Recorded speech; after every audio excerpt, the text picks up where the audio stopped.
The rich second generation of other people's families always buy luxury cars, date beautiful women, and live in luxury houses. As a second-generation rich person, I had no interest in these things at all. Instead, I chose to sell all my inherited property. It is only because in the previous life, a series of drastic changes caused the spiritual energy of heaven and earth to revive, the 3,000 great ways to reappear, and all existing order would be broken up. So, at that time, money is nothing but waste paper and has no value at all. Even though I own Beichen Group with assets worth hundreds of billions, what can I do? After the spiritual energy revived, I suffered a lot because I was a step slower than others. I wasted more than 10 years and finally died tragically in the mouth of a ferocious beast. All the hardships in my previous life are still vivid in my mind. In this life, I am reborn and vow to change everything. I only have 10 months to plan ahead, and I have to cash out my shares as soon as possible and receive more than 60 billion in cash. Combined with the memories of my past life in my mind, I was able to leave everyone behind when the drastic changes came and become the top powerhouse after the revival of spiritual energy. But in this world, I'm the only one who knows the secret of the upcoming spiritual revival. So when people learned that I was going to sell off my inheritance, I was surrounded by shareholders who were surprised and angry. The old and stubborn Zhao Jiangwo was trying to persuade me desperately, with a look of pain in his eyes. He questioned my decision and even blamed me for betraying my parents' last wishes. Just as Zhao Jiangwo looked at me disappointedly, Luo Sun chuckled. This hypocritical guy has been waiting for an opportunity to seize control of Beichen Group, and he has even gone so far as to put pressure on me many times, both overtly and covertly. At this moment, his smile seemed a little funny to me. I slowly turned my head to look at him and said calmly, "Uncle Luo, haven't you always wanted to increase your stake in the group? Why don't I sell you the 39% of shares I have?" My words caused an uproar among the people present, especially Luo Sun, who was obviously stunned for a moment, revealing a look of suspicion. He has been being sarcastic to me for so long, but instead of being angry, I planned to sell my shares to him. Obviously, he couldn't hide his doubts, and there was a wary look in his eyes, as if he was wondering what I was thinking. "Sure, what's your price?" he asked tentatively. I pretended to be nonchalant and said, "One price, 80 billion. His eyes lit up slightly, and he seemed to be a little moved. 80 billion was indeed a big premium, but considering the future value-added space of Beichen Group, this price was not a ripoff for him. Besides, he is very ambitious, so how could he let go of this opportunity? He pondered for a moment, took out his phone, and said while flipping the screen, 80 billion. I can't take out that much cash. Can I use some real estate and other assets to pay for it?" The fish took the bait. I felt a little happy, but I kept my composure and nodded. Of course. His screen lit up, and the deeds and properties were listed one by one, including the southern peak of the Hengduan Mountains that had left a deep impression on me in my previous life. In the previous life, it was this inconspicuous piece of land that became the opportunity for the Luo family to rise after the spiritual energy revived. An S-level secret realm is hidden in it. In my last life, I regretted missing this secret realm, but in this life, I want to firmly grasp it in my own hands. In just a few dozen minutes, we completed a negotiation with a total value of 80 billion. Luo Sun smiled triumphantly, shook hands with me, and was still immersed in his self-proclaimed victory. I sneered in my heart, secretly lamenting his short-sightedness. For me, this deal was an unimaginable bargain.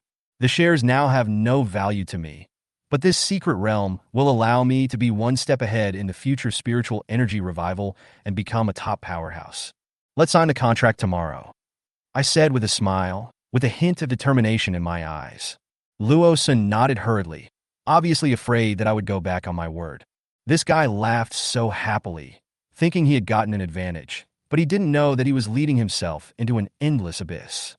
At this moment, the other shareholders looked at each other, their eyes no longer on me, but turned quietly to Luo Sun, as if they had tacitly agreed that he would soon become the new person in power.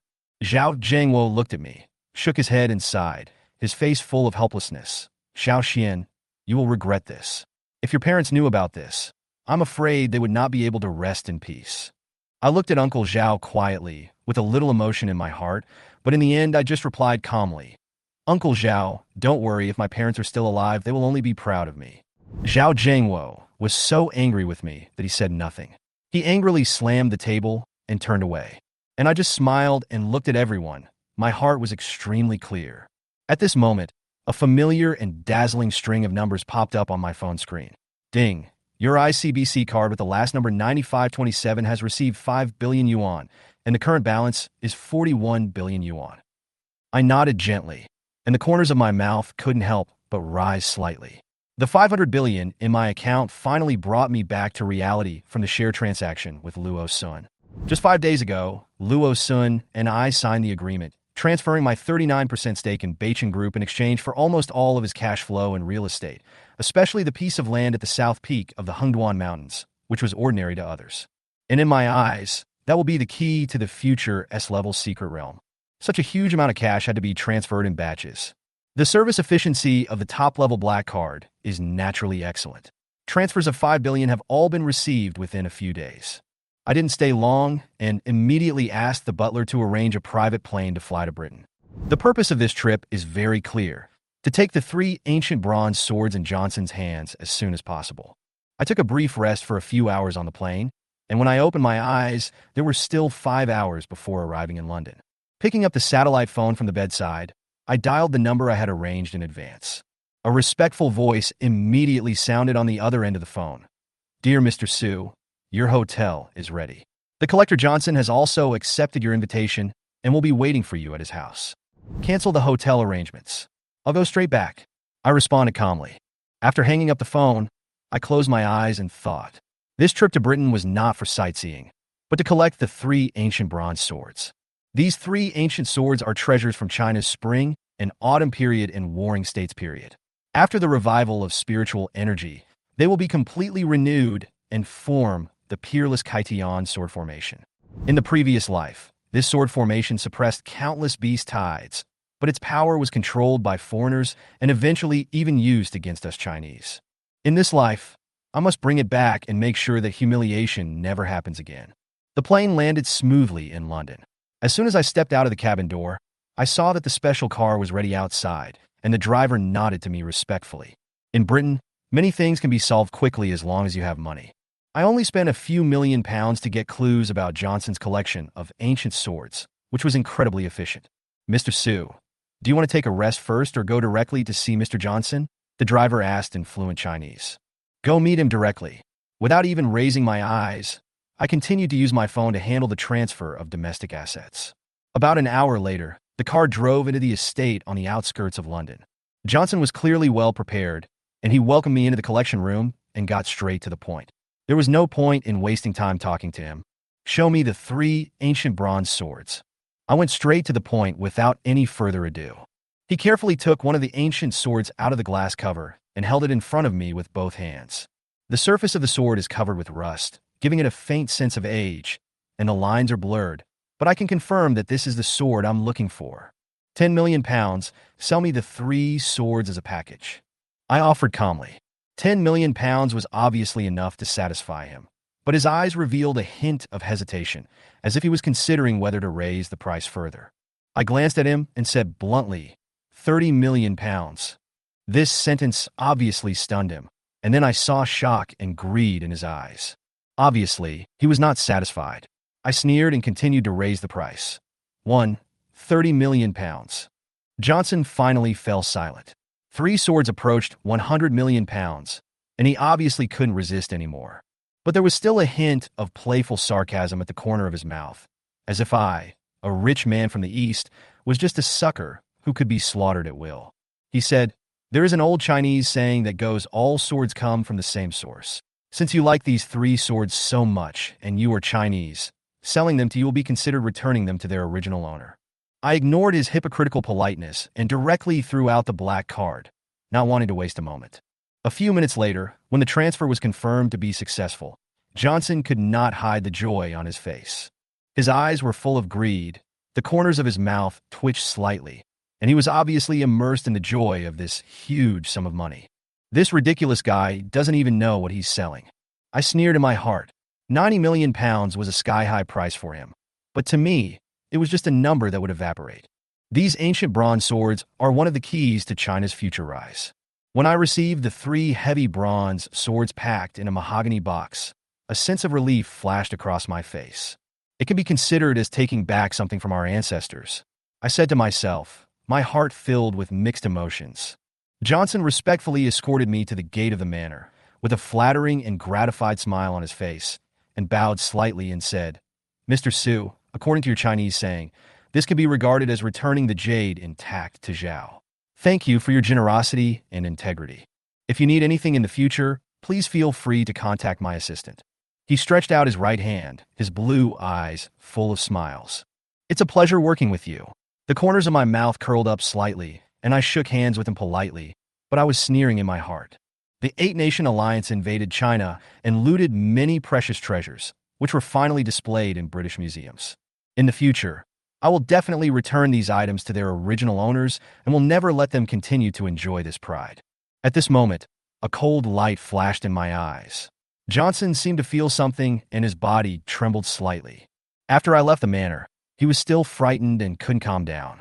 5 days later, I returned to the manor where I lived, but my eyes were fixed on the 3 bronze swords on the table, and I was thinking about something.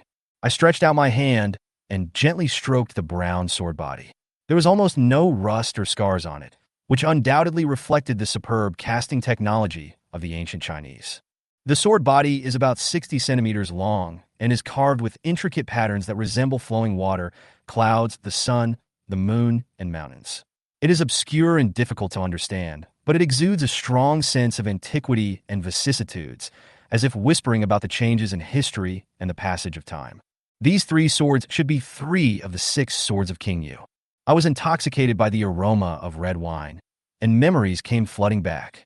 According to legend, the King of Yu ordered the strongest swordsmith to forge 6 bronze swords: morning light, dawn, cutting water, subduing demons, chaos souls, and splitting the sky. The 6 swords were used together, along with 3,000 Yu soldiers, to defeat the overlord of the spring and autumn period, King Fuchai of Wu, and the swords have been passed down to this day. As history progresses, dynasties change, and times pass. 3 of these 6 swords were discovered in the Old Summer Palace during the Ming and Qing dynasties. In modern times, they were snatched away by the Eight-Nation Alliance and eventually collected by Johnson. Now they've been passed on to me. I gulped down the wine, and my anger involuntarily surged up in my heart.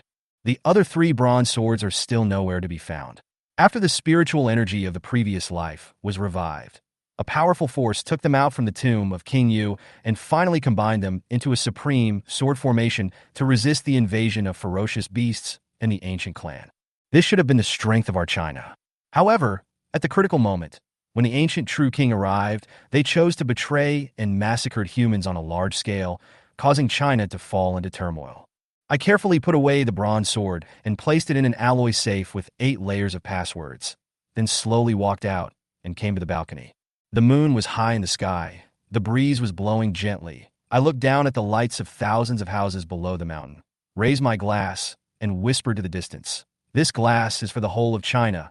May the mountains and rivers be safe, and the country be peaceful, and the people be safe."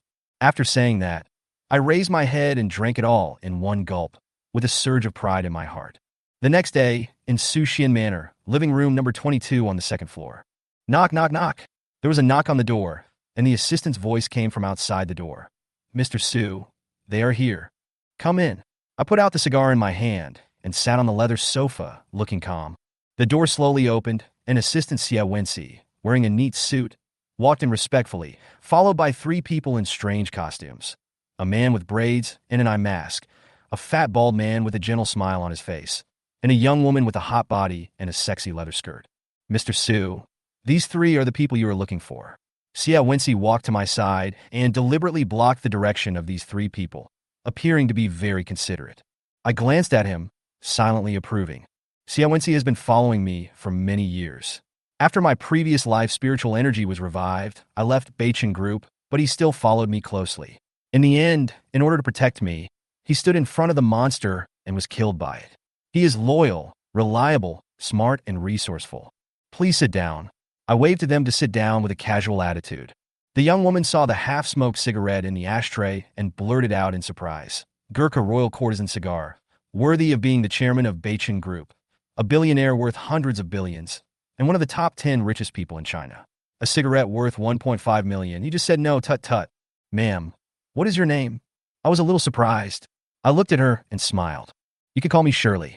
The one dressed like a Caribbean pirate is my senior brother, Zhang Sanlian. The bald guy is my junior brother, sure too. She did not shy away from anything and sat on the sofa in a daze. She said, let's not waste any more time. We are very clear about Mr. Su's commission. The older the tomb, the more dangerous it is. And the tomb of the king of you are looking for this time is an extremely dangerous place after analysis. She said, her eyes serious and determined. If senior brothers Master Partridge and Master Bai were not in China, we would definitely invite them to participate, which would greatly increase the success rate. But even without them, we will work hard to complete it.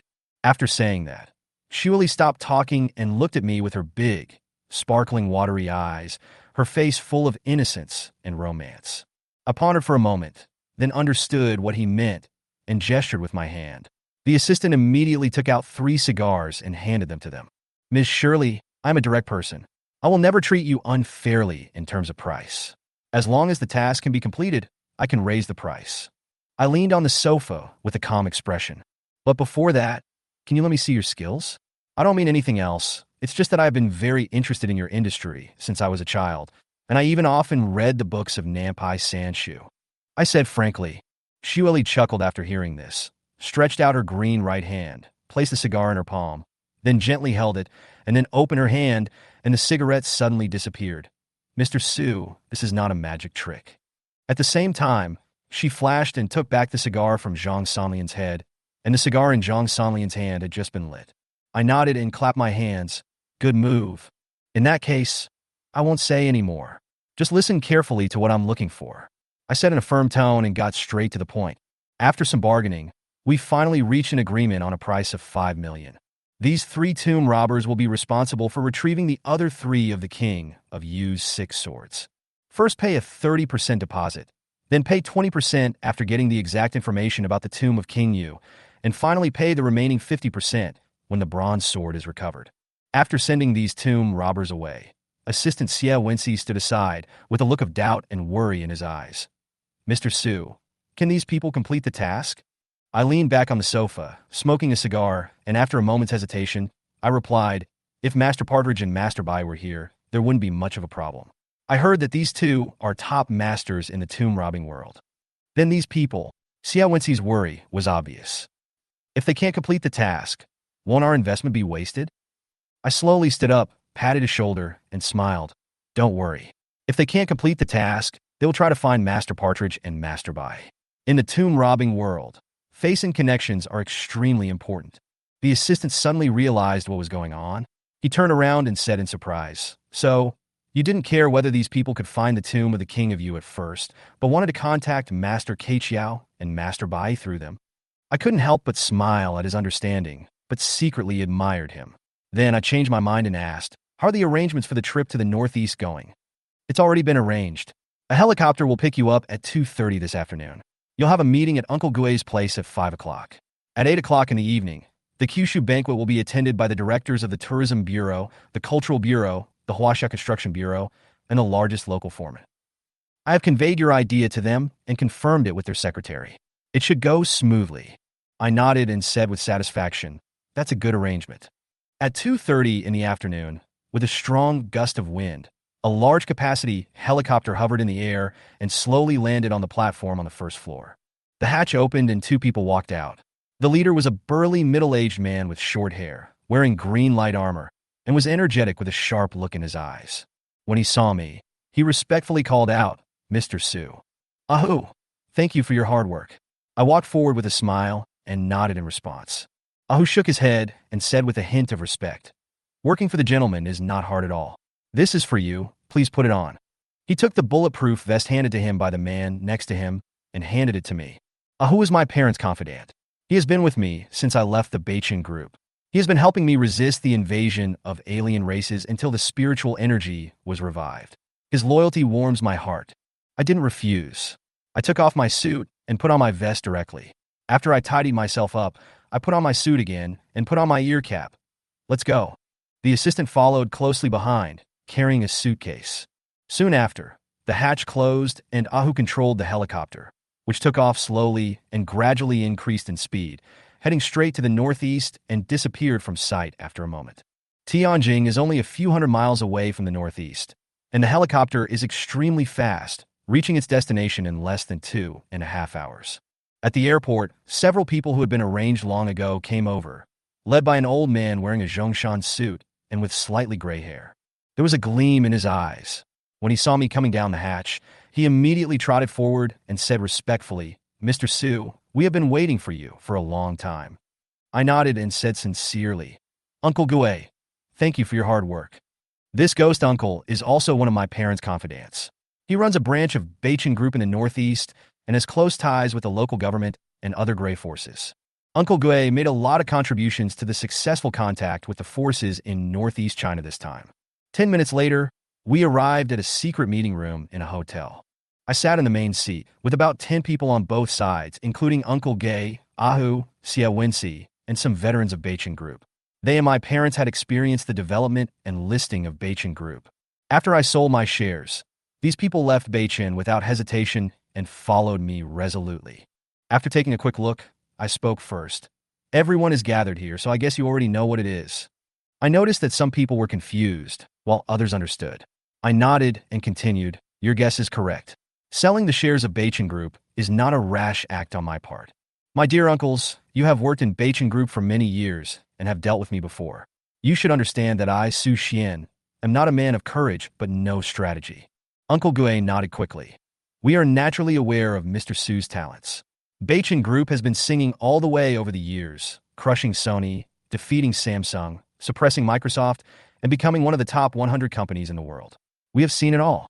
In fact, Beichen Group is about to become the strongest in China, competing with world-class companies and becoming a symbol of China.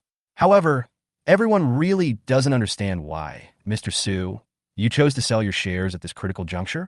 Luo Sun's intentions are known to everyone." Others echoed, "Yes, Mr. Su. Beichen Group was founded and developed by your parents, and it has grown stronger under your leadership.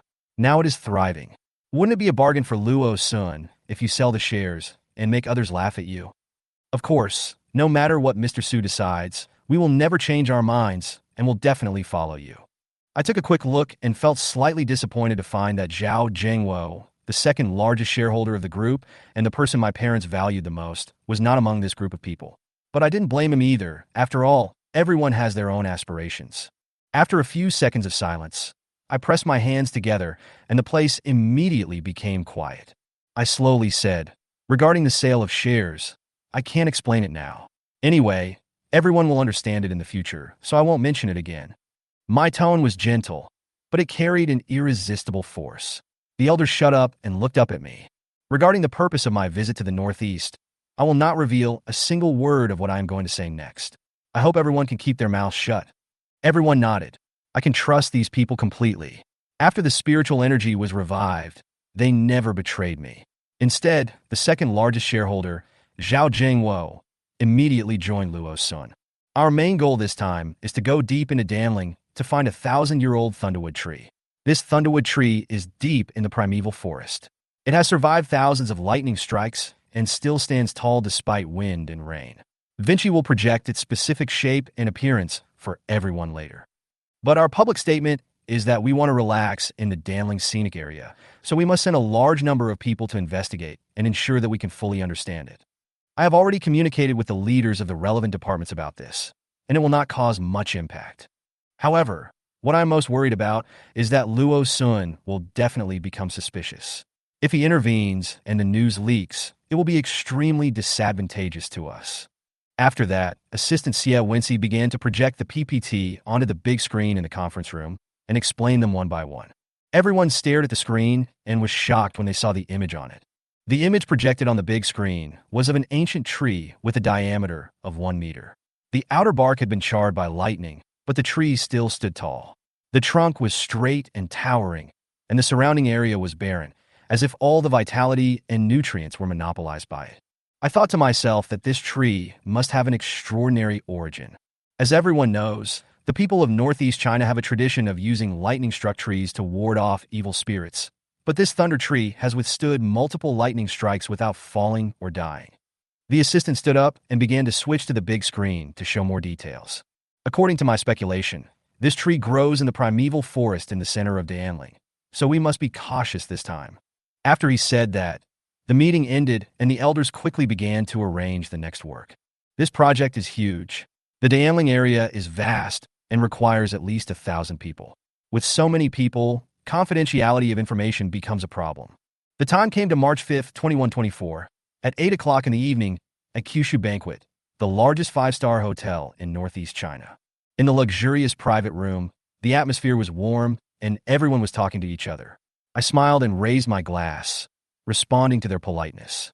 Mr. Su, this time we have invested a huge amount of money in the construction of the scenic area. On behalf of the entire Northeast Tourism Bureau, I would like to express my gratitude to you. Don't worry, the returns in the future will be generous. The director of the Tourism Bureau, a bald middle-aged man, had a shiny face and a smile on his face. With a smile on my face, I raised my glass and gently clinked it with the director's glass, bowing my head slightly. Director, you have made a long trip. For the development of the Tourism Bureau, I have decided to provide a 10 million yuan subsidy free of charge. The director's expression suddenly turned serious, and he quickly pulled the edge of the cup down to align it with me. The director said, "Don't worry, Mr. Su. The Danling Scenic Area will definitely be built into a 5A scenic area." After saying that, he immediately drank the white wine in the glass. Then I provided 10 million yuan to the leaders of the Cultural Bureau and the Construction Bureau as startup funds for the project.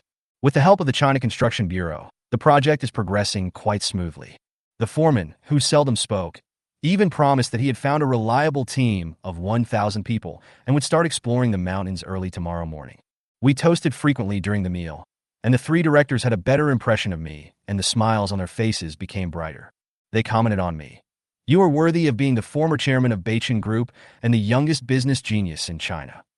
They did not mention the fact that I sold my shares. Apparently, these veterans who had been in the officialdom for many years were well versed in the art and knew what to say and what not to say. After 3 rounds of drinking, everyone was a little tipsy. I thought the time was right, so I asked my assistant to send the 3 directors away and leave the foreman behind. "Mr. Su, do you have anything to say?" The foreman seemed particularly cautious in the increasingly drunken atmosphere. I stopped trying to cover up and got straight to the point. This time, in addition to surveying the terrain, I also need your people to go deep into the primeval forest. The foreman frowned slightly. "The depths of the forest are extremely dangerous, Mr. Su. For those who go deep into the forest, it's 500 yuan per person per day." I said without question. He looked embarrassed. "Mr. Su, you know, deep in the Den Mountains for so many years. 800 yuan a day." I continued to increase the price. The foreman fell silent, seemingly struggling. 1,000 yuan a day. If you don't take it, forget it. I don't want to waste any more time. Hesitation flashed across his face, but he finally seemed to have made up his mind and said through gritted teeth, "Okay. For Mr. Su's sake, I have no choice but to sacrifice my life for you. I'll take this job. After the matter is accomplished, the person who finds what I want can get a reward of 500,000. And you, my friend, can get 5 million. I added, looking at him with a smile. The foreman gasped in surprise. "Mr. Su, you are really generous. Don't worry. We will find it as quickly as possible." On March 6, 2124, Luo Sun stood in the Luo Sun villa in Tianjin. On the luxurious bed in front of him, 2 young and charming women were lying on the left and right sides, soundly sleeping. "Mr. Luo, there's news." There was a knock on the door, and the assistant's voice came from outside. Luo Sun immediately opened his eyes and gently patted the 2 women's faces. "Go to another room to rest. I will find you in the evening." A woman yawned, put on her clothes reluctantly, and left the room. And when she opened the door, she did not forget to wink at the assistant. Su Xian went to the Northeast yesterday and met with the directors of the Tourism Bureau, the Culture Bureau, and the Construction Bureau. He hopes to develop a scenic spot in the Northeast, which seems to be related to Danling. The assistant reported the situation. Luo Sun frowned and pondered for a moment. This guy sold his shares just for this? Danling is underdeveloped. I also wanted to build a scenic spot here before, but gave up after an investigation. Could he have other purposes? Luo Sun paced back and forth in the room, and suddenly stopped and said to his assistant, "Send someone to the Northeast to investigate carefully and find out what Su Xian wants to do. If he is just going to build a scenic spot, report to me immediately. If it is something unimportant, let him do it." "Okay, Mr. Luo, I'll arrange it right away." The assistant retreated respectfully. Luo Sun fell into deep thought, thinking to himself, I must not let this guy make a comeback. He wants to build a scenic spot? No way. Thinking of this, Luo Sun immediately called the director of the Tourism Bureau. On March 6, 2124, I stood outside the jungle, looking at the endless, lush, and dense forest, and my heart was filled with emotion. After the revival of spiritual energy, many strange ancient creatures emerged here, and the spiritual energy surged. Many great monks went deep into it and discovered thousand-year-old lightning-struck wood. They made them into divine bows with infinite power. Unfortunately, these monks eventually betrayed the human race. The foreman said, Mr. Su will set off right away. They are all good fighters who can fight 10 people at once, and they are local, so they can definitely keep their mouths shut. The foreman stood respectfully in front of me, extended his hand, and introduced the burly men standing in a column behind him. I nodded and said nothing more. The foreman stood at the front and shouted in a loud voice, Let's go. Then a team of hundreds of people, carrying tools, headed deep into the jungle. Sir, there is news from the Tianjin auction. After everyone left, Xia Wenxi came over and whispered, Auction? My heart moved, and I felt a little happy, because I know that there are usually some antiques at the auction. The antiques may not be worth much now, but after the spiritual energy is revived, some antiques will absorb the spiritual energy and become priceless treasures. Go back to Tianjin. I made a decisive decision. I didn't want to waste any more time in this unknown forest. Let's see if there's anything worth looking at the auction. March 7th, 2124. There were still 2 hours before the auction started, and my assistant Xia Wenxi and I arrived at the auction venue, the Emperor building, early. The items in this auction are said to be antiques from a long time ago and are very valuable. So those who come here are industry leaders, wealthy people from all walks of life, and collectors. Hey, isn't this Mr. Su, China's outstanding entrepreneur and the youngest legendary genius? Why are you interested in participating in this auction? Before he entered the elevator, a gloomy voice came from the side. I looked back and saw that it was Xia Jianren, the vice president of operations of Beichen Group. He was wearing a suit, and his eyes were full of sarcasm. When we were in Beichen Group before, he was very respectful to me. But now that I have left Beichen and sold my shares, his true face has been revealed immediately. This person has always been Luo Sun's confidant, and this time he was ordered to come to the auction and collect antiques. I was too lazy to pay attention to him. I just thought this lackey's provocation was ridiculous. Xia Jianren realized that I didn't want to pay attention to him, so he turned around and said nothing. As time went by, more and more bigwigs walked into the building, handed their black gold invitations to the staff, took the elevator, and went straight to the auction site. What a coincidence! Isn't this Director Su? When I walked into the venue, a group of familiar faces came into view. They were some shareholders or directors of the top 10 groups in Tianjin. I nodded slightly as a greeting. The spiritual energy of the previous life was revived, but these people were unable to break through because they were clinging to their assets. They used their own connections and relationships, and eventually betrayed humanity, joined the ancient tribe, and crazily massacred the Chinese people. Assistant Xia Wenxi looked unhappy, but he would never take the initiative without my approval, because he knows my character. Either I don't move, or once I take action, I leave the other party with no chance of fighting back. In my opinion, verbal disputes are like quarrels between children, which are meaningless. The big guys gradually came in, and the atmosphere became more tense. I simply closed my eyes and rested, not bothering to pay attention. My once respectful attitude was exposed after I left Beichen. It really puzzles me that these people are so eager to reveal their true nature. Logically speaking, they have been working hard on the business pyramid for many years and should understand the principle of not showing off one's happiness. Could it be that they have relied on luck to get to the top? An hour later, the auction site was already crowded with bigwigs and wealthy people from all walks of life, talking in low voices in groups of 3 or 5, and the time for the auction to start was getting closer and closer. A group of people not far from me were talking about the items in the auction. They said, I heard that the items being auctioned this time are all antiques from a long time ago. Among them is a vase from the Han Dynasty, which is very valuable. That's nothing. I also heard that there is a meteorite that is said to be 5,000 years old. I opened my eyes, feeling a little excited. After the spiritual energy of my previous life was revived, antiques like vases naturally had no effect. But if those jades can absorb spiritual energy, they will become spiritual stones, becoming an important resource for cultivators to improve their strength. Such treasures are absolutely rare. As for the meteorites they mentioned, I'm even more looking forward to it. In his previous life, Luo Sun collected several meteorites and eventually forged them into treasures through the secret realm of the Hengduan Mountains, which greatly enhanced the strength of the Luo family and later became one of the top 10 families in China. Time passed minute by minute, and the auction finally began. An auctioneer in a tuxedo and with a slicked-back hair walked onto the auction stage, and the lights on the scene instantly focused on him. Ladies and gentlemen, thank you for participating in this auction held by the Emperor Group. I am the auctioneer of this auction, Ma Domo, and I am very honored to serve you. His tone was confident and his voice was loud, attracting the attention of the entire audience. The theme of this auction is to explore ancient Chinese culture. The items to be auctioned are all Chinese antiques, which are very old and have extraordinary collection value. We welcome everyone to participate. His introduction lasted more than 10 minutes and sounded quite boring. Then, a slim Cheongsam girl walked onto the stage pushing the first auction item. Ma Domo walked to the center of the stage and began to introduce. The first auction item is Tang Sankai low-temperature glazed pottery, Silk Road. The starting price is 5 million. Each bid must not be less than 500,000. The bidding starts now. As the auctioneer's order was given, the scene suddenly became agitated. As the most distinctive pottery of the Tang dynasty, Tang Sankai has profound value and significance, and is a treasure that collectors dream of. But for me, this vase has no substantial function. After the spiritual energy of the previous life was revived, these beautiful vases had no other use except for viewing. So, I was too lazy to buy them.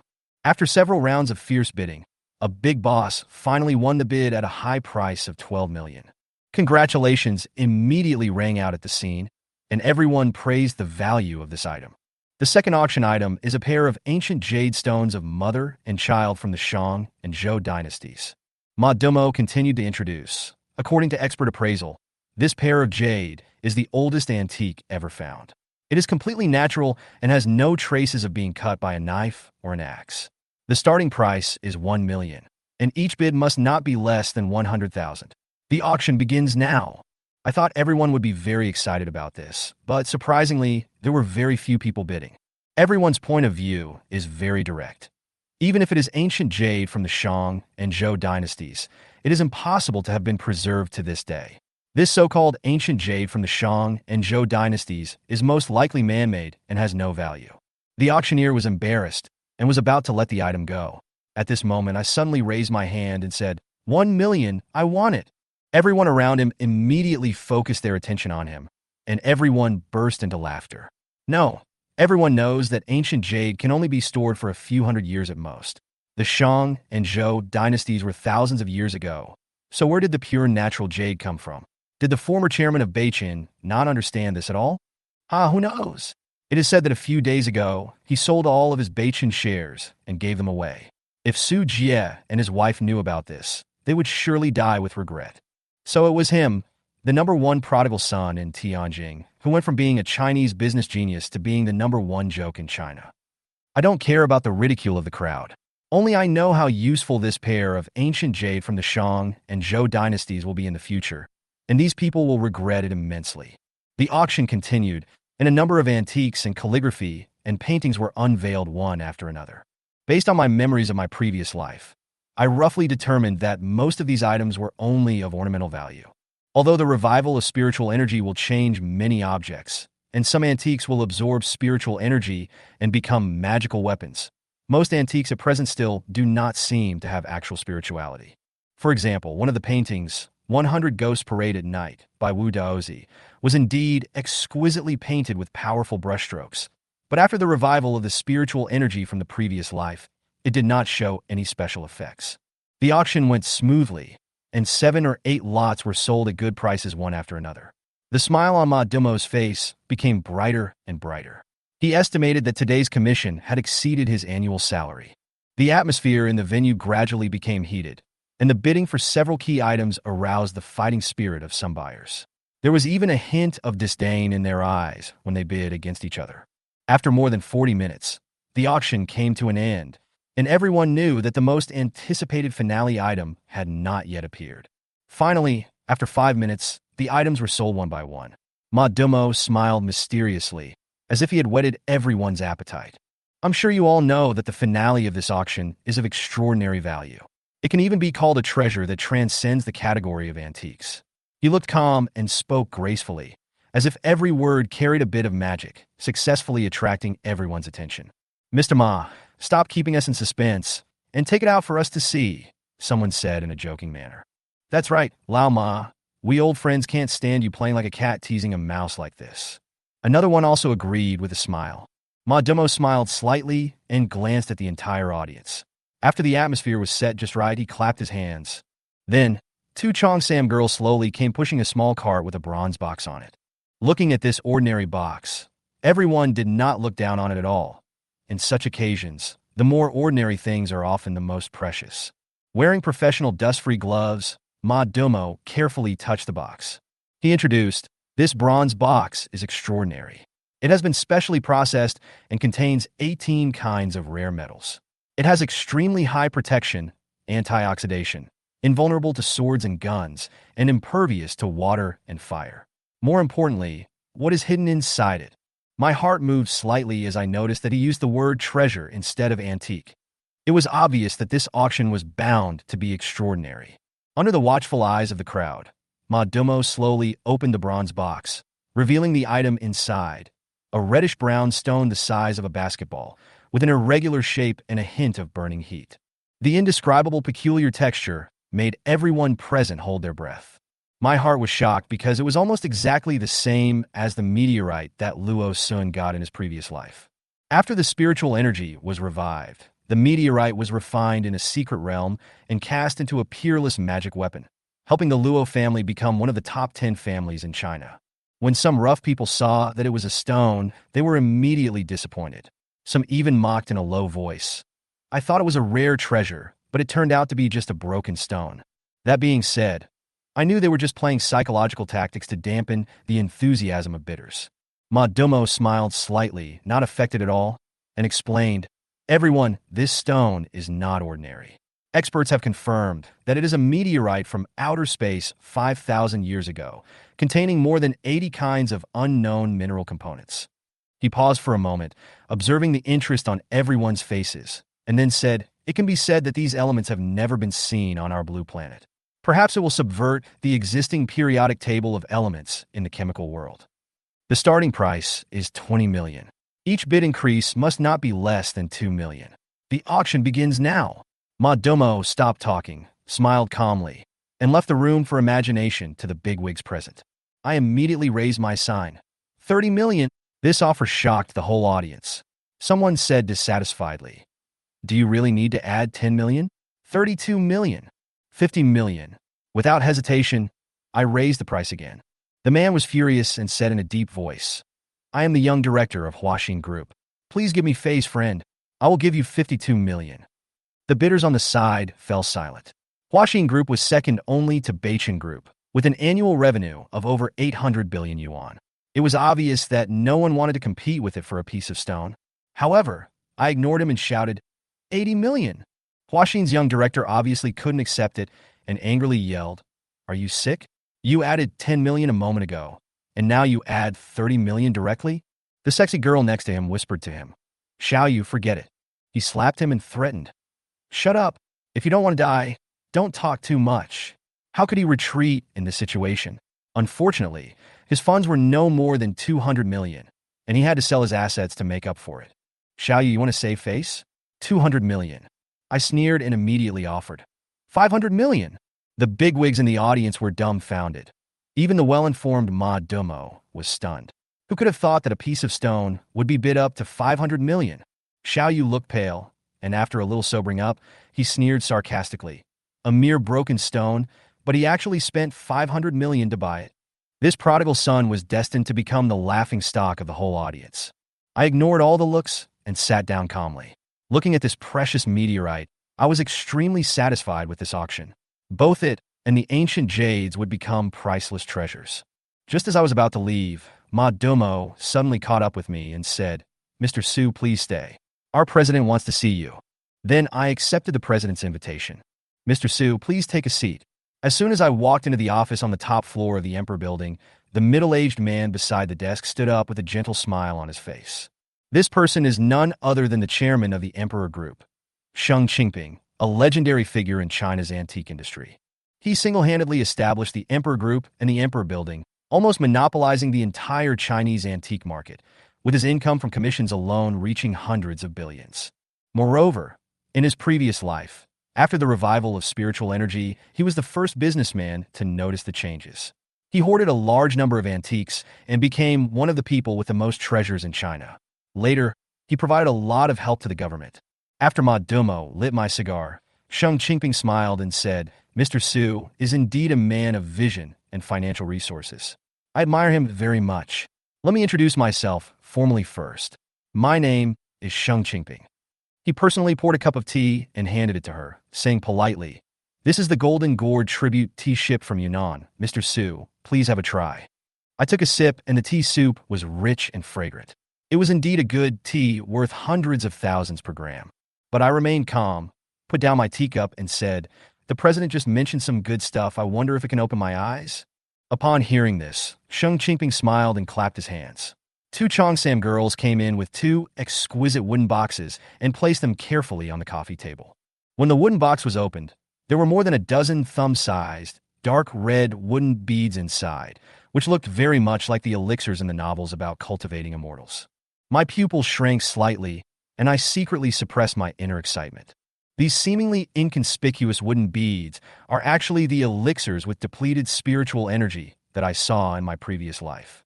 After the recovery of spiritual energy, these pills, once absorbed by the spiritual energy, can help people quickly improve their realm. They are even more precious to those humans who have just started practicing. The quality is average. I glanced at it casually, pretending not to care, with a hint of disappointment on my face. Sheng Qingping obviously saw my hard-to-get attitude and hurriedly smiled and said, "Mr. Su is knowledgeable and can certainly see the clues. These pills have been stored in China for many years and have never faded or deteriorated. It is really rare." He continued, "How about this? I'll only charge you 50,000 for each of these medicinal stones. How about that?" I was ecstatic after hearing this. Although these pills were not worth mentioning before the revival of spiritual energy, they would become priceless treasures afterwards. I nodded reluctantly. Since President Sheng said so, I won't refuse. I will accept all these pills. In addition, if the president has other antiques and rare treasures, please feel free to bring them out. In the end, I purchased a total of 100 pills for 5 million, which was enough for me to reach the Shenzong realm after the spiritual energy was revived. In my previous life, it took me 15 years to barely break through to the early stage of Shenzong. Now, with these pills, I will most likely surpass my previous life in a short period of time. When I was about to leave, Sheng Qingping's face suddenly darkened, and he reminded me, "Mr. Su, at this auction, you publicly offended Xiao Yu, the young chairman of Beichen Group, but you also offended the 9 major groups." He also said, "Xiao Yu has always been vindictive and will definitely seek revenge in the future. The other 8 groups used to resist Beichen, and now they will not miss any opportunity to suppress you. So be careful." I smiled and thanked them. I had been on guard against these 9 major groups, but the revival of spiritual energy is about to come, and their so-called business threats will be nothing but paper tigers by then. After leaving the Imperial Mansion and returning to the estate, I began to take a detailed inventory of existing assets and resources. Time is running out. It is now March 7th, 2124, and there are less than 8 months left until the revival of spiritual energy. 3 months before that, strange phenomena will gradually appear on the blue planet, which will arouse the vigilance of certain major forces. Therefore, I must complete the layout as quickly as possible and seize the initiative as soon as the spiritual energy revives to avoid repeating the same mistakes. Now I have collected 3 bronze swords, enough to form a sword formation. As for the remaining 3, I still need to continue searching. After all, the location of the tomb of King Yu is secret, and it was only discovered 1 month before the revival of spiritual energy in the previous life. The 1,000-year-old lightning struck what is deep in Den Mountains, and it is difficult for me to find it at this stage. As for the meteorite from outer space, this auction has brought me an unexpected surprise. It will surely be made into a peerless treasure in the future. I already have 100 pills, which are enough to meet the cultivation needs of the first realm, but I still need to continue to purchase more in the future.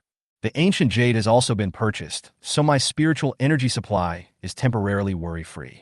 After counting, I still have more than 30 billion in assets on hand, which is temporarily sufficient to support subsequent acquisition plans. However, I still need to go to several key locations during this period before the revival of spiritual energy. On March 8, 2124, I stood at the foot of the Hungduan Mountains and looked up at the endless mountain ranges. The mountains were steep and rugged like a giant dragon lying across hundreds of miles. The Hungduan Mountains are located in the northwest, with an altitude of 7,000 meters. The peaks are undulating and the peaks are shrouded in clouds and mist all year round. There are more than 80 main peaks, which are vigorous and majestic. As far as I can remember, this valley will become an S-level secret realm after the spiritual energy is revived. The rich spiritual energy directly promoted the rise of the Luo Sun family. Now I have purchased the entire mountain in advance, nominally for the purpose of building a forest park, but in reality, it is just a cover-up. We got on the helicopter and flew towards the main peak valley. After landing, I jumped off easily with the help of Ahu. The valley before us is quiet and peaceful. It has not yet been developed into a scenic area. The road is winding and steep, and few tourists set foot here. This valley will be my key place in the future.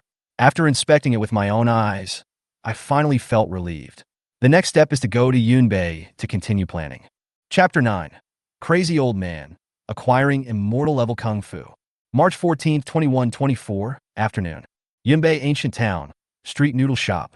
Su Xian has been waiting here for 4 days, ordering a bowl of noodles every day and sitting here waiting. Will he show up, sir? The assistant obviously did not have Su Xian's patience and was very confused and curious. Have no idea. Su Xian shook his head, his expression firm, without any impatience. But we have to wait here.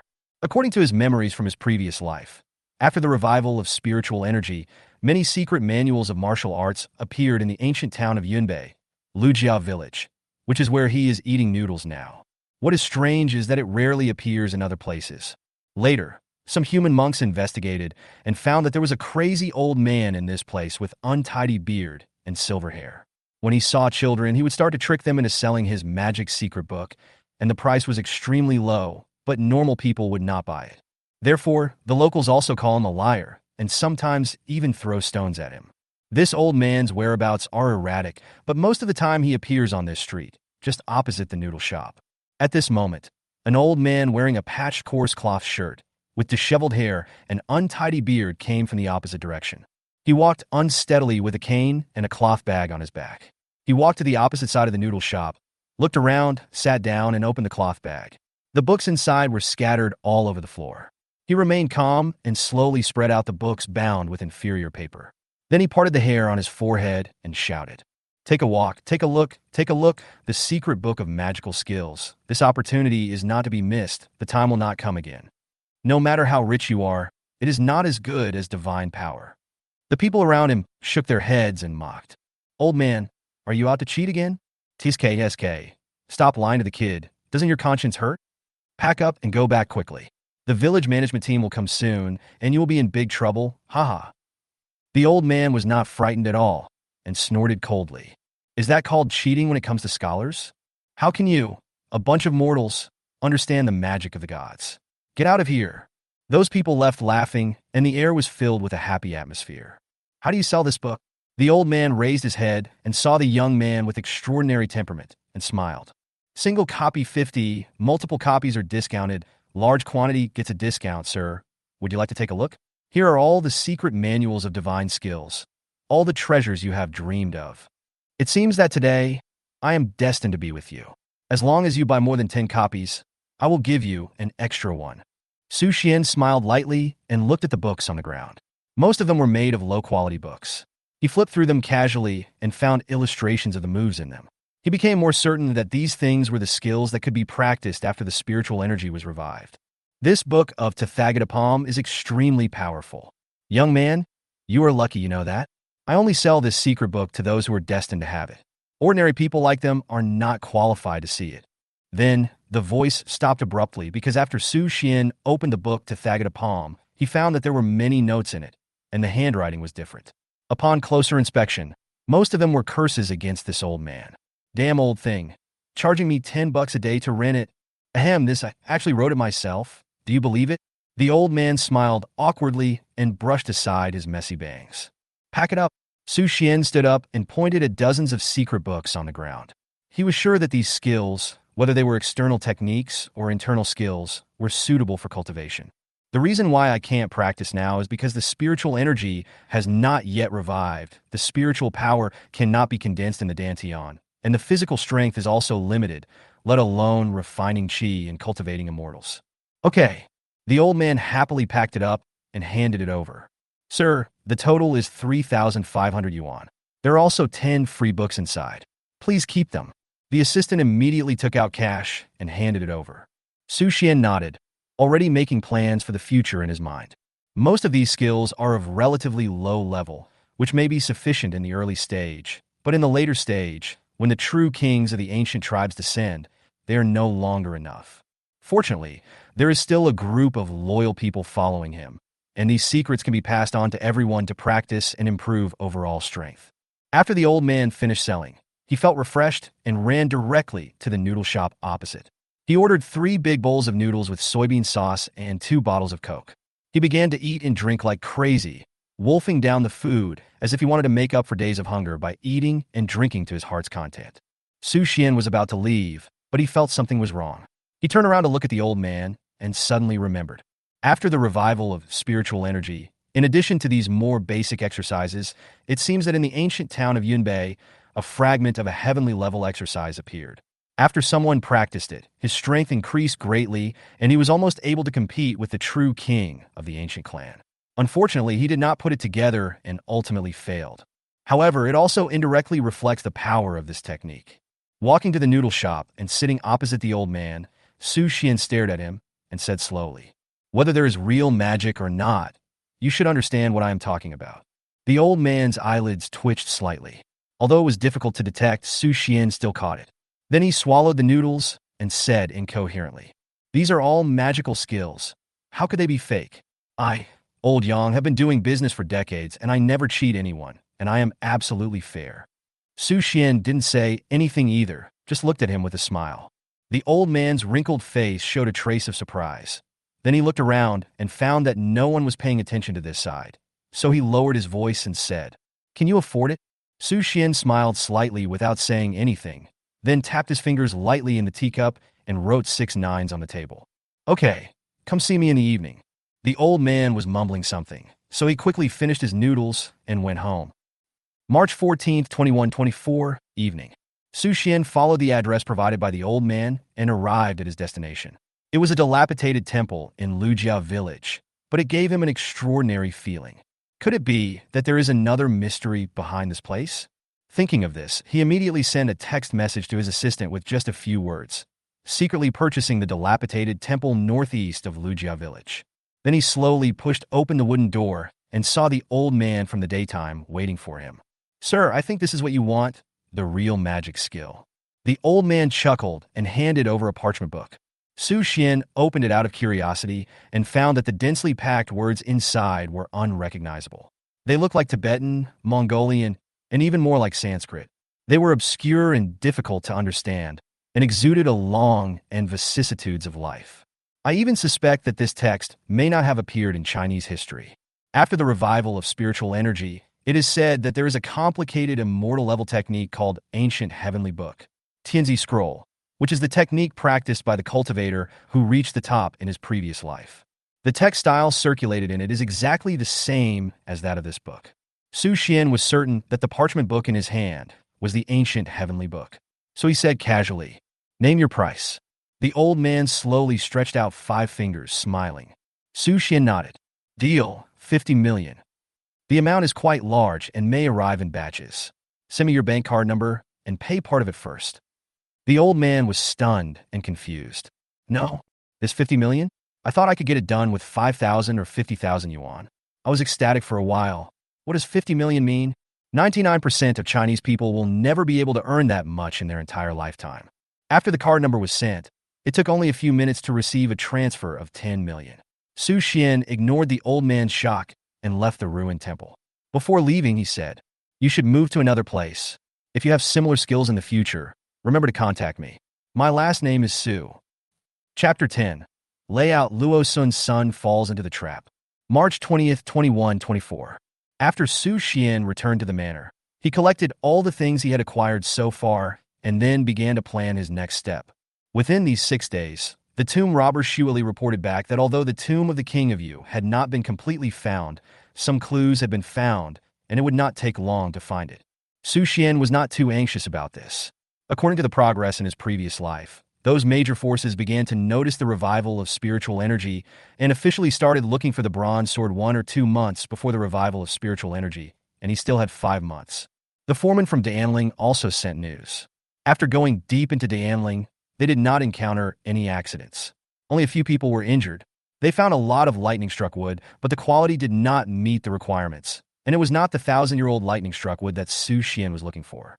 However, the foreman told him not to worry. Since they could find lightning-struck wood, they would definitely be able to find 1,000-year-old lightning-struck wood. Su Xian was not very anxious about the news. He sat quietly in the bedroom, drinking red wine, looking out the window, waiting for good news that will make him happy. Boom, boom, boom. Come in. Assistant Xia Wenxi pushed the door open, holding a tablet in his hand, with a happy look on his face. Sir, Luo Tan has joined the game. Su Xian's eyes lit up, he nodded and smiled. Notify them, they can start now. Xia Wenxi nodded respectfully and said, yes. Tianjin, the largest nightclub paradise on earth. In a luxurious box, there was a young man wearing a shirt and with blonde hair. Around him were several shivering young girls who looked relatively innocent. At this moment, they were covering their faces and crying, with almost no clothes on. The sexy clothes they were wearing had long been torn into pieces by the young men, and the black clothes and suspenders had all turned into pieces. One of the girls, who was extremely beautiful, had not yet woken up.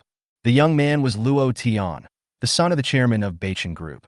Since he had no ability, Luo Sun did not allow him to interfere in any affairs of Beichen, nor did he give him any funds for investment. Luo Tan was very dissatisfied with this, especially since Su Xian had already left Beichen Group and Luo Sun had not arranged any position for him. He had made it clear that he would not let him become the successor. If you just want to be a rich second generation, eat, drink, and have fun, and live your life comfortably, then there's nothing wrong with that. The key point is that Luo Sun promoted his brother, Luo Xiang, a bastard born to a mistress, to be the company's vice president of finance, in charge of the group's financial power, which Luo Tan could not tolerate. Therefore, it is not until nightfall that people start going to nightclubs for fun. Coincidentally, the nightclub owner, who knew him, told him that a new batch of tea had arrived recently. Why are you crying? Do you know who I am? The young chairman of Beichen Group. Luo Tan hated women crying the most, so he took out a black gold card from his pocket, threw it in a woman's face, and shouted, "Don't fucking cry. Take it. There's 500,000 in cash. It's enough for you to spend." At this moment, the door of the private room was suddenly pushed open, and 5 or 6 young men with colorfully dyed hair and pierced ears walked in. The leader was a burly man in a suit with a smile on his face. "Mr. Luo, why are you so angry?" The person who came was the club owner Shui, who was also an old acquaintance of Luo Tan. Luo Tan glanced at him, lit a cigarette, and blew out a smoke ring with a very dissatisfied look. "Boss Shui, you know that I hate crying women the most. Do prostitutes still need to talk about chastity? Deal with this matter quickly and don't let it affect our friendship." After hearing this, Shui put away his smile, slowly walked to the girl who was hit by the black gold card, and suddenly said in surprise, "Mr. Luo, I'm afraid something is wrong." Luo Tan frowned and stood up. "What's the meaning?" Shui glanced at the girl, then ordered his men to take all the girls away. Then he approached, looking at Luo Tan with a serious face, and lowered his voice. "Mr. Luo, do you know who that sleeping girl is?" Luo Tan didn't care and sneered. "She's just the campus beauty of Tianjin University's music department. What's so great about that? I still played with her, didn't I?" "Mr. Luo, do you know her name? I heard her name was something like Ding Lingling, so what?" Luo Tan showed a trace of impatience on his face, put out his cigarette, raised his voice. "If you have anything to say, just say it now, don't be so hesitant." At the same time, I suddenly had a bad feeling in my heart. Shui looked at him deeply and said word by word, "She is the only daughter of Ding Yishan, the director of the Tianjin Finance Bureau. She is the apple of his eye and the lily in the Tianjin socialite circle." Luo Tan was stunned. Then he started to curse. "Shui, what the hell do you mean? Do you want to mess with me? If you don't explain yourself clearly today, I won't let you go." Shui sighed and stretched out his right hand. Mr. Luo, to be honest, we went to Tianjin University to look for new tea and happened to run into a drunk Ding Lingling, but we didn't pay much attention to it. It wasn't until the missing person notice went out last night that we found out after comparing photos. Then he opened his phone and saw a missing person notice. Luo Tian took a quick look and his scalp tingled as he suddenly realized that the photo was of a drunk girl he had played with last night who had not woken up yet. Xiao Xian was extremely flustered and didn't know what to do for a moment. He fell on the sofa with his eyes blank. After a while, he said, "Hurry, I'm going to call my brother and ask him to sort it out." "No, I can't let him know.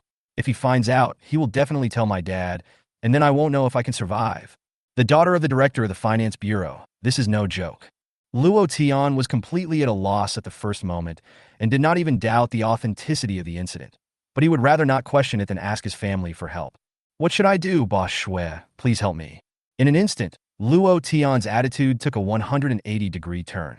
He grabbed Shui's arm and shook it continuously, like a drowning man grabbing a straw, shouting for help. A hint of mocking smile flashed across Shui's lips, and then he said seriously, "Mr. Luo, we can't do anything to help. Ding Lingling will definitely have a physical examination. By then, Mr. Luo's affairs will definitely be exposed. This is the director of the finance bureau. Even if you are the chairman of the Beichen Group, I'm afraid you can't do anything. What should I do? What should I do?" Shui pretended to be in deep thought, and after a while he slowly said, "Got it. Luo Xiao, Ding Lingling has always been interested in antiques. If you can sell or give away the antiques you have, maybe you can help her keep the secret." Luo Tian was slightly stunned. Then he thought that he was also a collector, and it shouldn't be difficult to give him a few antiques. So he nodded and agreed. "No problem. Then please communicate with Boss Shui." Shui nodded. "Now, Luo Xiao, just pretend you know nothing. Just do what you need to do and wait for my news." Okay. I'll follow your instructions. Boss Shui, you must help me. Please." Chapter 11. Buying Bodhi seeds at a high price. Is Luo Tan confused? March 21st, 2124, inside Luo Tian's room. "Mr. Luo, you don't want your father and your eldest brother to know about this, right?" A beautiful girl in a purple dress and with long hair looked at Luo Tian with a smile on her face. She was one of the women he had sex with last night, and also Ding Lingling, the daughter of the director of the finance bureau of Tianjin. From her tone, it can be seen that she did not seem to feel angry or humiliated about getting drunk and having sex with Luo Tian. But the threat revealed in her tone was very clear. Luo Tian's body trembled slightly, especially when he heard the word big brother. A look of fear appeared on his face without hesitation. "I am already at a great disadvantage among the family heirs.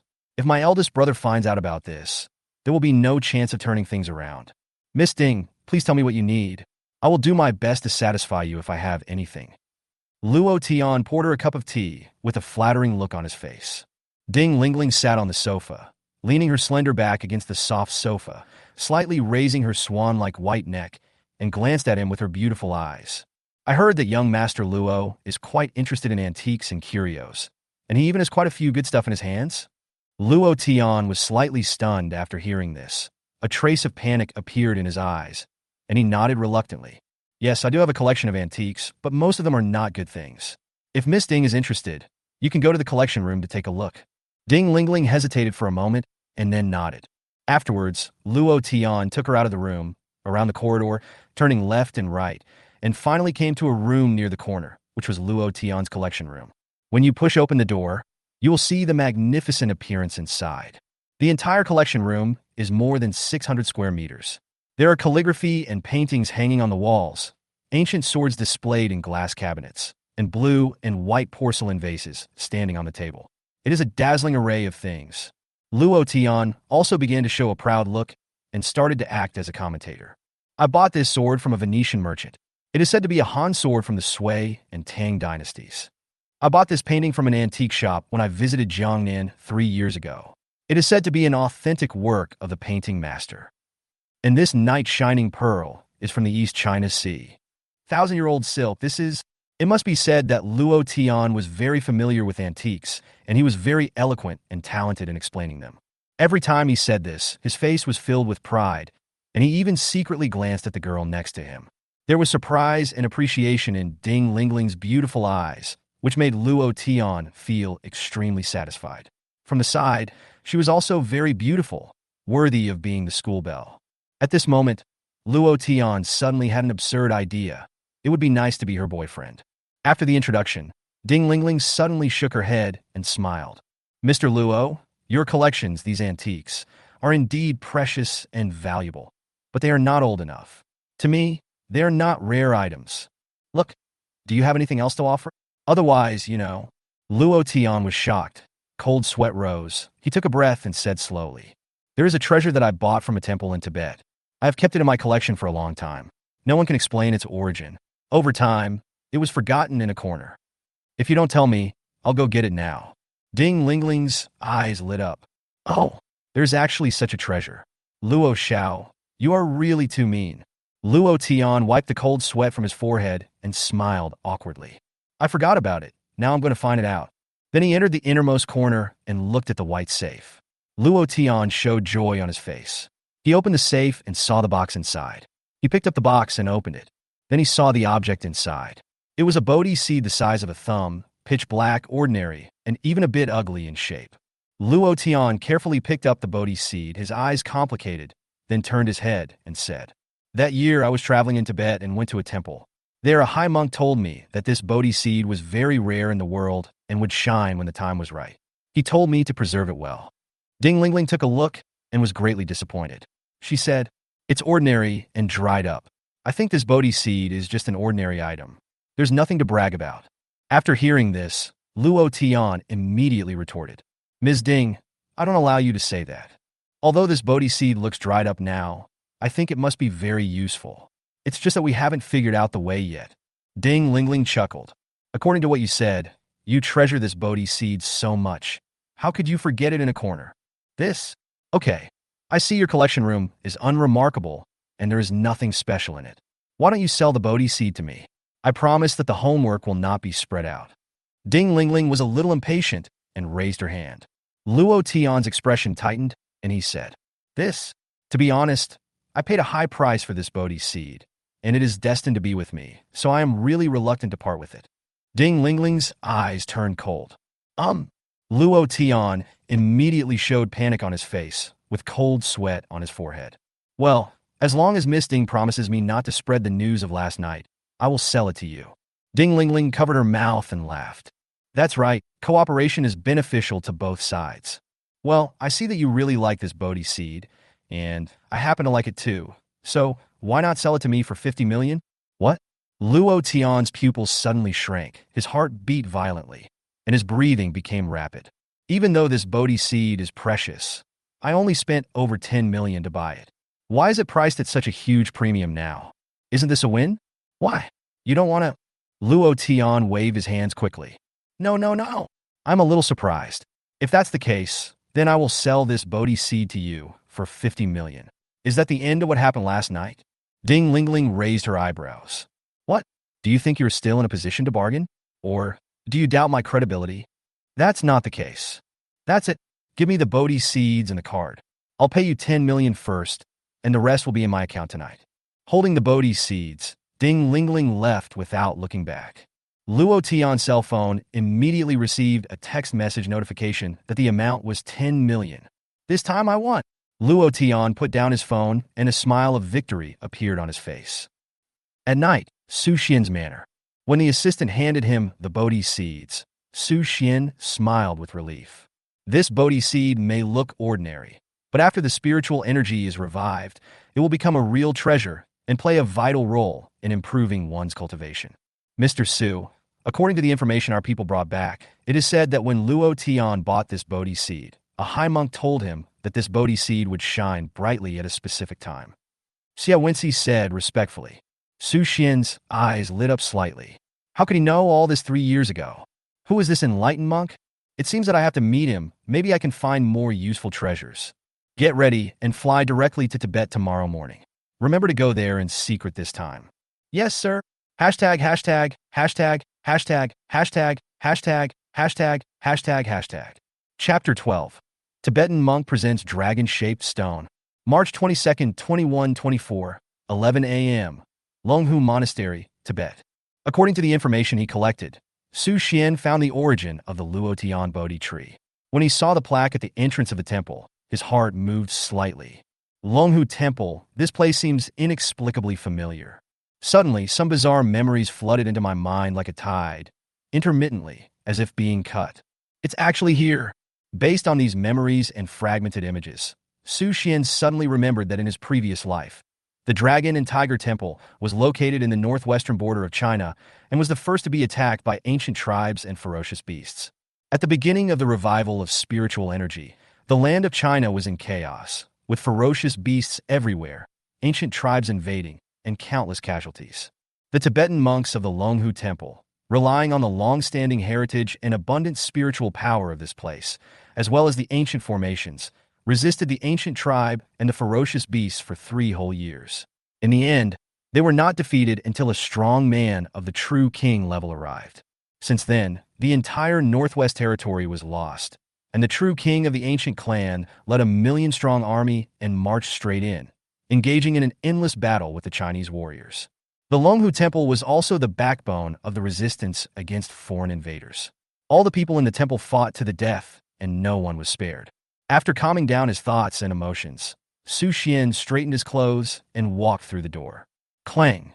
The melodious bells rang out, and the square in front of the temple was empty. Su Xian was a little confused and continued to walk inside. At this time, the gate of the inner courtyard slowly opened, and a young monk in a monk's robe walked out, clasping his hands together. "This donor, would you like to burn incense and pray or listen to Buddhist teachings?" Su Xian nodded slightly. "Since you have come to listen to the Buddhist teachings and burn incense to pray, please guide me, Master." Su Xian had great respect for the monks of Longhu Temple because of various things that happened in his past life. After all, in this materialistic and impetuous age, it was so precious to have such a passionate group of Buddhist disciples who were dedicated to fighting demons and defending the way. "This way, please." The young monk led Su Xian into the inner courtyard and came to the main hall. The main hall, the entrance to the Mahavira Hall. He lowered his voice and said, "You have come at the right time. The host is giving a lecture on Buddhist scriptures. If you are interested, you can enter through the side door. Please keep quiet." Su Xian raised his head slightly and looked at the dozens of steps in front of him. He heard a vigorous and powerful voice coming from inside, which made him feel as if he had been enlightened. He nodded and entered through the side door under the guidance of the young monk. The entire hall is about several hundred square meters. On the main seat, a monk wearing a bright red cassock, with kind eyes and white eyebrows and beard, is lecturing on Buddhist scriptures. He holds a Buddhist rosary in his left hand and clasps his right hand together. His expression is pious and his tone is natural. The appearance of the eminent monk is deeply rooted in people's hearts. There were more than 30 monks kneeling on cushions in the main hall, their eyes staring straight ahead with a pious look, sometimes with sudden enlightenment in their eyes, sometimes with confusion. Su Xian's arrival didn't even attract anyone's attention, so he just sat down quietly and listened. The host smiled and spoke slowly, but he was clearly telling a story. It was raining heavily that day, and the roads were muddy. Monk Tanshan was traveling with his fellow Taoists. On the way, they met a beautiful woman who was unable to walk through the muddy path because she was wearing a silk dress. The monk Tanshan then picked up the girl, walked across the muddy path, and then put her down. All the way, the Taoist friend was unhappy and silent. Finally, he couldn't stand it anymore and asked Tanshan, "Monks don't like women, especially beautiful women, so why did you hug her?" Guess how Tanshan responded? The abbot smiled and glanced at the monks around him. The monks were thinking hard and shook their heads to indicate that they did not know. At this time, Su Xian suddenly said, "I think Tanshan must have answered like this. Is that a woman?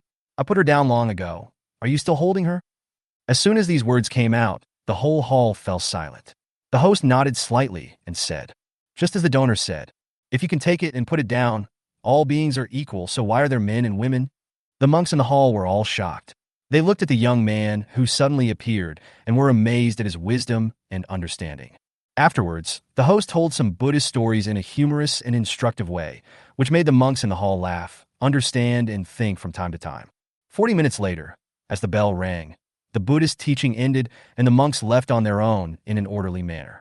Only the abbot and Su Xian were left in the entire hall. Su Xian did not hide anything and stated his intention directly, saying, "Hello, Master. I came to Longhu Temple this time to ask you something. I hope you can tell me." The host raised his hand, and smiled gently. Donor, please feel free to speak. I, the Buddha, do not tell lies. 3 years ago, the master gave a young man a dried Bodhi seed. Now it has come into my hands by chance. I would like to ask the master, where did this Bodhi seed come from? Su Xian did not hide it and asked directly. This Bodhi seed will become a rare treasure after the spiritual energy is revived. If you can know its origin in advance, you can purchase it in advance, and then the treasure will be in endless supply. The host clasped his hands together, as if nothing had happened. It seems that the donor has a connection with him. I found this Bodhi seed by chance in the mountains. That day, I saw that the man and this Bodhi seed seemed to have a causal relationship, so I gave it to him as a gift. Unexpectedly, this person insisted on buying it, thus cutting off the chance of getting this Bodhi seed. Now it is in the hands of the donor. It seems that this item has a cause and effect with the donor. Su Xian was slightly disappointed. If that was the case, the Bodhi seeds could not be mass-produced, so he nodded and said, "Thank you, master. I'll take my leave now." After saying this, Su Xian slowly stood up, bowed with both hands, and prepared to leave. "Please stay, benefactor." The host suddenly stood up and said with a smile, "Today, the donor came to Longhu Temple. Maybe this is the opportunity. Now that you have obtained the Bodhi seed, if my guess is correct, the Dragon Tiger Temple may need your help in the future." Su Xian was horrified and his pupils shrank. This host seemed to have the ability to predict the future. Could it be that he also knew that the spiritual energy would revive and the catastrophe would come in a few months? Don't be surprised, I am just guessing. But since you are here, I have something to give you. The host smiled. May I ask what it is? Just follow me. Half an hour later, at the back mountain of Longhu Temple, Su Xian followed the host and quickly reached the halfway point of the mountain. The host suddenly turned around and asked, "Donor, what do you think of the topography of this mountain?" Su Xian stood on the mountainside looking down. The mountains were stacked one on top of another, undulating and winding, connected together, and surprisingly, it looks like a giant beast lying prone. Judging from its head, tail, and body, it looks like a tiger or leopard. The host nodded slightly, smiled without saying anything, and then pointed to the mountains above his head. Su Xian raised his head, narrowed his eyes, and was startled. He said in a lost voice, "Surrounded by these mountains, it's like a flying dragon in the sky." The host smiled and said nothing. After a moment, he said, "I once found something on this mountainside by chance. I was unable to fathom its mystery, so I kept it." As he spoke, he bent down, pulled aside the dry grass, and took out a dragon-shaped stone, which was pitch black and of unknown type. He handed it over. "This item is destined to be with you, so I will give it to you today. I also hope that you can come to your aid when the time comes, and don't let the Dragon Tiger Temple disappear. Even if I only have a trace of Buddha seed, a disciple, I hope the donor can help me for today's sake." Su Xian was more and more frightened. He felt that the host was an unfathomable and high-ranking monk. Although he was not very specific, he seemed to have vaguely known about the revival of spiritual energy. So he nodded and said, "Please rest assured, if that day comes, I, Su Xian, will definitely come to your aid. In that case, please."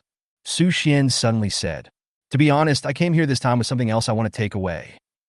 Hashtag, hashtag, hashtag, hashtag, hashtag, hashtag, hashtag, hashtag, hashtag, hashtag." Chapter 13. Zulong Tendons and Veins. The monk passed away. If it were an ordinary person, Su Xian's behavior would be considered as pushing the limit and being a little ignorant. However, the abbot of Longhu Temple did not feel angry, nor did he think that he was greedy. Instead, he smiled and said, "What? It is a beast tendon that cannot be penetrated by water or fire, cannot be cut by swords or knives, and cannot be broken by great force. It is extremely resilient." Su Xian naturally couldn't describe it directly. The ancestral dragon's tendons only began to show their functions and effects after the revival of spiritual energy. They were also the key items for making fairy-level weapons together with the 1,000-year-old lightning-struck wood. The mountain breeze blew, and the abbot of Longhu Temple suddenly put away his smile, letting his robes flutter. The Buddhist beads on his neck were blown by the wind, and they collided with each other, making a dull sound. "Have you thought it through, benefactor?" The host suddenly looked solemn and serious, as if he was asking about a major matter that concerned everyone in the world. Su Xian looked determined, nodded, his eyes full of piety, without any hesitation. The host nodded slightly and looked up at the dragon-shaped mountain, which was rolling and undulating.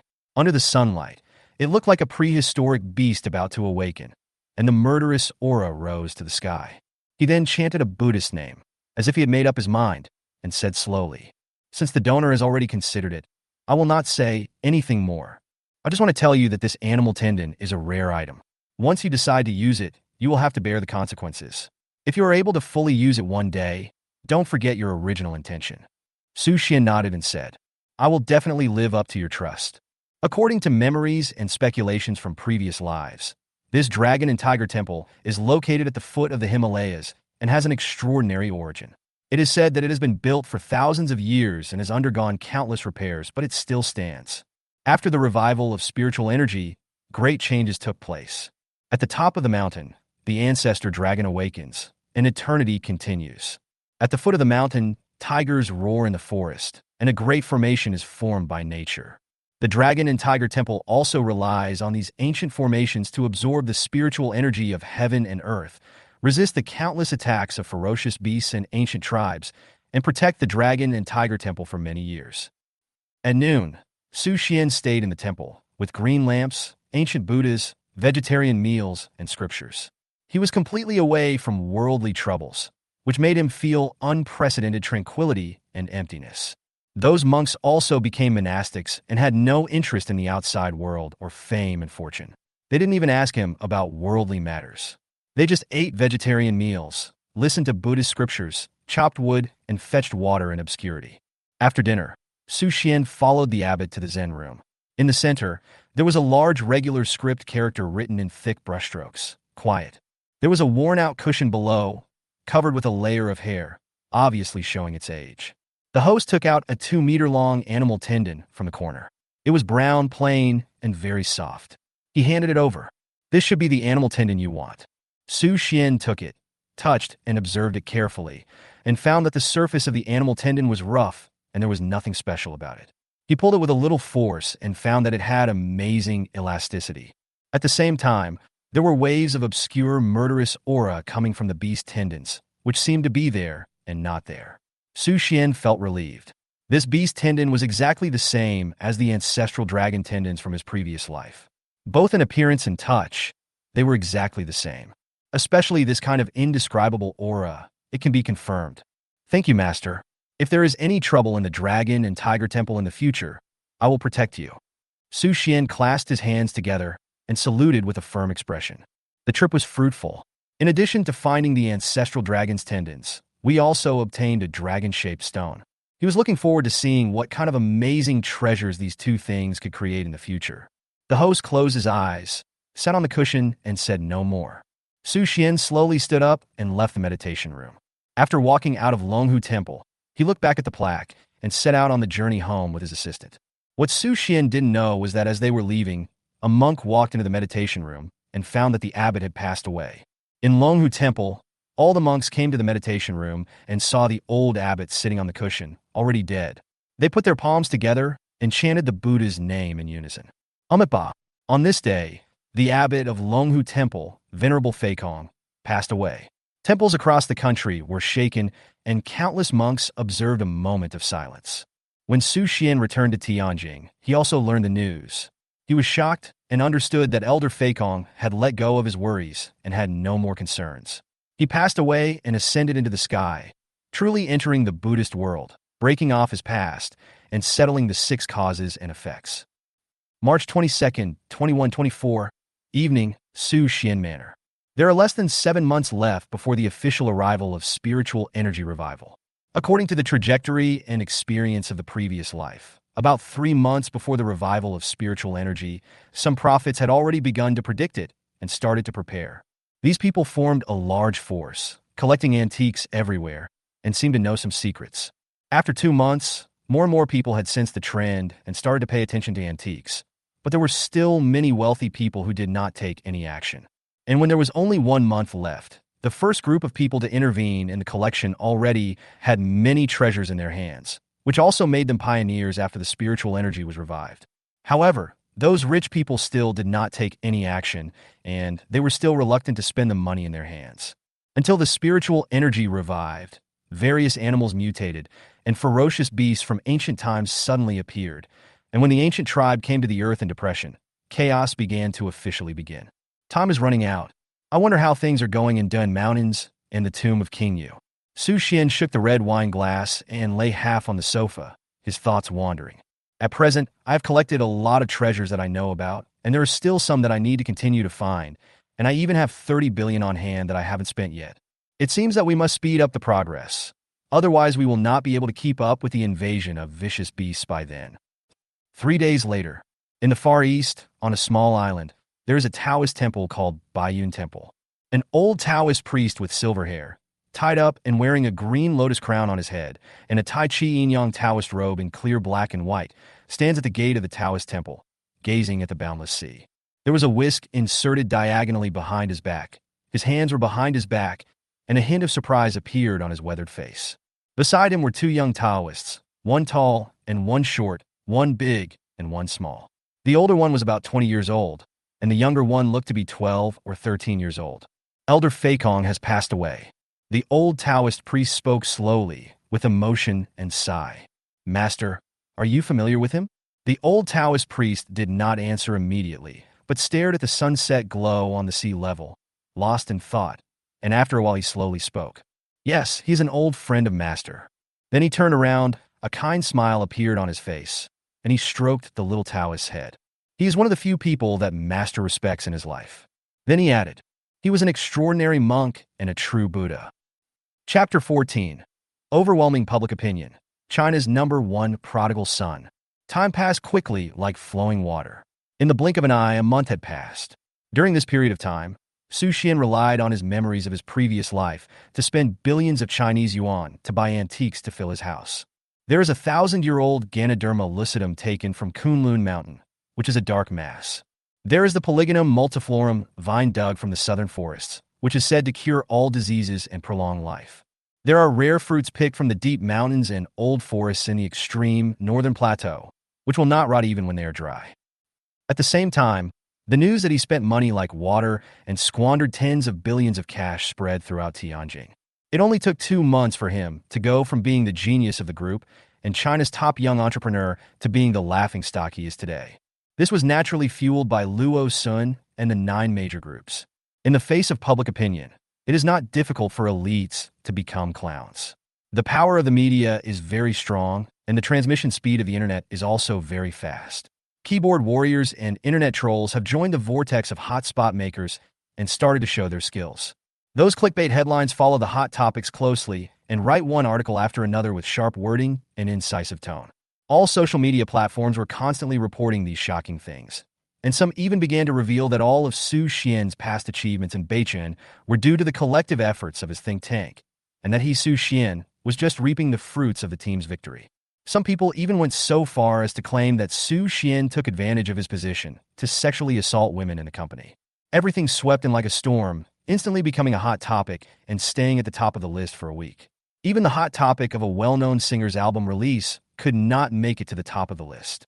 Su Xian Manor. Xia Wenxi took the tablet and started muttering.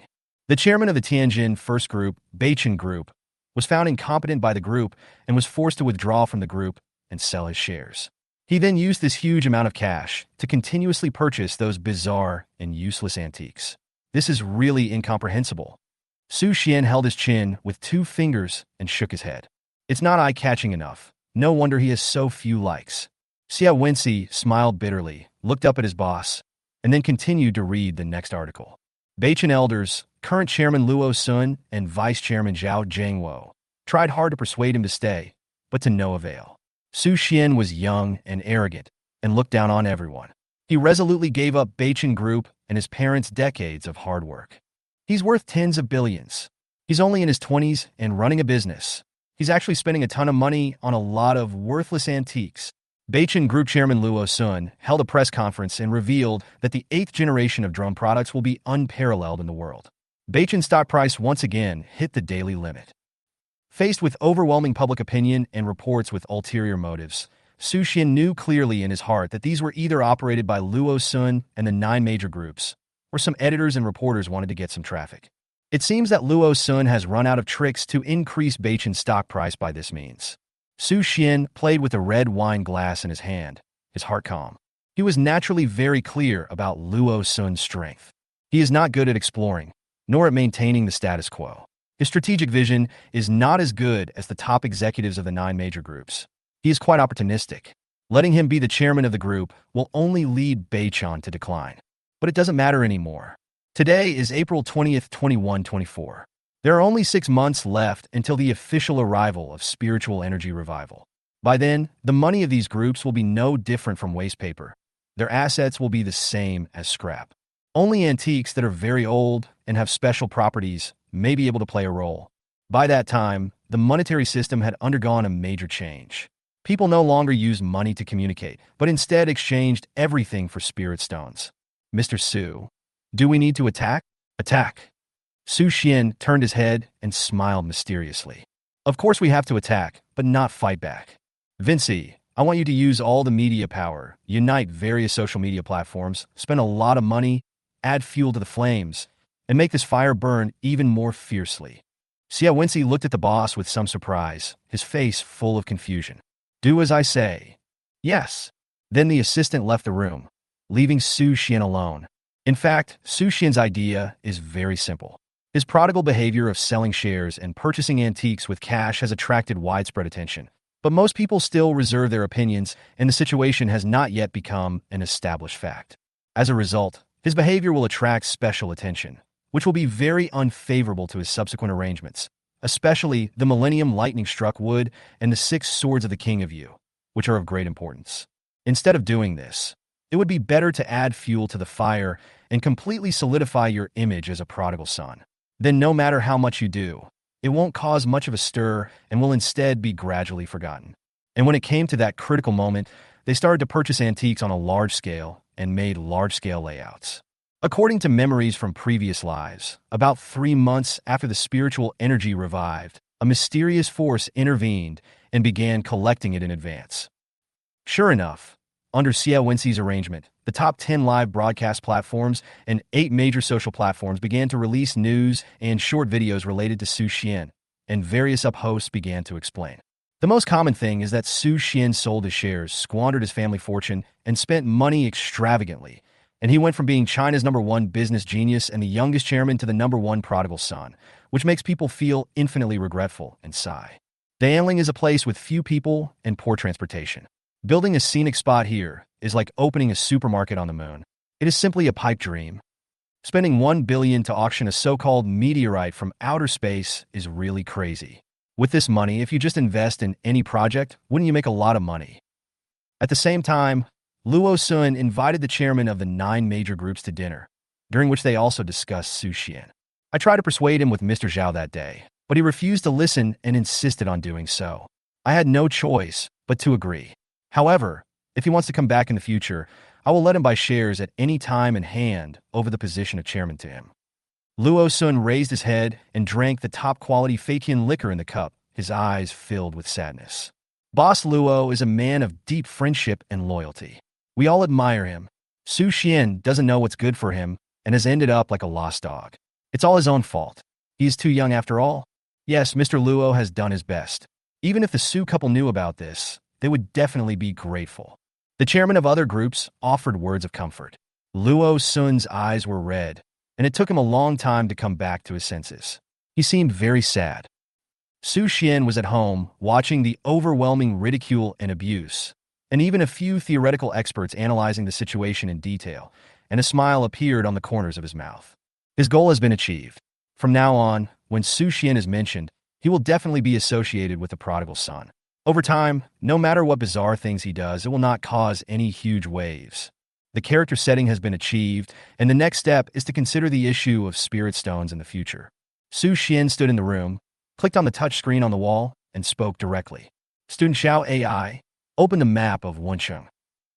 Hashtag, hashtag, hashtag, hashtag, hashtag, hashtag, hashtag, hashtag, hashtag.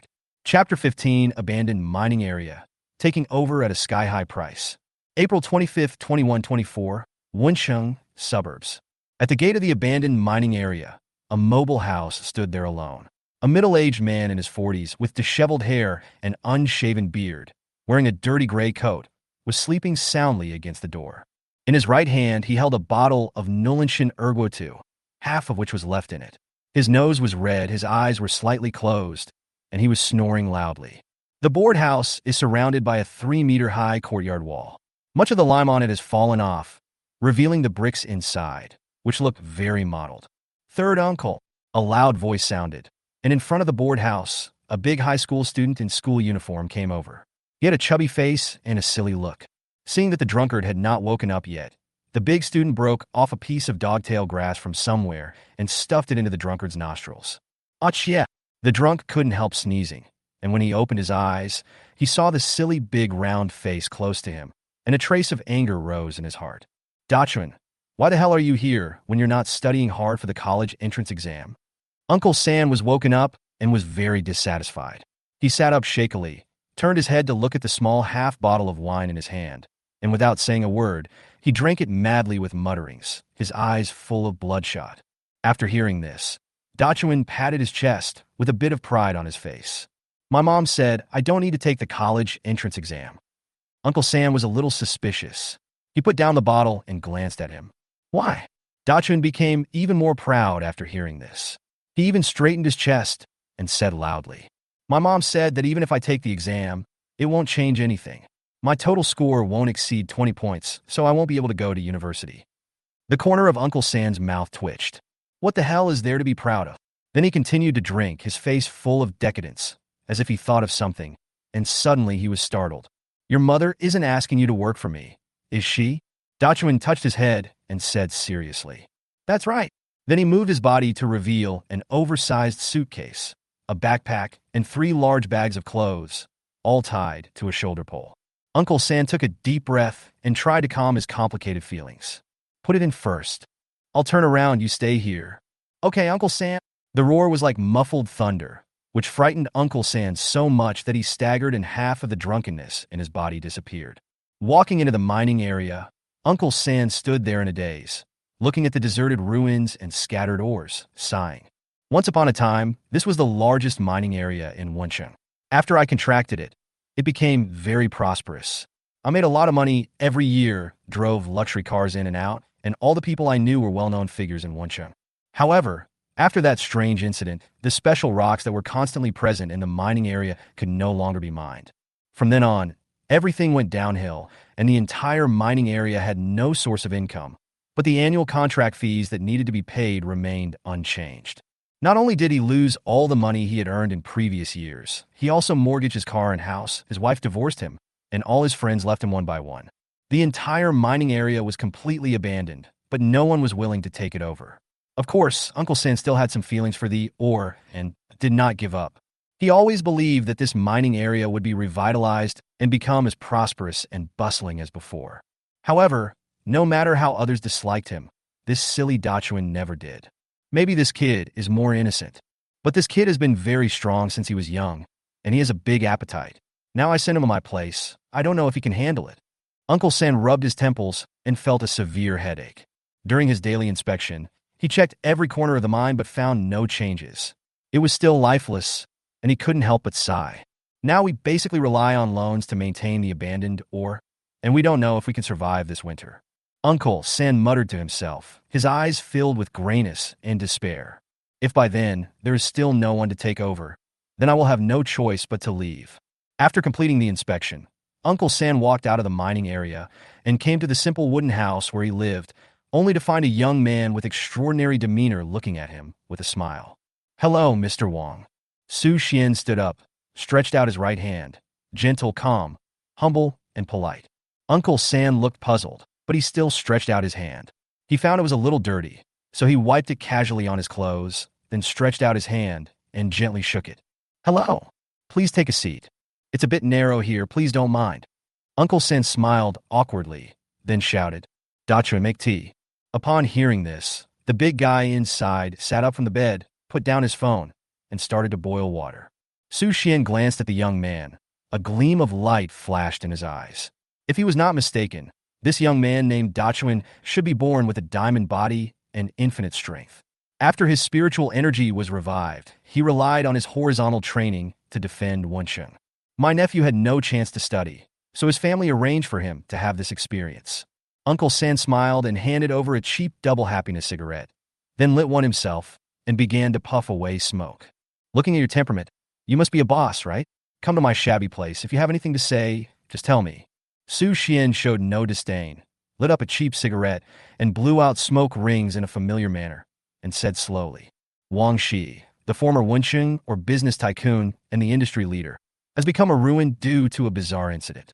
The mine no longer produces because I couldn't bear to give up the foundation I had built with my own hands, and also because I held out hope for a glimmer of possibility, I spent all my family wealth and waited for 10 years, and I am still in poverty today. Wang Shi frowned, a cold light flashed across his face, and his tone was icy. If you are here to laugh at me, there is no need to do so. I've been listening to this for 10 years. Please go back. Su Xian said seriously. Mr. Wang misunderstood. Su really admires Mr. Wang's perseverance. If we continue like this, there will be no one to take over this mine. I'm afraid Mr. Wang will be very sad, right? What is your purpose? Mr. Wang, I will buy your mining area for 1 billion, but you still have the right to operate it independently. All activities will be carried out by you. In addition, I will prepare an additional 2 billion in cash for you to use. Su Xian pressed the cigarette, but into the ashtray and rubbed it gently until it was extinguished. Wang Shi was shocked, with a complex expression of confusion and shock on his face. He couldn't help but ask, why should I trust you? In his opinion, even if this young man was a senior executive of a certain group, it was nothing short of a fantasy for him to directly take out 3 billion in cash. My name is Su Xian. Su Xian didn't care. He straightened his collar and smiled slightly. You are Su Xian, the #1 in China. Yes, the #1 loser. Su Xian shrugged, not caring about the comments of the outsiders, and continued to speak. My request is very simple. 1 billion as the acquisition right. The mine will belong to me, but you can get 10% of the operating dividends. The other 2 billion is at your disposal as operating funds. I hope you can complete the construction of the mine within 3 months. Within 5 months, I want to see a brand new mining area, no matter what method you use. After 5 months, the operation rights of the mine will be handed over to me, and you can still get the dividends.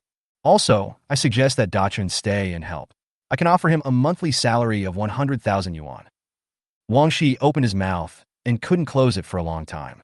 After a while, he sighed and said, It seems that what is reported in the media is true. Su Xian remained silent, but he was ecstatic in his heart. After the spiritual energy of this abandoned mining area was revived, it continuously produced spiritual stones, which became one of the most precious wealth. By then, with the Hengduan Valley as his base camp, and this place as the source of spiritual energy, and with all kinds of magical weapons added to his body, Su Xian is confident that he can far surpass his previous life.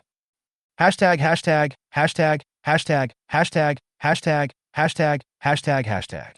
Chapter 16. 9 major groups work together to harm Su Xian. April 30th, 2124. The most luxurious restaurant in Tianjin. Food comes first in the VIP room. A group of people were having a heated discussion around a round table. They were the leaders of the 9 major groups in Tianjin, including Luo Sun, chairman of Beichen Group. Xiao Jingtian, chairman of Huaxin Group, looked a little unhappy and snorted coldly. This Su Xian made my kid lose all face at the auction. If I can't make him pay 10 times the price, I won't be able to swallow this anger. The others echoed. Boss Xiao, this Su Xian is really outrageous. Xiao Yu has already set his eyes on the meteorite, but he still won't give in. He even piled up a few hundred million on something that is worth less than tens of millions, and finally spent a full billion to buy it. This behavior is really despicable. Mr. Luo, Su Xian should have had a very difficult life when he left Beichen Group. How come he is so prosperous now? Even though we have fanned the flames in the media and made it known to everyone, and his image as a prodigal son has been established, he himself does not seem to have suffered any losses. Yes, Mr. Luo, you are already in charge of Beichen, and that old man Zhao Jingwo listens to you. But can you tolerate Su Xian being so comfortable now? Luo Sun glanced at everyone silently, sneering in his heart. These bastards want to deal with Su Xian, but don't want to take action, so they use me as a gun. He was sure that if Beichen Group encountered a crisis one day, these bastards would attack all of Beichen's business operations without hesitation, and devour them until they became bigger. And when Beichen falls, this group of people will kill and attack each other. He remained calm and raised his glass. Everyone, let's have a drink first. The wine glasses clinked, and more than a dozen people drank them all. They all looked at Luo Sun, as if waiting for his statement and speech. After a while, Luo Sun chuckled and said, "Everyone, I think that Su Xian can no longer make any waves." According to the latest news, guess what Su Xian did? After saying this, he couldn't hold back the smile on his face and looked very happy. The other chairmen looked at each other, and one asked in confusion, "Could it be that he is buying some so-called junk antiques at a high price?" Luo Sun couldn't hold it back any longer and suddenly burst into laughter. "Ha ha! He went to Wencheng in person a few days ago and actually bought the mining area that Wang Shi had abandoned for 10 years and offered a whopping price of 1 billion. Hiss! What?" After hearing the news, all the bigwigs in the room were stunned and then burst into loud laughter. "Ah, talent, what a talent. The Wencheng mining area suddenly stopped producing more than 10 years ago, and the mining area of more than 300,000 square meters became a ruin. Wang Shi sold everything he had, mortgaged his car and house, and his wife and children left him. He struggled to support the business, but no one was interested. I didn't expect Su Xian to take over. It's unbelievable, unbelievable. Haha, that's right. After the mine was abandoned, the business plummeted and its value became worthless. If Su Xian bought antiques, they still have collection value and may be able to be sold in the future. However, the abandoned mine is really worthless. Is Su Xian crazy?" Just when everyone was mocking Su Xian, Luo Sun suddenly released another message. In addition, Su Xian also took out 2 billion in cash as operating funds for the mining area. Can you believe it? What? The dozen or so people who were already dumbfounded burst into exaggerated laughter and fell forward and backward after hearing the news. Is it possible that Su Xian is planning to build a scenic spot? Or invest in other construction? Impossible. Wencheng is a poor area in China, and the mining area is even more remote. Due to underdeveloped transportation and low popularity, no one has been interested in it for many years. Moreover, there are no mountains and rivers here, so the success rate of building a scenic spot is too low. That doesn't make sense. Does Su Xian really think that this money is just useless waste paper? Is he squandering it at will?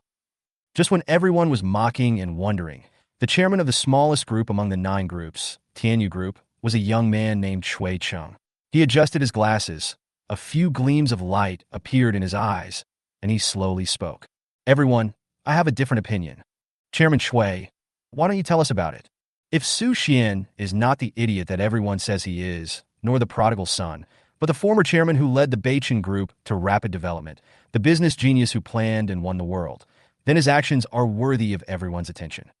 As soon as these words came out, Luo Sun's face suddenly became unhappy. He put away his smile and said nothing. Xiao Jingtian snorted coldly. "Chairman Shui, in terms of group size, you are the youngest. In terms of age, you are the youngest. In terms of financial resources, you are the youngest. In terms of seniority, you are the youngest. But in terms of tone, you are the oldest. Beichen Group has been able to grow in size because of Chairman Luo's good leadership. What does it have to do with Su Xian? Does Chairman Shui think that the Damling area can be turned into a 5A scenic area? Or that the Wencheng mining area can be revived and become the top mining area again?" The sharp and incisive words came straight at him like a spear or dagger. Facing Xiao Jingtian's aggressiveness, Shui Cheng was powerless to refute and could only shake his head and say, "I'm just worrying too much. Please forgive me." That's true. These places are simply not likely to bring any profits to Su Xian, but why does he insist on doing so? Ahem. Luo Sun coughed twice, and everyone immediately quieted down. He then glanced at everyone and stayed on Shui Cheng's face for a few seconds. The displeasure on his face flashed away, and then he spoke. "I agree with everyone's proposal. Since Su Xian doesn't know what's good for him, we don't have to be polite. According to my calculations, he still has at least 30 billion in cash, and this rate of consumption is far from enough. I'm sure you all remember clearly how the Su couple suppressed you in the past, right? In that case, I suggest that we work together immediately to take out all the antiques in our homes, especially those that are very old, and even put some land in remote areas up for auction. With Su Xian's crazy behavior now, he will definitely take the bait. At that time, we will all temporarily raise the price and squeeze out all the 30 billion cash in his hands. From then on, he will no longer be able to make any waves. Everyone, what do you think?" Xiao Tianjing was the first to nod. "I agree. I second that. I agree. I agree." Shui Cheng was the last one to express his opinion. For some reason, he always had a bad feeling in his heart, as if Su Xian was not as stupid and simple as he seemed. What exactly does he want to do? Chapter 17 News about the tomb of the King of Yu, Xueli's arrival. It took 3 full days for Su Xian to finally help Wang Shi regain his confidence and start operating the mining area again. But the key problem is that this place has been abandoned and or cannot be mined 10 years ago, so it has no value. Wang Shi questioned this. If there were no or what else could be done in this mining area? You couldn't develop an amusement park here. This place is far away from the city center of Vancouver, with poor transportation and no one interested in it. Even if 2 billion is invested, it is unlikely to change anything. In response to this, Su Xian gave him the answer: to gather a large number of trustworthy people, build high walls here, clean up the waste, and build a cement road connecting to the urban area to ensure that cars can pass smoothly. Wang Shi's time was 5 months. 5 months later, the mining area was handed over to Su Xian, who began to take over the management. As for the workers, Su Xian was also very generous. He offered each of them a monthly salary of 30,000 yuan and gathered 500 people to work together. After 5 months, when his requirements were met, he would withdraw. Can you tell me why you have to invest so much money in this mining area that can no longer be revived? Before leaving, Wang Shi was still confused. Su Xian wrapped himself tightly in his windbreaker, holding a cigarette in his mouth, puffing out smoke and gazing into the distance with deep eyes, leaving only one sentence. You will know when the time comes. I will only give you 5 months. Regardless of whether you can complete the task or not, I will leave the 2 billion yuan to you to manage. But please make sure you get what I want. After saying this, Su Xian decisively left Wensheng.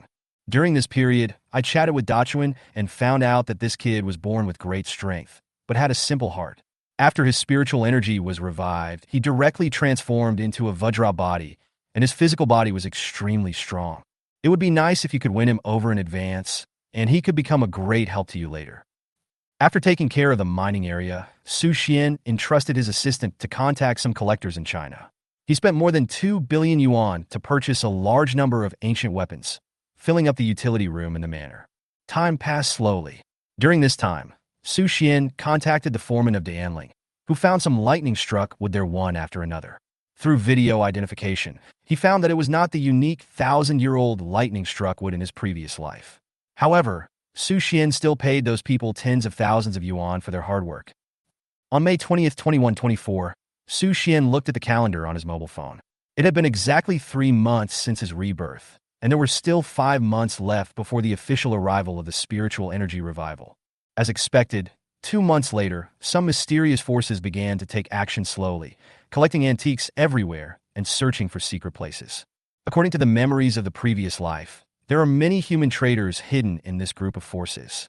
They communicated with the ancient tribes and foreign lands in advance through secret means, learned the secret of the revival of spiritual energy, and began to seduce those wealthy people to occupy the secret realm of the future and acquire the magic weapons of the future. But when the ancient clan arrived, they turned against them and handed over these secret realms and magic weapons, bringing great disaster to the entire human race. In this life, we must not let these people succeed. Sir, there is news over there. Xia Wenxi's voice was heard outside the door. Su Xian moved his body, drank the red wine in the glass, lit a cigarette, and felt refreshed. After waiting for so many days, there was finally news. At Su Xian's signal, Xia Wenxi slowly spoke. Miss Xueli sent me news that the tomb of the King of Yu has been found. But it seems that some unexpected accidents have occurred this time. The tomb of the King of Yu is extremely dangerous. They lost a lot of people in the process of moving mountains and removing hills. Miss Xueli may come to talk to you in person tomorrow. Su Xian nodded, his expression unchanged. The 6 swords of the King of Yu are extremely powerful, and the tomb where they are stored is naturally not easy to find, so it is normal that there will be losses. Also, according to the feedback from the crazy old man in Yunbei, he seems to have found a mysterious technique, but he won't tell us. I need you to go there in person. Okay, I get it. Let's surely come find me. Yes, sir. Xia Wenxi nodded and left. Su Xian sat on the sofa and began to think. After the spiritual energy of the previous life was revived, the most powerful sword formation was the Kaitian formed by the 6 swords of King Yu. At that time, he had only witnessed the 3 swords of Britain and the 3 swords of China facing off. The sword energy was soaring into the sky, and those below the realm of true king could not get close at all. If the six swords were gathered together and combined into a complete version of the Kaitian sword formation, according to the method engraved in a Taoist temple in memory, the power would be unimaginable. Among the martial arts from Yunbei, the most famous one is the ancient Heavenly Book. In the previous life, someone gathered 2 volumes of the Heavenly Book and was almost able to compete with the level of the ancient True King. Su Xian had no idea how terrifying it would be if the complete Heavenly Book was gathered. The next morning, Xueli came to Su Xian Manor. "Good morning, Mr. Su." Very different from the first time they met. This sexy, lively, and cheerful young mixed-race girl looked a little lonely and tired this time. Her pretty face was full of dejection, and her drooped eyes no longer had the confidence of last time. What surprised Su Xian slightly was that his right arm was wrapped in bandages. "Miss Shirley, please take a seat." Su Xian stretched out his hand with a gentle expression. "It looks like you're not in a good condition." Xueli smiled bitterly, picked up the green tea, drank it all, then raised her head and stared at Su Xian deeply. "Mr. Su, I want to ask you a question." "Please go ahead. Why are you looking for the 6 swords of King Yu?" Shirley spoke each word with a hint of doubt in her tone. Su Xian put out the cigarette in his hand, smiled faintly, and said with a slightly dissatisfied tone, "Miss Shirley, I don't think I have the obligation to tell you the specific reason. Besides, I've always liked collecting antiques. Is that a problem?" Xueli did not look away. After more than 10 seconds, she did not see anything unusual on Su Xian's face. Then she looked away and let out a breath. "Okay, I'll just assume you like collecting antiques. I came here this time to talk to you. The tomb of the King of Yu is much more dangerous than we imagined. And when we went to the cemetery this time, we lost more than a dozen good fighters before we found the ancient sword." "So?" Su Xian nodded and interrupted her. "So, you're here to raise the price?" Xueli was slightly stunned and smiled. "That's right. After we went back to review and summarize, we unanimously agreed that the current 2 factions of moving mountains and removing mountains are unable to complete the commission, so we want to ask 2 experts to come out, and their price is much higher. What do you think, Mr. Su?" "Of course, if Mr. Su is not willing, we will end the deal here, and we will return the 1.5 million deposit you paid intact." Su Xian did not answer immediately. After a few seconds of hesitation, he took a sip of the warm coffee in the cup and said with a smile, "I agree, but I hope this is your last price increase. The 5 million we agreed on before will remain unchanged. On this basis, an additional 100 million will be added. The condition is that you invite Master Keiqiao and Master Bai and send the ancient sword to me within 3 months. Ms. Shirley, I don't think this is difficult." Xueli was also a little confused. She obviously didn't expect Su Xian to be so straightforward. She originally thought that she would need to bargain for a while, but he directly offered 100 million. This was far beyond her psychological expectations. She nodded and said, "Mr. Su, please rest assured. I have already written to the 2 seniors. After they finish dealing with the affairs in the United States, they will rush back immediately. They will arrive in 2 months at the latest. By then, I will definitely bring the ancient sword to Mr. Su. Then I will wait for good news." Su Xian stood up and personally escorted Xueli out of the manor. After Xueli left, Xia Wenxi came over and whispered, "Mr. Su, the construction of Hengguan Valley has started as you instructed. It is estimated that all the projects will be completed in 4 months. I have reviewed all the construction drawings, and they are completely consistent with your requirements." Su Xian nodded, entered the gate, suddenly turned around, and said with a smile, "I guess Luo Sun and the others can't wait any longer, right?" Xia Wenxi was slightly stunned, then smiled and said, "The 9 groups have sent more than a dozen invitations in the past half-month, and I rejected them all according to Mr. S' instructions." Su Xian remained expressionless as he took off his cloak, and his assistant immediately took it over. "Get ready. We are going to meet these 9 groups." Chapter 18, Only 20 billion. Pack them all for me. May 22nd, 2124, in the living room of Luo Sun's villa. The heads of the 9 major groups and some senior executives all gathered together, totaling more than 20 people. On the square table made of fine wood, fruits, snacks, cigarettes, drinks, etc. are placed in a rich and colorful manner. "Do you think Su Xian will come?" Someone asked the question that everyone is most concerned about. Since more than half a month ago, I have sent Su Xian countless invitations and even visited him at his home, but I was stopped at the door by his assistant and told that Su Xian was not there. As for phone calls and emails, they fell into the sea and no one answered. Everyone was already full of confidence and ready to give Su Xian a hard time, but they found out that he ignored them. It was like a powerful punch hitting cotton, very uncomfortable. As time went by, these people's enthusiasm gradually dissipated, and they even gave up their previous ideas. Whatever, I'm tired. At this moment, Su Xian suddenly agreed to the appointment, and Luo Sun had to gather these people together again and wait for Su Xian to arrive. It should come. Luo Sun put out the cigar in his hand and took another sip of vodka. Based on my experience working with him over the years, Su Xian is a self-proclaimed expert who likes taking risks and taking advantage of opportunities.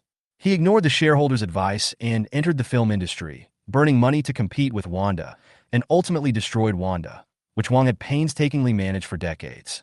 This is proof enough. So, I dare to conclude that he will definitely keep the appointment this time. With Luo Sun's assurance, everyone felt relieved and started drinking, smoking, and chatting. An hour later, Su Xian still hadn't arrived, and the group was beginning to get tired of it. Xiao Jingtian, chairman of Beichen Group, looked at his watch, frowned, and said, "It's already past 10 o'clock. Is Su Xian going to stand me up?" Luo Sun was getting a little impatient and felt anxious inside, but he still looked confident on the surface. "Mr. Xiao, please be patient. We're going to have lunch, but it's not time yet." Another hour later, facing everyone's questions, Luo Sun's face became a little embarrassed, so he urged his assistant to find out the situation. As soon as the assistant walked out of the room, the butler's voice came from outside. "Boss, Mr. Su is here." Everyone was delighted and looked at the door in unison. Suddenly, a tall young figure slowly walked into the room. The gray high-end suit was very straight, with a $2 million windbreaker on the outside. Shiny crocodile leather shoes were very eye-catching. His hair was slightly combed back, and the burgundy tie was particularly eye-catching. Su Xian put the hat in his hand, his face gentle, glanced at everyone, and smiled. "Everyone, sorry for the wait." Then he looked at Luo Sun meaningfully, without saying anything. The butler respectfully took the windbreaker and hat and hung them on the shelf in the next room. "Su Xian, come and sit down." Luo Sun's face was full of smiles, and his eyes showed the love and care of an elder for the younger generation. "Su Xian, we meet again." A young voice came. Su Xian turned his head and glanced, and found that it was Xiao Yu, the young chairman of Beichen Group, who was also the opponent who lost to him in the competition for meteorite at the auction that day. Su Xian lit a cigar, put his legs on the table, squinted his eyes, and looked at him sideways. "Why? Are you still not convinced by the last auction?" Xiao Yu's face changed slightly, as if he had swallowed a fly alive. He felt very uncomfortable inside, but he resisted the urge to rush over and hit him, and smiled awkwardly. "No way. Boss Su is extremely wealthy and spends a lot of money lavishly. He is now a household name in Tianjin and even in China. Is this the defense that's broken? Is the yin and yang beginning?" Su Xian felt amused, but was extremely rude to people like Xiao Yu. "Since you don't have the ability, then shut up. We are talking to several chairmen. What qualifications do you have to interrupt?" Xiao Yu's mouth twitched and his body trembled with anger, but he did not dare to lose his temper. His father had long told him not to conflict with Su Xian, so he should endure it if he could. "Su Xian, to be honest, as your uncle, I work with your father to build the world and achieve Beichen's current success. I don't want to see you become like this. I don't know what your reasons are, but I don't want to see you continue to spend money like this." Luo Sun put out the cigarette in his hand and said with great sorrow, "I dreamt about Brother Su a few days ago. He asked me if I'd taken good care of Beichen and taken care of you. I felt so ashamed that I burst into tears when I woke up. Su Xian, if you need your shares, you can buy them back at any time." After he finished speaking, Luo Sun even had tears in his eyes. He took out a handkerchief from his pocket and covered his face with his hands while crying. "Mr. Luo, you have done your best. There is no need to blame yourself. Yes, Mr. Luo, under your leadership, Beichen Group is thriving, and we can all see it." Luo Sun covered his face with one hand and cried, and stretched out his other hand to signal everyone to stop. "Stop talking. Today's situation is all my fault. I feel so sorry for Brother Su. I remember that we had a long talk all night long, from Wall Street business to the economic crisis, from the steam age of the Industrial Revolution to the rise of the industrial internet." Su Xian watched this scene quietly. If he didn't know what kind of person Luo Sun was, he would probably have been fooled by his superb acting skills. "Uncle Luo, needless to say, I know your dedication and pursuit for Beichen Group. Now that the shares have been sold, there is no way they can be taken back. I'm fine the way I am now. I can just wander around and enjoy the scenery. It's very relaxing." Luo Sun was overjoyed. Su Xian publicly stated that he would not take back the shares, so he was completely relieved. After decades, he finally achieved the situation of controlling Beichen. If Su Jian knew that there was such a prodigal son, he would probably die with regret. Everyone, let's not talk about irrelevant things and get straight to the point. Su Xian lit another cigarette with a very arrogant attitude. He didn't even look at these people. He looked very vividly like a young, arrogant, and conceited person. This made everyone more convinced that Su Xian was really, as reported by the media, ignorant, arrogant, and spendthrift. I heard recently that you were looking for antiques everywhere. We uncles happen to have some. Do you think we can find any useful antiques? We are old now, and even when we pass away 100 years later, we won't be able to take anything with us into the earth. Of course, you don't have to worry about the price. We will sell it to you at the original purchase price. It's just that this batch of antiques plus a few pieces of land may be a bit high in value. Luo Sun showed his concern, and even had a hint of provocation in his tone. Su Xian waved his hand, flicked the unextinguished cigarette in his hand casually, and dropped it into the fruit plate. His tone was very arrogant. Look at the items first, then talk about the price, and don't talk about other nonsense. I sneered in my heart. This group of people wanted my cash, and I wanted antiques. They thought they made money, but in fact they suffered a huge loss. 5 months later, the monetary system collapses and cash will be like waste paper. No matter how much cash you have, it will be useless. Instead, these antiques may become valuable treasures. The faces of several chairmen turned unnatural. If they had not had to endure it in order to squeeze the funds from this kid, they would have exploded long ago. So under Luo Sun's arrangement, the chairman of the 9 major groups took out all the antiques they had acquired and showed them to Su Xian. When Su Xian saw these things, he was very surprised. Tang Dynasty Jade Rui, Snow Mountain Ice Beads, East China Sea Night Pearls, the Great Lane Temple Mingzuan Relics, Dried Stone Dan. Plus there are several other plots of land that contain secret places. Su Xian was very happy in his heart because he had made a lot of money, but he looked uninterested. This Jade Rui is in good condition, but unfortunately there are flaws inside. The Night Shining Pearl is lustrous and looks like it has been nurtured for more than 60 years, but it is too small and not of top quality. The Snow Mountain Ice Pearl has icy skin and jade bones. I can already feel the biting cold before I even get it in my hand. Not bad. As Su Xian selected and evaluated, everyone's hearts were hanging. After all, if these antiques did not catch Su Xian's eye, then they would definitely not be able to sell, and their plans would be ruined. What really surprised Su Xian was not these items, but the several mining areas they mentioned. Most of those mining areas were in the same situation as the abandoned mining areas in Wencheng, but Su Xian knew that these mining areas had undergone qualitative changes after the recovery of spiritual energy. Either it will produce spiritual stones or special metals, which are most suitable for creating magical objects and weapons. It took 2 hours to go through all the things. Su Xian finally lit a cigarette, leaned back in his chair, and said nonchalantly, "I thought you guys would give me a big surprise, but it looks like nothing special. Name your price." Luo Sun and Xiao Jingtian looked at each other and saw excitement in each other's eyes. One price, 20 billion. After he finished speaking, everyone looked at Su Xian in unison. After all, the total purchase of these things only cost less than 5 billion yuan, and they had even made plans to bargain in their hearts. The scene was extremely tense, and no one even breathed hard. Su Xian sneered. "It's only 20 billion. Pack them all up. I hope that the contract will be signed within 7 days. My assistant and lawyer will communicate the details with you then. You won't be able to use the lunch, everyone. Goodbye." Amidst everyone's confusion, Su Xian took the windbreaker and hat handed to him by the butler. Put on the windbreaker, put on the hat, turned around, and walked out of the hall. It was a few minutes later that everyone came to their senses and then burst into crazy laughter. It seems that Su Xian has fallen into the vortex of collecting and is getting deeper and deeper. He is undoubtedly the #1 prodigal son in China. Haha, we made a lot of money this time. Congratulations, everyone. No more talking, let's eat. Luo Sun was also ecstatic. Everything was going according to his plan. Su Xian was just a stepping stone for him to become famous all over the world, and Beichen Group was just a platform. This time I have invited a Michelin chef to come. We have the best imported foie gras and Australian steak. Please enjoy them slowly.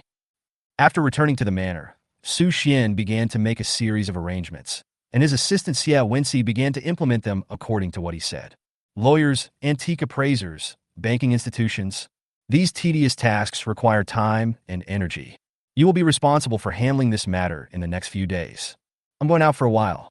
I have to keep an eye on the mining area, Dianling, and Hengguan Valley. Don't worry, sir. Chapter 19. The Ancient Book of Earth. Encounter with the Master of Baiyun Monastery. May 28, 2124, Lujia Village, Yunnan Ancient Town. When Su Xian saw the crazy old man again, he was also a little surprised. His hair was neatly combed. He wore a well-fitting brand-name suit, shiny leather shoes, a Swiss mechanical watch worth millions, and was followed by 4 or 5 burly bodyguards. "Mr. Su, this way, please." The old man was very polite.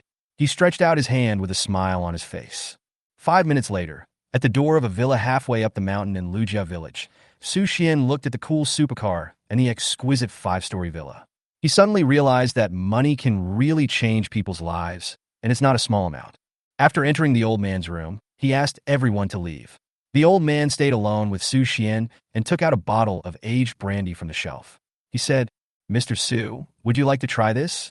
Su Xian nodded, lit a cigarette, and said nothing.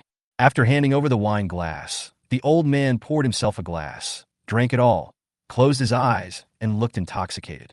"Mr. Su, you have been so kind to me. You have allowed me to have all these things.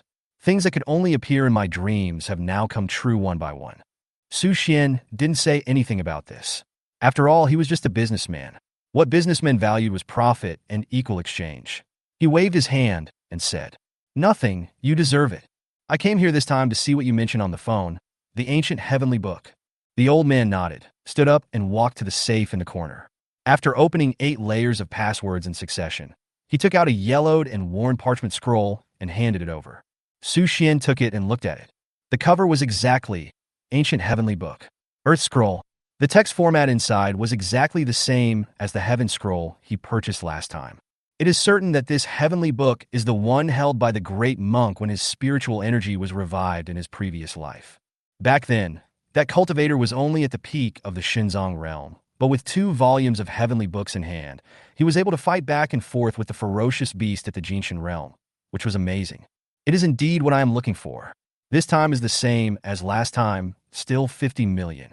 Su Xian put away the parchment book and made an offer directly. It seems like a crazy act to spend 50 million to buy a treasure like this. However, when the spiritual energy revives, this heavenly book will be a priceless treasure, and even billions of spiritual stones will not be enough to exchange it for it. Obviously, the old man didn't know this, and he agreed immediately. "Deal. Mr. Su can take it back first, and the money will be transferred to you later." Before leaving, Su Xian asked a question. "Where did you find this book?" Old Yang grinned. "The mountain behind Yunbei, Nanyang Mountain. However, this thing depends on chance. I discovered it by accident. Mr. Su, if you are interested, you can go and have a look." 50 million is enough for old man Yang to live for a lifetime. So he also understands that for a person like Su Xian, it would be easy to obtain the origin of the heavenly book, and there is no need to ask at all. Besides, this heavenly book is of no use to me. "Thank you very much." Su Xian nodded, left the villa, and decided to go to Nanyang Mountain in person. The spiritual energy of the previous life was revived, and he lived for a full 15 years, but he had never set foot in Yunbei. Later, it was secretly occupied by a powerful force, and various magical skills flowed out of it. The whole of China was scrambling for it, but no one had ever entered. Because anyone who enters, no matter what their realm is, will be beheaded, and their bodies will be hung at the entrance of the village the next day. It seems that there must be some mystery behind this Nanyang Mountain. Before that, Su Xian decided to go to the ancient temple in the north of the village first. This place was also where old man Yang lived before. There was nothing inside except a golden Buddha statue. There were dense spider webs, rats and cockroaches crawling everywhere. The incense in front of the Buddha statue had long since disappeared, and the golden body had begun to fall off, revealing the mottled inside, which was very ugly. Su Xian looked around carefully and found that there was nothing special about this dilapidated temple. Perhaps it would only become apparent after the spiritual energy revived? However, this dilapidated temple only cost 10 million, so it's not a big deal. After thinking about it carefully, now that the Hengguan Valley, the base camp, has been taken care of, the Wenqing mining area has been taken into pocket, and with the 5 major mining areas sold by the 9 major groups, there is no need to worry about spiritual energy in the future. The elixir purchased from the Emperor's Association should be more than enough to break through to the Shenzong realm. Meteorites and ancestral dragon veins are both materials for making immortal weapons. The bronze swords were combined into the Kaitian sword formation, and now we are waiting for the other three. 2 volumes of the Heavenly Book are now in his hands, as well as many techniques. Bodhi seeds. Everything is ready. Physical constitution, comprehension, magic treasures, elixirs, spirit stones, weapons, and techniques have all been found. Su Xian was full of expectations for the future. In his previous life, he was completely unprepared. It took him 15 years of hard practice to reach the Shenzong realm and touch the threshold. In this life, if I plan ahead, I wonder how far I can go. After leaving the dilapidated temple, Su Xian followed the directions provided by Old Man Yang, and it took him 2.5 hours to reach Nanyang Mountain. This mountain is located in the north of Lujia village. It is a branch of the world-famous Himalayas. It is about 900 meters above sea level. It has not yet been reclaimed. The mountain roads are rugged and steep and very difficult to climb. When he reached the top of the mountain, Su Xian sat on a huge rock, looking down at the abyss below and all the mountains below. He felt suddenly enlightened. When looking up, God can see a thin sea of clouds, like a fairyland. I wandered around the top of the mountain, but didn't find anything special. Few people have ever set foot on this barren mountain. In addition, Yunnan is remote and poor, so it has not been developed into a scenic area. Apart from the flowers, trees, insects, fish, birds, and animals all over the mountains, which have a primitive ecological atmosphere that is not found in big cities, there is nothing else worth noting.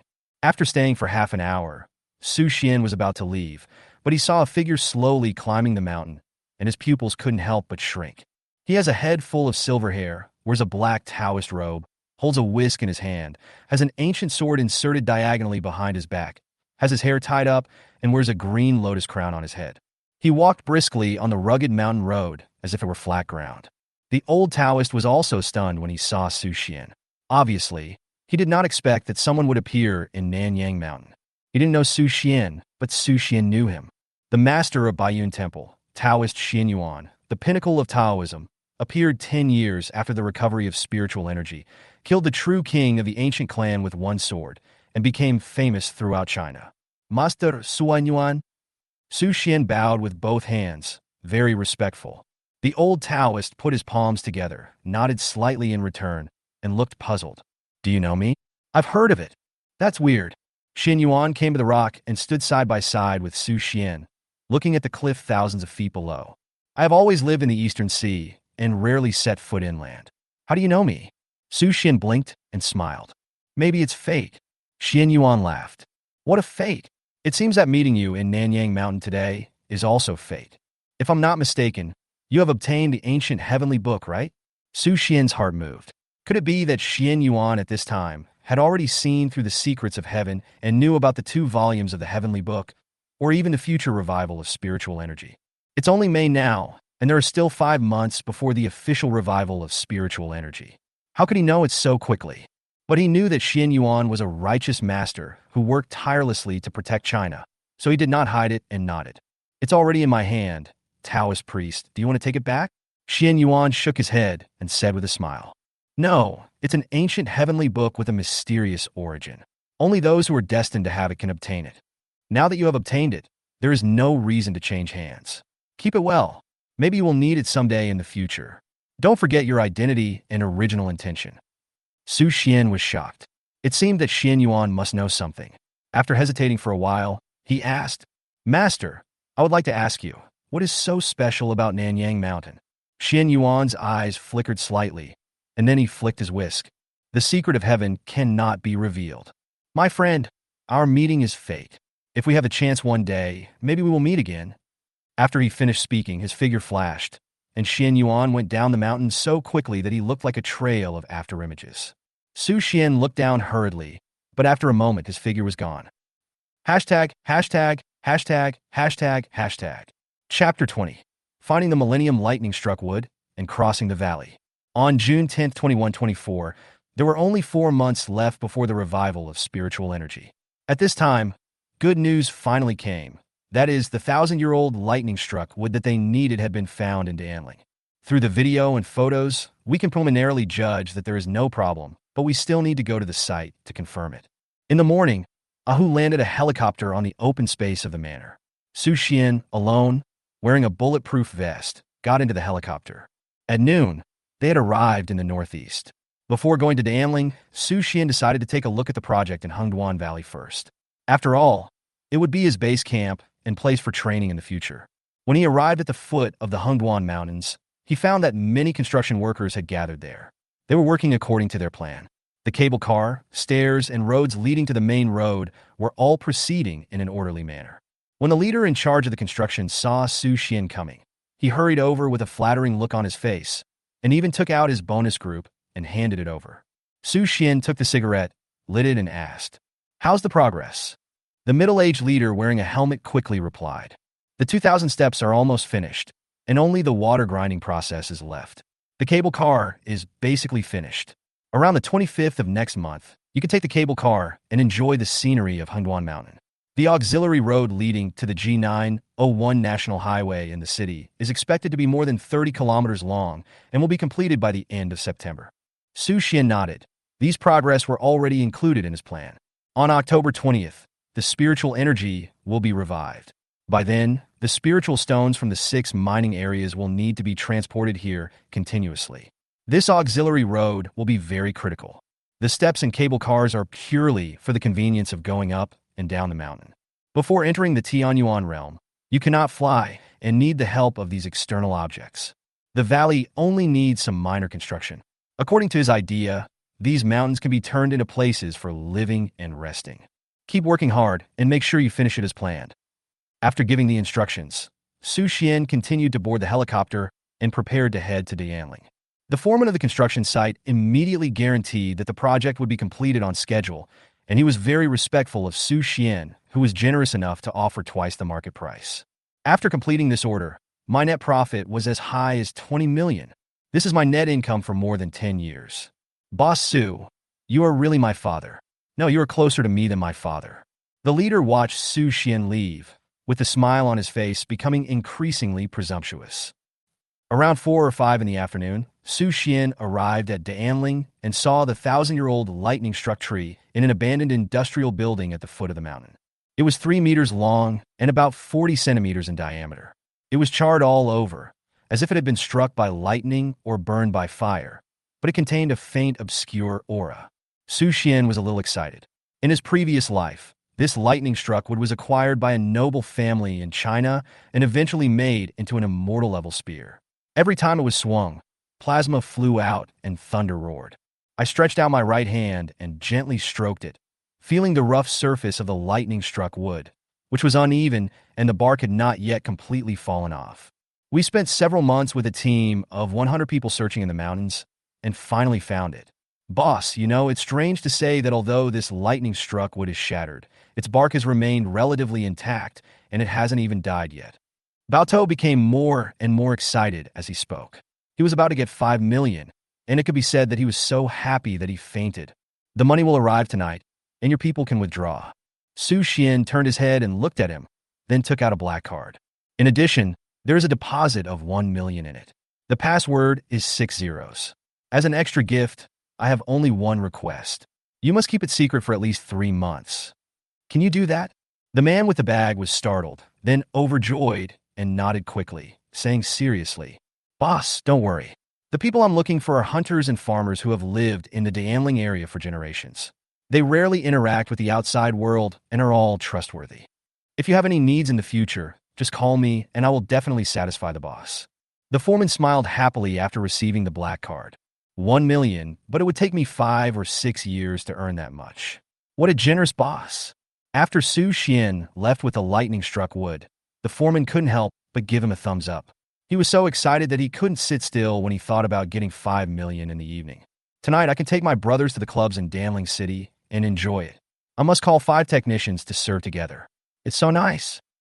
After meeting Uncle Gui and others, Su Xian arranged for them to send some people to participate in the project in Hengduan Valley. "Mr. Su, we have more than 300 good fighters here, more than 100 of whom are veterans who have retired from the army and fought in the battlefield. There is no problem with their loyalty. As for firearms and ammunition, the control is now relatively strict, but it is enough to ensure that there will be no mistakes when goods enter the Northeast." Uncle Gui is very confident about the territory he has run for decades. Su Xian shook his head and said, Don't be too optimistic. Those real noble families have not yet appeared. They are not comparable to us business groups. I only have one request, which is to do your best to protect the Hengduan Mountains and ensure the traffic safety of this highway. You can communicate more with the Transportation Bureau and appropriately share the pressure of the traffic control team. They will understand. Uncle Gui's eyes lit up, and then he nodded and said, "Understood. Sir, I see that you have spent all your money in the past few months buying antiques, purchasing mining areas, and building projects. Have you found any investment opportunities? Or is there something big happening in the future? After all, this period is not peaceful. Many countries in the world are at war. Although China is very peaceful, other countries may still be in the midst of smoke and suffering." Su Xian glanced at him coldly and said, "Don't ask any more questions. Just do as I ask. You will know it later." Uncle Gui's heart trembled, and he suddenly remembered that the young man in front of him had single-handedly led Beichen to destroy the wanda that Wang had painstakingly managed for decades. He quickly replied, "Remember, sir?" After circling for a few days, Su Xian found some of the things he needed in the northeast, brought them all back, and then returned to Tianjing. June 15th, 2124, Tianjing, Su Xian Manor. "Sir, there's news from the Emperor's Club that they have acquired 10,000 dried medicinal stones." The assistant came into the room. Su Xian's eyes lit up, and he immediately became excited. These pills would become important items for improving his realm in the future. Even if you don't practice by taking pills, even if you're a pig, you can reach the peak of the Shenzong realm. Let's go and take a look. In the afternoon, Su Xian arrived at the Emperor building. It was a little different from last time. The president of the Emperor Club, a well-known figure in the antique world of Tianjin, looked a little sad at this moment. "Mr. Su, I recently received some rumors that the future situation seems not optimistic." The president looked at Su Xian with doubt and temptation in his eyes and worry in his gloom. Chapter 21. 3 months left. A mysterious force appears. Su Xian did not answer directly. He picked up the teacup and took a sip, then said calmly, "What news did the president hear?" Sheng Qingping pushed open the office chair, stood up, sat on the sofa, shook his head, and said, "Nothing much, just some friends told me that something big might happen in the future, and this thing might affect the whole world. Some time ago, I went to Jiangnan to buy a batch of antiques, and accidentally discovered that it seemed that some old-line families began to appear, and they were also buying. Normally speaking, these aristocratic families behind the scenes would never get involved in the antique business, so I guess something big is going to happen, which is why they are scrambling to make a deal." Su Xian remained expressionless, but his heart was already filled with turmoil. In the previous life, a mysterious force was the first to intervene, buying up antiques and purchasing land everywhere, but that was after July and August. It is only June now, and there are still 4 months before the revival of spiritual energy, but those old families have already intervened, earlier than expected. "Don't worry, President. We will stop the enemy with our own army and block the flood with our own earth." Su Xian lit a cigarette and blew out a smoke ring. He didn't want to argue with Sheng Qingping on this issue, so he continued to ask, "I will buy all the dried medicinal stones that the president found this time at the same price as last time." Sheng Qingping then nodded and clapped his hands. His assistant came in holding a wooden box and opened it in front of Su Xian. Inside were dozens of elixir stones, which were oval in shape, dark red in color, and the size of a thumb, about the same as last time. This time there are more than 10,000 of them, and the price is still the same, 500 million. Sheng Qingping forced himself not to think about the unknown things that might happen, and just regarded himself as a businessman. He could make a profit of 400 million from this deal. The huge profit temptation allowed him to ignore the reasons behind the emergence of those aristocratic families. Readily, Su Xian smiled and nodded, put out the cigarette in his hand, and left the room. Before leaving, Sheng Qingping suddenly asked him a question. "Mr. Su, everyone already knows what you have done recently at great expense. I'm not a talkative person, but there is something I need to say." Su Xian turned his head and said seriously, "Please speak, President. Those noble families are different from the 9 major groups. If Mr. Su conflicts with them in the future, he should try to be patient." Sheng Qingping did treat Su Xian as a friend. From a business partner to a friend, in addition to the huge profits it brought to himself. More importantly, he vaguely felt that Su Xian would rise in the future. This feeling was difficult to explain, but he believed it. And no matter when, the Emperor will definitely stand on Brother Su's side. Su Xian nodded, looked at him deeply, and said, "Thank you very much. In the memory of the previous life, the Emperor Club finally joined the official Chinese organization to help China resist the attacks of ferocious beasts, restrain local forces, and maintain order, which is admirable. Time passed quickly, and Su Xian was also making arrangements in an orderly manner. After several months of operation, the previous 40 billion in cash was now reduced to less than a few billion. Su Xian had already thought about the arrangements for these billions and was not in a hurry to spend them now. In a blink of an eye, a month passed, and it was July 20th, 2124. Su Xian looked at his mobile phone. There are still 3 months left for the full recovery of spiritual energy, and most of my layout has been arranged. Now I just need to wait.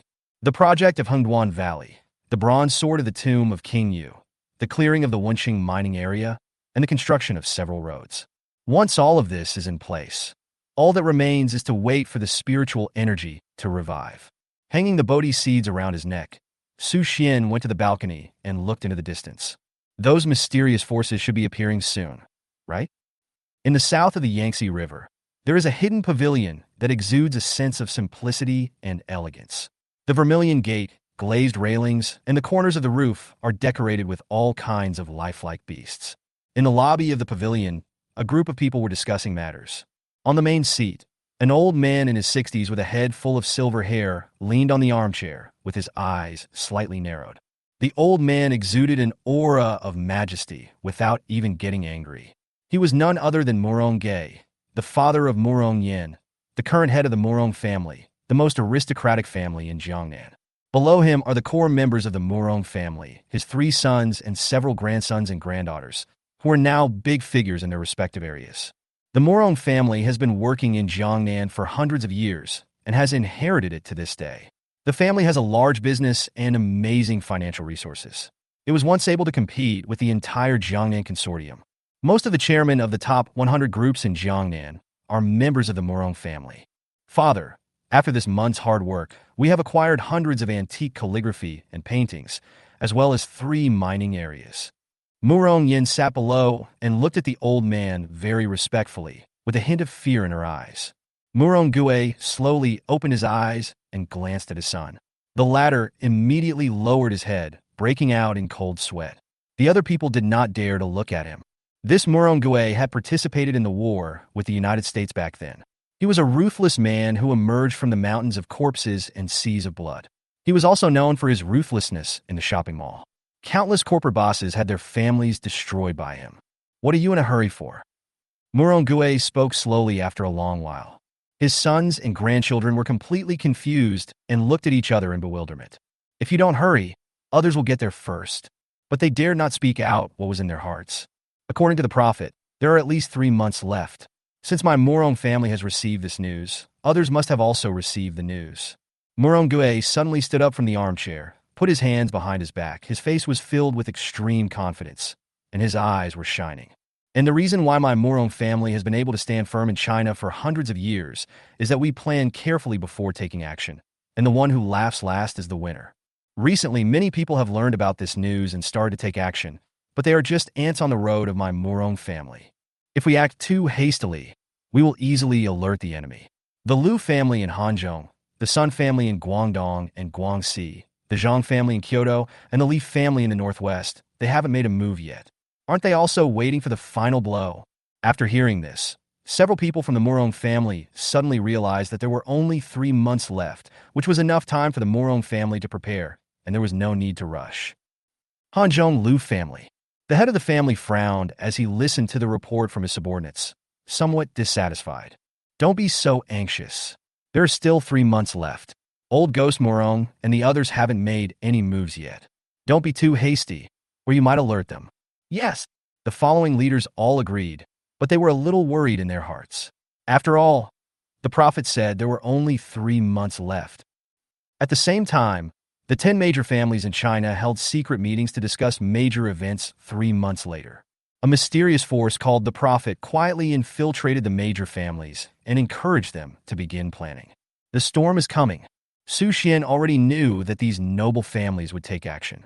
In the previous life, these noble families, under the instigation of the mysterious forces, took the lead in making arrangements, searching for a large number of antiques and treasures, purchasing secret land, and waiting until the spiritual energy revived to seize all the resources. And those mysterious forces were spies planted among humans by ancient foreign tribes in advance, who eventually led these families step by step towards destruction. Fortunately, the Chinese government realized the seriousness of the problem and took timely action to stop it, thus avoiding the spread of the disaster. Then the noble families woke up, and the younger generations joined the army to resist the ancient clans and the fierce beasts. However, in this life, Su Xian had made arrangements 5 months in advance, occupied 6 mining areas, an S-level secret realm, the 6 swords of King Yu that could kill the true king, 2 volumes of ancient heavenly books, and other precious treasures. The results would certainly be very different. Hashtag, hashtag, hashtag, hashtag, hashtag, hashtag, hashtag, hashtag. Chapter 22. Master Keiqiao and Master Bai, Tomb of the King of Yu. More than half a month passed and good news came from Xueli. That is, Master Partridge and Master Bai had finally finished dealing with the matters in the United States and came to China at night planning to meet Su Xian. Su Xian had always been fascinated by tomb robbers since he was a child, and he also had some understanding of them. According to the different methods and tools used by the tomb robbers, there are the Banshan School, Xiangling School, Fakia School, and Majin School. There is also an old saying, to touch gold, one needs a talisman. To find a place to break the mound, one needs a seal. To move mountains, one needs a technique. To remove mountains, one needs armor. True Man Partridge is an outstanding figure among the mountain-moving sect, while True Man Bai is a real gold-moving lieutenant who is proficient in terrain survey, feng shui metaphysics, finding dragons, and dividing gold, etc. On August 10, 2124, there are only 2 months left until the spiritual energy revival. In the evening, 2 celebrities in the tomb robbing industry came to Su Xian's manor. The Taoist monk Banshan was wearing a gray-blue Taoist robe, with his hair tied up and wearing a crown. A long sword was inserted diagonally behind his back, and 2 pistols were tucked on his waist. There was a majestic demeanor between his eyebrows, and his eyes flashed with brilliance. Beichen was wearing a leather jacket, had an untidy beard, and sleepy eyes. He didn't seem to care much about his appearance, and looked rather casual. The 2 were authentic northerners, so Su Xian made mutton hot pot directly in the living room. Waves of spicy aroma wafted out, and the best free-range fresh mutton slices were placed next to it. Mr. Su, to be honest, we saw some strange phenomena when we came back from the United States. Master Partridge stirred the lamb slices in the dipping saucer, then put them directly into his mouth, saying as he ate, "In the United States, everyone is frantically hoarding things, daily necessities, food, and household items. And those merchants have begun to search for antiques everywhere. But the United States has only a few hundred years of history, and it seems that there are no antiques. Mr. Su, is something big about to happen? A war?" Facing Master Partridge's question, Su Xian nodded and said, "I heard that something big might happen. I can't tell you exactly what it is, but you'll know when the time comes." After saying that, he picked up a cup of erguo tu and drank it in one gulp. Master Bai lowered his head and ate mutton slices madly, eating at least 70 or 80 slices in one breath. As far as I know, the tomb of the King of Yu was once robbed, and 3 of the 6 swords were stolen. After the times changed, they were moved to the museum, but were eventually stolen by the British during the invasion of the 8-Nation Alliance. The Partridge Master calmly told these anecdotes. And the person who stole these 3 swords was none other than a member of the tomb raiding school under the command of Wei Taizu during the 3 Kingdoms period. Su Xian's heart moved slightly, and he vaguely felt that there seemed to be some potential connection. The spring and autumn period and the 3 kingdoms were separated by 8 or 900 years. There couldn't be any connection between them, right? Why did King Gojian of Yu forge 6 swords? Why did Emperor Taizu of Wei steal 3 of them? There is no way to know these things. Su Xian only knows that he must gather these 6 swords together before he can fight against the masters of the ancient clan's true king level. He is a master who has seen the level of a true king. He can pluck stars with his bare hands, destroy cities, and split mountains. He is simply a nightmare to the world and an invincible demon. I wonder what Mr. Su wants these 6 swords of the King of Yu for? Master Bai suddenly put down his chopsticks, raised his eyes, and stared at Su Xian. Su Xian smiled slightly. "I have always liked collecting antiques. The older they are, the better. I saw the 6 swords of the King of Yu in a book and was quite interested, so we made this deal." Master Bai lowered his eyes and suddenly said nonchalantly, "I once saw an ancient sword formation in a Taoist temple in my early years. There were 6 bronze swords in it. They seemed very similar to the 6 swords of the King of Yu. Could it be that Mr. Su is interested in this sword formation?" Su Xian smiled and said, The sword formation is unlikely to appear in the real world. Master Bai nodded in agreement. That's true. It's hard to say what it was like in the distant past, but sword formations are illusory and cannot exist in the real world. Afterwards, the three of them chatted about the location of the tomb of the King of Yu and their next plans, and everything went very harmoniously. Before leaving, Su Xian stopped Master Bai and asked him, I wonder where the Taoist temple that the immortal mentioned is? Master Bai glanced at it, and after a while he slowly said, In the East Sea, a cemetery near Baiyun Temple. Brother Su, if you are interested, you can go and watch, but I advise you to just watch these sword formations and don't take them seriously. After finishing speaking, the two said goodbye and set out on their journey to the tomb of the King of Yu. Su Xian had no doubt about the strength of the two men, so it would not be a problem for him to take out the bronze sword. It turned out to be a cemetery near Baiyun Temple. Due to special reasons in his previous life, he was passively involved in an ancient Taoist tomb and observed the Kaitian sword formation, which was exactly the same as described by the Taoist Master Bai. However, he was in a hurry at that time and did not have time to copy it, nor did he understand the geographical location. It turned out to be near Baiyun Temple. No wonder I felt like I was on an island, and all I could hear at night was the sound of waves. Some time ago, I met Taoist Master Xinyuan from Baiyun Temple in Nanyang Mountain. It seemed that he came here for the ancient heavenly book. What is certain is that he must know some secrets, but he cannot tell them now. It seems that I have to go to Baiyun Temple and try to find it nearby. After all, the power of a complete Kaitian sword formation is immeasurable. August 20th, 2124, there are still 2 months until the spiritual energy is revived. At this moment, the project in Hengguan Valley was basically completed. After Su Xian finished the phone call, he sat on the sofa, feeling calm inside. Wang Shi also called and reported that the auxiliary road in Wenqing mining area was being built day and night.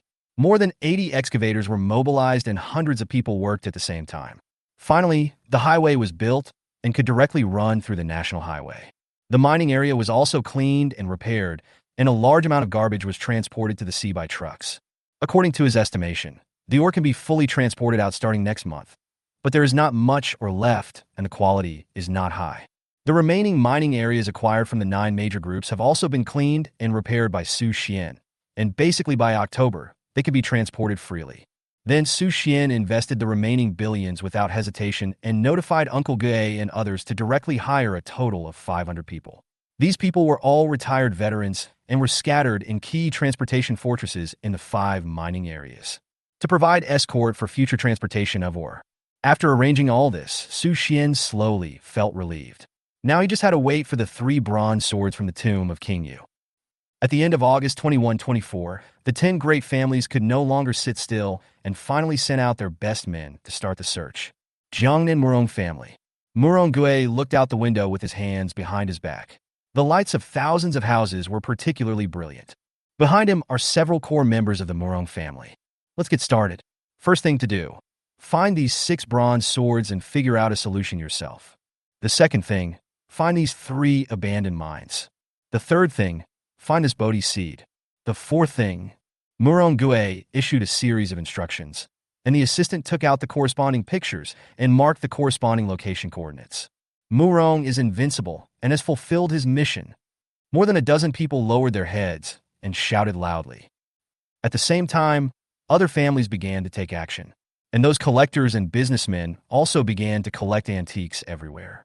The whole of China was caught in a storm of antique sales, with prices increasing by dozens or even hundreds of times, and the entire antique world was thrown into chaos. In the luxurious office on the top floor of the Emperor building, Sheng Qingping rubbed his brows and looked at the report passed by his subordinates. His smile turned bitter, and he muttered to himself, Brother Su, you are really one step ahead of others. Then, a dozen of his most capable men all entered the room and waited for orders. Use all your connections to acquire antiques. The older they are, the better. We must not let them fall into the hands of the top 10 families. Yes, President.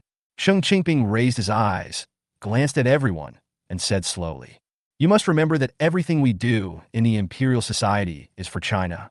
Anyone who is found hiding something and not handing it over to the authorities or reporting it to me will be executed as a traitor to the Imperial Society. Yes, President. Hashtag. Chapter 23 Go to Baiyun Temple and observe the sword formation in the Taoist ancient tomb. August 20th, 2124, Eastern Sea, Archipelago, Baiyun Temple. In a quiet courtyard, shaded by bamboo trees, beside a stone table, Su Xian was drinking tea with Taoist master Xian Yuan and his two disciples. The tea leaves in the cup were green and juicy, each one standing upright. The tea soup was cool and refreshing, with a hint of bamboo fragrance. He sipped it gently, but it was very delicious. His internal organs felt refreshed and comfortable. Su Xian couldn't help but sigh. Good tea. May I ask what is the name of this tea? Taoist. Xian Yuan looked relaxed, leaning back in his chair, stretching his arms, and said with a smile, I haven't given it a name yet. I just found it by chance behind a bamboo forest. You don't need to stir-fry it. You could just boil it with spring water and drink it. Xian Yuan's two disciples were eating melon seeds boredly. The older one called out 1, 2, and the younger one called out 3, 4. The latter looked at Su Xian with a smile on their faces and a friendly attitude. This guy is very nice. He brought us so many things. Jerky, eggs, snacks, and so many daily necessities. It's really good. After more than 10 days of inquiries, combined with the fragmentary memories of his previous life, Su Xian finally found out the whereabouts of Baiyun Temple. It has to be said that the islands in the East Sea are scattered all over the place. If you have not made sufficient preparations, it is difficult to find the specific location of Baiyun Temple. Su Xian came this time mainly to paint the sword formation on the wall, so when he arrived at Baiyun Temple, he naturally brought a lot of items and food. Taoist Master Xian Yuan was indifferent by nature and had no taboos. He would take whatever was given to him, and even took out the best tea to entertain guests. Mr. Su was able to find Baiyun Temple, which proves that you are destined to be with us. I wonder what happened this time. Xian Yuan had a head full of silver hair, but Su Xian clearly felt that compared to the last time he was in Nanyang Mountain, he seemed a little younger and could almost be described as having a youthful face with white hair. Could it be that the revival of spiritual energy has an impact on him? He had never had direct contact with him in his previous life and didn't know much about him. He only met him once in this life, but Xian Yuan gave him the feeling that he was unfathomable and mysterious. After thinking for a moment, Su Xian decided to state his intention directly. To be honest, I came here for an ancient Taoist tomb site. There is a mysterious sword formation drawn in the tomb, which is composed of 6 bronze swords and has infinite power. According to my friend, this ancient tomb site is near Baiyun Temple, so I want to ask for help from the Taoist priest. Xian Yuan's expression changed slightly. The smile on his face disappeared, and he stared at Su Xian in a daze. When he saw those domineering but clear eyes, the doubts and hesitations in his heart instantly dissipated. Perhaps this is the opportunity. After a long pause, he said, This sword formation needs to find the 6 bronze swords of mysterious origin before it can be activated. It seems that you have already found them. Su Xian nodded. Half of it has been collected, and the other half will be collected soon. Xian Yuan nodded, as he expected, but did not directly answer his question. Instead, he continued to speak vaguely. A catastrophe is about to happen. It seems you are ready. Well, let's make an exception for this channel. The ancient tomb site is 30 miles north of Baiyun Temple. I will draw the exact location for you later. Su Xian was overjoyed and bowed with both hands. Thank you, Taoist priest. After a while, Xian Yuan drew the location of the ancient tomb on a piece of paper, folded it, and handed it to Su Xian, while saying something unclear. Since you have found the sword formation, you should take responsibility for this cause and effect. No matter when, don't forget your original intention. Hearing this, Su Xian was slightly stunned, with an inexplicable sense of familiarity. By the way, what Elder Feikong said last time at the Longhu Monastery in Tibet seemed to be similar to this. So what exactly is this invisible and intangible cause and effect? I will follow the Taoist's instructions. Su Xian nodded slightly, then left quickly with the map. After he left, Yi couldn't help but ask, Master, why should you tell him? Xian Yuan said seriously. He is the one who deserves the disaster. Yi curled his lips. I don't see it. He didn't say what was in his mind. He was just a money-grubbing businessman. How could he be considered a person who would be doomed to calamity? Sansi, on the other hand, liked Su Xian very much. He put the snacks in his mouth and chewed them while pretending to be serious. Brother Su Xian is quite good and nice person. I can feel that he is definitely not a bad person. What the hell do you know? He was slapped on the head with one slap, and he staggered and spat out all the snacks in his mouth. What are you doing? Okay. Taoist Xian Yuan looked into the distance. Why rush? If I'm wrong, I can choose again when the time comes. In the afternoon, Su Xian, along with Ahu and several agile and strong men, found the ruins of an ancient Taoist tomb. Among the broken walls and ruins, there is a blank stone tablet slanting into the ground. The surface has been weathered, revealing some spots and vicissitudes. Here it is. Ahu, I leave it to you. Su Xian looked at the drawing and repeatedly compared it with the surrounding reference objects. He could confirm that the entrance was next to this stone tablet. Perhaps after a long time, the entrance has been blocked by rocks and soil and is covered with weeds, requiring manual digging. Sir, leave it to us. Ahu skillfully took off his backpack, pulled out a folding alloy shovel from it, and assembled it quickly. The 5 or 6 people beside him also quickly took out their tools and started digging. This group of people are full of energy and are all veterans, so excavation work is not difficult for them. Su Xian simply set up a tent nearby, took out a fishing rod, looked at the East China Sea where the sky and the sea met, and started fishing. He had to spend the night here anyway. About 2.5 hours later, when the sun was almost about to sink into the horizon, Ahu reported back that the entrance to the ancient tomb had been found. Su Xian hurriedly dropped the lure, thinking that it was empty-handed, and followed Ahu straight to the entrance. I saw that near the stone tablet, these people had dug a deep pit with a diameter of 1 meter and a depth of more than 3 meters. It was pitch black underneath, like the huge mouth of a monster in the abyss, full of unknown fear. Ahu immediately tied a burning candle with a rope and slowly lowered it down. After lowering it for more than 10 meters, the candle still did not go out, but it did not reach the bottom. There should be plenty of oxygen in there, but the depth is quite terrifying. Down! Su Xian gave the order without hesitation. He had been to this ancient tomb in his previous life, and it was not dangerous. So under Ahu's arrangement, these 7 or 8 experienced veterans took up their weapons, put on gas masks, and slowly climbed down the rope. Only after they confirmed the bottom did the people who followed slowly descend. This is a relatively empty ancient tomb with Taoist-related patterns painted on the walls, such as images of the 3 pure ones, the Tai Chi Yin-Yang diagram, the 8 trigrams formation, the heavenly stems and earthly branches, the 28 constellations, and so on. Su Xian held the torch and relied on his memory to finally find the wall with the sword formation depicted on it. Everyone takes pictures from different angles and then goes back. Yes, everyone took pictures from different angles, stored the entire sword formation diagram in their mobile phones, and then slowly exited. After getting the photo of the sword formation, Su Xian couldn't help but breathe a sigh of relief. This is the complete Kaitian sword formation. With this sword formation, when the true king comes, he will be invincible and China will be saved. At the same time, Assistant Xia Wenxi also called to say that Master Partridge and Master Bai had found the other 3 bronze swords and would go to Tianjing to deliver them tomorrow. Su Xian was cheered up and immediately decided to take a helicopter back to Tianjing early the next morning. Chapter 24, Everything is Ready. A strange phenomenon appears from the sky. September 20th, 2124, Hengduan Valley. Su Xian looked at the built steps and cable cars, the road leading to the main road, the large pile of treasures he had carried from the valley, and the 6 bronze swords inserted according to the layout of the sword formation, and his heart was calm. Now everything is ready except for the east wind. Su Xian even mortgaged his villa and built a simple living place in Hengduan Mountains. He hired a full 800-strong team to stand guard around. He even entrusted some officials through Uncle Gui and others to pay attention to and take care of all the safety here to ensure that everything will be safe before the spiritual energy revives.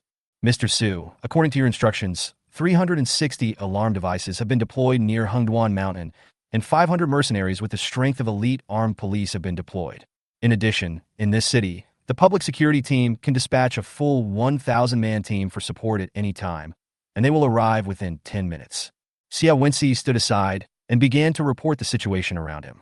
Su Xian nodded silently, but still felt it was not enough. In his previous life, he had witnessed with his own eyes the madness of that group of aristocratic families, which had almost reached the point of a fight to the death. Even after the revival of spiritual energy, this group of people set up their own faction and established a powerful force to confront the government. Various phenomena indicate that when these old families reach a certain point, they will become extremely crazy and will achieve their goals regardless of cost or sacrifice. After pondering for a moment, Su Xian continued to issue orders. This defensive force is not enough. Call Uncle Gui immediately and ask him to withdraw some of the people sent out to protect the highway and deploy them all near Hengduan Mountain to support these mercenaries. At least 500 people. It takes 1,000 days to raise an army and only a moment to deploy it. After building up the power for so many years, it's time to use it. As long as we can withstand the offensive and wait until the spiritual energy recovers, then these aristocratic families, the ancient beasts, the 9 major groups, or the group of so-called prophets will not be a concern. Su Xian's eyes showed strong confidence, but he was still a little nervous. In this life, I've tried my best to plan and done everything I can think of. It is impossible to evaluate what level I will achieve by then. In short, one thing is certain. It is far superior to the previous life. According to the classification of treasures, Su Xian made plans in advance. In the Hengduan Valley, 6 bronze swords are placed according to the 5 elements. Lietian is in the middle, which is the core of the sword formation, also called the eye of the formation. The morning light belongs to gold and should be placed in the northwest direction. Dawn belongs to wood and is placed in the east. Duan Shui belongs to water and should be placed in the north. Fu Mo belongs to fire and should be placed in the south.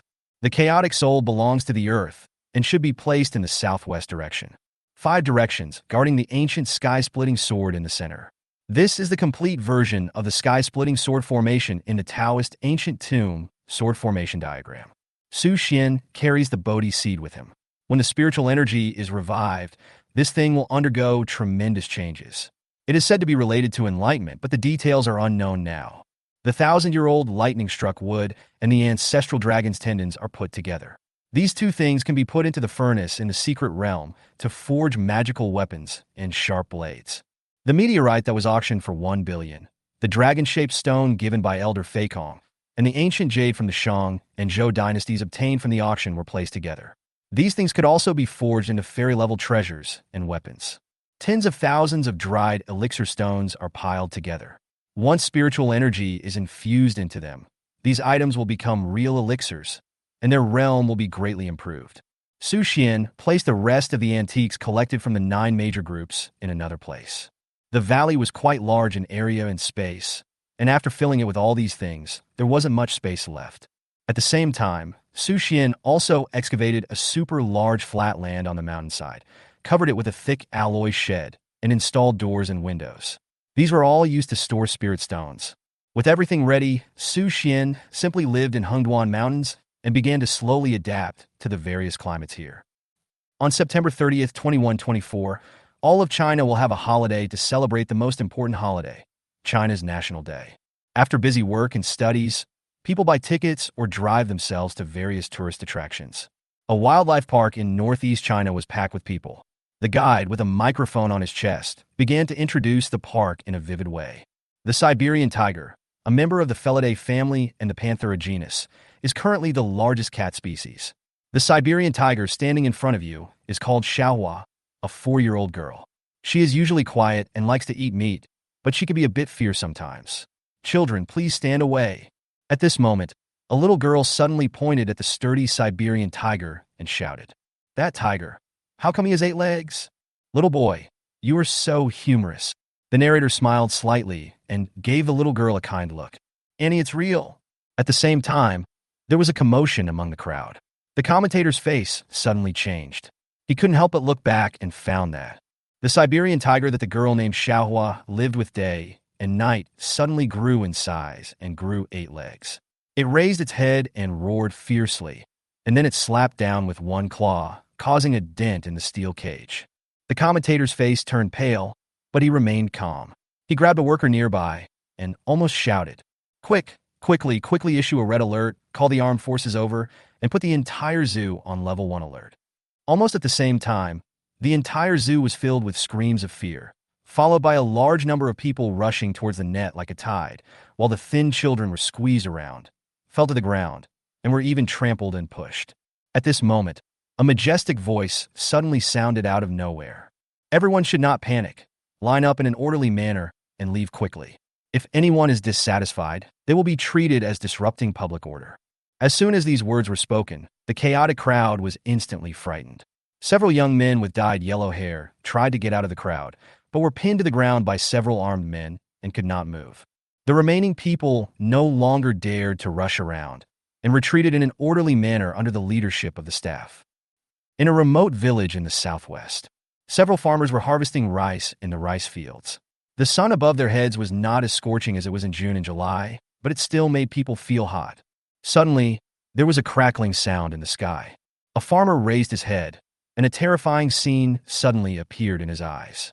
I saw countless hailstones falling from the sky and landing on people's heads. It was very painful. They were as hard as stones and came with great force. "Go home quickly. The hail is coming." A clever young man immediately put on his hat, shouted wildly at the top of his lungs, and ran nonstop. Jiangnan, an amusement park. Black clouds destroyed the city. A tornado raged out of nowhere. Screams and cries of fear rang out one after another, and the scene fell into chaos in an instant. The authorities directly dispatched a team of 500 people and began to command the crowd to evacuate to the nearest shelter in an orderly manner. At this moment, strange phenomena appeared in the sky across the 9 provinces of China and all over the world. Giant hailstones that haven't been seen in 800 years, mutated beasts, super tornadoes that have never appeared, strong and terrifying earthquakes, mudslides, tsunamis, typhoons. The natural disaster struck China in an instant. At the same time, the whole world is facing horrific natural disasters. In the land of Sakura, a tsunami of unprecedented magnitude occurred, destroying more than a dozen ports in an instant and claiming the lives of thousands of people. A rare earthquake occurred in the United States, destroying more than half of the high-rise buildings in an entire state and killing tens of thousands of people. In the British Strait, a typhoon that had not been seen in 1,000 years appeared, directly destroying hundreds of ships on the sea. In Australia, some of the once docile kangaroos suddenly mutated, increasing their size several times and becoming extremely violent. Within just one day, thousands of people were bitten to death, and corpses were everywhere.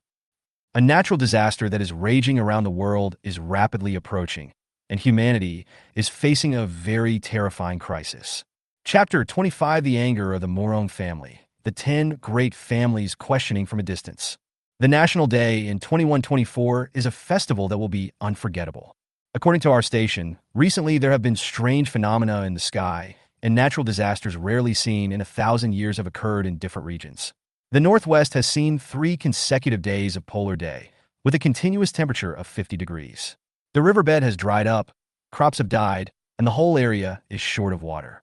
The Southwest has seen a rare large hailstorm, which lasted for a full 40 hours and damaged thousands of hectares of crops. Tsunamis of varying degrees occurred in coastal areas, and about 6 ports were submerged, causing varying degrees of casualties. The Southeast region suffered a rare rainstorm, with rainfall reaching 10 meters in 2 days. Thousands of villages were submerged, and the search team worked without sleep for more than 30 hours. The country attaches great importance to this and has sent a team of 8,000 people to support various places. China is a country that has suffered many disasters, but it is also a tenacious nation. In the face of natural disasters, China's search and rescue teams rushed to the front line and stood with the people. This station is continuing to broadcast. I'm a host Bing Bing. Su Xian half lay on the sofa, picked up the remote control, and turned off the TV. Sure enough, just like in the previous life, in less than a month, natural disasters struck, animals mutated, and there were casualties of varying degrees throughout China. Fortunately, the people of this nation were of the spirit of helping each other in times of trouble, and they soon joined the search and rescue team to fight against the natural disaster. And it won't be long before these disasters are over. It once again demonstrated the Chinese people's spirit of hard work, unity, self-reliance, perseverance, and fearless perseverance. Jiangnan, Morong family. Morong Gue stood outside the window, looking at the busy rescue team shuttling back and forth downstairs, and the weak and helpless people with a sneer and mockery on his face, and said coldly with his hands behind his back, "Natural disasters are a good way to select excellent genes. Society is like nature, where only the fittest survive. When riots strike, when catastrophes arrive, the weak will try to survive in the cracks until they are eliminated, while the strong will prepare in advance, take advantage of the situation, and continue to accumulate resources. And my Morong family will stand at the top of China's aristocratic families and tell the world what the heritage of China's oldest family is." All the descendants of the Morong family admired him and praised him. All of this is due to the wise leadership and careful planning of our ancestors. Although Morong Gue was old and had experienced many ups and downs, he still found these flatteries very useful. He turned around and looked at his most satisfied grandson, saying, "In the near future, the whole turmoil will come, and the land of Jojo will surely fall into a new chaos. By then, it is not impossible that the class will be restructured and the country will change hands. You must study hard and manage well. The future of the Morong family is in your hands." The young man immediately became extremely excited, his body trembling, and he nodded vigorously. "It's all thanks to the good teachings of the ancestors. I will definitely work hard and, under the leadership of the ancestors, make the Morong family stronger and more prosperous." The other young men cast envious glances at him. Being noticed by the ancestor was tantamount to declaring the power of the Morong family. At this moment, there was a knock on the door, and a slightly hurried voice came from outside the door. "Ancestor, we are back." Since Morong was not informed in advance, he did not know how the people he arranged were doing, but he firmly believed that there must be no mistakes. A rare smile appeared on Orange Peel's old face. "Come in." Then he turned to the group of young people and said, "See, our Morong family is so efficient. Listen carefully to how our ancestors plan things." "Yes, ancestor." Everyone nodded in unison, surrounding the old ancestor with serious expressions on their faces. Afterwards, several middle-aged men in black coats, with murderous aura on their bodies, slowly walked into the room. The moment they saw Morong Fu, they knelt down on the ground. The smile on Morong Gui's face froze instantly. He had a bad feeling in his heart, frowned, and shouted, "What's going on? Really?" One of the burly men quickly replied, "Ancestor, this time we found a master in the tomb-robbing world, discovered the location of the king of Yu's tomb, and went into search. We discovered that the bronze sword had been stolen, so we got there first." Morong Gui's expression changed drastically after hearing this. He instantly flew into a rage. Veins popped out at the corners of his eyes, and he shouted angrily, "What did you say? Gone? How is that possible? I started planning for this matter much earlier than those companies. I've been planning for this moment for a full 10 years and spent a full 50 million, all for the purpose of getting the bronze sword without anyone noticing when the disaster strikes. And now you tell me it's gone?" Angry roars echoed throughout the room. Morong Gui's face turned ashen, his hair and beard fluttered. The people in the room trembled, lowered their heads, and dared not make a sound. Fear instantly filled their hearts. "Waste! You are all waste!" Morong Gui glanced at everyone, raised his hands, and shouted loudly, his body shaking with anger. "Investigate it immediately. Once you find out who it is, use all your strength to take it back. This bronze sword has long belonged to my Morong family. If anyone dares to steal it, I will kill him without a burial place." The man who spoke first quickly replied, "Ancestor, based on our multiple inquiries and investigations, we have identified the suspect, who is none other than Su Xian, the former chairman of the Beichen Group." Morong Gui frowned and paced back and forth. "Su Xian? Su Jie's son, the young man who has been frantically buying antiques in recent months and has been named the #1 prodigal son in China by the media." "Exactly." Morong Gui reacted in an instant and became furious. "Okay, he fooled us. The media has been reporting on him and creating a prodigal son image. It turned out that this was planned in advance. It seems that he has his own methods. Good boy, you are very capable. Send someone immediately.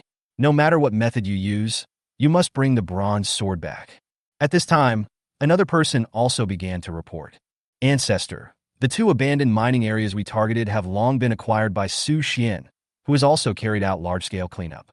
He even built roads around them and sent heavy troops to guard them.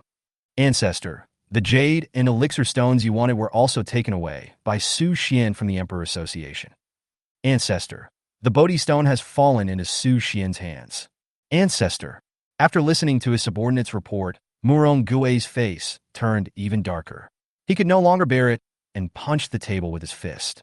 The huge force made the table dent several inches. He took a deep breath and said, "They are all idiots and losers." They were played around by a young man. "Luo Sun is also a moron. What should we do now?" "Ancestor, according to our spies' reports, Su Xian has hired at least thousands of veterans and even has a large number of heavy weapons. If we attack rashly, we may not get any benefits." The middle-aged man in the lead lowered his head and explained the current situation and circumstances. Morong Gui paced back and forth, his head working rapidly, and began to think of countermeasures. The others dared not make a sound, and the whole room fell into a very quiet scene. About 5 minutes later, Morong glanced at everyone and said gloomily, "Contact the 9 great families immediately and tell them that all our plans were intercepted by Su Xian. We, the Morong family, are going to take action to take back everything that belongs to us. As for the other families, they can do whatever they want." "Yes, ancestor." At the same time, the other 9 great families in China all reported the same situation as the Morong family. After years of planning, they were all intercepted by Su Xian, and all their efforts were in vain. After a long meeting that lasted an entire afternoon, the leaders of the 10 great families reached a consensus and asked Su Xian to return the treasures and mining areas that originally belonged to them. They even quickly established a distribution mechanism based on their contributions and current status. Therefore, the representatives of the 10 major families shouted at each other, demanding that Su Xian return the things that did not belong to them. For this, they are willing to pay 30% of the price. Otherwise, we will have to go to war, and then there will definitely be trouble. In Hengduan Valley, after Su Xian finished reading the letter sent by the 10 major families, he tore it into pieces and took quick action. Notify all units immediately and enter a level 1 combat readiness state. If they dare to come, I will take action. I will bear all the consequences. Su Xian gave his assistants the order to prepare for battle, with madness flashing in his eyes. The chaos is coming, and there is nothing to be afraid of. If these noble families dare to come, I will show no mercy. And when the spiritual energy is revived, this group of people will be less of a concern, and it will not be difficult to kill them until a river of blood flows. Yes, sir. The assistant slowly walked out of the valley and began to convey Su Xian's orders to every place. Hashtag, hashtag, hashtag, hashtag, hashtag. Chapter 26. One step further, no mercy. October 15, 2124. There are still 5 days until the spiritual energy is revived. As disasters continue to strike, officials from all over the world dispatched almost all their agency personnel to form temporary search and rescue teams, intelligence analysis teams, scientific research teams, etc. Especially in China, all government agency personnel were thrown into the rescue team. At the call of the country, they left their comfortable rooms without hesitation and rushed to the dangerous front line. If it is beneficial to the country, why would we avoid it because of misfortune or fortune? The People's Army and the troops of the military region mobilized all their forces. The people of the entire China consciously took on the rescue work and continued to fight against natural disasters and sudden changes. At this moment, after Su Xian tore up the letter, the leaders of the 10 major families, after several days of heated discussions, finally decided to take force to take back what belonged to them. We must seize Hengduan Mountain immediately, take back everything that Su Xian has acquired, put it together, and then start distributing it. Also, send people to seize the 5 major mining areas immediately. Use powerful force to intimidate them and make them hand them over obediently. Right now, the official army is guarding the borders, resisting those mutated animals, or joining the search and rescue operation. They are completely unable to restrain us. This is a once-in-a-lifetime opportunity. If we miss it, our 10 great families will be doomed. As the leader, Morong put forward his own suggestions. I second that. I agree. Patriarch Morong is right. We cannot just sit there and wait for death. We must take drastic measures. Agree. Therefore, when the authorities put their energy into rescue and search, as well as law and order maintenance, the 10 major families dispatched all their family forces to go to Su Xian's base camp, Hengduan Mountains. When hundreds of trucks transported thousands of people to the city in Hengduan Mountains and marched along the highway, Su Xian had already learned the news. He immediately summoned all the forces that had been arranged previously and assembled them all in Hengduan Mountains. He deployed a battalion of 1,000 men, equipped with a large number of heavy weapons, and was ready for battle. When all the weapons were set up, Su Xian stood on the Hengduan Mountains and looked down. Through the telescope, he saw a large and mighty army on the dusty road. At the same time, Ahu was flying a helicopter to form a pincer attack with the Hengduan Mountains defenses, providing a steady stream of intelligence information and being able to pick up Su Xian from dangerous situations at any time. Standing next to Su Xian were the core men of Beichen Group. They had all gone through mountains of swords and seas of fire, and now facing a battle with real guns, they seemed very nervous. Boom! As the roar of cars sounded, the convoy of the 10 major families slowly arrived at the foot of the Hengduan Mountains. On the wide open space, A team of hundreds of people from the 10 major families began to gather quickly and assemble weapons, preparing to launch an attack. Su Xian stretched out his right hand and blocked the defense team on the mountain. They loaded their guns and aimed at the foot of the mountain. They were ready to fire billions of bullets at the command. With the advantage of geographical location, Su Xian's side took a very important initiative. After lining up in a row, Morong, under the protection of several bodyguards, slowly came to the foot of the mountain, looked at Su Xian on the mountainside, took the megaphone, and shouted loudly, "Su Xian, I respect your father Su Jie. I'll give you 10 minutes to think about it. If you can hand over everything, we will withdraw our troops immediately and promise not to embarrass you again. If you dare to resist, our 10 great families will definitely destroy this place, stain the Hengduan Mountains with blood, and you will become wandering ghosts." The voice was loud and resonant throughout the Hengduan Mountains. Every one of the 2,000 people present heard it clearly, and they all looked at Su Xian, the former chairman of the Beichen Group, the young man who was dubbed China's #1 prodigal son by the media. Everyone was waiting for Su Xian's response. After all, the other party was one of the top 10 families in China, and also the strongest unofficial force.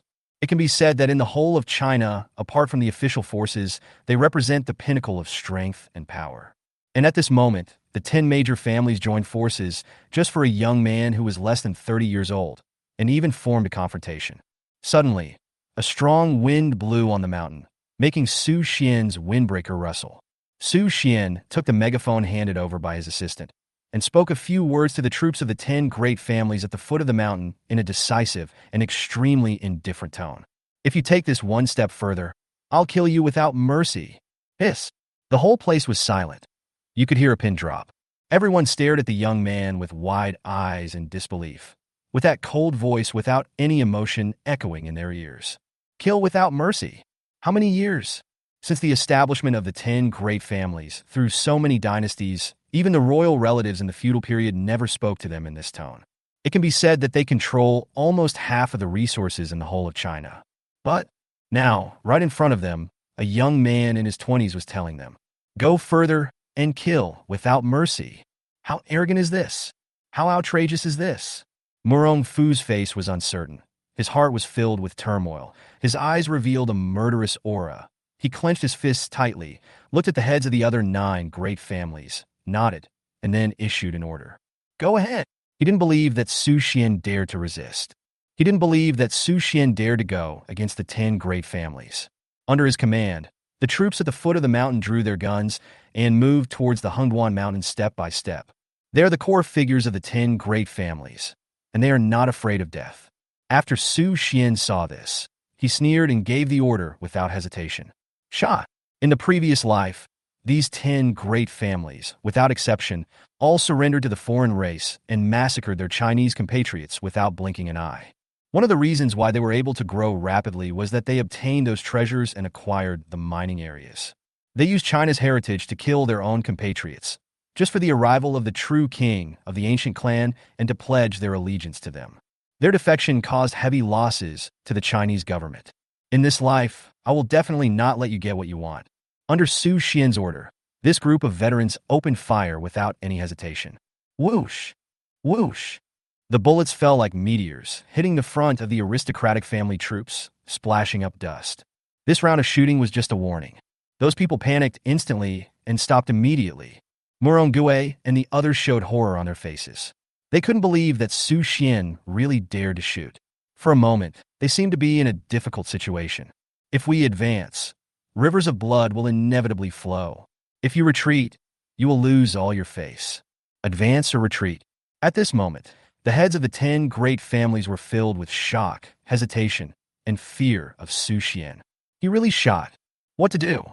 The other people looked at Morong with anxious expressions. Morong took a deep breath and was also panicking. How the hell do I know what to do? You don't have brains? But he didn't show it on his face. At the same time, his cell phone suddenly rang. He picked up the phone and heard a very anxious voice. Ancestor, we who went to the mining area were surrounded by a large number of armed forces sent by Su Xian. Now, we have no way to escape. They're all carrying a large number of heavy weapons. What should we do? Morong Fu took a deep breath, then cursed. Fuck it. How the hell am I supposed to know what to do? Then he hung up the phone, looked at the stunned people around him, and replied helplessly, "Let's retreat. It won't be too late for us to come back when the great catastrophe comes. By then, our strength will be much greater than it is now. Withdraw." As a result, this huge crowd began to retreat in panic. Su Xian watched this scene calmly and sneered in his heart. "After 5 days, you will be nothing." Chapter 27. The revival of spiritual energy arrives, and Bodhi integrates 10,000 times the enlightenment. After the 10 great families withdrew from the Hunduan Mountains, Su Xian issued an order for the family troops detained in the major mining areas to surrender their weapons and then tie them up with iron chains and not release anyone, no matter who they were. As a result, the 10 great families not only failed to achieve their goal this time, but also lost hundreds of people in 5 mining areas.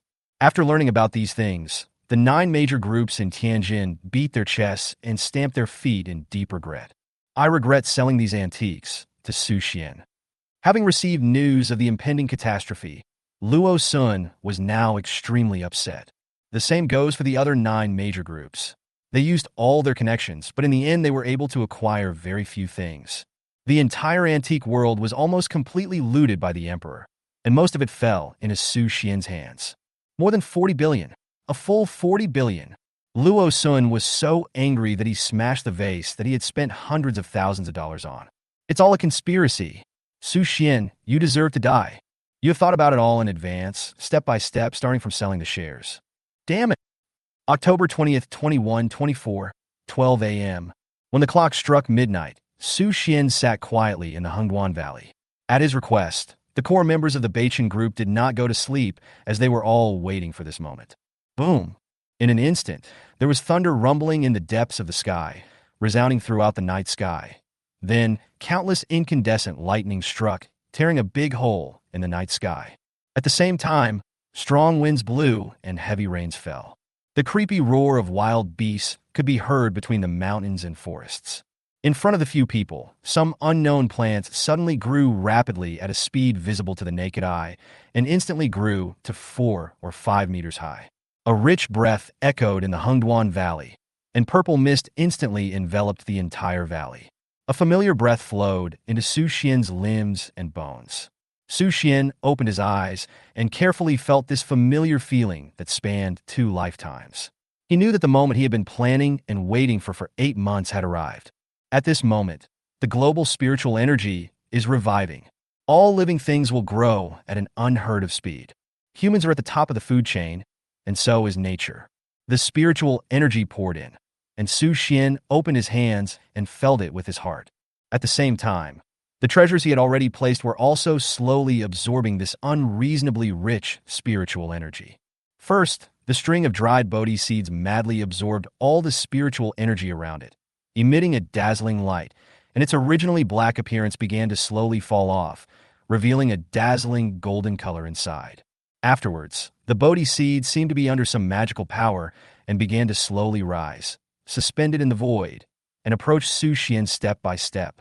Feeling the powerful force coming from the Bodhi seed, Su Xian remained calm and did not refuse, allowing the Bodhi seed to slowly sink into his forehead.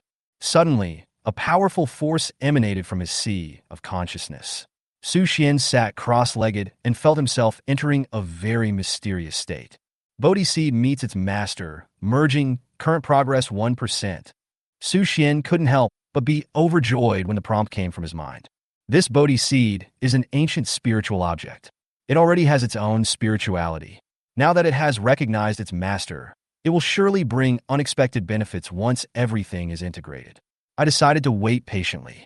Closing his eyes, a picture suddenly appeared in his mind. In a vast white unknown land, a long-haired monk with deer antlers on his head, wearing a gorgeous emerald green robe and leaning on a wooden cane, walked slowly forward. I don't know how long I walked or how much time had passed before the monk came to a huge rock. He took out a thumb-sized Bodhi seed from his arms and scattered it on the ground. In an instant, the seed germinated, broke through the soil, and a tender shoot grew out. The monk was very pleased when he saw this. He immediately put his walking stick on the ground, sat on the ground, and muttered, "There is no Bodhi tree, nor is there a mirror stand. Originally there is nothing, so how can dust be contaminated?" Then, the monk's figure gradually became transparent and disappeared. Fusion successful. Current progress 100%. You have merged with the Bodhi seed and are currently in the seedling stage. Your comprehension has increased 10,000 times. It seemed like a moment had passed, and it also seemed like a long century had passed. Su Xian slowly opened his eyes, and his heart was calm. With his spiritual consciousness opened, he could clearly see that the Bodhi tree sapling in his mind was madly absorbing spiritual energy and growing vigorously. But it is still in its seedling stage, and it can be seen that there is still a lot of room for growth. In my previous life, it took me 15 years to break through to the early stage of the Shenzong realm. In this life, with the blessing of Bodhi seeds 10,000 times enlightenment, it should be much faster. According to the realm classification of the previous life, from low to high, they are body-tempering realm, vein-shaping realm, divine conservation realm, Tianyuan realm, ascension realm, creation realm, immortality realm, domination realm, and two realms that only exist in legends and whose names are still unknown. Until he was killed by a ferocious beast, he realized that the highest realm in the entire China was the Tianyuan realm. As for the realms that came after that, he had no idea. In this life, Su Xian was fully prepared and had great confidence that he could surpass the Shenzong realm. After completely absorbing the Bodhi seeds, Su Xian's entire body was covered in a hazy golden light that intersected with the purple spiritual energy, instantly becoming mysterious. At this moment, rich spiritual energy emerged all over the world. The noble families who had made preparations in advance did not sleep at all. They began to absorb the spiritual energy and prepare for practice. And those who are unaware may still be asleep. At Morong's house, Morong Gue closed his eyes and sat in the center of the room. Beside him were dozens of medicine stones, which were emitting a rich scent after being invaded by spiritual energy. Morong Gue grabbed 7 or 8 pills without hesitation and stuffed them directly into his mouth. Suddenly, a powerful spiritual energy flowed through his limbs and bones. The muscles in his arms bulged, and the wrinkles on his face began to slowly disappear. In that instant, he felt at least 20 years younger and full of energy. After a full hour, he opened his eyes, exhaled, and a confident smile spread across his face. Next time, I should officially enter the bodybuilding realm. The younger generation of the Morong family around them quickly complimented. The ancestor's sword is still sharp, and his comprehension is extraordinary. He will definitely be the first person to break through to the body-forging realm. Congratulations, ancestor. Morong Gue enjoyed the praise from his descendants. A trace of resentment and disdain appeared on his face, and he sneered in his heart. Su Xian, I will let you live for a few more days, and when I break through the body-tempering realm, I will definitely kill you. Zhongzhou, the Li family, as one of the top 10 families in China, also collected some elixirs and antiques in advance, with the aim of allowing the 3 younger generations of the Li family to practice first. In the basement, 3 young men sat on the ground, closed their eyes, and began to digest the absorbed spiritual energy. Suddenly, a young man opened his eyes and said in ecstasy, "Breakthrough! I feel like my physical strength has reached a new level. Among the 9 tendons and bones in my body, one has been tempered and is as strong as steel." Good! The eyes of the Li family ancestor flashed with brilliance, and his heart was ecstatic. He was truly a genius to be able to enter the bodybuilding realm in just 1 hour. At the same time, the 10 major families made arrangements and concentrated all their resources to allow the geniuses of their families to practice and break through. Most of them could enter the first level of the body-tempering realm after an hour, and were ecstatic. Ordinary people who have no resources, on the other hand, try hard to gain understanding but are still unable to get started. At most, they just feel that they have a little more strength. In Hengduan Valley, Su Xian did not choose to practice and break through immediately, but began to investigate the changes after the influx of spiritual energy. The secret realm of the Hengduan Valley has not yet been fully revealed, but the spiritual energy inside is already very rich, at least 50 times richer than in the previous life. The bronze sword did not react much. It seemed that it needed to be activated through the sword formation diagram and some key things. The Bodhi seeds have been absorbed, and my understanding has increased 10,000 times. The ancient jade stones from the Shang and Zhou dynasties have changed and are now filled with rich spiritual energy. As long as you hold them in your hands, you can gain endless insights. The tendons of the ancestral dragon and the 1,000-year-old lightning struck would have only just begun to change, so it will probably take some time. The meteorite didn't seem to have changed at all, and was still a pitch-black mass. The biggest change was the 10,000 medicinal stones purchased from Sheng Qingping, the president of the Emperor's Club. After completely absorbing the spiritual energy, the surface layer fell off completely, revealing a rich medicinal fragrance. Okay, next let's start cultivating our realm. Chapter 28. The ninth level of the one-step pulse-shaping realm, the attention of mysterious forces. Without any hesitation, Su Xian grabbed the pill on the ground and stuffed it into his mouth. Then, holding the ancient jade in his hand, he took out a book on bodybuilding exercises, innate body tempering technique, and began to practice. After the pill was chewed into pieces, rich spiritual energy quickly rushed through the body, penetrating the limbs and bones, originating from the dantian, traveling around the body, and merging into the Qi Sea and Snow Mountain. It is like drinking a bottle of iced watermelon juice under the scorching sun. The cool feeling that penetrates the heart and spleen spreads throughout the body, followed by a slight soreness. Su Xian clearly felt as if there was a small knife in his bones, scraping constantly, making a teeth-aching friction sound and unbearable stinging pain. At the same time, Su Xian felt that his skin seemed to start to crack and then reorganize, and it did so for dozens of times without stopping. And each time it grew again, the skin became smoother and tougher. The tendons and veins in the body were also bearing the countless impacts of the spiritual energy, causing them to feel sore and swollen. Su Xian gritted his teeth and persisted. Compared with his previous life, the noise this time was hundreds of times louder, and the pain also increased many times.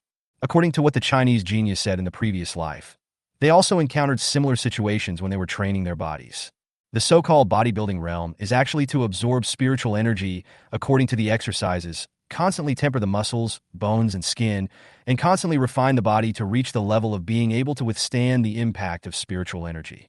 If you can withstand it and transform it all successfully, you will break through smoothly. If you cannot bear it or give up halfway, then you will stay in the body tempering stage until you break through. There are 9 levels in the body tempering realm. Each level requires a very painful tempering. If you succeed in all 9 levels, you will enter the second level, vein shaping. According to the summary of practitioners in previous lives, the greater the pain endured in the body tempering stage, the greater the strength of the body will be improved. Even at the same first level of body tempering, the physical strength may differ by hundreds of times, and the strength of the body determines the upper limit of future cultivation. After all, after the revival of spiritual energy, the early stage became a world of high-level martial arts. About 3 minutes later, Su Xian was enduring wave after wave of spiritual energy shocks. Following the formulas and moves in the innate body tempering technique, he completed his practice and successfully entered the second level of the body tempering realm. Su Xian opened his eyes and took a long breath. His back was sticky with many black impurities stuck to his clothes. His skin became smoother and more textured, and his body was full of strength. Su Xian couldn't help but clench his fist and swung it out lightly. Boom! The fist smashed into the wall of the valley, directly smashing the rock into pieces, which fell down quickly and even caused a vibration. Su Xian was shocked. He was only at the first level of the body tempering realm, and he had only used 10% of his strength to reach such a terrifying level. Even if I reached the third level of body forging in my previous life, I couldn't reach this level. Afterwards, Su Xian continued to grab Danyang and stuffed it into his mouth, his eyes fierce. Come again! Boom! After the medicinal power dissipated, the speed of absorbing spiritual energy increased countless times, absorbing it madly. And then there was another familiar combination, tempering the muscles, bones, and skin. 3 minutes later, Su Xian opened his eyes and found himself reaching the second level of the body tempering realm. The strength of his whole body had increased more than tenfold. Su Xian is now confident that he can kill the tiger with one punch. Come again! Su Xian ignored the soreness and tiredness after the severe pain. His eyes were crazy. He grabbed the pill on the ground and forced it into his mouth. After repeating this over and over again for many times, Su Xian's back was soaked with sweat. His hair was all stuck to his scalp. A thick layer of impurities appeared on the surface of his body, and his realm had reached the 9th level of the body tempering realm. Su Xian opened his eyes, and a golden light suddenly appeared in his eyes. It was the sign that the innate body tempering technique had reached perfection. His whole body was filled with powerful strength, like a surging river. In my previous life, it took me 3 full years to reach the 9th level of the body tempering realm, and I was far from being as powerful as I am now. I didn't expect that in this life. I could complete it in just half an hour. Based on the experience of the previous life, the geniuses from the ancient aristocratic families who reached the 9th level of the body-tempering realm at the fastest took 3 days and consumed a large amount of resources to achieve it. If people knew about my current speed, it would probably cause a huge uproar. After a little thought, Su Xian simply took off his shirt, revealing his perfect outline and strong muscles. With a height of 185 centimeters and strong muscles, he was full of explosive power and the beauty of golden ratio. He continued to grab the pills and stuff them all into his mouth, preparing to break through to the 2nd level, vein shaping. In order to increase the success rate and prevent the spiritual energy shock from being interrupted, Su Xian simply grabbed 10 handfuls of pills and stuffed them into his mouth, chewing them frantically, with complete madness in his eyes. Because he could foresee that soon, the ferocious beasts would come, tear apart China's defenses and trample on its homeland. Only by growing rapidly could they resist the ferocious beasts. Close your eyes and let the spiritual energy rush through your body, tearing and reorganizing the bones, tendons, and skin tissues, over and over again. Su Xian felt a piercing pain and gritted his teeth to endure it. I don't know how long it took, but I finally felt the barriers in my body suddenly disappear, and countless spiritual energy poured into my 8 extraordinary meridians. Su Xian opened his eyes and was ecstatic. Success! You practiced at the strongest level of the body-forging realm, broke through to the pulse-shaping realm, and became the body of an innate martial god. Your root bone strength increased 10,000 times. After hearing the hint, Su Xian was surprised but also a little confused. The innate body of a martial god was something that had never been heard of in the previous life. Even the geniuses from ancient families, the prides from ancient clans, and the powerful men from foreign countries had not achieved it. According to the description of a powerful old madman of the human race, only in ancient times could strong people achieve this. However, no one knows a series of questions, such as what ancient period it was, why there were these cultivation systems in ancient times, why the inheritance was interrupted in the middle, why the spiritual energy revived after many years, etc.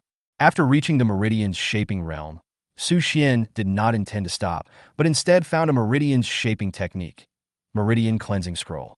The author of this exercise book is unknown, but it records how to open up the 8 extraordinary meridians, the Ren and Du meridians, and wash away impurities in the tendons and veins.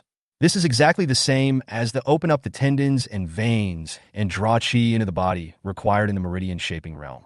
The elixir entered the body, and spiritual energy poured into the tendons and veins. An abnormal soreness and swelling came over him. This feeling was more torturous than tempering the body.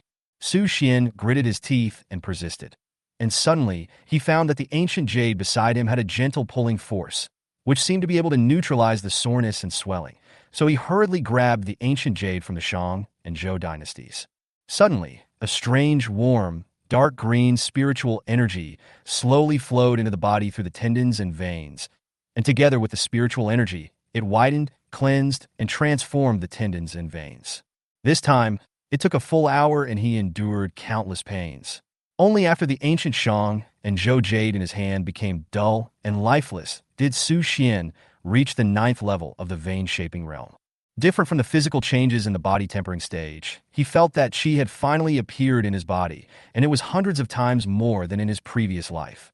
The width and capacity of the tendons and veins have increased by an unknown amount. Su Xian slowly stood up and stretched out his right hand with his palm facing up. A ball of spiritual energy quickly gathered in his palm. With a thought, it changed into a crescent shape. The spiritual energy overflowed and emitted a violent sound. He swung it casually. Boom! Suddenly, there was a terrifying sound that shook the earth and the whole valley. Rocks fell down rapidly, making a huge noise. Mr. Su, are you okay? The assistant's anxious voice was heard outside the door. Su Xian coughed awkwardly. No problem. It seems that I have to be more careful next time. The vein-shaping realm in this life is hundreds, even thousands, times more terrifying than that in the previous life. In the far north, outside the Great Wall, deep in the desolate jungle, an old man in a gray robe suddenly opened his eyes with an extremely shocked look in his eyes. It's only been a short time. Someone actually broke through the meridian-shaping realm and even caused some resonance between heaven and earth. Who on earth could have caused such a horrific situation? Check it for me quickly. A voice sounded in the darkness. Yes. Chapter 29 Chaos. Official intervention. Su Xian stopped only after he broke through to the veins shaping realm in one fell swoop, because breaking through from the veins shaping realm to the divine conservation realm not only required skills of the corresponding level, but also a large amount of spirit stones. These pills no longer have much effect. Even if you take 10,000 of them, there won't be much effect. Thinking of this, Su Xian slowly walked out of the Hengduan Valley. Xia Wenxi, Uncle Gue, Ahu and others were already waiting respectfully outside. Don't you practice? Su Xian glanced at these people and found that they did not seem to be practicing, but were guarding outside the valley. We must first ensure the safety of the gentleman, Ahu said without hesitation. Although the revival of spiritual energy made him eager to move and all the cells in his body became active, he still chose to stay. Su Xian felt warm in his heart. This group of people were indeed trustworthy. They were loyal to their duties in their previous lives, and they were still loyal in this life. He nodded and took out a handful of pills from his pocket and handed them over. You should hurry up and practice to the best of your ability. Don't waste these pills. Eat them all. Ahu and others stared at Su Xian in amazement, their hearts filled with excitement. Even Uncle Gue, who was already old, felt very surprised. With a wise leader like Mr. Su, what does it matter if we go through fire and water? Without saying a word, they took the pills and stuffed them directly into their mouths, then found a place and began to meditate and practice. Su Xian even asked his assistant to pick out several books on bodybuilding exercises purchased from Jinbe and give them to them so that they could practice quickly. Vinci, please bear with it for now and call Wang Shi and a few other places to ask about the situation there. Yes, sir. Xia Wenxi gave up practicing without hesitation, walked to a deserted place, and started talking on the other end. Su Xian stood on the mountainside, looking at the night sky. If his guess was correct, tonight would be the beginning of the unrest. About 10 minutes later, Xia Wenxi came over to report the situation. Sir, I called several mining district managers to confirm that they also encountered strange phenomena from the sky. A large amount of unknown spiritual energy poured in crazily. Some people have already started using this spiritual energy for cultivation. However, it seems that there haven't been many changes in the mining area. Su Xian nodded, indicating that he understood. It seems that it will take time for the spirit stones to be produced. Based on the experience of the previous life, in the first wave of spiritual energy revival, the ones who would go first would be the noble families who had made preparations in advance, followed by the collectors, then the wealthy, and finally the ordinary people.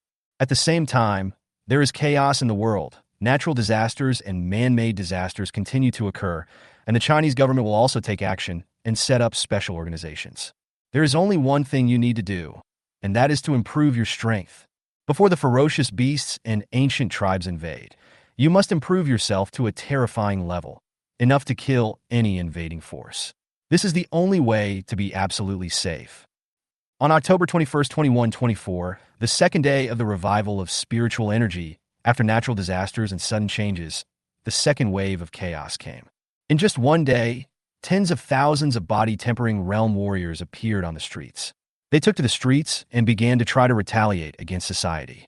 In a certain southwestern city, in a large bar in the middle of the dance floor, a group of sexy girls are twisting their bodies wildly. A group of people below the stage are drunk and shouting hysterically, and the noisy DJ sounds ignite the atmosphere of the entire bar. At this moment, a young gangster with dyed yellow hair and earrings suddenly came over. He came to a dancing girl, looked ferocious, and punched her directly on the head. Suddenly, blood spurted out, the girl fell backwards, and blood splattered all over the stage. The bar immediately fell into chaos. People left in panic and scrambled to get out. The yellow-haired man remained indifferent. He sat down in a booth, poured himself a glass of foreign wine, and drank it slowly. After a while, the crowd dispersed and the entire bar was empty. Under the guidance of the lobby manager, 5 security guards armed with electric batons walked in. You killed someone? The middle-aged security guard in the lead stared closely at the yellow-haired man. Come with us to the police station. The yellow-haired man didn't even raise his head, lit a cigarette, and completely ignored him. When the security guards slowly took out their electric batons and prepared to hit them on the head, the yellow-haired man suddenly turned around, grabbed the electric baton, and crushed it with a little force. Then he swung his fist and smashed the security guard's entire nose. 3 minutes later, 5 security guards fell in a pool of blood. The yellow-haired man grabbed the lobby manager's hair with one hand and the dancing girl's hair with the other, dragging them out, leaving 2 long bloodstains. Everyone scattered with looks of horror. Placing the 2 bodies side by side, Huang Mao sneered. "You 2 bastards. I tolerated you before you lost your strength. Now that I'm at the 5th level of the body-tempering realm, how can I still tolerate you?" Then he put his hands in his trouser pockets and walked away. This girl is his girlfriend, and she often plays with the lobby manager. Unfortunately, he is too weak and never dares to fight back because he is bullied. Now that spiritual energy has revived, he accidentally obtained a string of Buddhist beads. In just one day, he has reached the 5th level of the body-tempering realm and came directly to seek revenge. This phenomenon is happening everywhere. After their strength increased greatly, those who had long been dissatisfied with society in their hearts, like wild horses running wild, launched acts of revenge. To this end, the imperial capital officials began to build up their power. In order to maintain social order, to restrain martial artists, for the safety of the people, and for the long-term security of society, starting today, I have decided to form a cultivator alliance called Longting. In the imperial capital's conference room, an old man with silver hair, vigorous spirit, and wearing a green military uniform with 5 stars embroidered on it, announced something important. This old man is none other than the director of the Huaxia Public Security Bureau, Chen Tianping, who is also a retired general with distinguished military achievements. Yes, yes. At the conference table, members of the Sheriff's Bureau team nodded and began to record the meeting minutes. From now on, we will recruit a large number of practitioners, at least the 3rd level of the body-tempering realm. The most important thing is character. As long as the person has good character, we will recruit them without reservation, increase their salary by 3 times, and all financial expenses will be directly reported to the Finance Bureau. In extraordinary times, we must use extraordinary measures to protect the safety of the people first. Chen Tianping glanced at everyone with an eagle-like gaze. Everyone nodded in response with solemn expressions. After the spiritual energy was revived, hundreds of murders occurred in just one day. Police stations in various places were almost fully mobilized to search for fugitives. The Imperial Capital Security Bureau is also under tremendous pressure and needs to coordinate with various agencies to jointly maintain social order. Afterwards, Chen Tianping and the team members held a meeting for a full 7 hours, focusing on discussing all relevant matters of the organization. The final conclusion is, try every possible means to recruit experts and hand over all those that cannot be managed to local areas and set up branches. Thus, the Longting organization was officially established. After everyone left, Chen Tianping sat in a chair with a heavy heart and a worried look on his face. According to the latest news from the Intelligence Bureau, a large number of mutated ferocious beasts have begun to appear in many mountainous areas. Judging from their appearance, they seem to be giant beasts that appeared in ancient times and have not been seen for thousands of years. A storm of ferocious beasts is about to ravage the entire China. Hashtag Chapter 30. Continue to break through and officially enter the Shenzong realm. When Longting was established, countless people with lofty ideals applied for the position and devoted their efforts to contributing to the country. In just 5 days, the Public Security Bureau had recruited 10 branch chiefs and 500 warriors above the 3rd level of the body-tempering realm. After various screenings and background checks, 8 branch chiefs and 300 warriors were finally left. They immediately launched a series of actions: arresting fugitives, suppressing troublemakers with thunder-like means, participating in rescue operations in various places, and so on. A week later, the chaos in China was fundamentally resolved, and the news was reported everywhere. Compared with China, those Western countries, which have always advocated superficial human rights and freedom, instantly fell into extreme panic and chaos. Those warriors held rifles and shot at every house. Rapists, bandits, vagrants, murderers, etc. appeared on the streets in large numbers at almost the same time, inciting the people to act with them. The government was too busy to take care of it and sent a large number of troops to suppress it, but it still failed to completely eliminate it. The neighboring Sakura country was in complete chaos. The group of warriors rushed directly into the police department and burned it down. In just a few days, more than 30 police stations were burned down and more than 1,000 people were injured or killed. For this reason, the Prime Minister of Sakura country decided to send those actresses to divide them with the beauty trap. On the other hand, he strongly condemned them through the media and of course sent the military to intervene. But the effect was not as expected. After 7 consecutive days, good news finally came from Guangxi. The abandoned mining area had indeed mutated after absorbing spiritual energy, and pieces of purple, irregularly shaped stones began to appear. And this is exactly the spiritual stone that Su Xian has been waiting for. According to the memory of the previous life, the abandoned mining area of Wunsheng is the largest spiritual stone producing area in China. After being occupied by the Morong family, the entire family's cultivation speed was far ahead. Finally, when the ancient clan descended, they led the entire family to surrender and turned against the Chinese officials, causing huge losses. In this life, the spiritual ore is in my hands, and I will never allow the aristocratic families to get involved in it. Under Su Xian's arrangement, Uncle Gue and others led their confidants and armed forces and rushed to Wunsheng to hand over the transport convoy there. In order to ensure unobstructed traffic within these 2,000 kilometers, Su Xian dispatched a team of 1,000 people, all armed with hot weapons, and issued a death order. Anyone who dared to rob would be shot to death, leaving no one alive. After Uncle Gay and the others had the elixirs and techniques provided by Su Xian, their realm improvement speed was greatly accelerated. They have already become masters of the 8th level of the body-tempering realm, capable of sweeping an area. Sure enough, they encountered harassment from the Morong family on the road. Uncle Gue didn't say a word and smashed the skull of a young man from the Morong family with one punch. Coupled with the machine gun fire, the Morong family's team was directly defeated and fled. With the lesson learned from this incident, the rest of the families remained silent and stopped taking any action. After all, compared to the Morong family, they were not stronger. 5 days later, when Uncle Gue reported back with 5 carts full of spirit stones, to be honest, Su Xian was a little surprised. I had come into contact with spirit stones in my previous life, but the quantity was very small. After the monetary system collapsed, money became waste paper, while the price of spirit stones continued to rise, eventually replacing money as the new currency, and only then did it slowly stabilize. Sir, I have accomplished your mission. Uncle Gue piled 5 carts of purple spirit stones, totaling more than 300 square meters, in the secret room that Su Xian had built in advance as required. Su Xian was very satisfied and nodded. I'm going to be in seclusion for a while. I'll have to trouble Uncle Gue with the matters at the mining area during this time. Vinci, keep a close eye on the family. Also, you have to practice diligently and don't slack off. Yes, sir. After giving the instructions, Su Xian directly distributed the remaining pills, mainly the bodybuilding pills, and handed them over to Uncle Gue and Vinci to deal with. He would have no use for them anyway, but they were of vital importance to them. After receiving the bodybuilding pill, the core members worked harder and were very grateful in their hearts. Their loyalty to Su Xian increased again. At the same time, Uncle Gue took out some of the body-strengthening pills and distributed them to the few people who had made the greatest contribution to the escort of the spirit stones and were the first to open fire on the Morong family. After receiving the body-strengthening pills, those people worked even harder and were more loyal, and had completely regarded Su Xian as their master. Sir, this is a priceless bodybuilding pill on the market, and you gave it to us just like that. Uncle Gue felt grateful and a little surreal. Mr. always treats us as friends and relatives.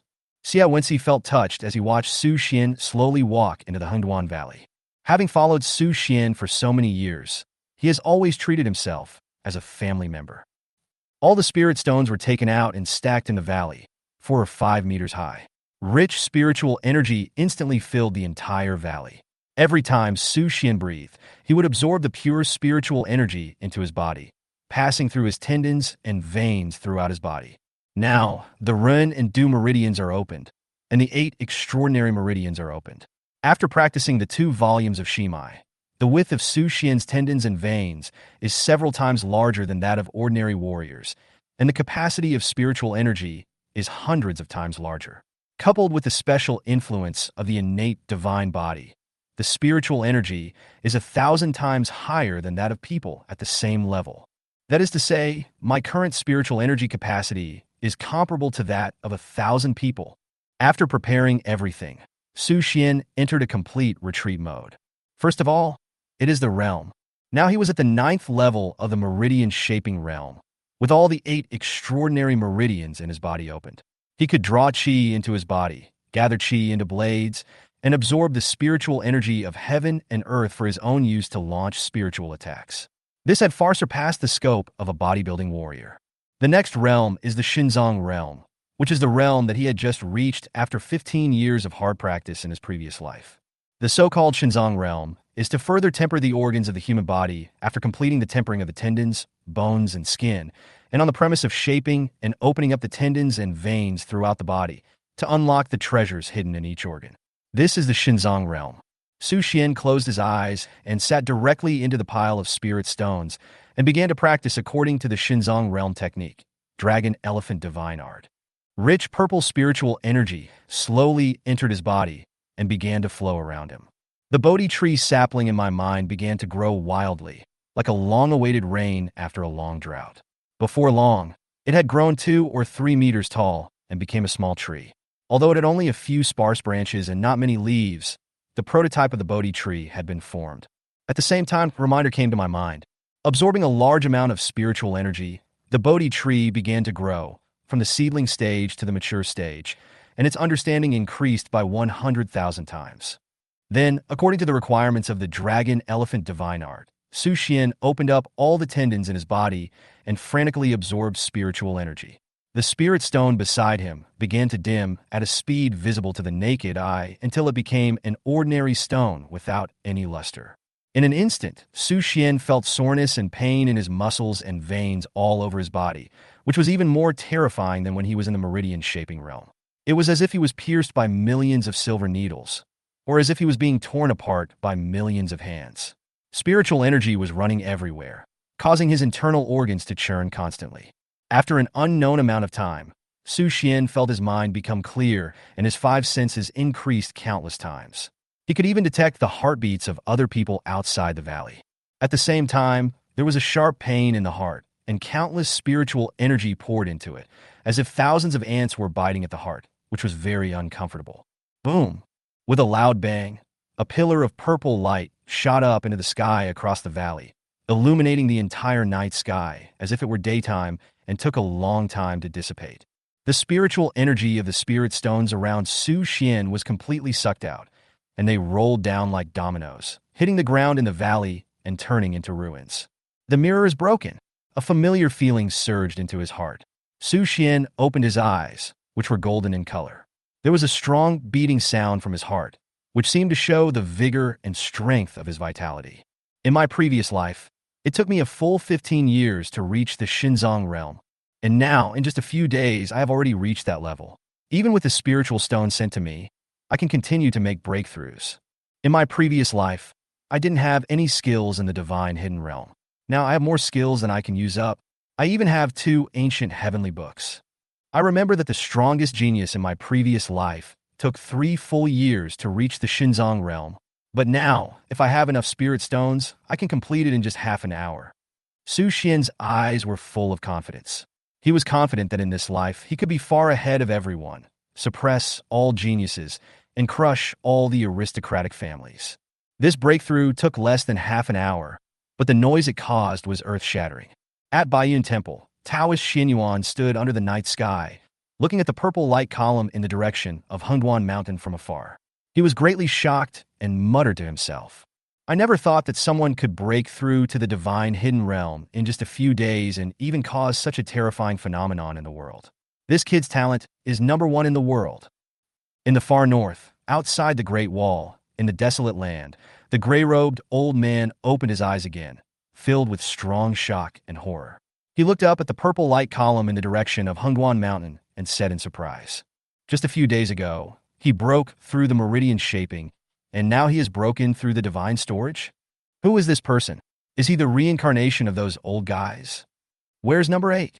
As the old man's shout rang out, the entire desolate land trembled, and then a figure covered in a black robe slowly approached. "Elder, I'm here. A few days ago, I asked them to go and gather information, but they haven't reported back yet. It looks like they will never come back.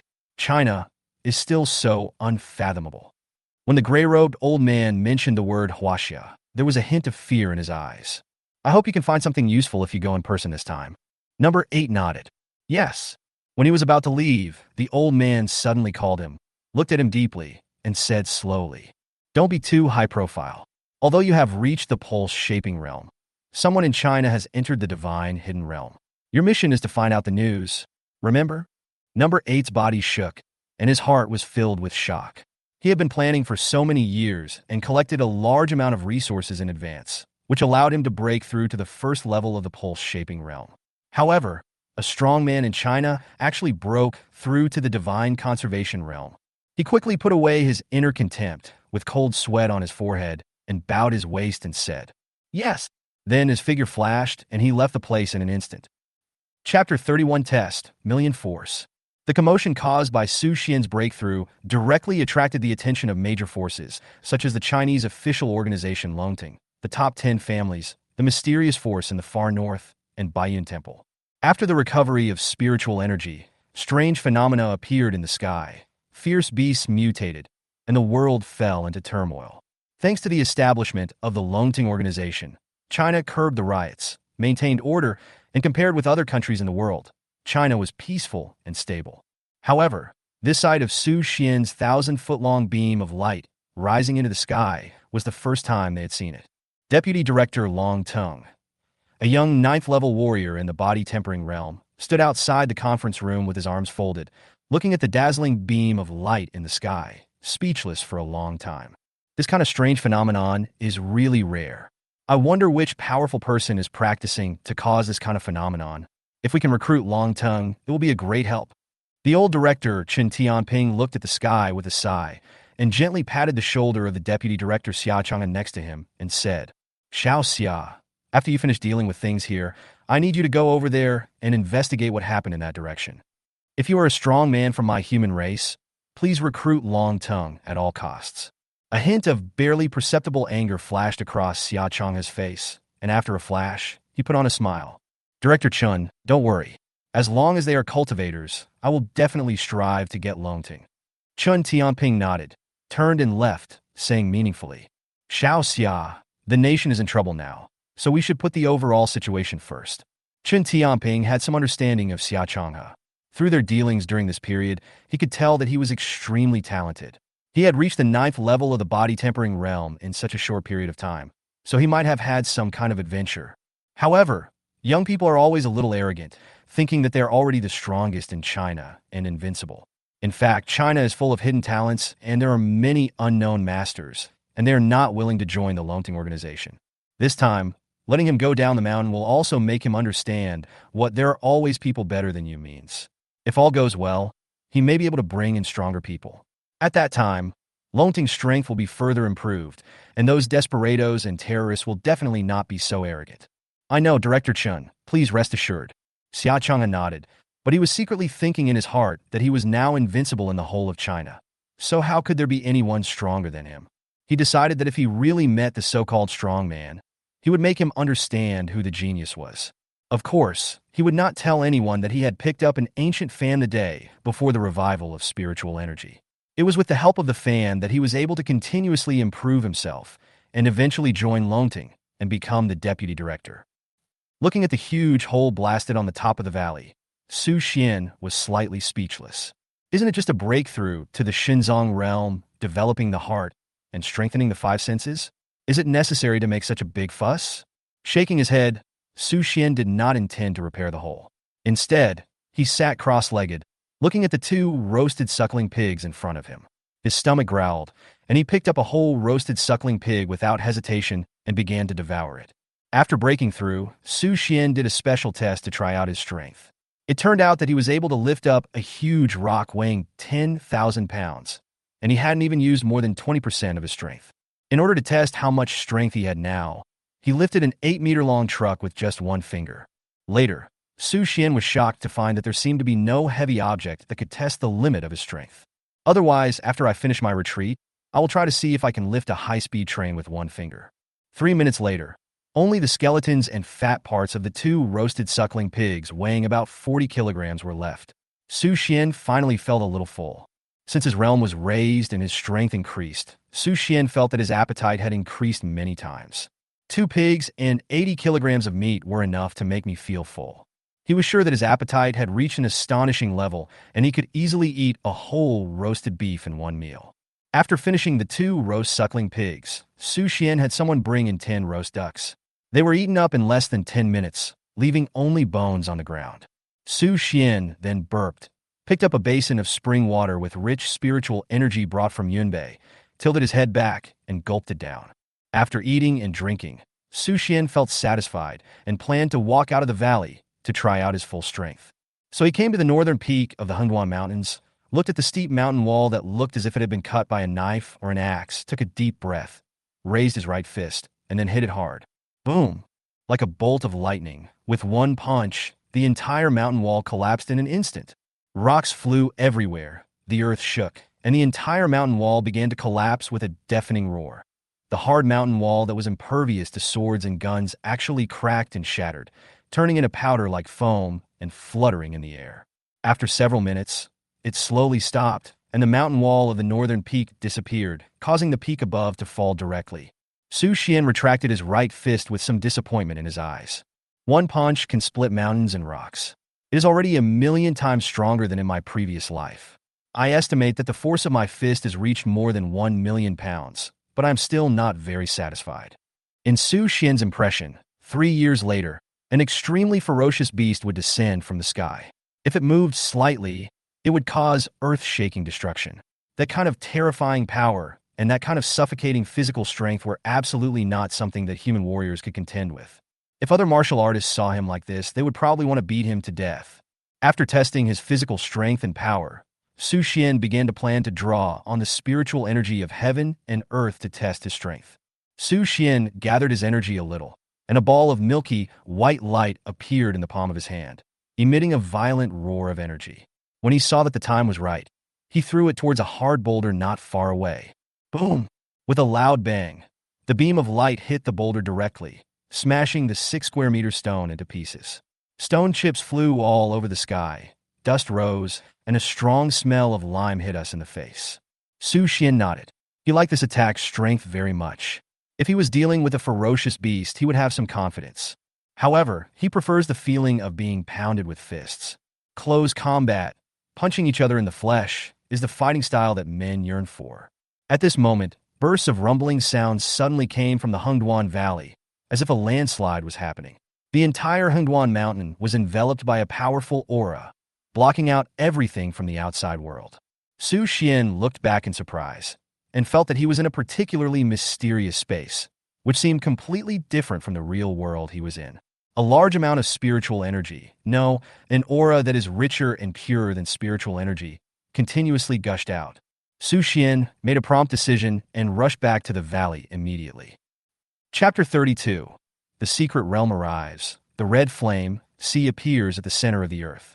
When Su Xian returned to the valley, he was shocked to see a shocking scene.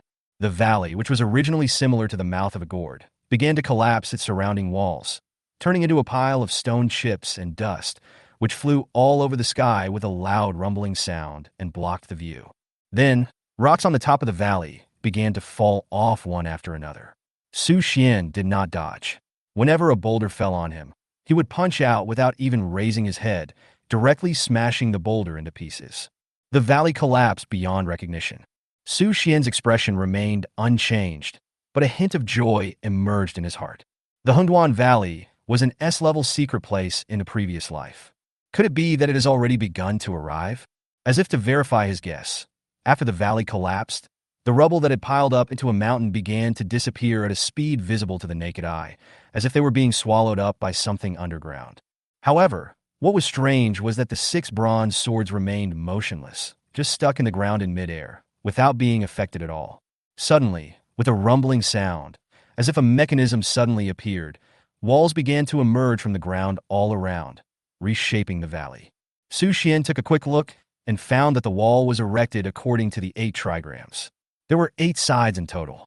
It was solid and 5 or 6 meters high, wrapping the entire valley tightly and fitting perfectly. After the wall was formed, it was engraved with complicated and incomprehensible patterns. Su Xian walked closer and found that. I don't recognize them at all. The patterns are all monsters that I have never heard of. There are 9-headed monster snakes with antlers on their heads, 1,000-year-old trees with human-shaped heads, giant crabs with more than 20 legs, and giant monster birds with 8 claws. Are these all ancient creatures? There was no time to think, as the pattern on the wall suddenly emitted a brilliant golden light, followed by an ancient vicissitudes and obscure aura. The Bodhi tree in Su Xian's mind suddenly shook wildly and greedily absorbed the light. A bloody hole appeared between Su Xian's eyebrows, as if it was forcibly absorbing the spiritual energy emanating from the pattern. This is? The Bodhi tree actually responded to these strange biological patterns. Su Xian became very curious about the origin of the Bodhi tree and the monk who appeared in his mind that day. About 5 minutes later, the Bodhi tree in the mind finally absorbed all the golden light in the pattern. The branches continued to grow, directly increasing by 10 meters. The branches also separated into more than a dozen plants. The emerald green leaves gradually grew larger and more in number, gradually giving a feeling of lushness. In Su Xian's consciousness, he could clearly feel that the Bodhi tree seemed very happy, as if it had a hint of human spirituality. Just as Su Xian was lost in thought, suddenly a loud roar was heard from the ground in the valley. Su Xian lowered his head and glanced at his feet, and suddenly his heart was filled with shock. The ground beneath his feet began to crack, and he could hardly stand. Su Xian moved and leaned directly on a wall, looking at the broken ground patiently. In an instant, it turned into stone fragments and continued to sink. Then the dark, bottomless bottom appeared, with no end in sight. It was like a huge mouth of the abyss, swallowing up the entire valley. Grass! Su Xian suddenly remembered that the meteorites, ancestral dragon tendons, thousand-year-old lightning-struck wood, and various other treasures piled on the ground all fell into the black hole as the ground cracked, and he had no way to rush down to save them. Just as he was regretting and blaming himself, suddenly, an extremely hot breath emerged from deep underground where there was darkness that seemed to have no end. Not good! This scorching breath even made Su Xian feel a little pain. This terrifying high temperature made him a little afraid. He couldn't help but raise his body 4 or 5 meters, leaning on the wall, looking at the strange scene below. I saw hot magma gushing out from the depths of the earth, bubbling like boiling water, and in just a moment, it formed a sea of lava. The scorching heat could melt almost everything in the world. Su Xian felt as if his whole body was about to be melted by the high temperature, and his skin felt a burning pain. At this moment, the Bodhi tree in his mind seemed to wake up, swaying in the wind, emitting breezes that blew slowly and instantly dispelled the scorching breath, wandering in Su Xian's body like a sweet rain after a long drought. Boom! The magma under the ground suddenly surged up to a height of 3 meters, then quickly fell down, making a crackling sound. Then, in Su Xian's extremely surprised eyes, the treasures that had been swallowed up actually slowly floated above the magma. They were the thousand-year-old lightning-struck wood, the ancestral dragon's tendons, meteorites from outer space, and other treasures acquired. With the resistance of the Bodhi tree, the magma, which was hundreds of degrees, posed no threat to Su Xian. In order to test whether he could withstand the magma, Su Xian boldly slid down the wall, then stretched out his right hand and went directly into the thick, rolling red magma. Finding nothing unusual, he boldly jumped into the magma and took out the treasures. Su Xian's expression changed slightly. As he looked at the magma under the ground, a light suddenly flashed in his mind, and he understood it instantly. This should be the central red flame sea in the secret realm. There was a gleam in Su Xian's eyes and a look of joy on his face. In the previous life, the Hengduan Mountains were occupied by Luo Sun, and he eventually obtained an S-level secret realm. According to Luo Sun, there seemed to be a lava area in this secret realm that could be used to forge artifacts.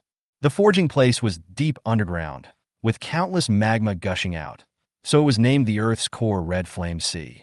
Combining the current situation, Su Xian can be sure that this is the forging place mentioned by the Luo Sun family. After about a few minutes, the magma that was originally rolling and boiling suddenly stopped and showed signs of solidifying.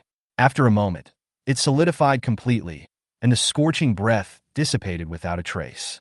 Su Xian was a little confused. He was standing on the magma that had solidified into flat ground, but he could not feel any burning breath at all. He was shocked. Could it be that it is like this at ordinary times? It will only open when it needs to be forged. In order to verify his guess, Su Xian decided to give it a try. However, at this moment, the bronze swords inserted in 6 directions, including the ancient sky-splitting sword that had been lost and recovered from the center of the earth, all lit up with dazzling light. The rust on those bronze swords fell off and disappeared one by one, leaving no more spots, revealing the bright surface inside and the intricate patterns. Buzz!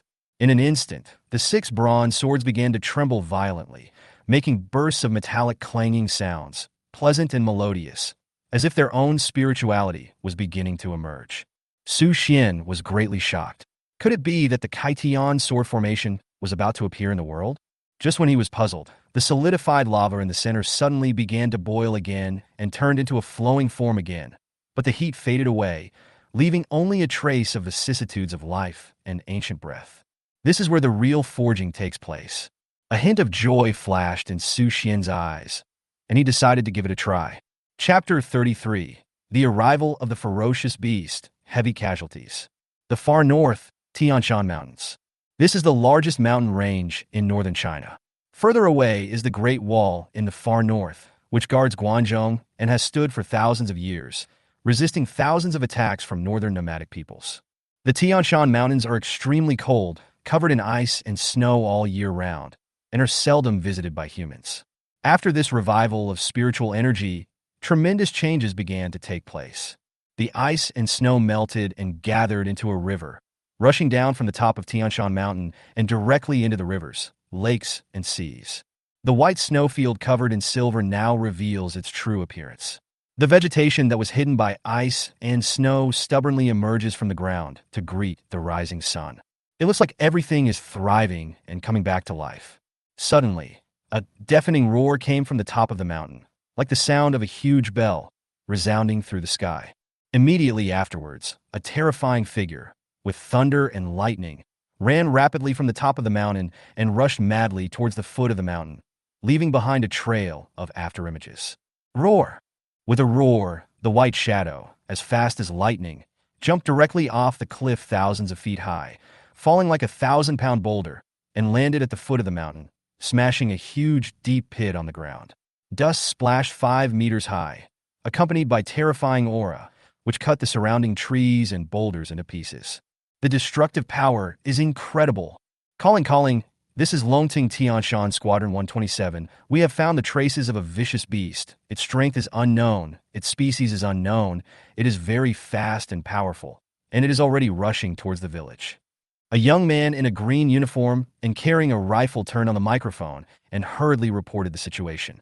Then he ran quickly, following the huge footprints on the ground, in the direction where the ferocious beast was running, even though it had disappeared. Roar! The ferocious beast, as big as a mountain, ran wildly in the jungle. Wherever it passed, all the plants in sight were destroyed. It was like a bulldozer with incredible killing power. From a distance, the beast was 10 meters long and 5 meters tall. Its 4 strong and powerful hooves were 60 centimeters in diameter. It looked like both a wolf and a tiger, with snow-white skin and 2 sharp and exaggerated fangs at the corners of its mouth. Soon, the ferocious beast rushed to the nearest village at the foot of Tianshan Mountain. It stopped for a moment, raised its head and let out a roar, then rushed straight into the village and began to wreak havoc. Ah! A shrill scream was heard. An old lady in her 70s who was carrying a wooden bucket to wash clothes was swallowed by the beast's bloody mouth before she could react. Afterwards, screams were heard one after another, and the ferocious beast went on a killing spree, devouring everything without exception. At this time, a group of strong and sturdy men rushed out of the village, holding iron forks, standing in a row, looking at the ferocious beast in unison, with horror and fear in their eyes. The combat power of this group of people was not high. The highest was only at the 3rd level of the body-tempering realm. As they watched the ferocious beast slowly approaching, their bodies began to tremble uncontrollably, and their hands holding the iron forks were also shaking, and emotions of fear and tension spread instantly. The middle-aged man in the lead, who was also the most advanced among them, suppressed the fear in his body and shouted, "Brothers, family, for the sake of our homeland, let's fight these bastards."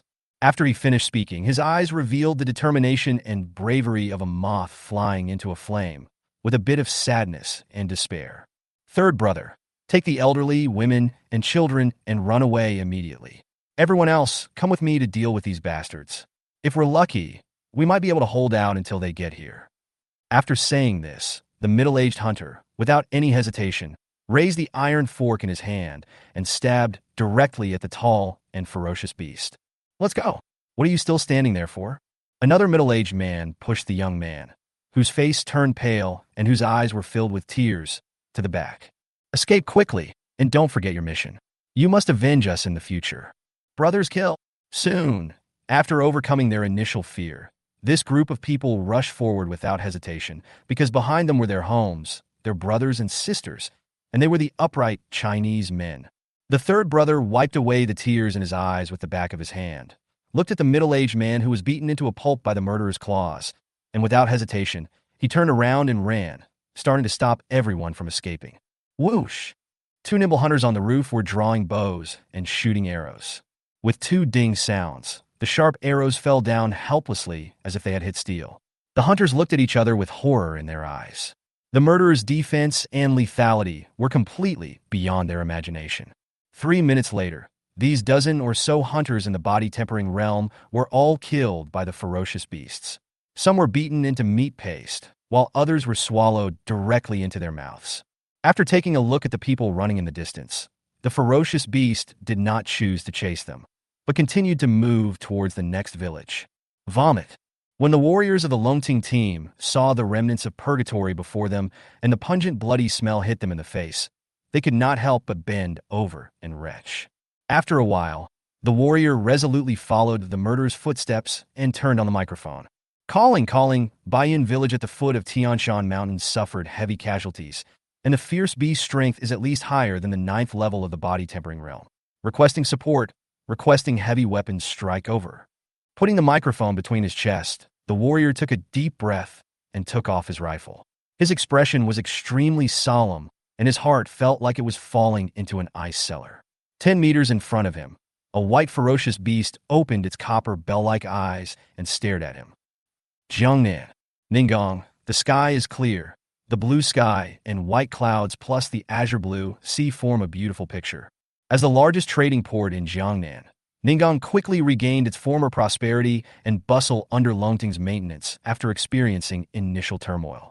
The passing ships, the staff on duty at the dock, the delivery men running back and forth, and the passengers leaving by ship were all in a hurry, as if the revival of spiritual energy had not brought much impact on them, and they just had to go on with their lives. Just when the place was bustling with people, suddenly huge waves appeared on the sea surface in the distance. In the surprised eyes of everyone, a giant octopus jumped out of the water and swam rapidly towards the port. The octopus had dozens of strong arms that slid quickly across the sea like oars, at a speed that was astonishingly fast. What is that? The people at the port felt their scalps tingling, their faces were filled with shock, and their bodies were stiff. It's a ferocious beast. Run! Someone shouted loudly, and the scene suddenly became extremely chaotic.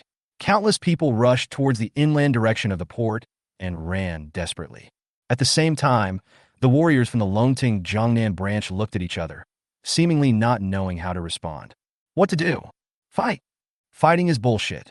The ancestor said that hunting ferocious beasts is Longting's job, not ours. But aren't we dragon warriors? Don't forget, this is Jiangnan, the territory of the Morong family. The warrior, who looked like a small leader, took a look at the octopus's position and was shocked. In just a dozen seconds, he had already crossed a distance of 100 meters. It would not take long for him to reach here. He immediately shouted, "If you don't want to die, run quickly and find the ancestor." The other warriors nodded, speeded up, and ran towards Morong building. However, for ordinary people who have not yet practiced, it is undoubtedly a calamity. In less than 5 minutes, the entire port was flooded with blood. Hundreds of people were hunted by the octopus, and the blood dyed the sea clean. The octopus did not seem to be satisfied yet, and with a dozen arms supporting its huge head, it gradually moved inland. On this day, extremely ferocious and cunning beasts appeared in 7 places in China. They had invulnerable defenses, lethality beyond the body-tempering realm, and terrifying speeds comparable to those of airplanes. They specifically target practitioners and absorb their spiritual energy to make themselves more powerful. Imperial Capital.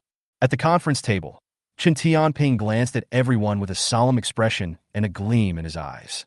He said, "Everyone, it's time to fulfill our mission." ##. Chapter 34.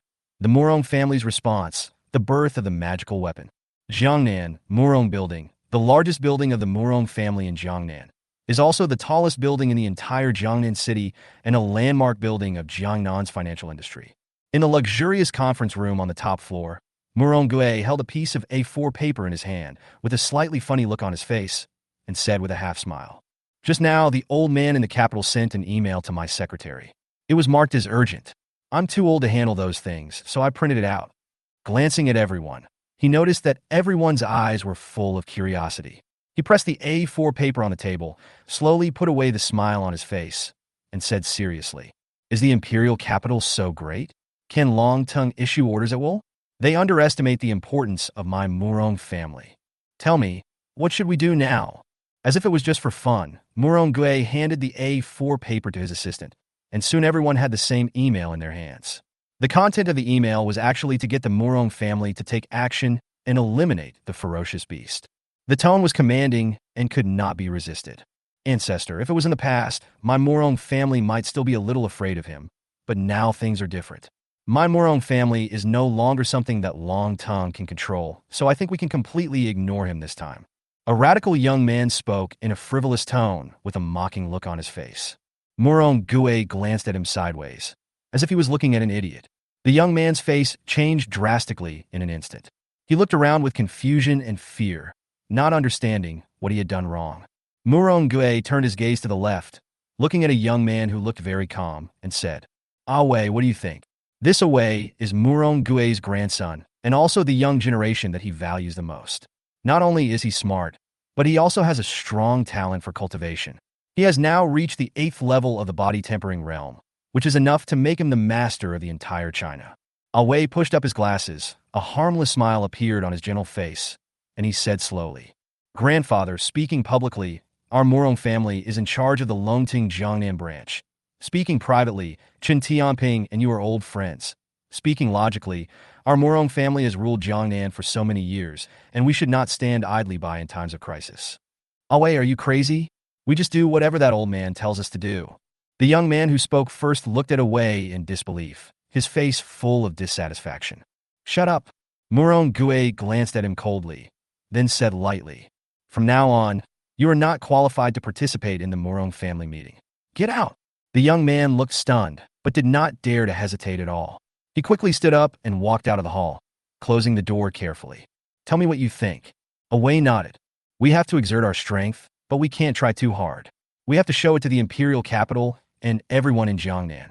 We have the courage and strength of the Morong family when facing ferocious beasts. But this murderer's realm and strength are beyond imagination. We can't devote too much manpower.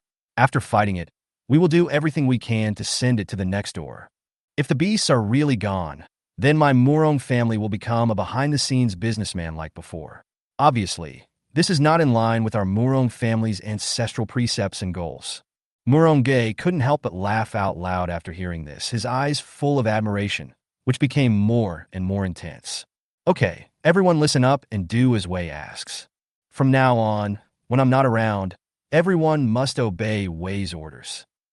Across the valley, Su Xian stared quietly at the magma in the center. The sky-splitting bronze sword inserted in it seemed to be unaffected at all. It still emitted bright light and was not burned or swallowed by the magma. But the meteorite on the other side caught his attention. The meteorite, which was originally pitch black, was absorbing spiritual energy.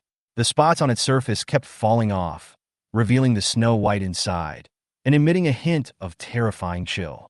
Even though Su Xian is now a powerful warrior in the Shenzong realm, he still felt a tingling sensation in his body. He was shocked and used his spiritual power to dispel the chill.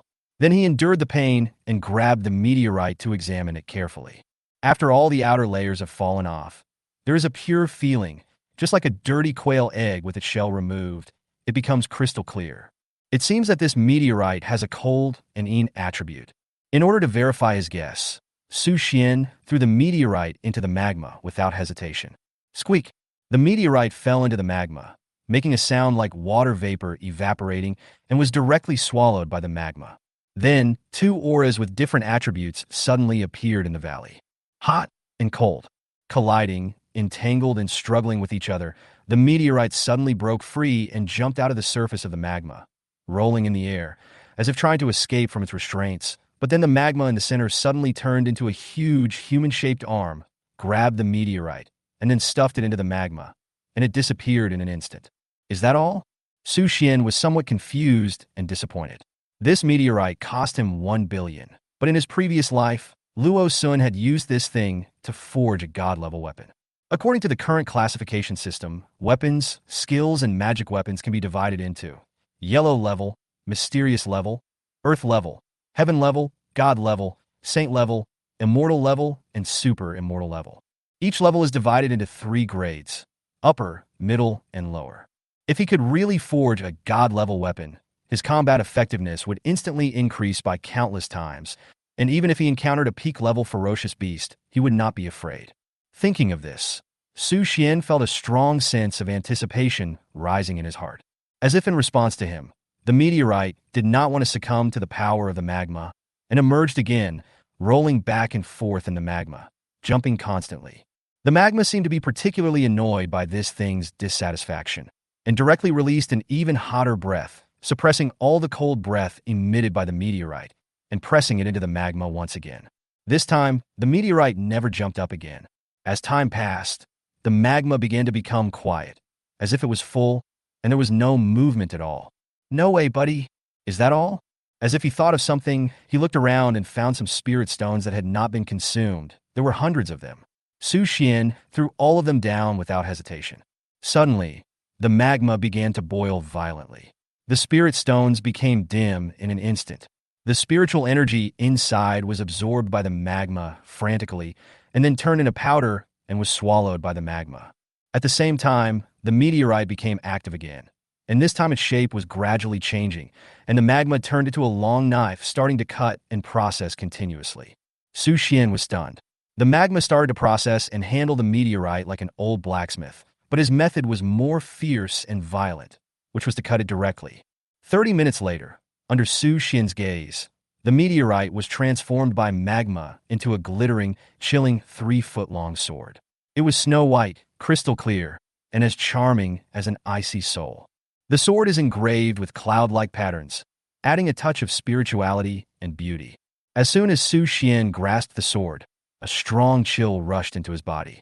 With a muffled groan, Su Xian mobilized all the spiritual energy in his body to fight against the cold, and the Bodhi tree in his mind was emitting a green light.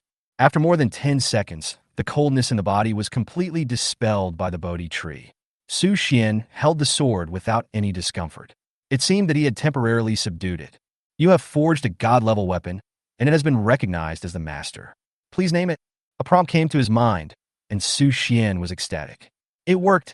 After a moment of hesitation, Su Xian said slowly, "Then call it. Bingpi Yu Miao." The long sword seemed to have spirituality. After hearing that it had a name, it actually hummed, making a clear and pleasant sound. Su Xian showed a relieved smile on his face. He urged his spiritual energy and waved his hand casually. White frost instantly covered the valley without causing any discomfort to himself. It is indeed a magic weapon. Next, let's find a place to test its power. Jiangnan, Ningong, after the attack and massacre by the octopus, is now deserted. The seawater mixed with blood emits a fishy and pungent smell under the setting sun. A large number of human corpses, as well as broken organs and limbs, were floating on the sea like a Shura purgatory. Morong Wei, the third-generation leader of the Morong family, who was sitting in the helicopter, even though he inherited Morong Gui's cold heart, couldn't help but frown when he saw this scene. This beast is so cruel. The helicopter searched around the port and finally found the octopus. I saw an octopus with more than a dozen arms tearing apart a woman's body. Amidst the pain and howling, the octopus tore the woman's head off, and blood gushed out like a fountain. Damn it, hasn't the military arrived yet? Wei's scalp tingled, and he couldn't help cursing. The troops of the Jiangnan military region have been transferred to the extreme northern border. It is said that a large number of ferocious beasts have appeared there. Wei took a deep breath and said slowly, "Notify the 3rd team, the 7th team, the 9th team, and the Special Operations team. All of them should bring their weapons and prepare for battle. Yes. Hashtag, hashtag, hashtag, hashtag, hashtag, hashtag, hashtag, hashtag, hashtag, hashtag." Chapter 35. Fierce battle with ferocious beasts, Dragon Elite sets out. 10 minutes later, 6 fighter jets flew in the sky, which were the Morong family's accumulation over the years. 1 month before the revival of spiritual energy, at the suggestion of the prophet, Morong purchased a large number of antiques and various combat equipment. These 6 fighter jets were part of it, and he spent a full 1.2 billion. The machine gun barrels on the fighter jet sprayed bullets like raindrops, all of which hit the octopus's head, splashing a series of sparks. Hiss! The octopus felt the pain and left the woman with half of her body left. It turned around suddenly, raised 2 20-meter-long tentacles, and whipped towards the fighter plane that was approaching it like lightning, with a terrifying aura. The warrior who was operating the fighter plane was quite skilled. He rolled the plane sideways and narrowly avoided the attack of the octopus tentacles. He then immediately distanced himself and soared into the sky, during which he began to replace bullets. Several other fighter jets did the same thing and also caused some damage to the octopus, but the effect was not significant. Machine gun bullets that can blow an elephant to pieces seemed to have little effect on an octopus. Ah Wei, who was watching the battle not far away, frowned deeply. It was obvious that the octopus's defense and combat capabilities had far exceeded their expectations. Don't make any unnecessary attacks. Notify them, harass, and drive them away. As long as we drive the octopus back to Jiangnan, it will have nothing to do with my Morong family. Yes, sir. So, the 6 fighter planes began to change their strategy, starting to gather together, harassing and driving away the octopus constantly. As long as the octopus ran back, they would retreat without giving it any chance. After suffering dozens of rounds of bombing and attacks, the octopus seemed to become smarter. It jumped directly into the sea and began to swim desperately towards the distance. Keep chasing it and drive it out of Ningong waters. As long as it is not in this area, it is not our responsibility. So, these fighter jets chased the octopus, shooting at the sea surface continuously to drive it away. After the octopus understood, it continued to flee, and finally escaped from the Ningong waters and disappeared into the vast ocean. Awei issued the final order. Notify all teams to gather and send an email to the imperial capital immediately. The battle against the giant beast has been completed. Make sure it does not cause any more trouble in Jiangnan. When Su Xian walked out of the Hengduan Valley, he had been in seclusion for 10 days, but he was completely unaware of it. Sir, things are very uneasy right now. When Assistant Xia Wenxi saw Su Xian coming out of seclusion, he hurried over to report. However, after feeling the extremely terrifying aura coming from the master and the white sword in his hand that made people tremble with fear and almost suffocate, his heart was filled with turmoil. Sir, you have been in seclusion for 10 days, and your condition has reached such a terrifying level? Take your time. There's no rush. Under Xia Wenxi's arrangement, 2 burly men who had reached the 4th level of body forging came laboriously carrying a roasted whole cow and placed it in front of Su Xian. Su Xian took a look at them, who were sweating and panting, and stretched out his right hand, grabbed the beef thigh, and gently lifted up the whole roasted beef, then began to chew it frantically. Xia Wenxi and the 2 men who were at the 4th level of body tempering were stunned. This roasted whole beef weighed at least several hundred pounds, but Su Xian started to chew it like a chicken leg. The huge impact made them stunned for a moment. Even forget to report. Su Xian glanced at him and slowly came to his senses. He had only used less than 10% of his strength, but he had scared them like this? You can leave now. Vinci, go on. Su Xian held the roasted whole beef in one hand and kept swallowing it. Xia Wenxi took a deep breath, calmed down his inner shock, and said slowly, in the past few days, a large number of ferocious beasts have appeared throughout China. Their fighting power is amazing, and the number of casualties has exceeded 2,000. Su Xian paused for a moment, but didn't show anything. Several of our vehicles transporting spirit stones were attacked, and no one survived. When Su Xian heard this, he suddenly felt that the roasted whole beef in his hand was no longer fragrant. He slowly put it down, stood up, and said coldly, which one is closest to us? Xia Wenxi's eyelids twitched, and he said tremblingly, it is a giant snow-white beast that looks like a wolf or a tiger. 30 Longting warriors have already died at its hands. It is said that even Longting Deputy Director Xia Chang'e personally took action against it. Xia Chang'e? Su Xian also had doubts. The Deputy Director Long Tung in his previous life was not this person. Oh, I forgot to tell you, sir, Xia Chang'e is already a 9th level master in the body tempering realm. He is said to be one of the best in the entire China. In just less than a month, he had reached the 9th level of body forging, which was indeed quite good. Su Xian nodded and said, "Notify Ahu and prepare the helicopter. We will go look for this beast tomorrow morning." "Yes, sir." At the foot of the Tianshan Mountains, on the vast white snowfield, a dozen soldiers in white ghillie suits were crawling forward in the snow. They were well disciplined, marched in unison, and formed a Chinese military formation. They looked like regular Chinese soldiers. They were wearing white hats that almost blended into the snow, and if you didn't look carefully, you couldn't notice them at all. The leader was hunched over with a serious look on his face. He carried a sword case on his back and had an ordinary-looking folding fan slanted across his waist. It was Xia Changhe, the deputy director of Longting. After passing through the snowy jungle and turning a mountain, Xia Changhe moved his body carefully. He stuck half of his head out and saw a ferocious beast gnawing on a corpse not far away. His heart was beating violently. He took a deep breath, stretched out his right hand, and made a gesture to stop moving forward. Behind him, more than a dozen Longting warriors who were at least at the 6th level of the body-tempering realm squatted down, held their breath, slowly drew out their weapons, and prepared to fight at any time. Xia Chang had turned around, motioned for everyone to hide behind the shelter, and lowered his voice and said, "It's eating and at its lowest alert, which is the best time for us to attack. We are about 80 meters away from the beast. According to the information provided by the martyr, the beast can run at a terrifying speed of 20 meters per second. This means we need to react within 4 seconds, whether to dodge or attack. Now, tell me about the skills or magic weapons that you're good at. After the recovery of spiritual energy, everyone has more or less opportunities." Xia Changhe knows that this group of people are already the representatives of China's highest combat power. The average person is at the 7th level of the body-tempering realm, which has seriously threatened his position as deputy director. Perhaps by killing the ferocious beast, he could reach the meridian-shaping realm and become the strongest person in China. I am extremely strong and can lift a boulder weighing 800 kilograms. I am very fast. I can run at full speed up to 15 meters per second. I have practiced a golden bell technique, which gives me super strong defense. I will calculate. The last young warrior was a little embarrassed to speak.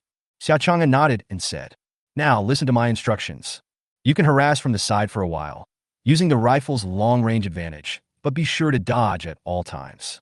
You assume the frontal defense. You planted mines in those places. Calculate the attack trajectory of the beasts and remind them at all times not to join the battle. Do you understand?" It has to be said that Xia Changhe still has certain command and judgment abilities. Everyone nodded and approved of his plan. "Very good. On the count of 3, we'll get started. 3. Everyone held their breath and was extremely quiet. 2. Everyone held their weapons tightly and found their positions. 1. As the last count was finished, Xia Changhe rushed out like an arrow, running wildly on the snow. At the same time, the sword box behind him made a bang, and a huge sword of Quanren with a cold light popped out. He held it tightly in his right hand, his whole body filled with murderous aura, and attacked the beast directly. Another agile and thin young man raised his rifle and kept shooting at the back of the beast. The remaining people began to move quickly according to their division of labor. Bang! A gunshot rang out, and the 7.62 millimeters bullet from the rifle flew out accurately and hit the back of the beast, but it made a clanging sound of steel colliding. The bullet was completely unable to penetrate the beast's fur and bounced off. Xia Changhe was shocked and immediately realized something was wrong. Damn it, the information is wrong. Retreat quickly. At the same time, he and the warrior who had learned the golden bell cover stood side by side in the front.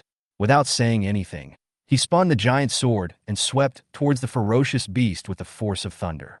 The rest of the Longting warriors reacted instantly, but no one retreated because they had already rushed forward. The distance of 80 meters was reached in about 7 or 8 seconds. The beast, attacked by bullets, quickly turned its head, opened its huge bloody mouth, and let out a disturbing roar. Boom! With the help of inertia, bursts of energy swirled on the giant sword. When snowflakes were flying, Xia Changhe raised the sword with both hands and swept it towards the ferocious beast, accurately hitting the beast's front paw. There was a sound that made people's scalps tingle. The full-strength attack of the 9th level of the body-tempering realm, even a sneak attack, did not cause any damage to the beast. Xia Changhe was shocked and shouted angrily. "Defense!" The warrior beside him raised his hands without hesitation, and a golden barrier rose up instantly, covering the two of them like a huge golden bell. The next second, the ferocious beast launched an attack. I saw its mountain-like body shrink back slightly, then leap up and directly cross a distance of several meters, raise its two front paws as thick as buckets, and swing them like lightning, leaving a series of afterimages. Bang! The pair of sharp claws struck the golden bell without any fancy moves. In an instant, the barrier that seemed as solid as iron shattered. The young warrior flew backwards, spurting a stream of blood in the air, and then fell to the ground and fainted. Then, the sharp claws continued to slap Xia Chang'e's face directly. In shock, Xia Chang'e held the sword with both hands across his chest and took the claw's attack. Puff! His body flew backwards, blood gushing out of his mouth, his face as pale as paper. Xia Chang'e only felt that his palm was completely numb, his internal organs were displaced, and he was seriously injured. The remaining dozen or so Longting warriors quickly drew out their rifles and fired a volley at the beast. Bayubi! There was a burst of gunfire in the snow. The ferocious beast stood up, protecting its head with its claws, and let the bullets rain down like raindrops. Seeing the ferocious beast approaching step by step, Xia Chang'e shouted angrily, as if he had made up his mind, and directly drew the folding fan from his waist and opened it. A cloud of black mist rose up and poured into his body. The next moment, the wounds in his body healed quickly, and his pupils turned blood red. He stood up slowly and stared at the beast fiercely. Come on, beast! Chapter 36. First Battle. Violently killing the divine hidden realm beast. This folding fan is Xia Chang'e's family heirloom with an extraordinary origin. It became a magic weapon after the recovery of spiritual energy. It was with the help of this folding fan that he rapidly improved himself and reached the 9th level of the body-tempering realm in one fell swoop. Looking at the whole of China, he is a genius-level strongman. His dream since childhood was to join the army. As spiritual energy revived, Long Tongue actively recruited practitioners. Xia Chang'e gladly joined, firstly to fulfill his dream, and secondly, to be able to show off. As expected, due to his first place in realm, he was directly promoted to deputy director and was highly regarded by Qin Tianping. This time, the ferocious beasts in Tianshan were rampant. In a short period of time, all the Longting team members in the area were killed. The nearby villages were also massacred by the ferocious beasts, and there was almost no survivor. Xia Chang'e resolutely led the Longting elite troops and attacked with his entire army. He originally wanted to hunt the ferocious beast and make a name for himself. However, he did not expect that the beast's realm was far beyond his, and it was seriously injured after a single attack. At this moment, the ferocious beast seemed to have no interest in Xia Chang'e, but ran towards the other soldier who was shooting.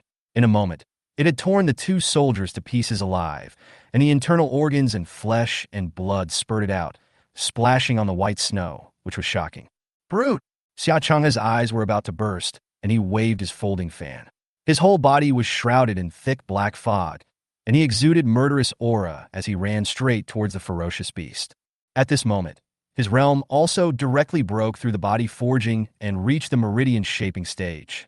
The ferocious beast slowly turned its head and looked at Xia Chang'e, a hint of impatience in its eyes. It raised its head and roared, then lowered its head and charged forward. The folding fan in Xia Chang'e's hand was extremely mysterious.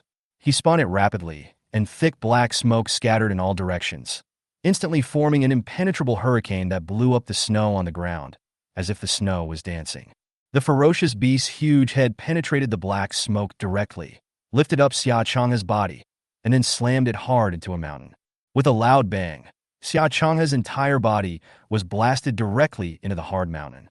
His aura dissipated, and his body drooped down like a deflated ball. It was unknown how many bones were shattered. The folding fan in his hand fell off helplessly, and he was dying. Bayubi! Another gunshot was heard. Xia Chang'e pried open his eyes and opened his mouth, trying to shout out one word silently and weakly, escape, but no sound came out. The beast was enraged and turned around to kill the group of soldiers. In just a moment, the whole snowy field was filled with screams, and 3 or 4 soldiers were torn to pieces or beaten into meat paste by the beast. However, none of them escaped, because they are Longting warriors, and behind them stand more than 1 billion Chinese people. The responsibility they bear is heavier than Mount Tai. I'm going to fight you. Suddenly, the soldier who was burying the grenades had his eyes wide open, and he rushed over with a row of grenades tied to his chest and pulled the fuses of all of them. Boom! A huge explosion sounded, flames rose, and the soldier detonated a grenade, which exploded on the body of the ferocious beast. Snowflakes flew 10 meters high, and dust flew up, blocking the view. Xiaochang stared at all this in a daze, coughing up a piece of bloody flesh, his eyes red and tears streaming down his face. When the dust settled, the beast reappeared, standing proudly and roaring, but apart from being covered in snow and dirt, it was unharmed. Xiaochanghe felt a deep despair in his heart. The beast was so terrifying. How could China deal with it? The remaining Longting warriors were even more terrified. The strength and realm of the ferocious beast that rushed down from Tianshan Mountain were far beyond their imagination. It is like an insurmountable mountain, bringing the shock of death and irresistible pressure. Xiaochanghe watched the ferocious beast slowly approaching his comrades and closed his eyes in despair. He was heartbroken and only hoped that the imperial capital would get the news as soon as possible and dispatch the military's powerful heavy weapons to destroy the ferocious beast with lightning speed. Just when everyone was in despair, the sound of helicopter propellers turning suddenly came from the sky. Xiaochanghe used all his strength to look up at the helicopter in the sky, and then he saw the helicopter slowly lowering its altitude. Then a figure opened the cabin door and jumped down. Boom! There was an earth-shaking sound on the snow, and the figure trampled a deep pit in the snow, right in front of the ferocious beast, 10 meters away. Xiaochanghe was shocked, and then he saw a burly young man with a long sword on his back, wearing a black sweatshirt and a hood. He had a handsome appearance, with sharp eyebrows and bright eyes, and there was no fear on his face. Although he seemed to have no breath in his body, he had an inexplicable feeling of being completely invincible, and even felt a pressure in his heart that was more terrifying than that of the ferocious beast. This person has a very high realm. Xiaochang's first impression was that this young man's strength did not seem to be any worse than that of the ferocious beasts, which meant that this person's realm might have reached the level of a god. For an instant, Xiaochanghe felt his scalp tingling, and a deep sense of bitterness and loss surged up. Originally, I thought that I was at the 9th level of the body-tempering realm and was already the strongest man and the most talented person in China. But now it seems that I am just a frog in a well. No wonder the director said last time that there were strange phenomena in the Hengduan Mountains, suspected to be a breakthrough by a genius, which caused a resonance between heaven and earth. The person who came was Su Xian. He had searched everywhere by helicopter in the morning, but had not found any trace of the beast. It was the gunshots and roars that pointed him in the direction. When he arrived, he found blood and broken arms and legs all over the ground, as well as a few remaining people. Judging from their appearance, they must have just been in a fierce battle with ferocious beasts. Obviously, they failed, and it could even be said that they were completely slaughtered without any chance to fight back. Su Xian didn't waste any words. He narrowed his eyes and took a look at the ferocious beast that was 10 meters long and looked like a wolf and a tiger. Then he leaped across the 10-meter distance and swung his right fist, smashing it on the beast's head. Ouch! A scream was heard, and the ferocious beast, which weighed more than 10 tons, was knocked away by Su Xian's punch. There was an obvious dent on its left cheek, and blood was slowly flowing from its bloody mouth. A sharp fang was broken. Xiaochanghe was stunned when he saw this scene. That was a ferocious beast that slaughtered hundreds of people. Even the most elite squad in the entire imperial capital, Longting, could not hurt it at all. Even terrifying thermal weapons such as grenades and rifles cannot cause any damage to it. And now, the young man in front of him could knock the beast to the ground and even injure it with just one punch. The power of this fist is probably hundreds of thousands of pounds. Who exactly is this young man? Su Xian succeeded in his attack, but he was very dissatisfied. He shook his head with a look of disgust on his face. Too weak. What? The dragon warrior in the snow suspected that he had heard it wrongly and stared at the young man in shock. It was invulnerable to swords and spears. The Longting elite team was almost wiped out. It was a terrifying beast that knocked a 9th-level bodybuilding practitioner away with one move. Do you think it's too weak? No, buddy. Su Xian watched the ferocious beast slowly stand up. He immediately moved his body and rushed forward. When he was close to the beast, he jumped high, then retracted his calves, lowered his knees, and smashed hard on the back of the beast. Snap! Snap! The sound of breaking bones could be heard one after another. The ferocious beast had just stood up when it was knocked down again. It fell to the ground in the snow with a loud bang, raised its head and let out an angry roar. At the same time, its tail rushed forward like an iron whip, tearing through the air with thunderous force. Careful, a Longting warrior quickly warned, his heart beating in his throat. This ferocious beast was so despicable and cunning. Su Xian didn't even bother to turn his head. He punched out with his right hand, his whole body shining with golden light. He easily dissolved the attack that was as strong as steel and carried the force of a landslide. He hammered the tail directly and made it bounce back. The tail hit the snow heavily and collapsed powerlessly. Su Xian then rode on the back of the ferocious beast, swung his fist, and smashed it hard on the head. 1 punch, 2 punches, 3 punches. The beast finally couldn't hold on any longer. Its head was a bloody mess, its skull was hammered into a pulp, and the brain matter mixed with blood spurted out. Its head tilted, and it fell to the ground, dying. After killing him with 3 punches, Su Xian felt unsatisfied. He couldn't help but frown, feeling very dissatisfied. Although this beast is at the Shenzong realm, with immense strength, amazing defense, and terrifying speed, it has yet to develop any skills, and its combat experience is mediocre. But if this happened in the previous life, even if one had practiced for 15 years, one probably wouldn't be able to kill this ferocious beast. I didn't expect that in this life he could be killed with just 3 punches. Su Xian was relatively satisfied with this. After killing the ferocious beast with a hammer, Su Xian directly pulled out his sword, poked into its abdomen, took out a red fist-sized inner pill, stuffed it into his arms, and nodded with satisfaction. Not bad. This ferocious beast has already condensed an inner elixir, which is extremely important to him. It can maximize the development of the treasures of the organs in his body and enhance the potential of his body. Then he retracted the great sword, easily carried the murderer's body on his shoulders, and prepared to go back. It was so heavy that the helicopter definitely couldn't carry it, but carrying it back like this would be too conspicuous. After thinking about it, he waved to the helicopter above his head. Ahu immediately landed the helicopter slowly and handed over Su Xian's cell phone. Vinci, arrange a truck, at least one that's 12 meters long. I sent you the location. After saying that, he hung up the phone, turned around, and prepared to open the cabin door and get on the helicopter. Sir, that... A dragon warrior mustered up his courage and ran over. Su Xian turned his head and asked doubtfully, "What's up?" "Thank you for saving our lives. We are Longting." The middle-aged soldier expressed his sincere gratitude to Su Xian, but was interrupted by Su Xian. "First of all, I'm here to kill the beast. Your lives have nothing to do with me. You don't need to thank me. Secondly, I don't care which organization you belong to, and I don't want to know." Su Xian waved his hand to stop him, then turned around, stepped into the cabin, and left in Ahu's helicopter. The soldier who was standing there looked embarrassed, and finally, he let out a long sigh and said, "Do good things without seeking fame. No wonder he didn't join Longting." Afterwards, these people quickly began to rescue their seriously injured comrades and called an emergency number. Soon, several ambulances arrived and took Xia Changhe and other injured people back. The truck arranged by Xia Wenxi arrived not long after.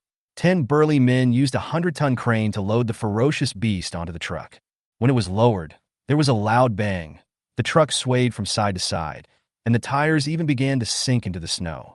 The driver took a breath. This must weigh more than 10 tons. Afterwards, the murderer was transported back to Henduan Mountains. But no one of them noticed that after everyone left, a figure covered in a black robe suddenly appeared on a tree in the distance. His body was shaking and beads of sweat were pouring down his face. Damn it, there is such a terrifying person in China. I'm afraid it's useless for the young master to come. No, I must tell the elders this news as soon as possible. Then, he planned to leave, but found that his legs were shaking and numb and could not be moved at all. So scary. The man in black kept taking deep breaths, trying to ease the fear in his heart. At this moment, a cold voice suddenly came. "Can't walk anymore?" Chapter 37, Killing the Half-Demon and Advancing to the 3rd level of Shenzong. When the man in black heard the voice, his whole body froze. He felt scared and cold sweat broke out on his back. He turned his head with difficulty and saw a young man with a long sword on his back on a tree next to him, looking at him with a smile. "Can I help you?" Su Xian could roughly guess the identity and origin of the man in black. In the previous life, to the north of the Great Wall, there was a huge forest called Qiushan Baiyao Road.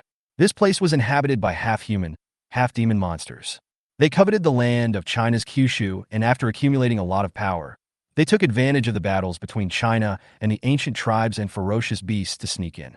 In the end, countless practitioners rushed to the Great Wall to guard the national border and engaged in a fierce battle with this huge force.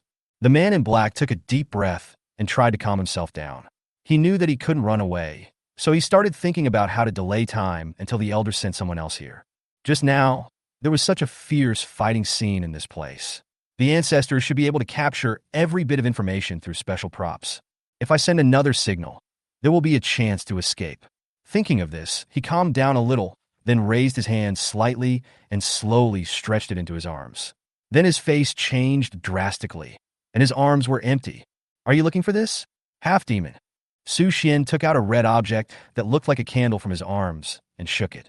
The man in black felt like he had fallen into an ice cellar, feeling desperate in his heart. He raised his eyes with difficulty and looked at Su Xian. His voice had become hoarse. How did you steal it? Then he seemed to understand something. His voice was filled with surprise and fear, and his tone was austere. How do you know my identity? The half-demon, codenamed Number 8, who has always been known for his stealth and caution, has always been the Elder's confidant, and is also the most powerful being among the 12 great demons. He couldn't believe that the signaling item he carried with him was stolen without anyone noticing, and he didn't even notice it. Su Xian smiled. Want to know? The man in black nodded, obviously very interested in the answers to the two questions, but he did not notice Su Xian's gradually colder expression. Then I'll tell you right now. Su Xian had a harmless look on his face. Then, under the expectant gaze of the man in black, he suddenly drew his sword and swung it with lightning speed. In an instant, a sharp sword energy, carrying endless coldness, flashed and cut the neck of the man in black. The blood froze as soon as it flowed out and was covered with a layer of snow-white frost. The man in black widened his eyes, covered his neck with his right hand, made a meaningless ho-ho sound from his mouth, and then his whole body fell down and fell from the tree. Su Xian jumped down immediately after him and searched the black-clothed man's body, but found nothing except a bottle of medicine, a few spirit stones, and an earth-level dagger. After collecting the spoils, Su Xian took a helicopter. He let Ahu almost run out of fuel, but he didn't find any ferocious beasts, so he finally decided to go home. When Su Xian returned to Hengduan Mountains, he found that everyone was looking at him with admiration, which was completely different from the way he had bought people's hearts with money in the past. Because at the foot of the mountain, the corpse of a ferocious beast over 10 meters long had been hung up by the people of Hengduan Mountain. They stared at the beast meat with greed in their eyes. However, no one dared to take action. After all, this was the ferocious beast that Su Xian was hunting. Su Xian ignored their flattery, whether it was sincere or false. He had heard it too many times, and it no longer made any sense. As for the meat of the fierce beasts in the Shenzong realm, it contains a large amount of spiritual energy, which is very useful for strengthening the body. But for Su Xian, who has already reached the Shenzong realm, it is almost useless. On the contrary, the fur might be of some use to me.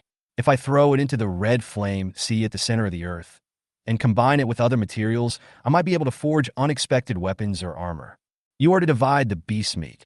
Try to give everyone a piece. The skins are kept, then washed, air-dried, and placed on the mountain. After Su Xian gave a brief explanation, he planned to continue his retreat because the terrifying spiritual energy coming from his body seemed like it was about to overflow at any time. Yes, sir. Xia Wenxi was naturally happy to be able to taste the meat of the ferocious beast and improve his strength. So he immediately asked people to buy 3 trucks of beer, prepared more than 100 barbecue racks and piles of seasonings, and prepared to have an open-air party in the evening. When everyone heard this, they cheered, and their gratitude and loyalty to Su Xian increased. After returning to the Hengduan Valley, Su Xian finally felt full after eating 3 roasted pigs and drinking 10 cups of orange juice. If this continues, I will probably be able to eat 2 cows in one meal. There was a bitter look on Su Xian's face. After his strength increased, his demand for food increased countless times. Although this did not affect his body, he did not like the feeling of eating like crazy. After everything was ready, Su Xian sat quietly in the valley, closed his eyes, and began to practice.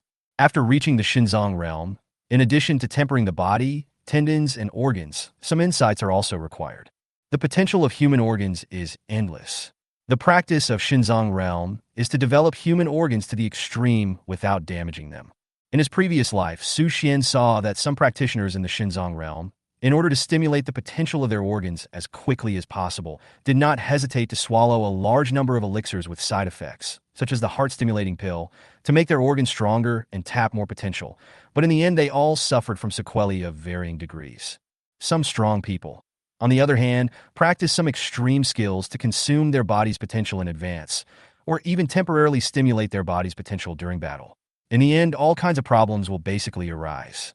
Simply put, it seems very contradictory to develop the body's potential while also developing it in moderation. Cultivation is a matter of extremes, but maintaining moderation is a way of restraining it. Su Xian took a deep breath, sat on the ground, took out the inner elixir from his arms, and swallowed it without any hesitation. After the inner elixir enters the body, it begins to slowly dissolve, turning into strands of extremely pure qi and blood, which circulate in the major orifices throughout the body, bringing with them an endless supply of spiritual energy. In an instant, the Bodhi tree in his mind reappeared, with lush branches and leaves, exuding endless vitality and breath, and absorbing all the spiritual energy and blood. Su Xian was stunned. So you are not picky about food? After the absorption was complete, Su Xian felt a cool sensation coming from his eyes, and then countless spiritual energy began to impact and transform his eyes. Unlike the last time I developed my heart, this time it didn't bring any pain. Instead, it made me feel very comfortable. I don't know how long it took, but when the spiritual energy slowly dissipated, Su Xian felt an inexplicable change in his eyes, as if his vision had become much stronger. Su Xian opened his eyes and saw an ant on the wall of the valley, 20 meters away from him. He could see the hairs on the ant's legs clearly and could even count them clearly. Su Xian was slightly surprised. The significant improvement in his eyesight was also a major manifestation of improved combat effectiveness. In the previous life, he was stuck in the first level of the Shenzong realm and had made no progress for many years. His body organs had not been strengthened at all, and he had not discovered any valuable effects. For this reason, he even secretly took banned pills and practiced banned techniques, but still failed to break through the first level of the Shenzong realm. In the end, he was torn to pieces alive by the ferocious beast. You have broken through to the second level of the divine hidden realm, strengthened your eyes, and gained the skill. Eagle eyes. Eagle eyes. Your eyes become as sharp as an eagle's, and you can even see small animals hundreds of meters away. Su Xian felt very relieved as he heard a series of reminders in his mind. As far as he knew, in the previous life, many practitioners in the Shenzong realm were able to break through and tap the potential of their organs, but very few were able to acquire some skills. For practitioners, among 1.4 billion people, no more than 10 can gain one skill after breaking through the Shenzong realm 9 times, and no one has 2 or more skills. And now that I have broken through to the second level, I have already acquired skills. This kind of luck can be said to be 1 in a billion. You can break through 7 times.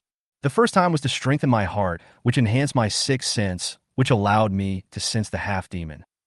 Now with the addition of Eagle Eye, my perception ability will be further improved. Su Xian nodded, closed his eyes, and continued to attack, because he felt that the blood and spiritual energy used in the breakthrough just now had not consumed half of his inner elixir. Su Xian opened the bottle of pills and found 2 blood-red pills inside. He put them to his nose and smelled them, then became ecstatic. This is a potential pill specially used for the Shenzong realm. It has no side effects and can accelerate the development of the body's potential. For practitioners in the Shenzong realm, it is a rare and coveted good thing. Without any hesitation, he directly stuffed the 2 pills into his body. After the elixir entered the body and melted, it emitted extremely strong medicinal power mixed with the blood energy of the inner elixir and was madly absorbed by the Bodhi tree. Afterwards, Su Xian felt that his waist area, that is, his kidneys, began to bear the impact and transformation of the spiritual energy. After about 10 minutes, everything was absorbed. You have broken through to the 3rd level of the divine hidden realm, strengthened your kidneys, and gained the skill. Unyielding. Unyielding. When you are attacked beyond your current level, there is a 15% chance of avoiding damage. Su Xian was even more delighted when he heard this tip and skill. The improvement of realm and the increase of one's own strength are secondary, but the enhancement of these organs is a qualitative improvement. If all organs were strengthened to the same strength as tendons, bones, and skin, then there would be no need for bones and skin to protect the fragile organs, and practitioners would become more lethal. As for his skills, they make him even more powerful. A 15% probability is not low, which is enough for him to fight against super-level practitioners or ferocious beasts. In my previous life, it took me 15 years to reach the Shenzong realm. In this life, I was able to reach the third level of the Shenzong realm without any effort. My starting point has surpassed the end point of my previous life. Su Xian's eyes gleamed with brilliance. In that case, I will collect all the debts from my previous life. Chapter 38, I will beat anyone who dares to betray Brother Su Xian. Wencheng, an abandoned mining area in the past, became a spirit stone mine after the revival of spiritual energy. It was also a place that the 10 major families coveted. They tried to attack it several times but were repelled every time. Wang Shi spent a lot of money to renovate the mining area and built a large number of high-rise buildings around it, including office buildings, warehouses, logistics areas, dormitories, training rooms, entertainment rooms, etc. In just a few months, this abandoned mining area that was once forgotten by the world has become extremely lively. More than 600 veterans were employed. When they had nothing to do, they would play cards, ball games, and sleep in the recreation room. They were well paid and had little work to do. But at critical moments, they need to stand up. After the revival of spiritual energy, this group of veterans, whose physical constitutions were stronger than ordinary people, quickly entered the bodybuilding stage, and their strength was further improved. With so many people gathered together, there is bound to be some friction. After all, there is no order here. However, what surprised Wang Shi was that his nephew, Dachuan, directly stepped into the 9th level of the body-tempering realm after the revival of spiritual energy and inherited natural supernatural powers. All of this was because Su Xian gave him a string of bracelets a few months ago and asked him to wear them on his hands. Dachuan, I'll leave those to you. Wang Shi rubbed his eyebrows. He had been doing business for decades and regarded himself as a businessman. He never liked violence and did not advocate it. However, the current situation was completely different from the past. Natural disasters and ferocious beasts are coming one after another. Casualties are soaring every day. Smoke of war is rising on the border, and all the military are transferred to guard the border. It looks like the end of the world. There were people causing trouble in the Jiqi mining area, trying to instigate everyone to revolt, snatch the spiritual stones, and distribute them among themselves. Wang Shi handed the matter over to Dachuan to deal with it, and Dachuan directly used violence and left the aftermath and beating work to himself. In order to better manage the mining area, Wang Shi, in accordance with Su Xian's instructions, set up an audit department composed of his confidants to supervise it on a daily basis. Dachuan stuffed a 20-inch pizza into his mouth, drank a 550 milliliters bottle of Coke in one breath, swallowed hard, and nodded. Uncle San, don't worry. For Brother Su Xian, these are nothing. Then he stood up. His huge body, now nearly 2 meters tall, made the ground tremble when he walked. In the entertainment room, 7 or 8 burly men in colorful shirts, with cigarettes in their mouths, began to talk among themselves, looking quite excited. We have guarded the mine for him for so long, and even risked our lives to provoke a conflict with the Morong family, but in the end, we got nothing except the money. Is this reasonable? Is this fair? The big man on the sofa spread out his hands, his tone quite dissatisfied. You better keep your mouth shut. Once the people from the audit department hear you, they will definitely take you in. A middle-aged man who looked more calm nearby quickly dissuaded him. I'm not afraid of shit. The big man who spoke first stood up, rolled up his sleeves, showed off his muscular body, patted his chest, and looked proud. I used to be afraid, but now I don't have to. Then he said word by word, because I'm also in the 9th level of the body-tempering realm. Immediately afterwards, the blood in his body boiled, and his strength at the peak of the 9th level of bodybuilding was revealed without reservation. Hiss! Several people in the training room were suddenly shocked and looked at him in unison, their eyes full of envy and admiration. The 9th level of the body-tempering realm was a rare existence in the whole of China. How'd you do it? Most of us are only at the 5th level of the body-tempering realm. The big man had a proud look on his face, enjoying the attention of everyone, and pretended to be calm and composed. Nothing special, just practice makes perfect. Seeing the confused looks on everyone's faces, the big man cursed them for having no sense of humor, and then slowly said, to be honest, my realm has improved so quickly because of the cultivation of Patriarch Morong. He gave me 50 bodybuilding pills as a gift. After hearing this, the others were shocked. The Morong family and their employer were sworn enemies. It was said that a large-scale gunfight almost broke out in the Hengduan Mountains a few months ago. Some time ago, a vehicle heading to Hengduan Mountains was robbed by the Morong family, but they failed in the end. The big man quickly lowered his voice and said in a bewitching tone, "Everyone, think about this carefully. Have we gained anything from working for that Su?" One of them immediately stood up and said in a pinched voice, "He paid us 50,000 a month, which was 8 times what we were doing before." The big man was stunned, then smiled contemptuously.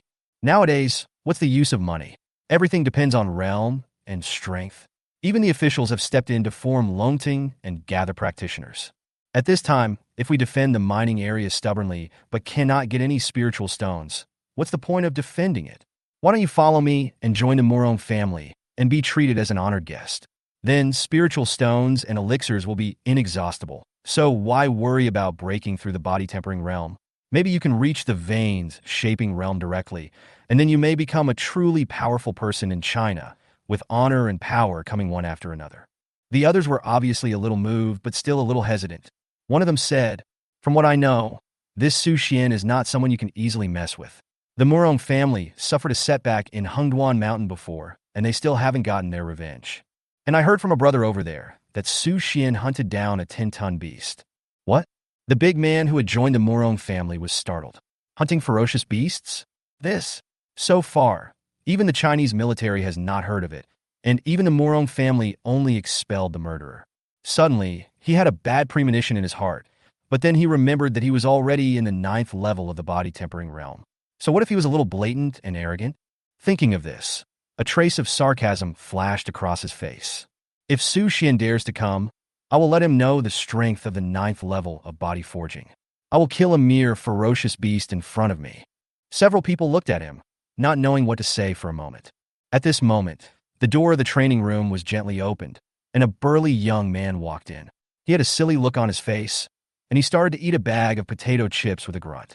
Seeing the young man, these people took a deep breath, then moved away from the big man and hurriedly distanced themselves from him. "It has nothing to do with us. He has taken refuge with the Morong family." The big man's face turned pale, and he felt as uncomfortable as if he had eaten a fly. "What a bunch of villains. I heard that you've been very popular recently and have defeated many people. It's a good opportunity for me to come and see what you have to offer." The big man roared angrily, his muscles bulged, his blood boiled, and he rushed forward and attacked with a killing move. The young man was Dachuan. He was chewing potato chips while watching the big man's fierce attack. Suddenly, he threw away the potato chips and showed a rare anger on his face. "You just said bad things about Brother Su Xian. I heard it." The big man was stunned. What a fool. The next moment, Dachuan shouted loudly. His whole body was covered with golden light, and he gently clenched his right hand and easily clenched the big man's fist, and the fist wind and the energy dissipated instantly. The big man was horrified and felt like he was being clamped in a pair of pliers. He used all his strength to try to pull out his fist, but it didn't move at all. "Let go!" A hint of fear began to appear on the big man's face, and he suddenly remembered that this young man had the reputation of being born with a diamond body. Dachuan smiled naively and rotated his right hand slightly. Then he heard the sound of broken bones, followed by the big man's heart-wrenching scream. "Ah!" The people nearby felt their scalps tingling as they watched.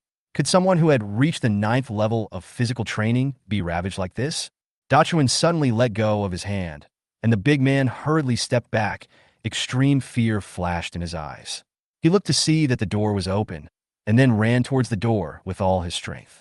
"As long as I run out of this door and go to Morong's house, I can find a master and avenge myself." In his mind, Su Xian was always just a nouveau riche with some money, but he had no background and could not stay for long. Only a large Chinese family, like the Morong family, is the most suitable person to rely on, especially after the revival of spiritual energy. This feeling is even more obvious. "Just wait. When I find the person, I will break your hand." Unfortunately, the next moment, when he was running at full speed, Dachuan just flashed in front of him, with a look of surprise on his face. "Want to escape?" The big man's eyelids jumped. How come this fat man was so fast? "I will beat anyone who dares to betray Brother Su Xian." A rare serious look appeared on Dachuan's face. And then, before the big man had time to react as he was surprised, he punched him directly in the abdomen. Bang! The burly man, who was at the 9th level of the body-tempering realm, flew backwards, vomited blood in the air, slammed heavily into the wall, and then fell to the ground. His face was pale, and countless bones were broken. Dachun took a look, picked up the bag of potato chips on the ground, and continued eating. At the same time, he glanced at the people around him. "You guys, take care of it and hand it over to the audit department." After saying that, he grabbed the potato chips and ate them with a grunt, exactly the same as when he came. Those people nodded in response quickly, and at the same time they realized that even if they were at the 9th level of body forging, it would only take a punch in front of this young man with supernatural powers. This young man's admiration for Su Xian has reached a terrifying level. Thinking of this, these people did not dare to delay and started working immediately. After Dachuan finished dealing with things here, he inspected the mining area as usual. He found that everyone was mining seriously, so he didn't say anything and went back to his room to play a game of CS.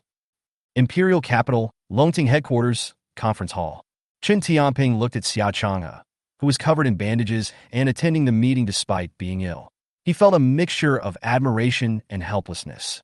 China treated these civil servants relatively well. "You didn't have to come at all, Xiao Xia. You should rest well." Chen Tianping sighed, his face full of worry. "This time our analysis was insufficient.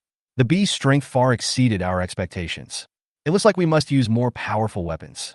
Xia Changhe was wrapped in bandages, with only his eyes showing, looking like a mummy. He said, "No, I must come." Then, in front of all the senior executives of Longting, he took a breath and said carefully, "Because I saw a powerful man who descended from the sky like a god. He knocked the beast away with one punch, and then rode on the beast to violently hammer." Xia Changhe described the scene vividly, and then watched the faces of the people around him gradually become shocked, and he suddenly felt a sense of relief in his heart. "Xiao Xia, the strong man you mentioned, did not choose to join Longting.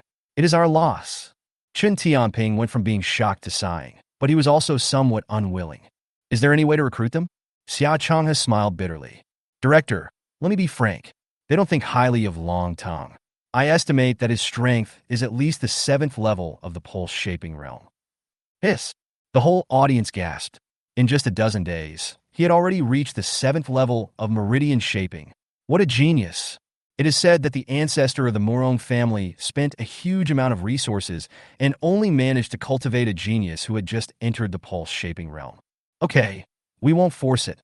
Since he saved your lives, I will remember this favor for now and will repay him when I have the chance.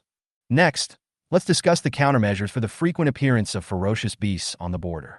Chen Tianping put away his smile. His face became dignified, and the atmosphere in the conference room instantly became depressing, and everyone felt as if a huge rock was pressing down on their hearts. As you can imagine, the situation is very bad. China may be facing the greatest disaster in history. Chapter 39. The shock of the imperial capital and the Jinbe Army. The appearance of the divine Bao. He glanced at Longting's senior executives. They were at least at the 8th level of the body-tempering realm. After some time, they would be able to enter the vein-shaping realm. By then, they would have a much better chance of winning against the ferocious beasts. But will the beast give us time? Will it give the whole of China time? What's next after the ferocious beast? At this moment, the man at the helm of the Chinese Public Security Bureau felt deeply powerless. If the cultivator Xiao Minchin joins Longting, then China will be safe. For some reason, Chen Tianping had a premonition that he would meet him sooner or later, or rather, he would take action sooner or later and start to exterminate the ferocious beast. Thinking of this, he suddenly remembered his daughter, who is still single. It is said that the man is also a young man, so it seems it is not impossible. But everyone, please be brave. Over the past thousands of years, China has faced countless natural disasters, invasions, wars, and attacks. But we have survived them all. I believe this time will be no different. Chen Tianping cleared the haze in his heart and encouraged everyone with great enthusiasm. Sure enough, everyone came out of their fear and sorrow and began to face it seriously. Chen Tianping also began to formulate a series of measures, such as lowering the threshold for recruiting Longting, purchasing a large number of bodybuilding pills and spiritual treasures, and began to consciously cultivate talented players, etc. The specific actions were implemented by other people. China, the far northern border military camp. This is the border between China and the Grizzly Empire. 10 days ago, ferocious beasts invaded and headed south, slaughtering all the surrounding villages and causing countless casualties. As the army responsible for the safety of the entire north, The Jinbe Legion was naturally sent here to resist the ferocious beasts. After sacrificing the lives of more than 800 people, consuming more than 30,000 bullets, a dozen fighter planes, and more than 30 armored vehicles, they finally resisted the invasion of the ferocious beast on the border and killed one. How is the construction of fortifications going? A general wearing a green military uniform with 5 stars on his shoulders sat on the main seat with a worried look on his face. General, we have built a 12-kilometer-long defensive wall on the border, starting from Yinshan in the west and ending at Liaohai in the east. The wall is 8 meters high and 50,000 troops are deployed along the entire line. An officer of divisional rank below began to report. The general frowned. 8 meters, I'm afraid it's not enough. Continue to strengthen defenses. If you need money, ask the Imperial Capital Finance Bureau. Border defense is related to the safety of the entire human race and must be taken seriously. Yes. The general glanced at everyone. The solemnity and sadness on his face never dissipated, and his heart was weighed down by a huge stone. After a while, he slowly spoke. Next, let's start discussing the follow-up countermeasures. A young officer wearing glasses and looking relatively gentle spoke first, projected the PPT onto the big screen, stood up, pushed up his glasses, and began to explain. According to all the intelligence we have so far, there are a total of 5 beasts in this group, including the ones fighting us. Of course, we cannot rule out the possibility that there are more hidden ones. They are all creatures that are currently unknown on Earth, and there are only a few records of them in ancient books. Therefore, we speculate that after the spiritual energy revived, these ancient creatures also woke up at the same time, and they would fight against any living thing. Obviously, they still retain their traditional hunting instincts.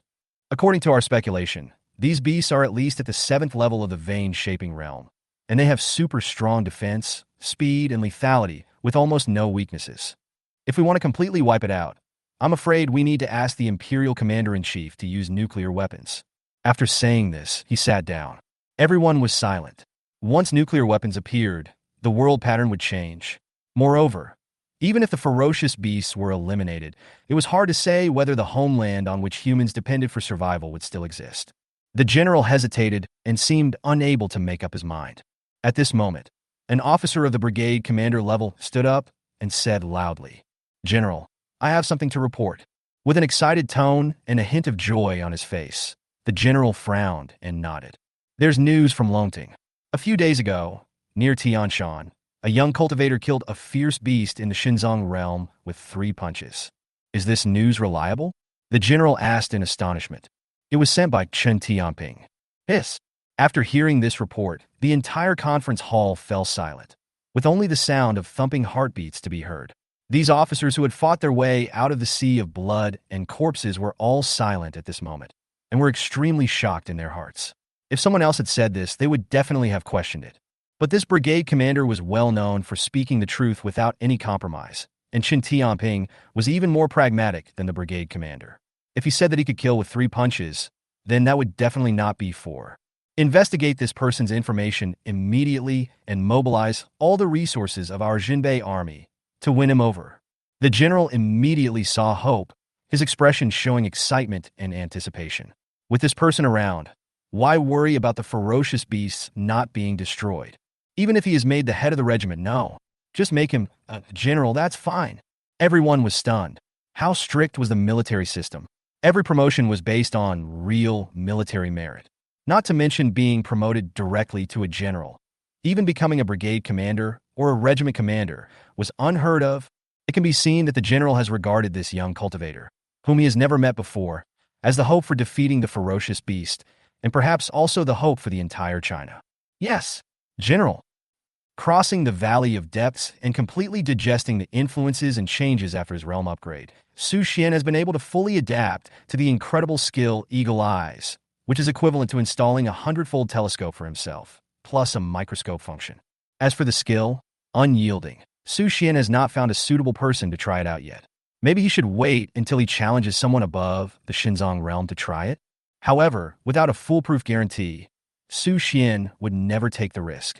After all, a 15% probability is still very low if one's life is involved. The Bingpa Yunmiao sword has not been used yet, except for killing a half-demon. In the previous life, not long after the arrival of the ferocious beast, those mysterious forces gradually began to step out from behind the scenes. At that time, the major families also began to turn against the Chinese government. Calculating the time, it should be less than 2 months. When the time comes, let this magic sword drink blood and kill to your heart's content. A fierce look emanated from Su Xian's eyes. During this period, the 5 mining areas began to transport materials one after another. Ever since the Morong family was defeated last time, the major families temporarily swallowed their anger and did not continue to launch attacks. However, Su Xian knew that this group of people would not give up. They were definitely waiting for the right opportunity to kill him with one blow. Su Xian sat cross-legged, a golden halo emanating from his body, and rich spiritual energy almost filled the entire valley. This is the advantage of the secret realm. The density of spiritual energy is 100 times higher than that of ordinary places, and the speed of cultivation is naturally faster. The day before yesterday, a noble family announced that they had broken through to the meridian shaping stage and stated that they were the first in China to do so, and no one objected. It seems that, apart from me, the highest realm of Chinese practitioners is still the pulse shaping realm. Su Xian nodded, quite satisfied with the current result. In less than a month, he had surpassed the 15 years of hard work in his previous life. At this moment, the magma in the center of the earth began to boil again, bubbling and gurgling. The scorching hot breath rushed towards him, but it was blocked by the green light emitted by the Bodhi tree. The Bingpa Yumiao sword behind him was buzzing and ready to move. Quiet! Su Xian gave a light shout, and the magic sword behind him actually stopped and became well-behaved, like a child who was scolded for doing something wrong. Looking at the restlessness of the magma at the Earth's core, Su Xian understood a little bit. During this period of time, whenever the magma surges up, it seems it is the most successful time to forge weapons. He then glanced around and threw the 1,000-year-old lightning-struck wood that he had searched so hard for, as well as the ancestral dragon tendons given by the dragon and tiger temple, into the magma. After the lightning-struck wood merged into the magma, traces of pale blue lightning power crackled and turned into electric arcs, fighting violently with the magma, seemingly quite unwilling to give in. After the ancestral dragon's veins entered the magma, they underwent drastic changes.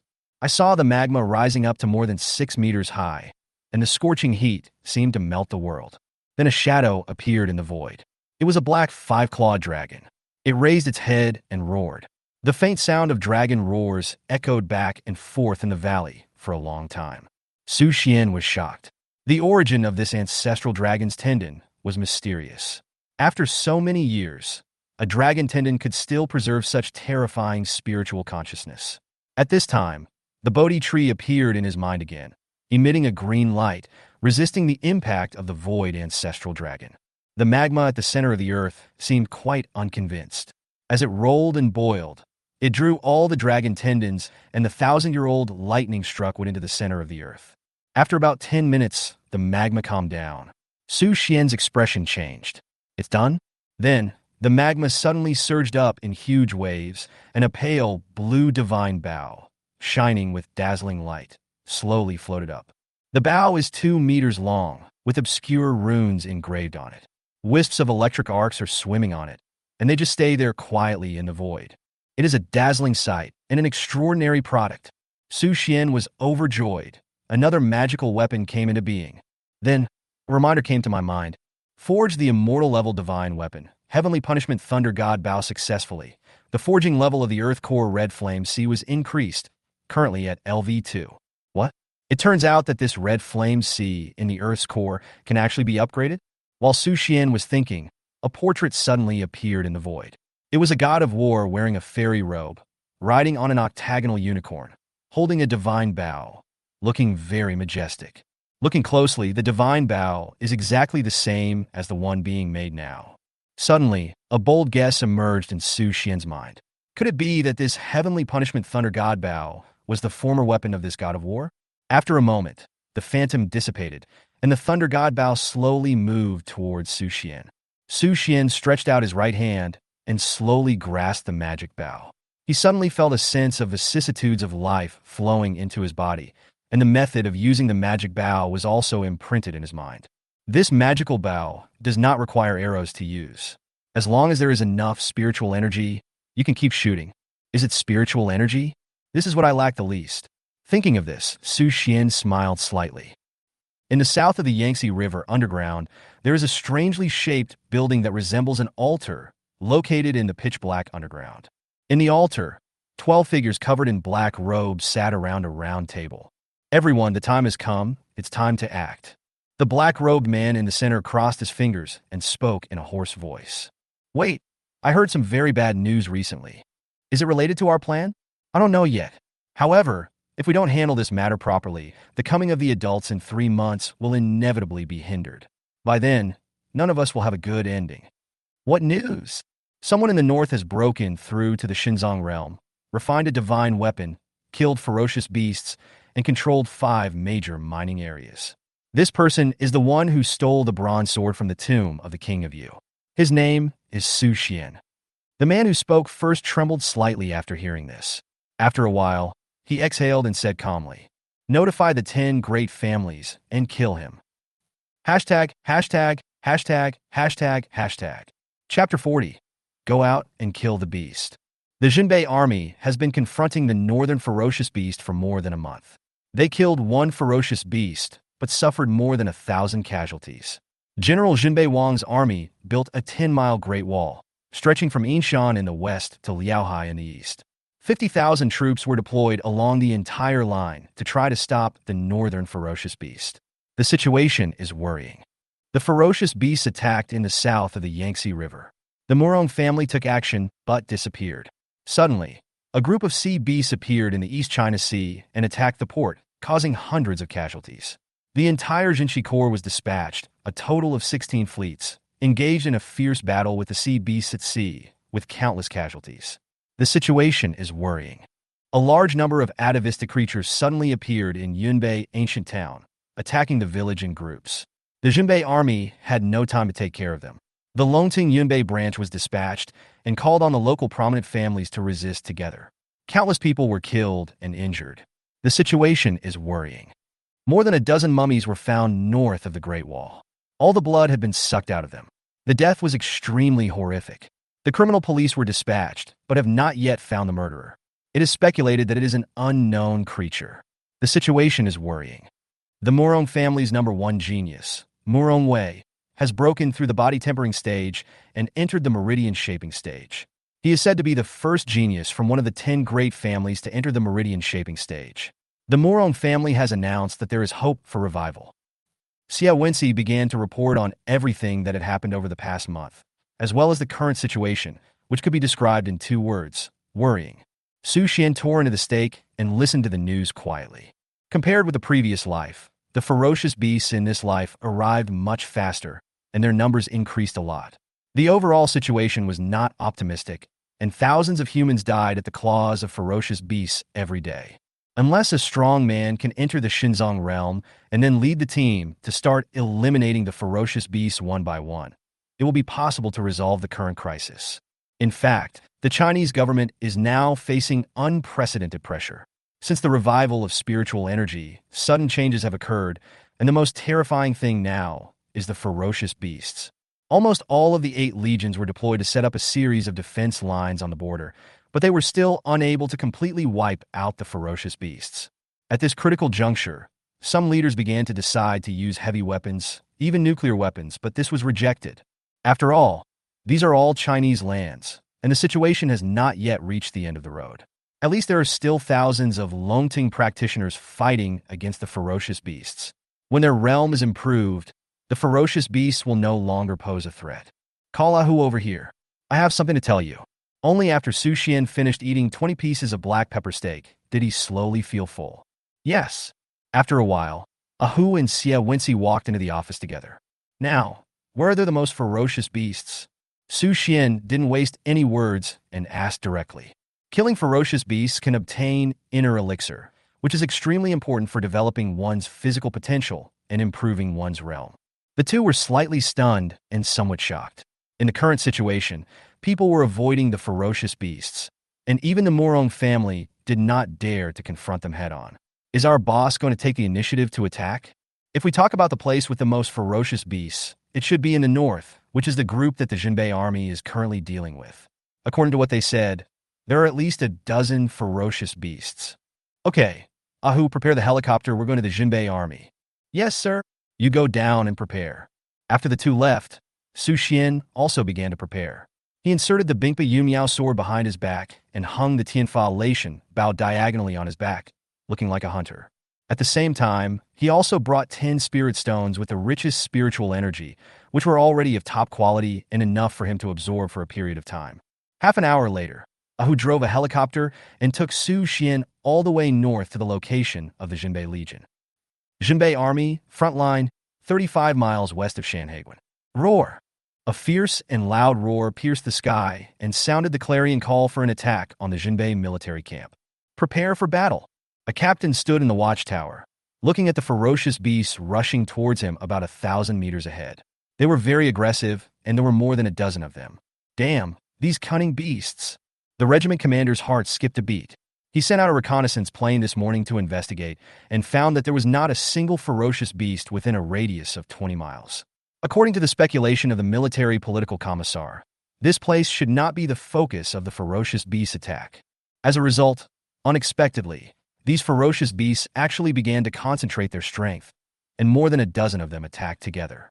Reporting to the headquarters, this is the 126th Regiment. We are under attack by 15 ferocious beasts. We have less than 2,000 soldiers here. I am afraid it will be difficult to resist, requesting support. Repeat. This is the 126th Regiment. The person on the other end of the wireless intercom responded quickly. The current Jinbe Army headquarters has ordered the 126th Regiment to hold its position, and the support troops will arrive within 10 minutes. Putting down the wireless communication device, the team leader's heart sank. Can he hold on for 10 minutes? Roar! The beast covered a third of a 1,000-meter distance in just a few seconds, getting closer and closer to the defensive position. Shot! After entering the range of machine guns and artillery, the regiment commander gave the order without hesitation, and a fierce fire attack was launched on the position. Da-da-da-da. Hundreds of machine guns and tens of thousands of bullets poured out. Dust was flying below the position, and artillery fire was raging. The air was filled with a layer of sand and yellow soil that blocked the view, but the soldiers did not dare to stop. Roar! 10 seconds later, a ferocious beast with antlers and a length of 10 meters jumped up like lightning. Like an antelope hanging its horns, drew a graceful arc in the air, and instantly killed into the top of the position. The metal bullet that penetrated everything only left shallow marks on it, and could not even penetrate the body. In an instant, a hole was torn in the position. The ferocious beast raised its sharp claws and slapped 4 or 5 people away with a random strike. Fight! The commanding officer here roared, drew out his machete without hesitation. Blood burst out of his body, and rushed forward at the lead. Kill! A dozen warriors at around the 7th level of the body-tempering realm drew their swords and rushed over, with murderous aura rising into the sky. The ferocious beast opened its bloody mouth, roared, and started fighting with the group of warriors. After a while, a pile of corpses were lying on the ground, and the ferocious beast finally had wounds on its body, but it did not affect its movements at all. In just such a short period of time, the rest of the ferocious beasts climbed up to the position one after another. In an instant, the battle situation fell into a great disadvantage, and soldiers died every moment. The regiment commander's eyes were about to burst. While directing the battle, he urged the headquarters to send for help. Only 2 minutes have passed so far. 8 minutes left. What's going on? At this moment, the sound of helicopter propellers stirring suddenly came from the sky. The captain looked up and saw a young man carrying a bow and a long sword. He opened the cabin door and jumped down directly from a height of 100 meters. Are you crazy? Jumping down from such a high place? The captain's eyelids twitched. Boom! The young man in black tights smashed into the position like a cannonball, creating a deep hole in the ground. You're here to support me so soon? The captain was delighted that the young man in front of him jumped from a height of 100 meters without any injury. The aura emanating from him was far beyond the body-tempering realm, and had even reached the late stage of the veins-shaping realm. The noise made by Su Xian falling to the ground was so loud that it actually stopped the fierce fighting between the two sides. The soldiers and the ferocious beasts all looked at him with horror and confusion on their faces. After a rough look, there were more than a dozen ferocious beasts. Su Xian planned to end the battle quickly, so he slowly pulled out the Heavenly Punishment Thunder God Bow from behind. In an instant, the entire space was filled with terrifying thunder and lightning. The pale blue divine bow was shining brightly, with blue arcs of electricity jumping on it, looking quite extraordinary. Su Xian activated Eagle Eye and locked onto the target, which was a 40-meter-long python. Every time it slapped its tail, more than a dozen soldiers flew out, either dead or disabled, with an alarming kill rate. The python turned its head, spitting out its tongue, and stared at Su Xian. The next moment, Su Xian's whole body of spiritual energy was activated. Golden light was shining. The Bodhi tree in his mind emitted green light, and then he pulled the bowstring. Boom! At this time, the sky and the earth changed color. Dark clouds rolled up, and lightning tore a hole and came directly down. The soldiers around were all stunned. They stared blankly at this strange phenomenon in the world, their hearts filled with horror. This is? The captain stared at the darkening sky, the rolling dark clouds, and the thunder and lightning with a confused look on his face. This was far beyond his understanding. What kind of powerful person is this who can cause strange phenomena in heaven and earth just by pulling a bow? Su Xian pulled the divine bow to an almost full moon position, then let go. Whoosh! Suddenly, an arrow that was 4 meters long and as thick as an arm, condensed from blue light, broke through the air with great force. Because of its fast speed, it made a sonic boom. Almost at the same time, a shocking explosion sounded. The arrow hit the python accurately, directly blasting its body into pieces that flew all over the sky. Blood and flesh flew everywhere, and a black inner pill flew high into the air. Su Xian was quick-eyed and quick-handed. He leaped up and grabbed it directly in his hand. It was cold to the touch, and then he threw it into the cloth bag hanging around his waist and continued to look for the next target. The python was shot through, leaving no trace of its body. The other dozen or so ferocious beasts looked at each other, then turned around and left, jumping off the city wall and retreating collectively. The young man in front of them brought too much terrifying pressure to them. He was completely invincible. What? Those soldiers were stunned, watching this ferocious beast that dared to challenge 50,000 people, dared to fight against hundreds of fighter planes, dared to challenge dozens of tanks, and even suppress the Jinbe Legion, but just ran away in the face of this young cultivator? Su Xian frowned. It was obvious that these ferocious beasts were much better at judging danger than the wolf and tiger. But now that I'm here, can you run away? Su Xian leaped up, flew onto the battlefield, locked onto a running beast, drew his bow, and shot an arrow. As soon as he let go, the arrow hit the target accurately like a meteor, making a deafening explosion, and blood and flesh flew everywhere, leaving no trace of the body. The remaining ferocious beasts fled even faster. Su Xian was speechless for a while. He had not yet strengthened his limbs, nor had he had time to practice any body movement techniques. It would be difficult for him to catch up for a while, so he waved to Ahu. After the helicopter landed, Su Xian turned around and left, preparing to open the cabin door. The leader suddenly woke up from his dream and asked, "May I ask?" However, Su Xian ignored him completely. After getting on the helicopter, he flew directly towards the fleeing beast. The captain's scalp tingled, and more than 1,000 people were stunned. He was chasing a ferocious beast. 5 minutes later, reinforcements from the Jinbe Corps arrived, with more than 50 fighter planes, and the leader was an Air Force major. "Captain, excuse me, where is your war? Where are the beasts?" The leader glanced at him and took a deep breath. "Major, before you." A young man jumped down from a helicopter, pulled a bow, shot a ferocious beast into pieces, and the beasts retreated collectively. Now, he has already flown a helicopter to hunt down the ferocious beast. The major just stood there in a daze, his mind a mess, feeling that the amount of information far exceeded his understanding. Hashtag, hashtag, hashtag, hashtag, hashtag, hashtag, hashtag, hashtag, hashtag. Chapter 41, Killing Feast. He is God. So what you mean is that there is a person, a young cultivator, who killed more than a dozen ferocious beasts and forced them to retreat. And now he is even chasing them in a helicopter? The major spread his hands, a hint of anger on his face. He had fought with that group of ferocious beasts several times, losing many fighters and not gaining any advantage. He knew very well the combat power of those ferocious beasts, and it was impossible for one person to deal with them. So he questioned the scene described by the captain. The leader was stunned, and then he became furious. "Major, you can question me, but you cannot insult that godlike hero. There are more than 1,000 people present here, and they can all testify to this. And where you are standing now, if you look down, you will know." The major opened his mouth, but said nothing. Then he looked down, and his scalp went numb. There were pieces of meat all over the ground. I bent down to pick up a piece and saw the black snake scales as hard as steel. After a quick comparison, I immediately knew the answer. These snake scales belonged to that extremely cunning python. The pattern, shape, color, and size all match. The Major took a deep breath. His mind was under an unprecedented impact. And finally, it turned into one word. Grass. Why the hell don't you keep him? He's the hero the general wants to recruit. The Major suddenly remembered what the general had said before, and even asked him to search everywhere for the hero who killed the ferocious beast with 3 punches near Tianshan Mountain.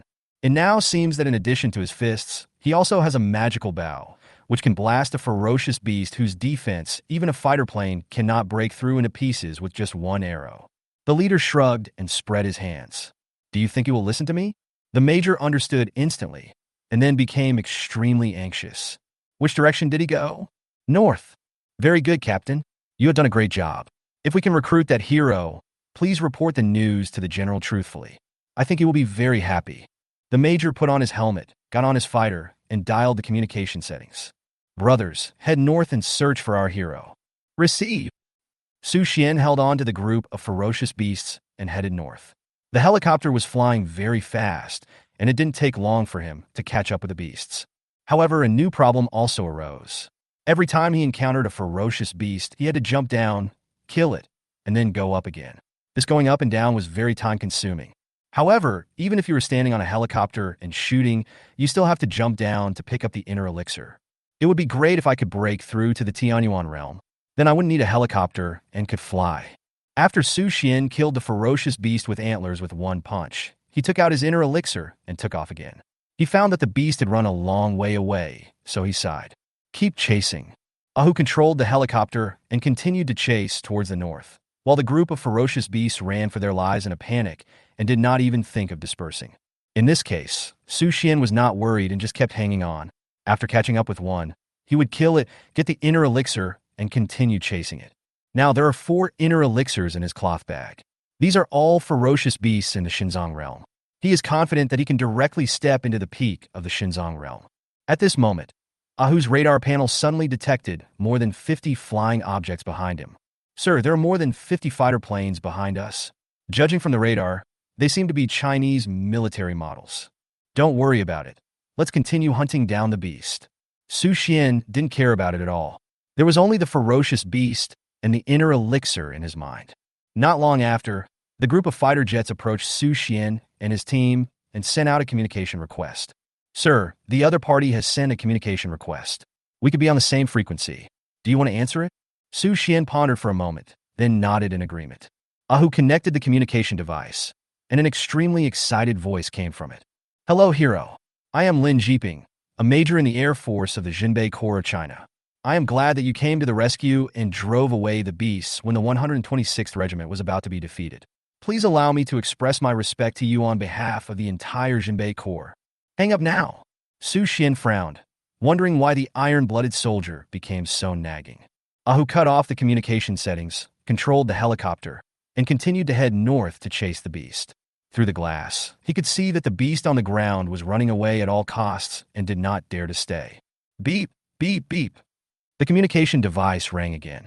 Ahu turned his head and glanced at Su Xian, who narrowed his eyes slightly and nodded gently. After the call was connected this time, Ahu interrupted Major Lin Jiping's opening remarks. Mr. Major, please stop talking nonsense and get straight to the point. Okay. Don't worry, I won't nag you this time. Hero, our general has heard about your heroic deeds of killing ferocious beasts. He wants to recruit you to join the Huaxia Jinbe Corps. You can choose any position. I wonder if you... Not interested. Su Xian interrupted him directly. After a few seconds of silence, the man seemed a little awkward, and after coughing a few times, he continued.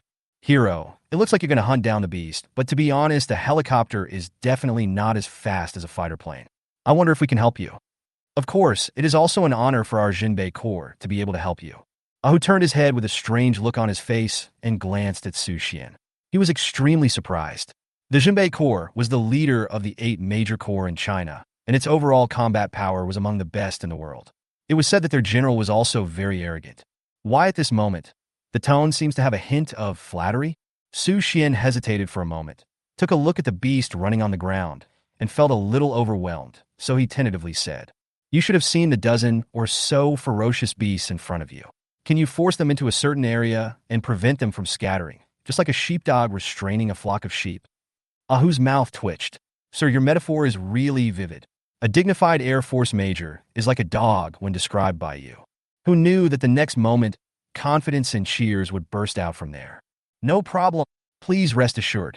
I have more than 50 fighter planes equipped with China's most advanced drives and shells to ensure the completion of the mission."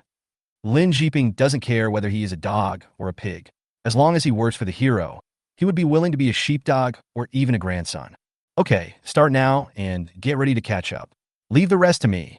After Su Xian finished saying this, he opened the cabin door, drew his bow and arrow, and remained motionless despite the howling wind. With the help of Eagle Eye, he could clearly see the specific location of the ferocious beasts and simulate their movement routes. After Lin Jiping received the news, he immediately took action. More than 50 fighter planes were divided into 3 groups and began to bombard the ferocious beast from 3 directions at the same time. Boom, boom, boom. The shells poured down like a torrential rain, and the ferocious beast instantly became panicked. Sometimes it is just so strange. If the attack of these fighter jets alone is not enough to make the murderer react, they may even fight back. These shells hitting them are no different from taking a shower. However, if there is a cultivator in the Shenzong realm following behind who can blow them into pieces at any time, these shells will immediately undergo a qualitative change. This is due to psychological effects, similar to a frightened bird. Under the repeated bombing of more than 50 fighter planes, coupled with the threat of Su Xian's divine bow, this group of ferocious beasts began to move away from the 3 directions and ran wildly towards the remaining direction. "Hero, we have completely blocked the east, west, and south directions with firepower. 3 kilometers to the north is a cliff that is 1,000 meters high. They can't climb over it." Seeing the beast running northward according to his plan, Lin Jiping began to explain confidently. Su Xian ignored him and hung on the cabin door, following all the way. About 2 or 3 minutes later, the group of ferocious beasts finally arrived at the top of the cliff. They roared and slowed down, turned their heads, raised their heads, and looked at the figure in the air, the invincible nightmare. Su Xian took a look at the group of ferocious beasts and jumped directly from a height of 100 meters. Like a cannonball, he smashed a big hole in the ground. Then he pulled out Bingpa Yunmiao and slowly approached the ferocious beast step by step, like the god of death. With every step he took, his aura rose rapidly. When he was less than 50 meters away from the ferocious beast, his whole body was emitting pure golden light, and the magic sword in his hand directly caused the air in the void to begin to freeze. "Quick, record it!" The major woke up as if from a dream and came to his senses from his shock. He quickly asked his men to stop the plane and start filming, and his blood immediately began to boil. Su Xian didn't waste any words. He moved his body, and the long sword in his hand flashed a series of afterimages. Wherever it passed, everything turned into ice. Roar! Those ferocious beasts that dared to challenge an army of 50,000 people and dared to fight with tanks and fighter planes now faced Su Xian. Endless fear rose in their huge eyes. They raised their heads and roared, trying to dispel the fear in their hearts. Swoosh!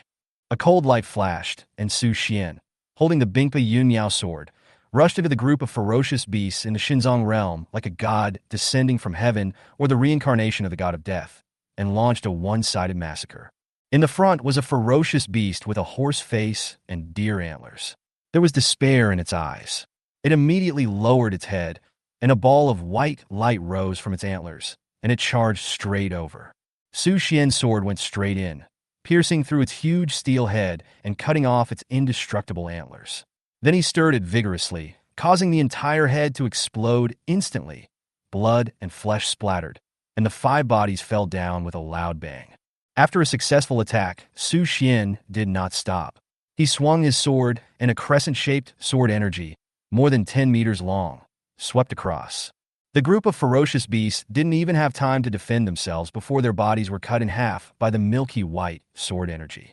As soon as their blood flowed out, it was frozen by the cold air, and white smoke rose up. Several ferocious beasts in the front row fell to the ground with a bang. Su Xian did not stop, but rushed forward, jumped high, and landed on the back of a ferocious beast that was more than 10 meters long and looked like a wild boar. He grasped the hilt of the sword with his backhand, inserted it fiercely into its skull, and then stirred it hard. The whole head exploded and was covered in blood. After jumping down, he stabbed a sword into the bloody mouth of another ferocious beast. He suddenly exerted force with his right hand, and the sword energy was like a rainbow, piercing through the throat of the ferocious beast. This was the first time Su Xian used the Bingpa Yunmiao sword to engage in a large-scale battle. He was satisfied with its performance. It was indestructible and could release cold air to slow down enemies. It was indeed a magical weapon. However, he still felt it was not exciting enough, so he dropped his sword, leaped forward, raised his fists, and hammered the beast's head into a dent. Then he sat on it, held its neck tightly with his right hand, and with a little force, the head exploded, with blood and brains spurting out. In less than a moment, more than a dozen ferocious beasts were killed, before they even had time to put up a decent resistance. His clothes were stained with blood. The setting sun was as red as blood, and Su Xian's body was covered in the blood of ferocious beasts. He looked like an ancient killing god. The Jinbe Air Force members suspended in the air were stunned and even forgot to shift gears. They just looked at Su Xian quietly, feeling extremely horrified. A feast of slaughter. He is a god. After a long while, the major slowly trembled his lips and muttered to himself. Chapter 42. Continue to improve, 7th level of Divine Hidden Realm. It was not until the cloth bag could no longer hold the inner elixir that Su Xian waved towards Ahu. I still have to find a storage ring. I remember that this thing almost never appeared in my previous life, and there were only a few of them in the whole of China that could be counted on one hand. Perhaps it will only appear when the true king level arrives. After Ahu landed, he handed over several large bags. Su Xian collected all the inner elixirs and stuffed them all into the bags, unable to hide a smile on his calm face. I put in so much effort just for this moment. The harvest was good, and Su Xian's mood also improved. At this time, the more than 50 fighter jets found an open space and landed slowly. Major Lin Jiping just got out of the cabin door and ran over impatiently. He looked at Su Xian with admiration on his face. "Hero!" Seeing Su Xian preparing to walk toward the cabin door, Lin Jiping hurriedly shouted. Su Xian turned around and asked calmly, "What's up?" Lin Jiping was stunned for a moment, then took a deep breath to calm down his shock, and with a smile on his face, he slowly spoke. "Hero, may I ask your name?" "Su Xian." "Ah, you are that Su Xian." Su Xian smiled and nodded. The major had heard of Su Xian before. He was once China's #1 business genius. He started to run Beichen in his 20s and built Beichen into a world-class enterprise, creating a business legend for China. However, more than half a year ago, he suddenly sold his shares and started to buy up all kinds of antiques. The media reported and publicized his image as a prodigal son who spent money lavishly. Unexpectedly, the Su Xian standing in front of him was a killing god who killed more than a dozen ferocious beasts by himself. Those dozen ferocious beasts made the Jinbe Legion, the leader of the 8 major legions of China, unable to sleep or eat and suffered countless casualties. The momentary contrast was hard for him to accept, and in the end he could only attribute it to the unscrupulous media that would fabricate anything for the sake of traffic. The major looked at Su Xian calmly, his eyes full of admiration. Suddenly he bowed deeply and said seriously, "Mr. Su, no matter what you think, in the eyes of our Jinbe Corps, you are our savior and a hero of China. On behalf of the entire Jinbe Corps, I would like to express my sincere gratitude to you." Su Xian waved his hand, his expression indifferent. "I killed the beast, not to save you. Frankly speaking, I don't really care whether your Jinbe Corps can hold off the beast." The major was slightly stunned and looked at Su Xian with his mouth wide open. But Su Xian suddenly became extremely serious and determined. "No matter who dares to invade China, I will make him pay the price." The major and the soldiers behind him were immediately in awe and saluted. "Okay, we understand Mr. Su's position. As I said before, the door of our Jinbe Army is always open to Mr. Su. We welcome you to come at any time." Su Xian ignored him, turned around, and walked into the cabin. The propeller of the helicopter began to stir slowly, rising continuously, and finally turned into a dot in the sky, disappearing from the sight of the major and his men. "Go back immediately and report to the general that our Jinbe Army is saved and China is saved." The major was so ecstatic that his voice trembled. The huge stone in his heart disappeared in an instant, and the haze that had troubled him for many days vanished. With this guardian god, why should we Chinese fear ferocious beasts or invaders? Crush them all? After returning to the Hengguan Valley, Su Xian immediately began to retreat. Things have completely changed beyond what happened in the previous life. In just over a month, ferocious beasts from the Shenzong realm have already descended. In the previous life, it would have taken more than 3 months to appear. Not to mention, it is a ferocious beast from the Shenzong realm. It seems that the horror of this life is far greater than the previous life. I don't know what I will face next. The only way to solve all these troubles is to speed up the improvement of my strength. I remember that in the last life, that mysterious force, a foreign race called prophets, should be about to appear. This group of foreign races is more terrifying than ferocious beasts. They incited the aristocratic families to rebel. They sacrificed all living things to revive the ancient clan. The arrival of the ancient clan has turned China into a complete hell. The country has been destroyed, families have been ruined, countless practitioners have been enslaved, and countless civilians have been displaced. Thinking of this, Su Xian's desire for strength became even stronger. After entering the Hengguan Valley, Su Xian took out 200 spirit stones from the warehouse. He held them in his hands without hesitation and began to absorb them. At the same time, the murderer's inner elixir was taken out of the bag and swallowed directly. After the inner elixir enters the body, it begins to slowly melt under the catalysis of spiritual energy, dispersing into wisps of spiritual power that wander around in the body. Now, Su Xian has reached the 3rd level of Shenzong. His heart, eyes, and kidneys have been greatly developed, and he has acquired the 2 skills of eagle eyes and unyielding. 5 minutes later, all the spiritual energy in the inner elixir was absorbed, and the spiritual energy of more than 30 spirit stones was absorbed completely and turned into a ball of ash. Su Xian's realm was approaching the peak of the 3rd level, and he was only 1 step away from a breakthrough. At this moment, Su Xian's lungs were suddenly hit by a crazy impact of spiritual energy. He felt a dull pain, and it felt like a boning knife was scraping his lungs, as if removing something. At the same time, the Bodhi tree in my mind suddenly appeared. Now it has grown into a towering tree with luxuriant branches and leaves.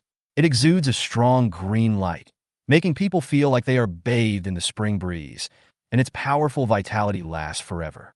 The green light instantly began to entangle with the spiritual energy in the body. The spiritual energy was responsible for transforming Su Xian's lungs, while the green light was working nonstop to repair and eliminate the pain. After 5 minutes, Su Xian felt a barrier in his body suddenly break open, and his lungs were constantly reorganizing and becoming as hard as iron. The transformation was successful. Su Xian opened his eyes and exhaled a long breath. He took another breath and absorbed a lot of the rich spiritual energy in the valley. Simple breathing can actually absorb spiritual energy. Su Xian was greatly encouraged. His lungs had been transformed successfully, his potential had been tapped, and his absorption of spiritual energy had increased at least 100 times. Your realm has been raised to the 4th level of Shenzong. At the same time, a prompt sound rang in his mind. Su Xian looked excited. After the lung transformation was successful and he tapped into the divine treasure, his speed of replenishing spiritual energy and practicing were 100 times faster than that of ordinary people. I remember in my previous life, geniuses in the Shenzong realm had to spend several years to advance to each level. And they were geniuses from aristocratic families who used a large number of elixirs, magic weapons, and techniques to forcibly smash a path and build up their realm. In this time, it only took me 5 minutes. Some time ago, a genius from the Morong family broke through to the pulse-shaping realm. The whole of China was shocked. The other 9 great families sent treasures to congratulate them. Even some high-ranking officials of the legions said bluntly that the Morong family would become the backbone of China in the future. Su Xian shook his head. He couldn't imagine that the geniuses in this world were too weak. He simply couldn't muster any interest to pay attention to them. Unfortunately, this breakthrough did not seem to gain any additional skills, which Su Xian felt a little regretful. After taking more than a dozen deep breaths in a row, Su Xian slowly adapted to these changes and began to understand something. The slow and rhythmic breathing seemed to be able to absorb more spiritual energy. Afterwards, he continued to pick up an inner elixir and swallowed it, and then absorbed a total of 40 spirit stones. but found that the spiritual energy in his body still did not reach the threshold of the fourth level of Shenzong. It seems that the further you advance, the more spiritual energy is needed to improve your realm, and one inner elixir is no longer enough to break through a realm. This is just like playing a game. The further you advance, the more experience points you need to upgrade, and the monsters you need to kill will also be stronger. If one is not enough, then have another one. Su Xian made up his mind, endured the pain, and swallowed another inner elixir. At this moment, the spiritual energy in the body was rising wildly, like a surging river, spreading rapidly to the limbs and bones, and in one fell swoop directly reached the threshold required for the improvement. But it seemed that it was still a little short. Gluttonous! Su Xian cursed inwardly, gritted his teeth, took out another inner elixir, and stuffed it into his mouth. Suddenly, spiritual energy dispersed and powerful spiritual power came. If it were an ordinary person, he would probably explode directly. However, Su Xian had studied the Washing Meridian Scroll and was born with a divine body. The capacity of his tendons and veins was countless times that of an ordinary practitioner. Not to mention the current spiritual energy. Even if it was 10 or 100 times, he would absorb it all. Finally, under the effect of the 3 inner elixirs, Su Xian barely reached the barrier of the 4th level of the Shenzong realm. And this time, the spiritual energy impacted and transformed his liver. Among the 5 elements of the human body, the liver belongs to wood. Wood produces fire. The liver controls the tendons and veins and protects the blood. Corresponding to this is vitality, and the Bodhi tree currently seems to belong to the wood attribute. Therefore, this time the spiritual energy shock and transformation was particularly smooth, and Su Xian did not even feel any pain. More than 10 minutes later, the barrier in Su Xian's body was broken, and he officially stepped into the Shenzong realm and gained an additional skill: eternal life. Endless rebirth. Can quickly recover from non-fatal injuries. Can be used once a day. Recovery ability is linked to level. Currently LV1. Can be improved. Hearing this hint, Su Xian was ecstatic. With this skill, it is almost equivalent to immortality. As long as the injury is not fatal, it can be solved. Unyielding. Has a 15% chance of avoiding fatal injuries. The combination of these 2 skills can be said to give you enough capital to challenge the border. I remember that in the previous life, there was a peerless genius who gained skills when he transformed his body, and these skills needed to be enhanced with a special kind of medicinal material. This kind of medicinal material is rare in the world and will only appear after 100 years of spiritual energy recovery. In other words, the skill level cannot be improved now and can only be improved after half a year. However, half a year passed in the blink of an eye, and Su Xian could afford to wait. Next, after using up all the inner elixirs, Su Xian began to transform his intestines and ears. Directly reached the 7th level of Shenzong. Su Xian stood up, his eyes gleaming with brilliance. In my last life, it took me 15 years to reach the threshold of the divine hidden realm. In this life, in just over a month, I have already reached the 7th level of Shenzong. As far as we know, the most powerful genius of the Morong family has barely broken through the meridian-shaping realm. Su Xian slowly walked out of the valley with his stomach growling. Xia Wenxi quickly arranged for 10 men to carry 500 kilograms of braised beef and 10 boxes of beer. Su Xian walked over slowly, grabbed the fragrant braised beef, and began to devour it while opening the bottle cap and drinking beer. After the transformation of his stomach and intestines, the essence of these originally ordinary foods was actually directly absorbed. In addition to enhancing the sense of fullness, Su Xian could also gain the blessing of spiritual energy. "Sir, I have something to tell you."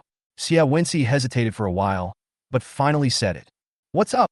"The Morong family has joined forces with the 9 great families and started to plot against our mining area."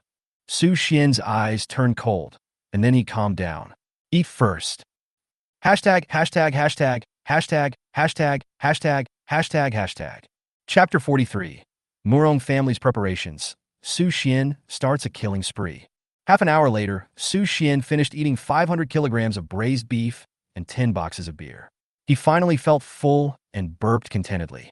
He lay on the sofa and motioned Xia Wenxi to tell him what happened. News came from the Wenqing mining area that the Morong family bribed the workers in the mining area and tried to incite rebellion and break in from the inside.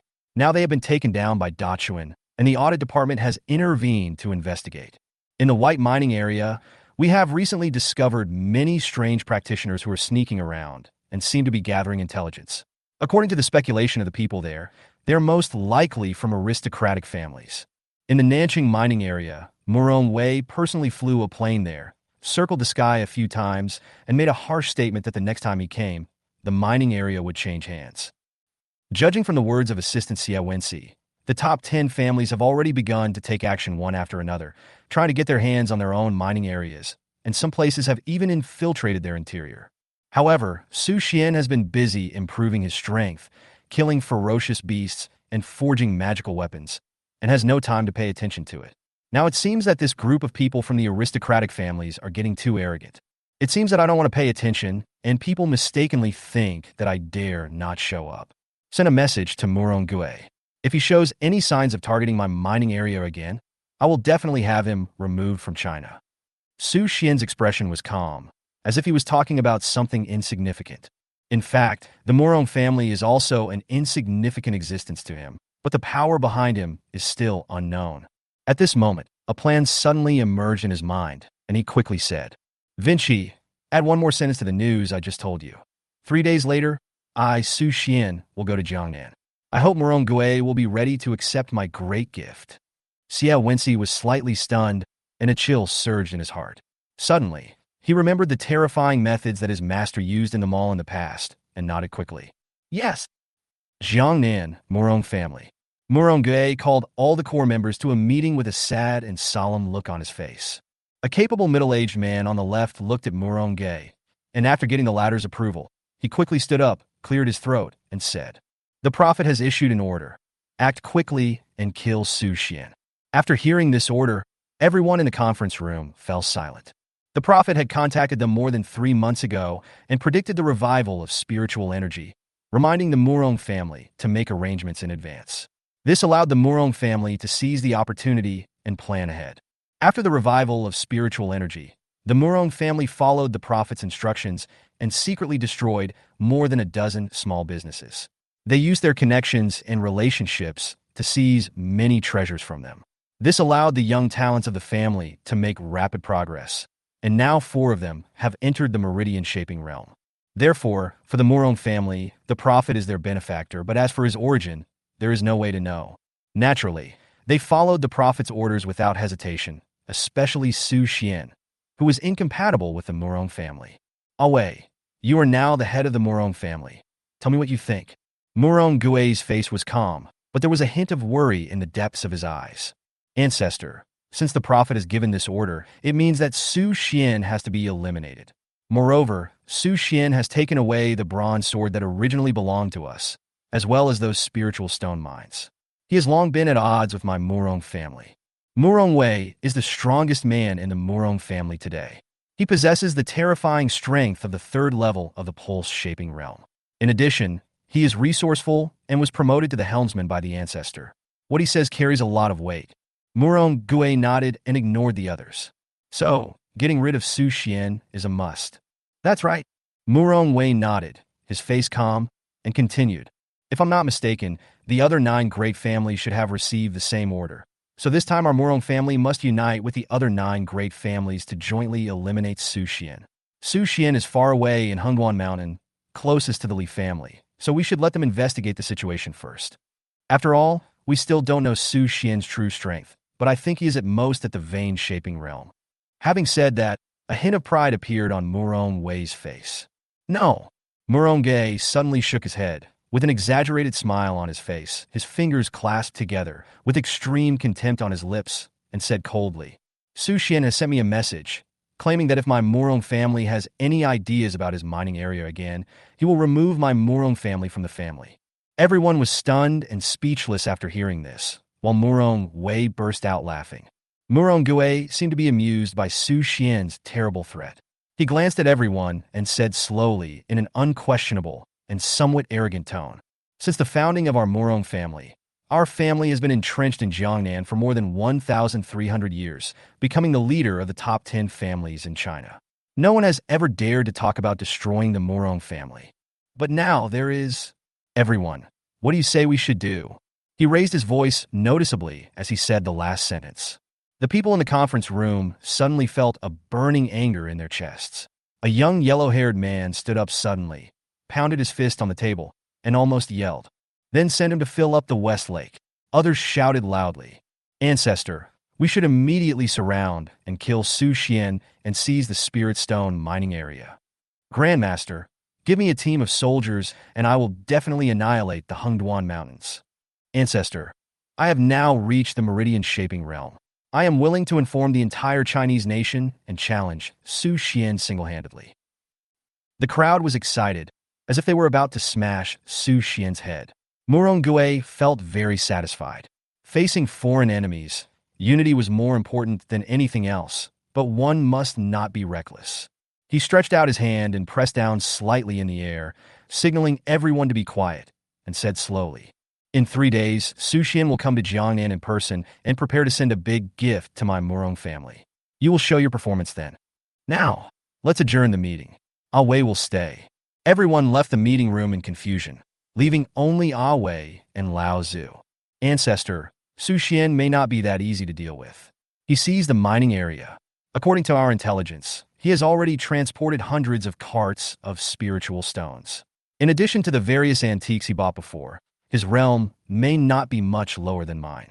Morong Wei pushed up his glasses, his eyes showing some rationality. Moreover, the spies we planted in the Wenxing mining area have been eliminated, including a master of the 9th level of the body-tempering realm. Morong Wei nodded, his face solemn. His previous words were just to cheer everyone up.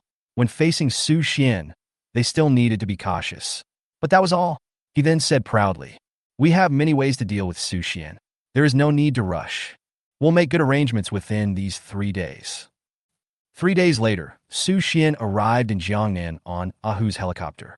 After parking the plane in the parking lot, Su Xian, carrying the Bingpa Yunyao sword and the Tianfa Laishan Bao, slowly walked towards the Morong family's building. Walking on the sparsely populated streets, the former prosperity is no longer there. Only fallen leaves on the ground with no one cleaning them up. It is cold and deserted, and Su Xian feels a little emotional. After the appearance of the ferocious beast, the whole of China gradually fell into chaos, and the military was dispatched to guard the border to prevent the ferocious beast from invading the land of Kyushu and wreaking havoc on the Chinese people. Longting needs to maintain order in one area and does not have much time to ensure social stability. Therefore, ordinary residents rarely go out, and they practice hard at home to improve their realm. Due to social unrest, many businesses have closed, and a large number of office workers have chosen to stay at home instead of going to work. This has led to the desolation of today's big cities and the collapse of the entire economy, which is also a precursor to the collapse of the monetary system. Crossing the street and arriving at the ground floor of Morong building, Su Xian looked up and couldn't help but feel the luxury of this place. At this moment, a dozen young men suddenly rushed out from inside. They were wearing trendy clothes, had colorful hair, and their bare arms were covered with tattoos. They stood in front of Su Xian and stared at him with ill intentions. A 17 or 18-year-old boy in a jacket, chewing gum and looking like a gangster, slowly walked out of the crowd, tilting his head and squinting his eyes. What do you do? Su Xian smiled. It seems that Morong the old man has really run out of tricks, so I'm asking you a bunch of rubbish to disgust me. I'll count to 3, get out of here. After hearing this, everyone laughed contemptuously and looked at Su Xian, their bodies motionless. Su Xian spoke slowly. 3, 2. The group of young people, who were at the 7th level of the body-tempering realm on average, remained unmoved and even challenged him. I'm standing right here. Come and hit me. 1. As the words fell, Su Xian moved and punched out. The entire body of the young man in front of him exploded and turned into a ball of blood mist. The remaining people had expressions of shock and were stunned. Their brains were unable to react for a while. The 8th level of bodybuilding, being smashed into pieces by one punch, Su Xian didn't show any mercy to them.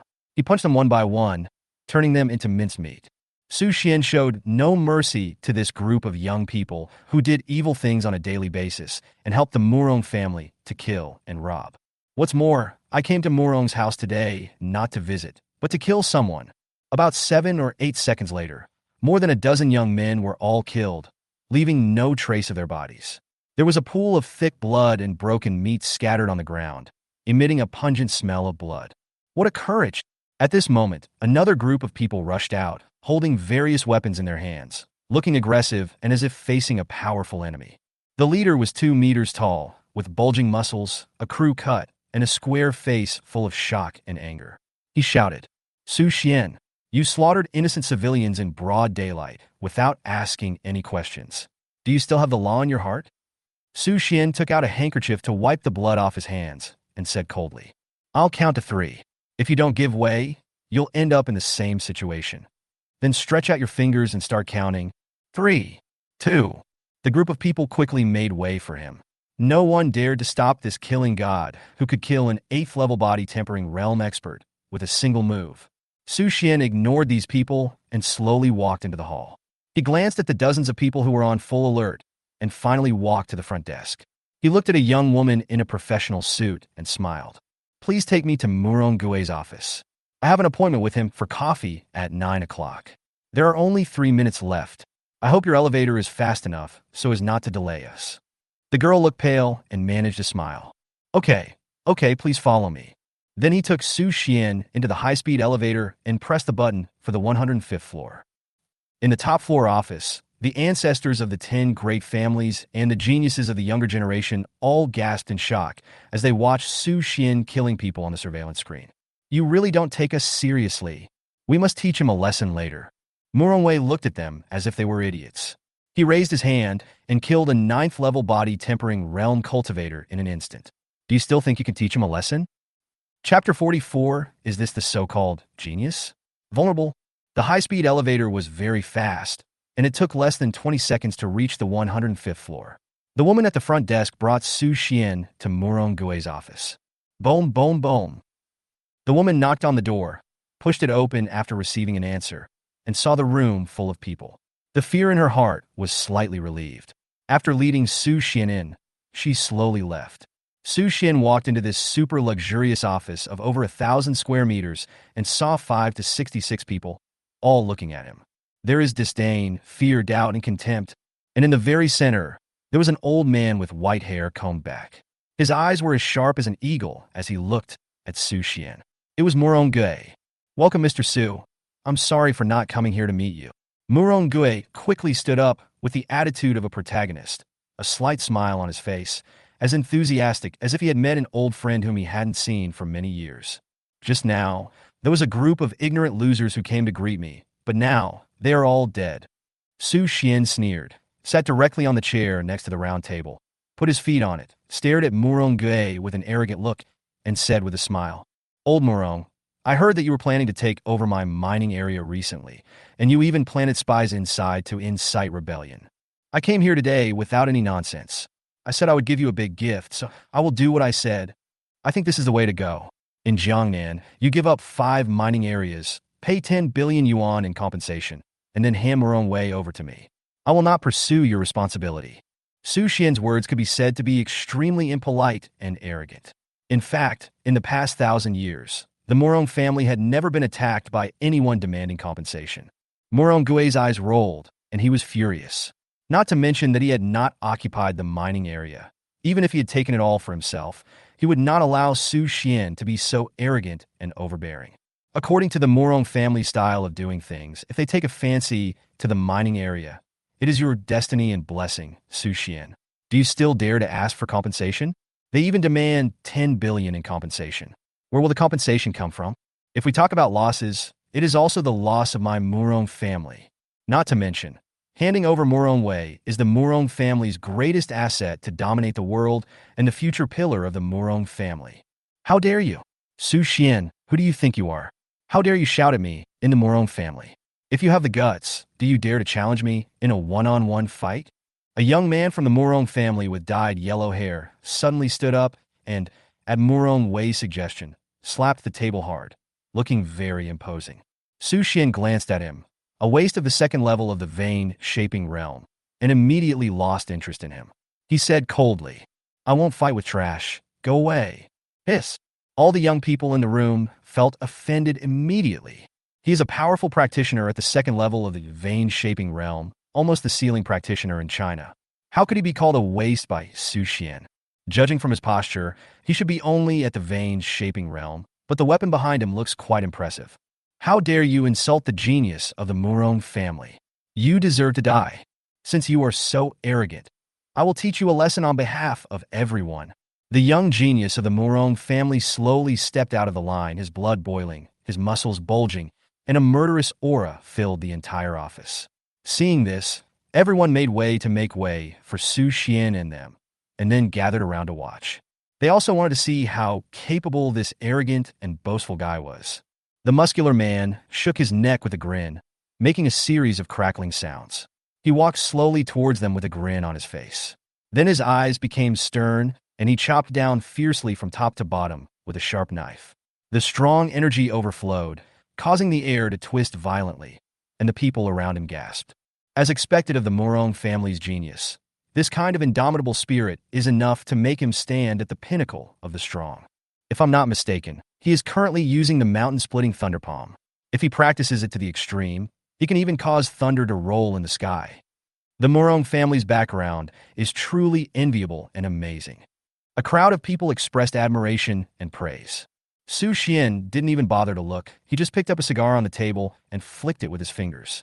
Suddenly, a sound of breaking air was heard, and the cigar smoke turned into the most fierce, murderous aura in the world, tearing through the void, penetrating into the muscular man's forehead like lightning, and coming out from the back of his head. The muscular man paused. The color in his pupils disappeared, and his body continued to pounce forward under the influence of inertia. Finally, he fell down powerlessly, his forehead hitting the table, and he knelt on the ground, as if he was kowtowing to Su Xian and admitting his mistake. He had no life left. For a moment, the entire office, 50 or 60 people, were all stunned, with shock and horror in their hearts beyond words. How is that possible? Morong Gui's lips trembled, and in the end he was unable to express the doubts in his heart. Compared to the loss of a genius, Su Xian's overwhelming and unimaginable strength has completely overturned his cognition. The cigar killed a practitioner at the third level of the pulse-shaping realm in seconds. Could it be that this realm has reached the level of the gods? At this moment, Morong Gui suddenly felt a strong sense of regret in his heart. He regretted that he had made enemies with Su Xian and should not have attacked Hingduan Mountain. One wrong step, all wrong. If it was a strong person in the Shenzong realm, then the Morong family's connections would not be able to deal with it. At this moment, Morong Gui was disheartened, his face was pale, and he was speechless for a long time. The other 9 great families were also on pins and needles, and they also felt regret in their hearts. Is this what you call genius? Su Xian grabbed the muscular man's hair and threw him away like a dead dog. Snap! The corpse fell heavily in front of Morong Gui, making his already pale face even more embarrassing, and the fear in his eyes became more intense. Su Xian, let me weigh you. At this time, a young man from the Morong family who was at the 4th level of the pulse-shaping realm stood up and shouted, completely ignoring Morong Gui's hint to him. His whole body exuded a terrifying bloody aura. At the same time, he drew out a big knife, and his eyes were bloodshot. Su Xian turned around and glanced at the young man, who had a jade guanyin hanging around his neck, exuding a mysterious aura. It seems that this is also a treasure, which gives him unrealistic confidence. The young man knew that Su Xian was very powerful, so he did not rush over recklessly like the previous man. Instead, he observed carefully and walked over slowly. With every step he took, the aura of the jade guanyin on his neck became stronger. It took him several minutes to walk the distance of 20 steps. His face was solemn, and he exuded a terrifying aura. Many of his tendons and veins were opened up. Su Xian smoked calmly and blew out a smoke ring. He didn't even bother to pay attention to him. He thought that he was just a small fry in the vein-shaping realm and was not worth paying attention to. Hateful. The feeling of being ignored made him very unhappy. He roared and swung his sword horizontally from a few meters away. The sword light rolled up like a silk thread, making a whistling sound. Su Xian gently waved his left sleeve, and a spiritual power like a stream of water spread out, instantly shattering the knife light. The momentum did not decrease, and it swept through the void, and with a puff sound, it directly cut his neck. The next moment, his eyes widened, a trace of blood appeared on his neck, and then his head fell off his neck, rolling on the ground, leaving a conspicuous bright red blood trail. The whole place was silent, with only the sound of rapid heartbeats being heard. With just one move, he instantly killed a genius who was at the 4th level of the vein-shaping realm and had a treasure on him. This young man is as powerful as Morong Gui and can be said to be the ceiling of the Morong family's combat power. However, in front of Su Xian, he is like an ant and is easily crushed to death. Old Morong, I'll give you 3 seconds to think about it. Su Xian put out the cigar in the ashtray and looked down at Morong Gue with a cold expression.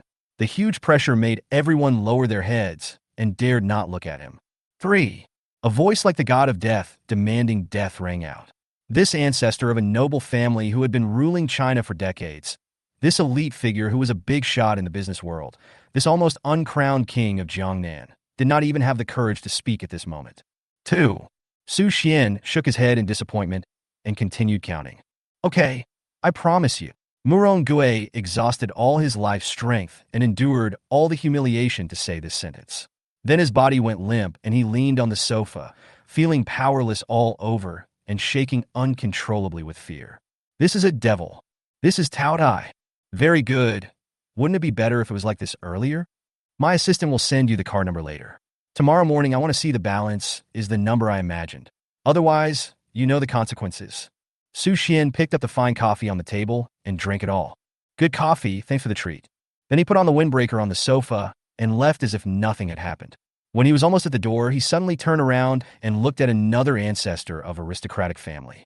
He opened his mouth, revealing a row of white teeth. Li Tingshan, please send me your office address. I hope I can receive it when I arrive on the first floor. I will arrive on time at 9 a.m. 5 days from now. I hope to see you then.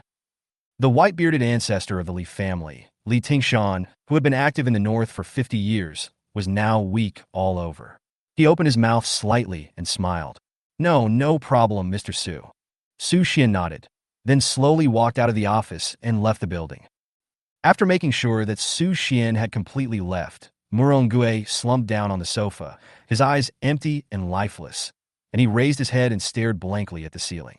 Drag him out. Morong Gue quickly called for people to move the body away, and then several cleaning ladies quickly came in to clean up. The rest were silent. What should we do next? This Su Xian will definitely mess with all of our 10 great families. An old ancestor of a noble family, his face full of panic. Morong Gue pushed up his glasses, glanced at everyone. His face was calm, and his tone was fierce. If we can't deal with him, then let the big guys behind us deal with him. Everyone at this point, don't hide it. You all have some connections and friendships with the officers of the 8 legions. Now is the time to mobilize their power. Besides, isn't the prophet about to show up? When they show up, what does it matter if Su Xian is at the divine hidden realm? Morong Gue and the ancestors of the 9 great families looked at each other, and a glimmer of hope flashed in their desperate eyes. Yes, how could we have forgotten the prophet? Old ghost, let's retreat first. I don't believe that Su Xian can be stronger than the military. After everyone left, Morong Gue looked at Morong Gue and other young people, and suddenly felt tired. Back then, the Morong family had offended a big shot, had to hide from place to place, and were even on the verge of being expelled from China, but they had never felt so desperate.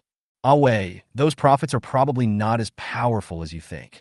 As for the military, they are now basically all deployed to the border to fight against the ferocious beasts, so it's not as easy to mobilize troops as you think. Morong Gue stood up. The wrinkles and vicissitudes on his face became more profound, as if he had aged 10 years in an instant. No matter what, we must use all the power we can to deal with Su Xian. You go to Hengguan Mountain first and let him decide. He doesn't dare to do anything to you now. You all should leave. I want to be alone. Hashtag. Chapter 45. The Friendship of the Jinbe Army, the Prophet's Plan.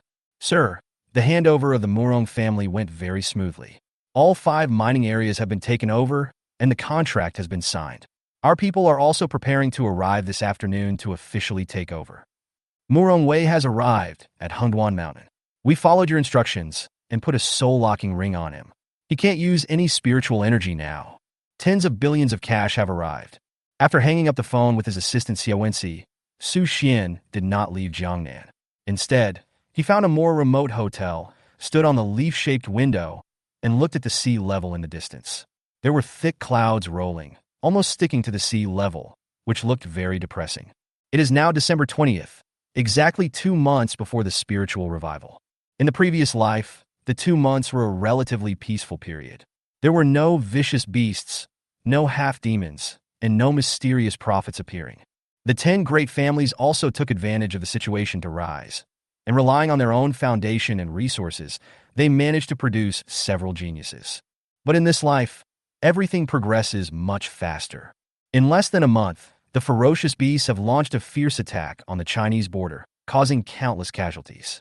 Luo Tan is also on the brink of expansion. Since it is unable to supervise the land of Kyushu, it can only delegate responsibility through authorization.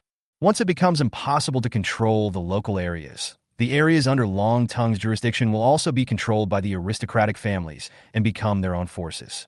Eventually, they will gradually join the ancient clan and stand on the opposite side of humanity. Therefore, Su Xian would never show mercy to the Morong family, the number one traitor. Boom, boom, boom. There was a knock on the door. Come in. Ahu walked in slowly, dragging two 2-meter-long plates filled with barbecue. Sir, please have your meal. Su Xian nodded, sat down at the dining table, put on gloves, and stuffed the barbecue directly into his mouth. Since his realm was raised, his body strength has become higher and higher, and his organs have become more and more powerful, reaching an extraordinary level. Su Xian's appetite has also increased proportionally, and he only eats meat. When eating meat, it is naturally more enjoyable to tear it by hand. The amount of food that can be eaten with chopsticks and forks is too small and cannot satisfy one's needs at all. How's the search going? Su Xian asked vaguely while eating meat. Following the instructions of the gentleman, we've found the place. Ahu opened the tablet and slid his finger across the map. However, this place was requisitioned by the military and turned into a secret military base. We can't get close to it at all. In order to avoid conflict with them, our people have temporarily retreated. Su Xian nodded and asked, which unit does this military belong to? The 3rd Division of the Jiangnan Army Marine and Land Special Operations Team. Su Xian immediately understood that the commander of the 3rd Division of the Jiangnan Army Corps probably had some close relationship with the Morong family. In the previous life, that group of mysterious forces survived the early chaos and weakness under the protection of the Morong family, and eventually summoned their king to wreak havoc in China. They were barely able to resist until the Bronze Sword Formation came into being. We have to find a way. Su Xian pushed the plate aside and handed it over with a number. This is the number Lin Jiping gave me. When you call him, tell him that I asked him for help. I, Su Xian, owe him a favor. Yes, sir. There was cheering in the Jinbe Army camp. Since the last battle with the ferocious beasts outside Shanhaiguan, the threat of ferocious beasts to the Jinbe Army has been completely eliminated. For several consecutive days, fighter planes have been flying hundreds of miles away and have not found any trace of ferocious beasts, which is enough to prove that the ferocious beasts no longer exist. The entire northern border is now safe. When the entire army heard the news, they all breathed a sigh of relief, and long-lost smiles appeared on the soldiers' faces again. After all, no one likes war. So the general decided that the whole army would celebrate for 3 days, and even drinking was not prohibited. Military songs float around the camp, expressing the soldiers' homesickness. The aroma of barbecue fills the air, making people salivate. In the command room, General He Jintian showed rare excitement on his face. Tell me quickly, how did that god kill the beast? Air Force Major Lin Jiping quickly saluted, took a deep breath, paced back and forth with a solemn and admiring look on his face, and narrated in a vivid voice. In a flash, our soldiers on the front line were losing ground, and their defenses were about to collapse, when suddenly, there was a sound of propellers stirring in the sky, and a figure jumped down from a height of 100 meters, just like Superman. He carried a magic sword and a magic bow on his back. Without saying a word, he pulled the bow, and suddenly the rich spiritual energy between heaven and earth rushed up into the sky. Lin Jiping even completely immersed himself in the scene, his face full of ecstasy, and he made some exaggerated movements, imitating Su Xian. The officers in the command room stared at him in amazement, and were shocked in their hearts as they listened to his brilliant description. They all had experience fighting against ferocious beasts, so they naturally understood how powerful they were. Even airplanes and tanks could not easily deal with them. They did not expect that they would be chased down for hundreds of miles and killed by a young man. He Jintian was fascinated by what he heard, his blood boiling. His right hand tightly grasped the armrest of the chair, suddenly stood up, slapped the chair, and smashed the armrest directly. What a young hero! What a killing god! Save the building from collapse, save the storm from coming. Our Jinbe Corps owes him a huge favor, and he is the lifesaver of the brothers of the 126th Regiment. Didn't you tell him that I was eager to recruit talents from him? and that my Jinbe Army warmly welcomed him? Lin Jiping smiled bitterly. General, I told him, but Su Shun had no interest at all. But I still left him my phone number. I don't know if he wrote it down. He Jintian was slightly stunned, thinking that he was also a 5-star general of one of the 8 legions and a leading figure in China's contemporary military world, with an illustrious reputation. But he was rejected by a young man like him? No, he is not an ordinary person. He is a genius. The general's eyes sparkled. It's right to refuse. Tianjiao is like this. As long as he can help China, his position is there. Whether he joins the military or not is not that important. At this moment, the phone in the major's pocket suddenly rang. He looked at the general with blank eyes, and the latter nodded. In the military, mobile phones are not allowed to be carried and used, and can only be used when resting. This time the general was celebrating by simply distributing cell phones to everyone. Lin Jiping answered the call. Hello, who is this? Ah, you are Su Shin's assistant. Hello? No trouble, please go ahead. I'd like to ask for your advice on this matter. Lin Jiping pressed the speaker of his phone and said, General, it's Su Shun's assistant. Before he could finish his words, his cell phone was snatched away by He Jintian, and a group of military officers came over quickly, almost putting their heads on the phone to eavesdrop. Lin Jiping looked at them in confusion. I'm He Jintian, general of the Jinbe Army. Don't worry, I'll take care of this matter. Of course. No trouble. Please also say hello to Su Shin for me. Okay, bye. After hanging up the phone, the smile on He Jintian's face instantly disappeared, and a murderous look reappeared on his face. Jiping, you go and do this yourself. If they dare to stop you, you can just fly your fighter jet over their faces. If anything goes wrong, I'll take care of the commander. Lin Jiping immediately closed his legs, stood up straight, saluted, and said loudly, Yes. Jiangnan, underground, altar. A group of people in black sat around a round table. The man in the middle slowly spoke. Su Xian has come to kill us. This time, the family has fallen into his hands. If we don't take action, I'm afraid he will come to our doors soon. It's a small matter for us to fight him. It's a big matter for us to destroy the adult's plan. A tall man in black snorted coldly, his tone full of contempt. The bunch of rubbish from the Morong family are at best at the vein-shaping realm, and they only reached that level after using a large amount of elixirs and spirit stones. This Su Xian is probably also at the vein-shaping realm, but it's just a matter of chance. Why should we worry? The other person pondered for a while and then said, As far as I know, Su Xian should be around the 3rd level of Shenzong. Hiss. Everyone looked at him and gasped in disbelief. The man in black who spoke first, who was also the leader of the prophets, waved his hand, signaling everyone to be quiet. Are you sure? No doubt. Su Xian occupied the Hengduan Mountains. You all know about the spiritual energy in that place. He also collected the 3 bronze swords and even forged a divine weapon. He is at the 3rd level of the divine hidden realm. Maybe he is a little conservative. He may even be at the 4th level. The group of men in black fell silent. 2 months, Shenzong realm. They had been planning for so many years and had already brought together the 10 major Chinese families, but it took them only 2 months to recover to the 2nd level of the Shenzong realm. This is the result of hundreds of years of planning by their entire clan. In my opinion, we should work together to kill Su Xian without anyone noticing and eliminate the trouble forever. I am always worried that he will ruin your plan. Someone suggested. No. The leader-like man in black interrupted in a deep voice. If we show up rashly, those old immortal creatures will definitely notice us. They have fought with you for so many years, so they will definitely interfere with your plan. Then what do you say we should do? We can't go out, and we can't stay out either. Besides, Su Xian has already arranged people to investigate. They will definitely find this place soon. By then, we won't be able to hide it even if we want to. Yeah, what should we do? Don't panic, we still have a trump card. The leaders suddenly sneered. After so many years of planning and the publicity, the rich 2nd generation of other people's families always buy luxury cars, date beautiful women, and live in luxury houses. As a 2nd generation rich person, I had no interest in these things at all. Instead, I chose to sell all my inherited property.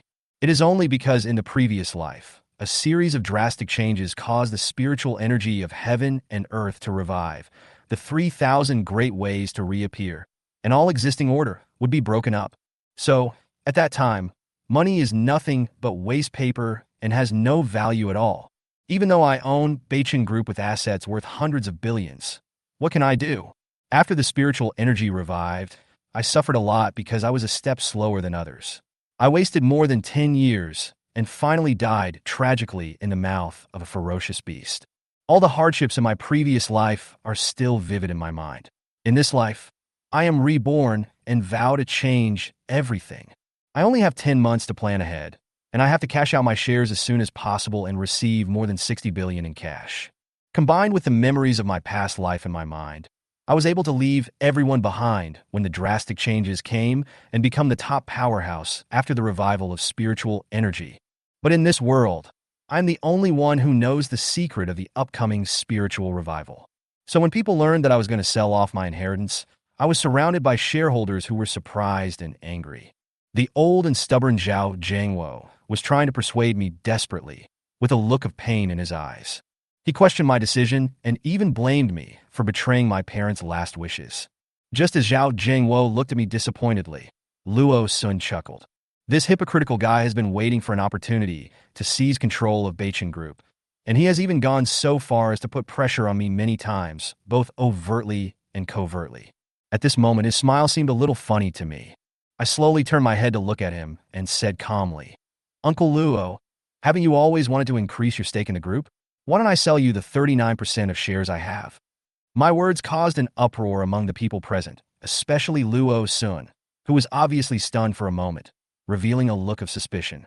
He has been being sarcastic to me for so long, but instead of being angry, I planned to sell my shares to him. Obviously, he couldn't hide his doubts, and there was a wary look in his eyes, as if he was wondering what I was thinking. "Sure, what's your price?" he asked tentatively. I pretended to be nonchalant and said, "One price, 80 billion. His eyes lit up slightly, and he seemed to be a little moved. 80 billion was indeed a big premium, but considering the future value-added space of Beichen Group, this price was not a ripoff for him. Besides, he is very ambitious, so how could he let go of this opportunity? He pondered for a moment, took out his phone, and said while flipping the screen, 80 billion? I can't take out that much cash. Can I use some real estate and other assets to pay for it?" The fish took the bait. I felt a little happy, but I kept my composure and nodded. Of course. His screen lit up, and the deeds and properties were listed one by one, including the southern peak of the Hengduan Mountains that had left a deep impression on me in my previous life. In the previous life, it was this inconspicuous piece of land that became the opportunity for the Luo family to rise after the spiritual energy revived. An S-level secret realm is hidden in it. In my last life, I regretted missing this secret realm, but in this life, I want to firmly grasp it in my own hands. In just a few dozen minutes, we completed a negotiation with a total value of 80 billion. Luo Sun smiled triumphantly, shook hands with me, and was still immersed in his self-proclaimed victory. I sneered in my heart, secretly lamenting his short-sightedness. For me, this deal was an unimaginable bargain. The shares now have no value to me, but this secret realm will allow me to be one step ahead in the future spiritual energy revival and become a top powerhouse. "Let's sign the contract tomorrow," I said with a smile, with a hint of determination in my eyes. Luo Sun nodded hurriedly, obviously afraid that I would go back on my word. This guy laughed so happily, thinking he had gotten an advantage, but he didn't know that he was leading himself into an endless abyss.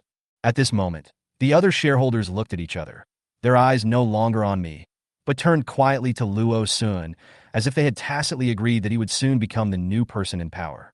Zhao Jiangwo looked at me, shook his head and sighed, his face full of helplessness. "Xiao Xian, you will regret this. If your parents knew about this, I'm afraid they would not be able to rest in peace." I looked at Uncle Zhao quietly, with a little emotion in my heart, but in the end I just replied calmly, "Uncle Zhao, don't worry, if my parents are still alive, they will only be proud of me." Zhao Jiangwo was so angry with me that he said nothing. He angrily slammed the table and turned away. And I just smiled and looked at everyone. My heart was extremely clear. At this moment, a familiar and dazzling string of numbers popped up on my phone screen. "Ding! Your ICBC card with the last number 9527 has received 5 billion yuan, and the current balance is 41 billion yuan. I nodded gently, and the corners of my mouth couldn't help but rise slightly. The 500 billion in my account finally brought me back to reality from the share transaction with Luo Sun. Just 5 days ago, Luo Sun and I signed the agreement, transferring my 39% stake in Beichen Group in exchange for almost all of his cash flow and real estate, especially the piece of land at the south peak of the Hengduan Mountains, which was ordinary to others. And in my eyes, that will be the key to the future S-level secret realm. Such a huge amount of cash had to be transferred in batches. The service efficiency of the top-level black card is naturally excellent. Transfers of 5 billion have all been received within a few days. I didn't stay long and immediately asked the butler to arrange a private plane to fly to Britain. The purpose of this trip is very clear: to take the 3 ancient bronze swords in Johnson's hands as soon as possible. I took a brief rest for a few hours on the plane, and when I opened my eyes, there were still 5 hours before arriving in London. Picking up the satellite phone from the bedside, I dialed the number I had arranged in advance. A respectful voice immediately sounded on the other end of the phone. "Dear Mr. Su, your hotel is ready. The Collector Johnson has also accepted your invitation and will be waiting for you at his house. Cancel the hotel arrangements. I'll go straight back," I responded calmly. After hanging up the phone, I closed my eyes and thought. This trip to Britain was not for sightseeing, but to collect the 3 ancient bronze swords. These 3 ancient swords are treasures from China's spring and autumn period and warring states period. After the revival of spiritual energy, they will be completely renewed and form the peerless Kaitian sword formation. In the previous life, this sword formation suppressed countless beast tides, but its power was controlled by foreigners and eventually even used against us Chinese. In this life, I must bring it back and make sure that humiliation never happens again. The plane landed smoothly in London. As soon as I stepped out of the cabin door, I saw that the special car was ready outside, and the driver nodded to me respectfully. In Britain, many things can be solved quickly as long as you have money. I only spent a few £1,000,000 to get clues about Johnson's collection of ancient swords, which was incredibly efficient. "Mr. Su, do you want to take a rest first or go directly to see Mr. Johnson?" the driver asked in fluent Chinese. "Go meet him directly." Without even raising my eyes, I continued to use my phone to handle the transfer of domestic assets. About an hour later, the car drove into the estate on the outskirts of London. Johnson was clearly well prepared, and he welcomed me into the collection room and got straight to the point. There was no point in wasting time talking to him. "Show me the 3 ancient bronze swords." I went straight to the point without any further ado. He carefully took one of the ancient swords out of the glass cover and held it in front of me with both hands. The surface of the sword is covered with rust, giving it a faint sense of age, and the lines are blurred, but I can confirm that this is the sword I'm looking for. £10 million, sell me the 3 swords as a package. I offered calmly. £10 million was obviously enough to satisfy him, but his eyes revealed a hint of hesitation, as if he was considering whether to raise the price further. I glanced at him and said bluntly, £30 million. This sentence obviously stunned him, and then I saw shock and greed in his eyes. Obviously, he was not satisfied. I sneered and continued to raise the price. £30 million. Johnson finally fell silent. 3 swords approached £100 million, and he obviously couldn't resist anymore. But there was still a hint of playful sarcasm at the corner of his mouth, as if I, a rich man from the East, was just a sucker who could be slaughtered at will. He said, "There is an old Chinese saying that goes, all swords come from the same source. Since you like these 3 swords so much, and you are Chinese, selling them to you will be considered returning them to their original owner." I ignored his hypocritical politeness and directly threw out the black card, not wanting to waste a moment. A few minutes later, when the transfer was confirmed to be successful, Johnson could not hide the joy on his face. His eyes were full of greed, the corners of his mouth twitched slightly, and he was obviously immersed in the joy of this huge sum of money. This ridiculous guy doesn't even know what he's selling. I sneered in my heart. £90 million was a sky-high price for him, but to me, it was just a number that would evaporate. These ancient bronze swords are one of the keys to China's future rise. When I received the 3 heavy bronze swords packed in a mahogany box, a sense of relief flashed across my face. It can be considered as taking back something from our ancestors. I said to myself, my heart filled with mixed emotions. Johnson respectfully escorted me to the gate of the manor, with a flattering and gratified smile on his face, and bowed slightly and said, "Mr. Su, according to your Chinese saying, this can be regarded as returning the jade intact to Zhao. Thank you for your generosity and integrity. If you need anything in the future, please feel free to contact my assistant." He stretched out his right hand, his blue eyes full of smiles. "It's a pleasure working with you." The corners of my mouth curled up slightly, and I shook hands with him politely, but I was sneering in my heart. The Eight-Nation Alliance invaded China and looted many precious treasures, which were finally displayed in British museums. In the future, I will definitely return these items to their original owners and will never let them continue to enjoy this pride. At this moment, a cold light flashed in my eyes. Johnson seemed to feel something, and his body trembled slightly. After I left the manor, he was still frightened and couldn't calm down. 5 days later, I returned to the manor where I lived, but my eyes were fixed on the 3 bronze swords on the table, and I was thinking about something. I stretched out my hand and gently stroked the brown sword body. There was almost no rust or scars on it, which undoubtedly reflected the superb casting technology of the ancient Chinese. The sword body is about 60 centimeters long and is carved with intricate patterns that resemble flowing water, clouds, the sun, the moon, and mountains. It is obscure and difficult to understand, but it exudes a strong sense of antiquity and vicissitudes, as if whispering about the changes in history and the passage of time. These 3 swords should be 3 of the 6 swords of King Yu. I was intoxicated by the aroma of red wine, and memories came flooding back. According to legend, the King of Yu ordered the strongest swordsmith to forge 6 bronze swords: morning light, dawn, cutting water, subduing demons, chaos souls, and splitting the sky. The 6 swords were used together, along with 3,000 Yu soldiers, to defeat the overlord of the spring and autumn period, King Fuchai of Wu, and the swords have been passed down to this day. As history progresses, dynasties change, and times pass. 3 of these 6 swords were discovered in the Old Summer Palace during the Ming and Qing dynasties. In modern times, they were snatched away by the Eight-Nation Alliance and eventually collected by Johnson. Now they've been passed on to me. I gulped down the wine, and my anger involuntarily surged up in my heart. The other 3 bronze swords are still nowhere to be found. After the spiritual energy of the previous life was revived, a powerful force took them out from the tomb of King Yu and finally combined them into a supreme sword formation to resist the invasion of ferocious beasts and the ancient clan. This should have been the strength of our China. However, at the critical moment, when the ancient true king arrived, they chose to betray and massacred humans on a large scale, causing China to fall into turmoil. I carefully put away the bronze sword and placed it in an alloy safe with 8 layers of passwords, then slowly walked out and came to the balcony. The moon was high in the sky. The breeze was blowing gently. I looked down at the lights of thousands of houses below the mountain, raised my glass, and whispered to the distance, "This glass is for the whole of China. May the mountains and rivers be safe, and the country be peaceful, and the people be safe." After saying that, I raised my head and drank it all in one gulp, with a surge of pride in my heart. The next day, in Suxian Manor, living room number 22 on the 2nd floor. Knock, knock, knock. There was a knock on the door, and the assistant's voice came from outside the door.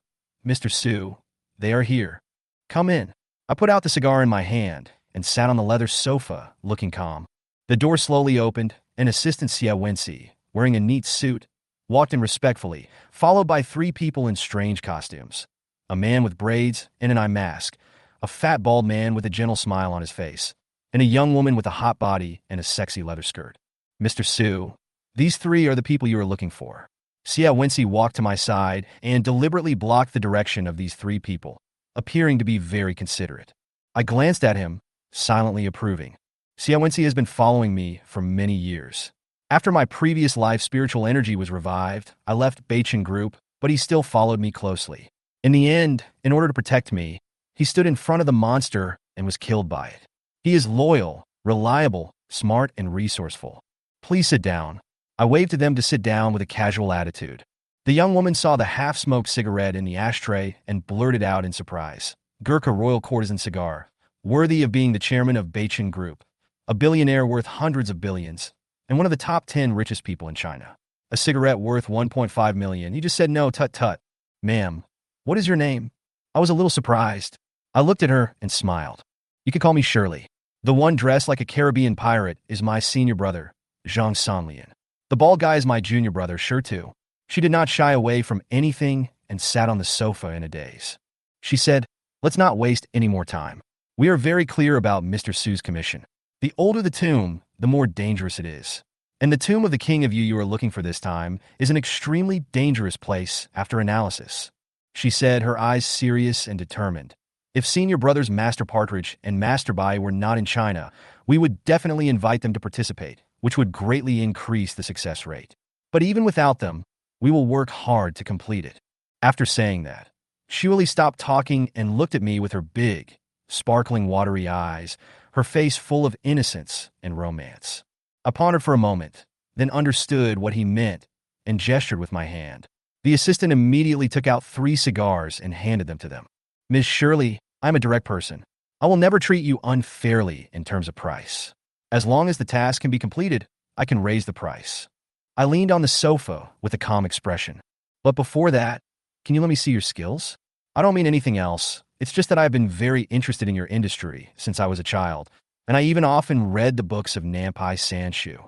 I said frankly. Shuali chuckled after hearing this, stretched out her green right hand, placed a cigar in her palm, then gently held it, and then opened her hand, and the cigarette suddenly disappeared. Mr. Su, this is not a magic trick. At the same time, she flashed and took back the cigar from Zhang Sanlian's head, and the cigar in Zhang Sanlian's hand had just been lit. I nodded and clapped my hands. Good move. In that case, I won't say any more. Just listen carefully to what I'm looking for. I said in a firm tone and got straight to the point. After some bargaining, we finally reached an agreement on a price of 5 million. These 3 tomb robbers will be responsible for retrieving the other 3 of the King of Yu's 6 swords. First pay a 30% deposit, then pay 20% after getting the exact information about the tomb of King Yu, and finally pay the remaining 50% when the bronze sword is recovered. After sending these tomb robbers away, Assistant Xia Wenxi stood aside with a look of doubt and worry in his eyes. Mr. Su, can these people complete the task? I leaned back on the sofa, smoking a cigar, and after a moment's hesitation, I replied, if Master Partridge and Master Bai were here, there wouldn't be much of a problem. I heard that these 2 are top masters in the tomb robbing world. Then these people, Xia Wenxi's worry was obvious. If they can't complete the task, won't our investment be wasted? I slowly stood up, patted his shoulder, and smiled. Don't worry. If they can't complete the task, they will try to find Master Partridge and Master Bai. In the tomb robbing world, face and connections are extremely important. The assistant suddenly realized what was going on. He turned around and said in surprise, so, you didn't care whether these people could find the tomb of the King of Yu at first, but wanted to contact Master Keiqiao and Master Bai through them? I couldn't help but smile at his understanding, but secretly admired him. Then I changed my mind and asked, how are the arrangements for the trip to the northeast going? It's already been arranged. A helicopter will pick you up at 2:30 this afternoon. You'll have a meeting at Uncle Gui's place at 5 o'clock. At 8 o'clock in the evening, the Kyushu banquet will be attended by the directors of the Tourism Bureau, the Cultural Bureau, the Huaxia Construction Bureau, and the largest local foreman. I have conveyed your idea to them and confirmed it with their secretary. It should go smoothly. I nodded and said with satisfaction, that's a good arrangement. At 2:30 in the afternoon, with a strong gust of wind, a large-capacity helicopter hovered in the air and slowly landed on the platform on the first floor. The hatch opened and 2 people walked out. The leader was a burly, middle-aged man with short hair, wearing green light armor, and was energetic with a sharp look in his eyes. When he saw me, he respectfully called out, Mr. Su. Ahu, thank you for your hard work. I walked forward with a smile and nodded in response. Ahu shook his head and said with a hint of respect, working for the gentleman is not hard at all. This is for you, please put it on. He took the bulletproof vest handed to him by the man next to him and handed it to me. Ahu is my parents' confidant. He has been with me since I left the Beichen Group. He has been helping me resist the invasion of alien races until the spiritual energy was revived. His loyalty warms my heart. I didn't refuse. I took off my suit and put on my vest directly. After I tidied myself up, I put on my suit again and put on my ear cap. Let's go. The assistant followed closely behind, carrying a suitcase. Soon after, the hatch closed and Ahu controlled the helicopter, which took off slowly and gradually increased in speed, heading straight to the northeast and disappeared from sight after a moment. Tianjin is only a few hundred miles away from the northeast, and the helicopter is extremely fast, reaching its destination in less than 2.5 hours. At the airport, several people who had been arranged long ago came over, led by an old man wearing a Zhongshan suit and with slightly gray hair. There was a gleam in his eyes. When he saw me coming down the hatch, he immediately trotted forward and said respectfully, Mr. Su, we have been waiting for you for a long time. I nodded and said sincerely, Uncle Gue, Thank you for your hard work. This ghost uncle is also one of my parents' confidants. He runs a branch of Beichen Group in the Northeast and has close ties with the local government and other gray forces. Uncle Gui made a lot of contributions to the successful contact with the forces in Northeast China this time. 10 minutes later, we arrived at a secret meeting room in a hotel. I sat in the main seat, with about 10 people on both sides, including Uncle Gui, Ahu, Xia Wenxi, and some veterans of Beichen Group. They and my parents had experienced the development and listing of Beichen Group. After I sold my shares, these people left Beichen without hesitation and followed me resolutely. After taking a quick look, I spoke first. Everyone is gathered here, so I guess you already know what it is. I noticed that some people were confused, while others understood. I nodded and continued, your guess is correct. Selling the shares of Beichen Group is not a rash act on my part. My dear uncles, you have worked in Beichen Group for many years and have dealt with me before. You should understand that I, Su Xian, am not a man of courage but no strategy. Uncle Gui nodded quickly. We are naturally aware of Mr. Su's talents. Beichen Group has been singing all the way over the years, crushing Sony, defeating Samsung, suppressing Microsoft, and becoming one of the top 100 companies in the world. We have seen it all. In fact, Beichen Group is about to become the strongest in China, competing with world-class companies and becoming a symbol of China. However, everyone really doesn't understand why, Mr. Su, you chose to sell your shares at this critical juncture? Luo Sun's intentions are known to everyone. Others echoed, yes, Mr. Su.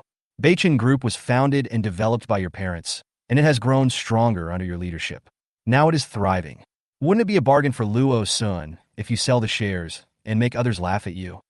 Of course, no matter what Mr. Su decides, we will never change our minds and will definitely follow you. I took a quick look and felt slightly disappointed to find that Zhao Zhengwo, the second largest shareholder of the group and the person my parents valued the most, was not among this group of people. But I didn't blame him either. After all, everyone has their own aspirations. After a few seconds of silence, I pressed my hands together and the place immediately became quiet. I slowly said, regarding the sale of shares, I can't explain it now. Anyway, everyone will understand it in the future, so I won't mention it again. My tone was gentle, but it carried an irresistible force. The elders shut up and looked up at me. Regarding the purpose of my visit to the Northeast, I will not reveal a single word of what I am going to say next. I hope everyone can keep their mouths shut. Everyone nodded. I can trust these people completely. After the spiritual energy was revived, they never betrayed me. Instead, the second largest shareholder, Zhao Zhengwo, immediately joined Luo Sun. Our main goal this time is to go deep into Danling to find a 1,000-year-old thunderwood tree. This thunderwood tree is deep in the primeval forest. It has survived thousands of lightning strikes and still stands tall despite wind and rain. Vinci will project its specific shape and appearance for everyone later. But our public statement is that we want to relax in the Danling scenic area, so we must send a large number of people to investigate and ensure that we can fully understand it. I have already communicated with the leaders of the relevant departments about this, and it will not cause much impact. However, what I'm most worried about is that Luo Sun will definitely become suspicious.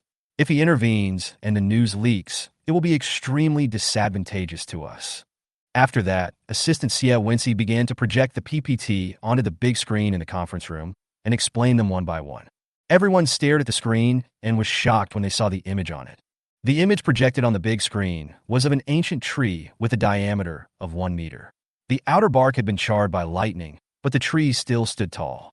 The trunk was straight and towering, and the surrounding area was barren, as if all the vitality and nutrients were monopolized by it. I thought to myself that this tree must have an extraordinary origin. As everyone knows, the people of Northeast China have a tradition of using lightning-struck trees to ward off evil spirits, but this thunder tree has withstood multiple lightning strikes without falling or dying. The assistant stood up and began to switch to the big screen to show more details. According to my speculation, this tree grows in the primeval forest in the center of Danling, so we must be cautious this time. After he said that, the meeting ended and the elders quickly began to arrange the next work. This project is huge. The Danling area is vast and requires at least 1,000 people. With so many people, confidentiality of information becomes a problem. The time came to March 5, 2124, at 8 o'clock in the evening at Kyushu Banquet, the largest 5-star hotel in Northeast China. In the luxurious private room, the atmosphere was warm and everyone was talking to each other. I I smiled and raised my glass, responding to their politeness. Mr. Su, this time we have invested a huge amount of money in the construction of the scenic area. On behalf of the entire Northeast Tourism Bureau, I would like to express my gratitude to you. Don't worry, the returns in the future will be generous.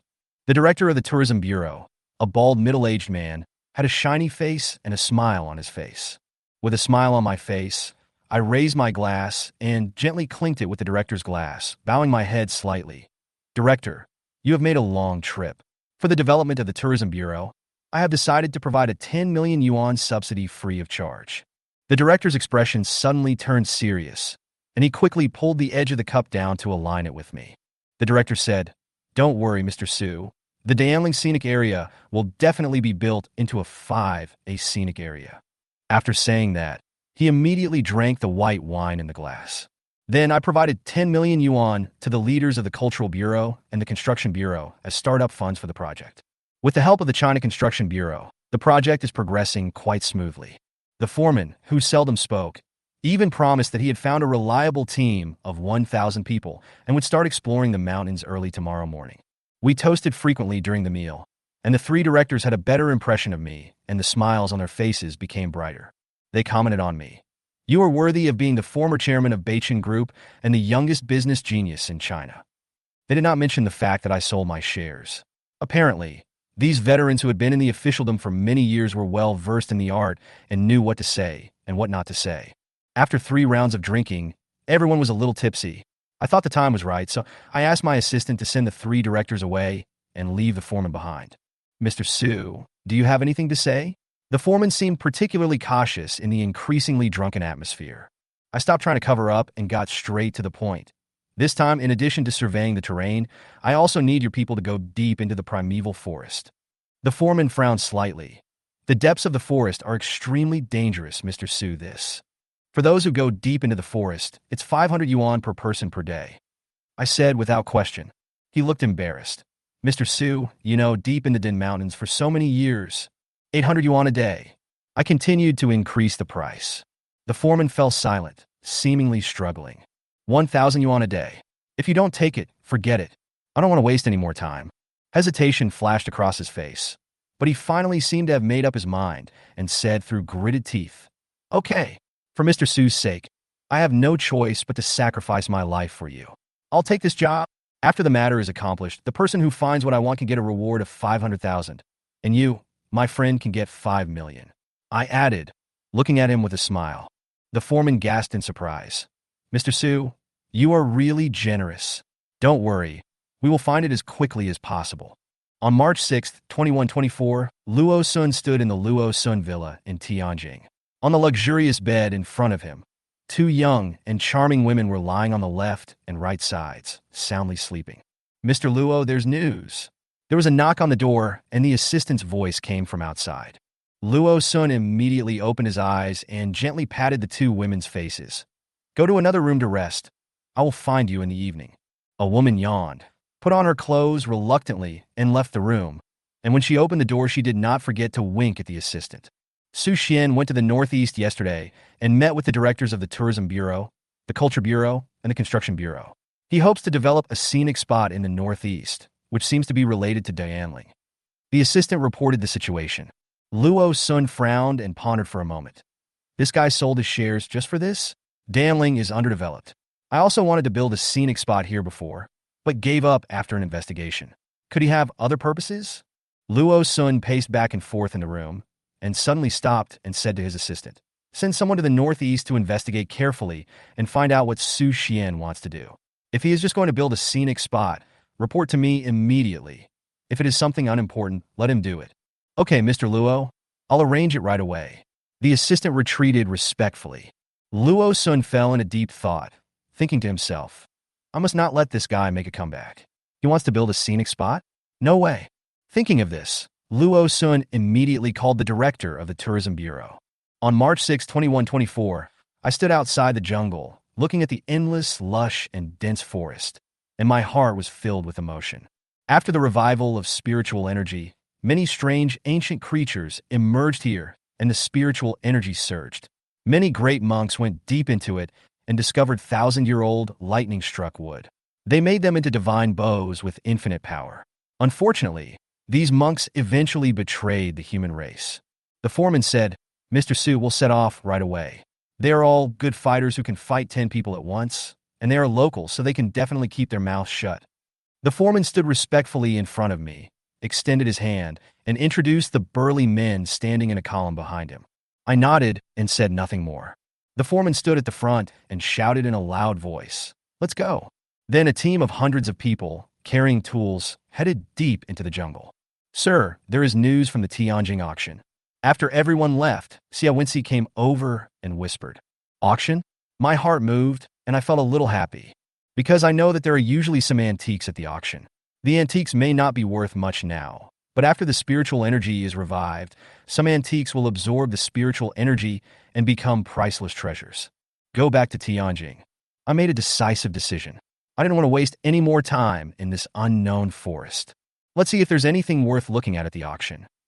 March 7th, 2124. There were still 2 hours before the auction started, and my assistant Xia Wenxi and I arrived at the auction venue, the Emperor building, early. The items in this auction are said to be antiques from a long time ago and are very valuable. So those who come here are industry leaders, wealthy people from all walks of life, and collectors. Hey, isn't this Mr. Su, China's outstanding entrepreneur and the youngest legendary genius? Why are you interested in participating in this auction? Before he entered the elevator, a gloomy voice came from the side. I looked back and saw that it was Xia Jianren, the vice president of operations of Beichen Group. He was wearing a suit, and his eyes were full of sarcasm.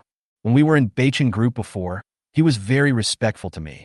But now that I have left Beichen and sold my shares, his true face has been revealed immediately.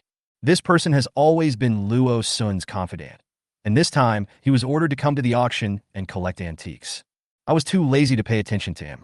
I just thought this lackey's provocation was ridiculous. Xia Jianren realized that I didn't want to pay attention to him, so he turned around and said nothing. As time went by, more and more bigwigs walked into the building, handed their black gold invitations to the staff, took the elevator, and went straight to the auction site. What a coincidence! Isn't this Director Su? When I walked into the venue, a group of familiar faces came into view. They were some shareholders or directors of the top 10 groups in Tianjin. I nodded slightly as a greeting. The spiritual energy of the previous life was revived, but these people were unable to break through because they were clinging to their assets. They used their own connections and relationships, and eventually betrayed humanity, joined the ancient tribe, and crazily massacred the Chinese people. Assistant Xia Wenxi looked unhappy, but he would never take the initiative without my approval, because he knows my character. Either I don't move, or once I take action, I leave the other party with no chance of fighting back. In my opinion, verbal disputes are like quarrels between children, which are meaningless.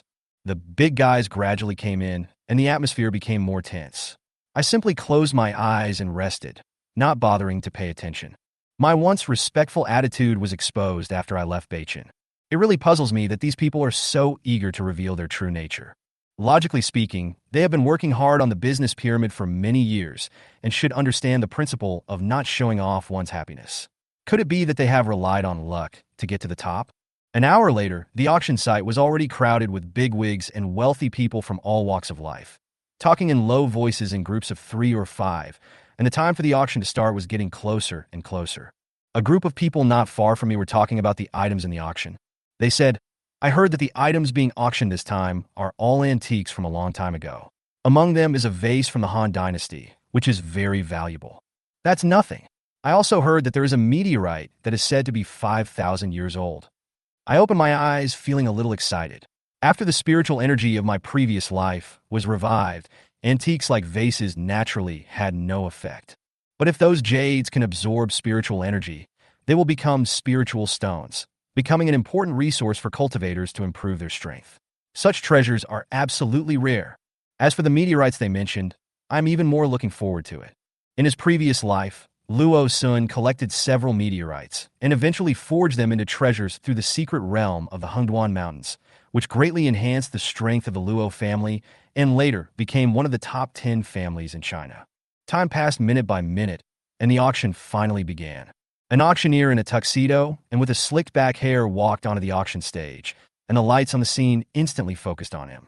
"Ladies and gentlemen, thank you for participating in this auction held by the Emperor Group. I am the auctioneer of this auction, Ma Domo, and I am very honored to serve you. His tone was confident and his voice was loud, attracting the attention of the entire audience. The theme of this auction is to explore ancient Chinese culture.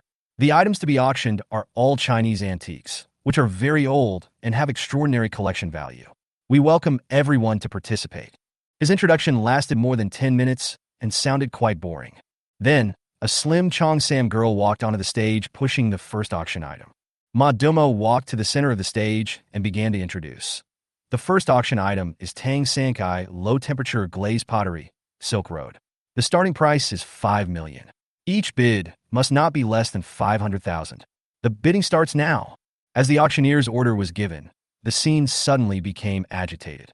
As the most distinctive pottery of the Tang dynasty, Tang Sankai has profound value and significance, and is a treasure that collectors dream of. But for me, this vase has no substantial function. After the spiritual energy of the previous life was revived, these beautiful vases had no other use except for viewing. So, I was too lazy to buy them.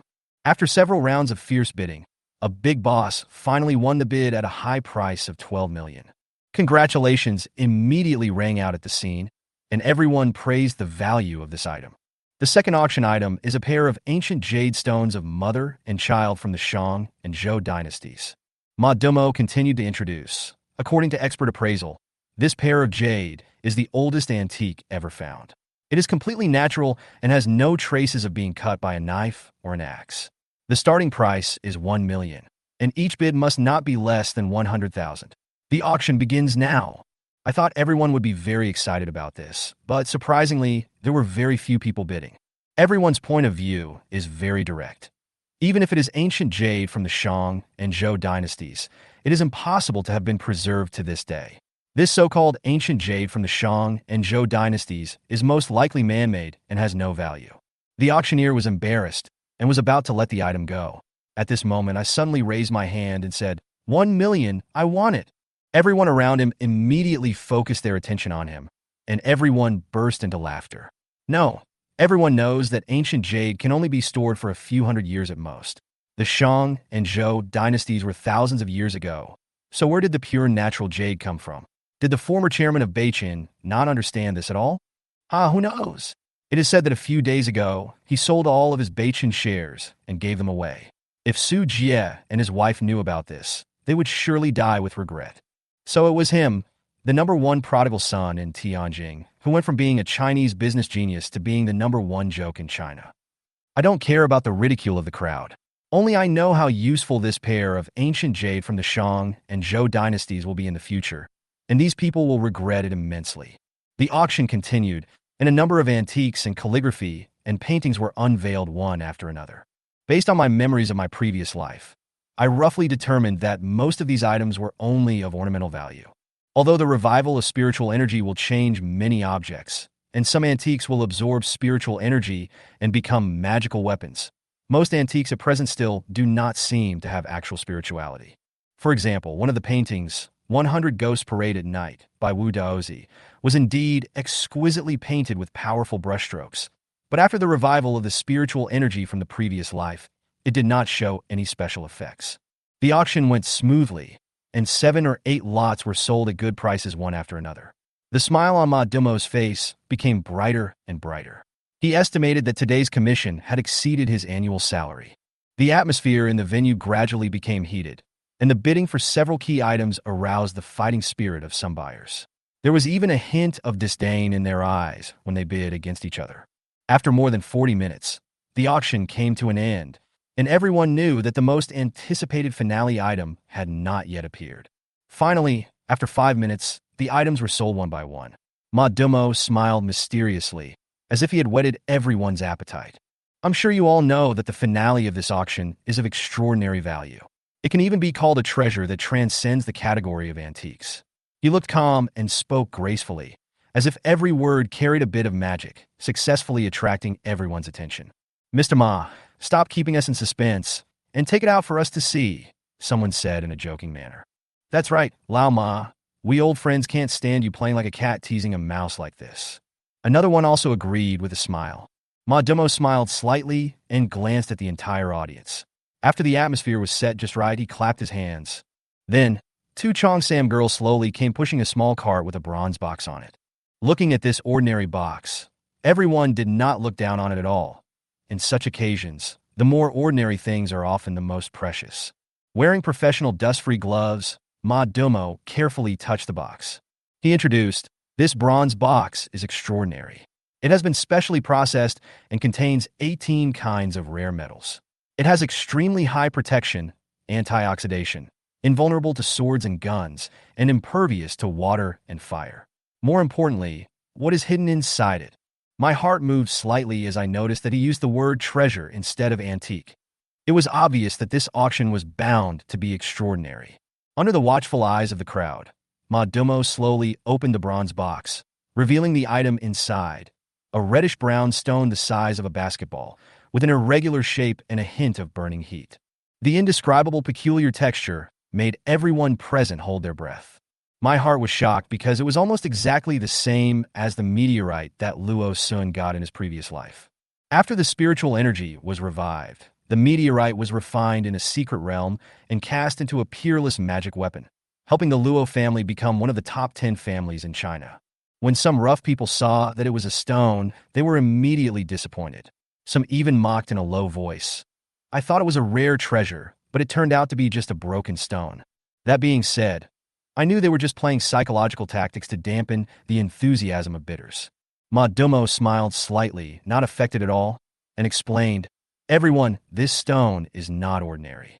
Experts have confirmed that it is a meteorite from outer space 5,000 years ago, containing more than 80 kinds of unknown mineral components." He paused for a moment, observing the interest on everyone's faces, and then said, "It can be said that these elements have never been seen on our blue planet.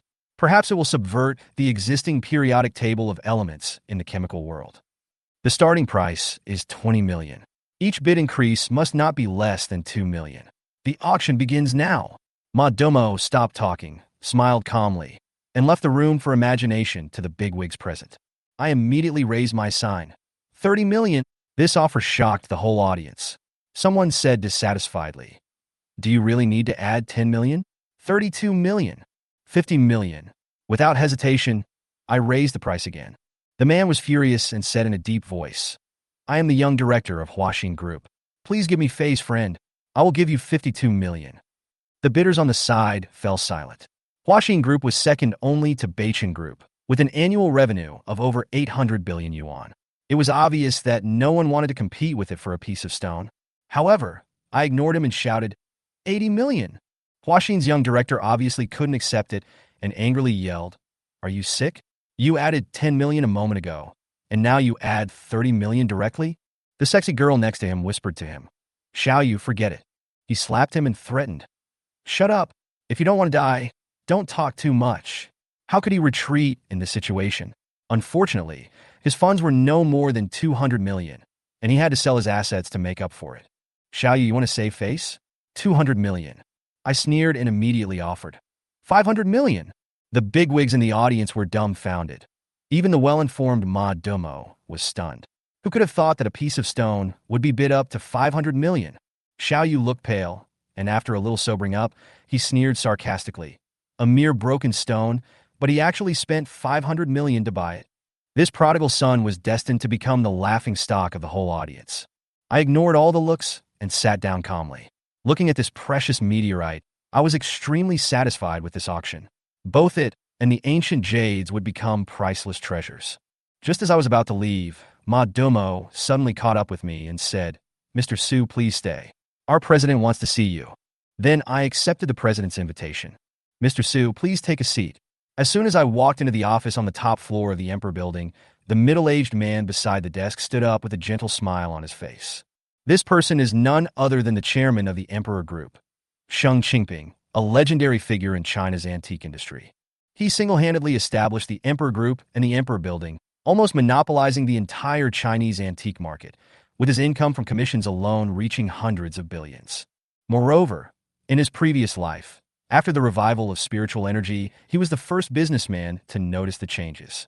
He hoarded a large number of antiques and became one of the people with the most treasures in China. Later, he provided a lot of help to the government. After Ma Dumo lit my cigar, Sheng Qingping smiled and said, Mr. Su is indeed a man of vision and financial resources. I admire him very much. Let me introduce myself formally first. My name is Sheng Qingping. He personally poured a cup of tea and handed it to her, saying politely, This is the Golden Gourd tribute tea ship from Yunnan. Mr. Su, please have a try. I took a sip and the tea soup was rich and fragrant. It was indeed a good tea worth hundreds of thousands per gram. But I remained calm, put down my teacup and said, The president just mentioned some good stuff. I wonder if it can open my eyes? Upon hearing this, Sheng Qingping smiled and clapped his hands. Two Chongsam girls came in with two exquisite wooden boxes and placed them carefully on the coffee table. When the wooden box was opened, there were more than a dozen thumb-sized, dark red wooden beads inside, which looked very much like the elixirs in the novels about cultivating immortals. My pupils shrank slightly, and I secretly suppressed my inner excitement. These seemingly inconspicuous wooden beads are actually the elixirs with depleted spiritual energy that I saw in my previous life. After the recovery of spiritual energy, these pills, once absorbed by the spiritual energy, can help people quickly improve their realm. They are even more precious to those humans who have just started practicing. The quality is average. I glanced at it casually, pretending not to care, with a hint of disappointment on my face. Sheng Qingping obviously saw my hard-to-get attitude, and hurriedly smiled and said, Mr. Su is knowledgeable and can certainly see the clues. These pills have been stored in China for many years and have never faded or deteriorated. It is really rare, he continued. How about this? I'll only charge you 50,000 for each of these medicinal stones. How about that? I was ecstatic after hearing this. Although these pills were not worth mentioning before the revival of spiritual energy, they would become priceless treasures afterwards. I nodded reluctantly. Since President Sheng said so, I won't refuse. I will accept all these pills. In addition, if the president has other antiques and rare treasures, please feel free to bring them out. In the end, I purchased a total of 100 pills for 5 million, which was enough for me to reach the Shenzong realm after the spiritual energy was revived. In my previous life, it took me 15 years to barely break through to the early stage of Shenzong. Now, with these pills, I will most likely surpass my previous life in a short period of time. When I was about to leave, Sheng Qingping's face suddenly darkened and he reminded me, Mr. Su, at this auction, you publicly offended Xiao Yu, the young chairman of Beichen Group, but you also offended the 9 major groups. He also said, Xiao Yu has always been vindictive and will definitely seek revenge in the future. The other 8 groups used to resist Beichen, and now they will not miss any opportunity to suppress you. So be careful. I smiled and thanked them. I had been on guard against these 9 major groups, but the revival of spiritual energy is about to come, and their so-called business threats will be nothing but paper tigers by then. After leaving the imperial mansion and returning to the estate, I began to take a detailed inventory of existing assets and resources. Time is running out. It is now March 7th, 2124, and there are less than 8 months left until the revival of spiritual energy. 3 months before that, strange phenomena will gradually appear on the blue planet, which will arouse the vigilance of certain major forces. Therefore, I must complete the layout as quickly as possible and seize the initiative as soon as the spiritual energy revives to avoid repeating the same mistakes. Now I have collected 3 bronze swords, enough to form a sword formation. As for the remaining 3, I still need to continue searching. After all, the location of the tomb of King Yu is secret, and it was only discovered 1 month before the revival of spiritual energy in the previous life. The 1,000-year-old lightning struck what is deep in Den Mountains, and it is difficult for me to find it at this stage. As for the meteorite from outer space, this auction has brought me an unexpected surprise. It will surely be made into a peerless treasure in the future. I already have 100 pills, which are enough to meet the cultivation needs of the first realm, but I still need to continue to purchase more in the future. The ancient jade has also been purchased, so my spiritual energy supply is temporarily worry-free. After counting, I still have more than 30 billion in assets on hand, which is temporarily sufficient to support subsequent acquisition plans. However, I still need to go to several key locations during this period before the revival of spiritual energy. On March 8, 2124, I stood at the foot of the Hengduan Mountains and looked up at the endless mountain ranges. The mountains were steep and rugged like a giant dragon lying across hundreds of miles. The Hengduan Mountains are located in the northwest, with an altitude of 7,000 meters. The peaks are undulating and the peaks are shrouded in clouds and mist all year round. There are more than 80 main peaks, which are vigorous and majestic. As far as I can remember, this valley will become an S-level secret realm after the spiritual energy is revived. The rich spiritual energy directly promoted the rise of the Luo Sun family. Now I have purchased the entire mountain in advance, nominally for the purpose of building a forest park, but in reality, it is just a cover-up. We got on the helicopter and flew towards the main peak valley. After landing, I jumped off easily with the help of Ahu. The valley before us is quiet and peaceful. It has not yet been developed into a scenic area. The road is winding and steep, and few tourists set foot here. This valley will be my key place in the future. After inspecting it with my own eyes, I finally felt relieved. The next step is to go to Jinbe to continue planning. An officer stood up, took off his hat, took a breath, and said, "General, it seems to be the Iron Cavalry of India." What? Lin Ziming's mind was buzzing. The cavalry of India actually crossed the border? How dare they? If all the communication equipment and radars had not been destroyed by the beasts, how could the Indians have marched straight in? Thinking of this, Lin Ziming was very angry, and then he cheered up.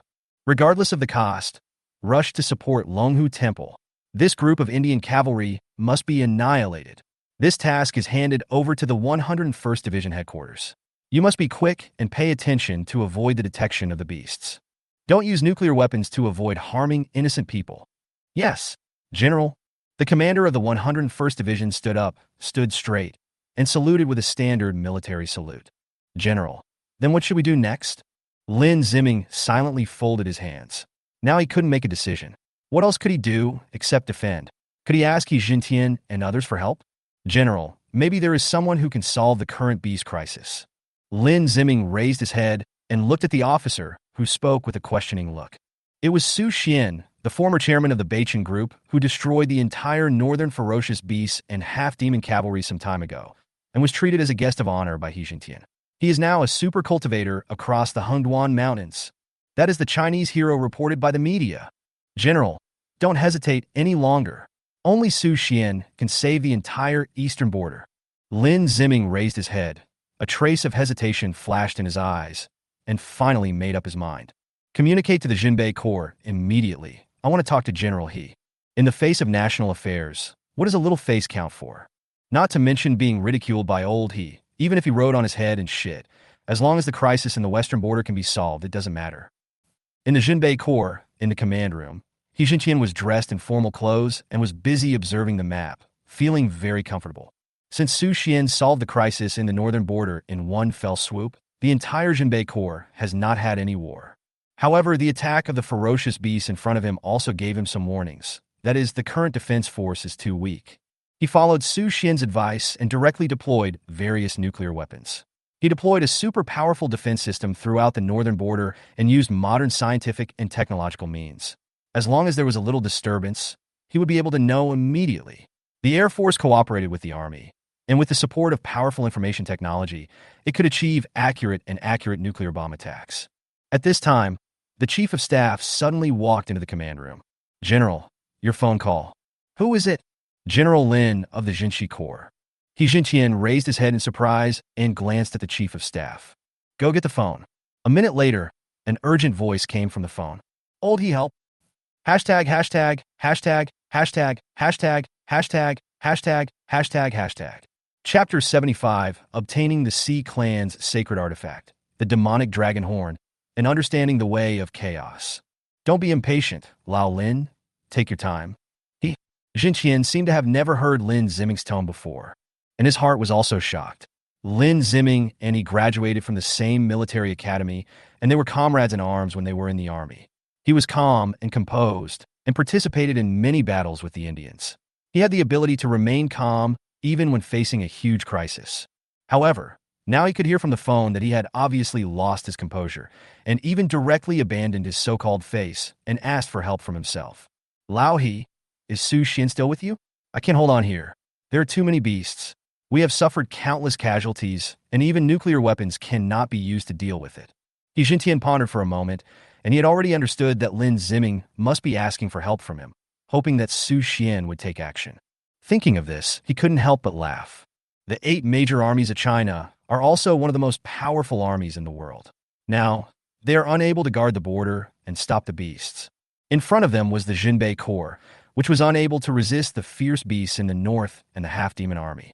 In the back was the Shenzong Corps, which was defeated by the fierce beasts of the Sea clan. Now the entire western border is also in danger of falling at any time. Not to mention the most complicated situation in the southern border, where it is said that there are more than a dozen countries and 7 or 8 fierce beast forces involved, making it a mess. Everything depends on Su Xian to solve. There are more than 1 billion people in China, and there are so many people who point fingers at the country on weekdays. When it comes to the life and death of the nation, how many people stand up except the army and official forces? And many of the people protected by Su Xian happen to be such people. At this moment, He Jintian suddenly felt that the world was so ironic. After the recovery of spiritual energy, the cultivation civilization has surpassed the technological civilization. In this collision, the technological civilization was directly crushed.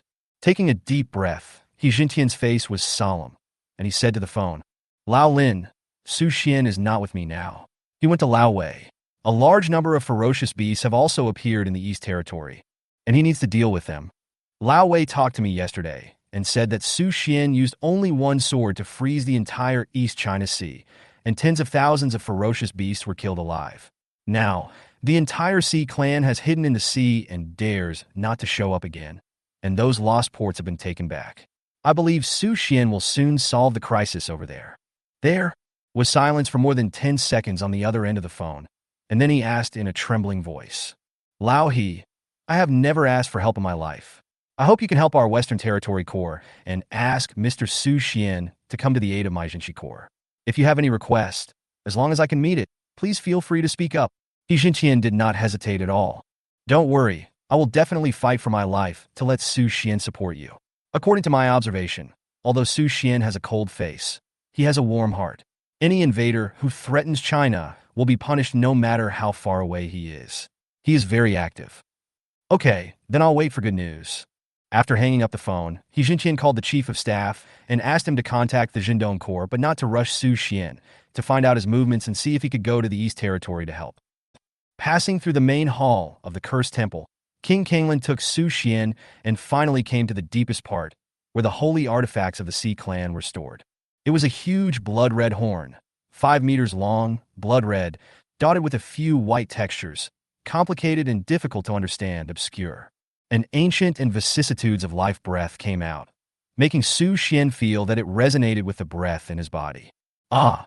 Su Xian felt his scalp tingling, and in the void, there seemed to be a deafening dragon roar, loud and vigorous. "What is this?" King Kanglin didn't seem to feel it. His face was calm, and he gently stroked the blood-red horn. His movements were very gentle and cautious. "Care carefully, as if treating your lover, and with a little reverence, as if treating your elders. This is the sacred weapon of our clan, the demonic dragon horn." King Kanglin stood in front of the huge horn, turned his head, his face full of pride, his eyes filled with incomparable pride. "This demonic dragon horn has protected our clan for thousands of years. It contains the divine thoughts left by the dragon god in the past, and can continuously provide amplification and blessing divine power to the sea warriors, allowing them to temporarily improve their realm and strength during battle. As for its origin, where it came from, we have no way of knowing. We only know that in the past, during the War of All Clans, the dragon god found a burial ground of a real dragon in the cemetery of gods and used extraordinary means to create this horn. Thousands of years have passed in the blink of an eye, and things have changed, but this demonic dragon horn has not undergone any changes. The divine thoughts in it are gradually fading, and it can only be placed in the cursed temple and nurtured with the power left by the dragon corpse in the temple. Now, since you have been recognized by the dragon god and are the son of the calamity and have prevented the sea race from falling into the abyss, I, on behalf of the entire sea race, will give you my clan's sacred artifact and am willing to establish friendship with you. At the same time, I also hope that I can protect the sea race when the calamity comes in the future." Su Xian's face was stern, and he looked at the huge horn. He couldn't understand the complicated patterns on it, but the ancient and vicissitudes of life contained in it made him feel inexplicably trembling. This was the divine thought left by a stronger person at a higher level.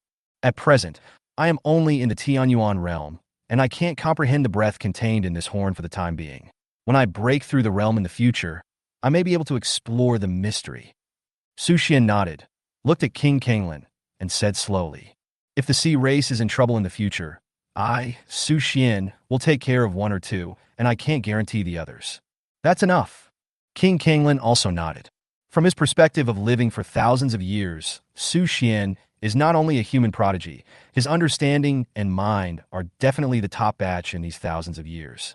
In addition, according to Xian Yuan's judgment, as the son of the calamity, his future achievements will certainly be immeasurable, and it is not impossible that he will be able to step into the two lost realms.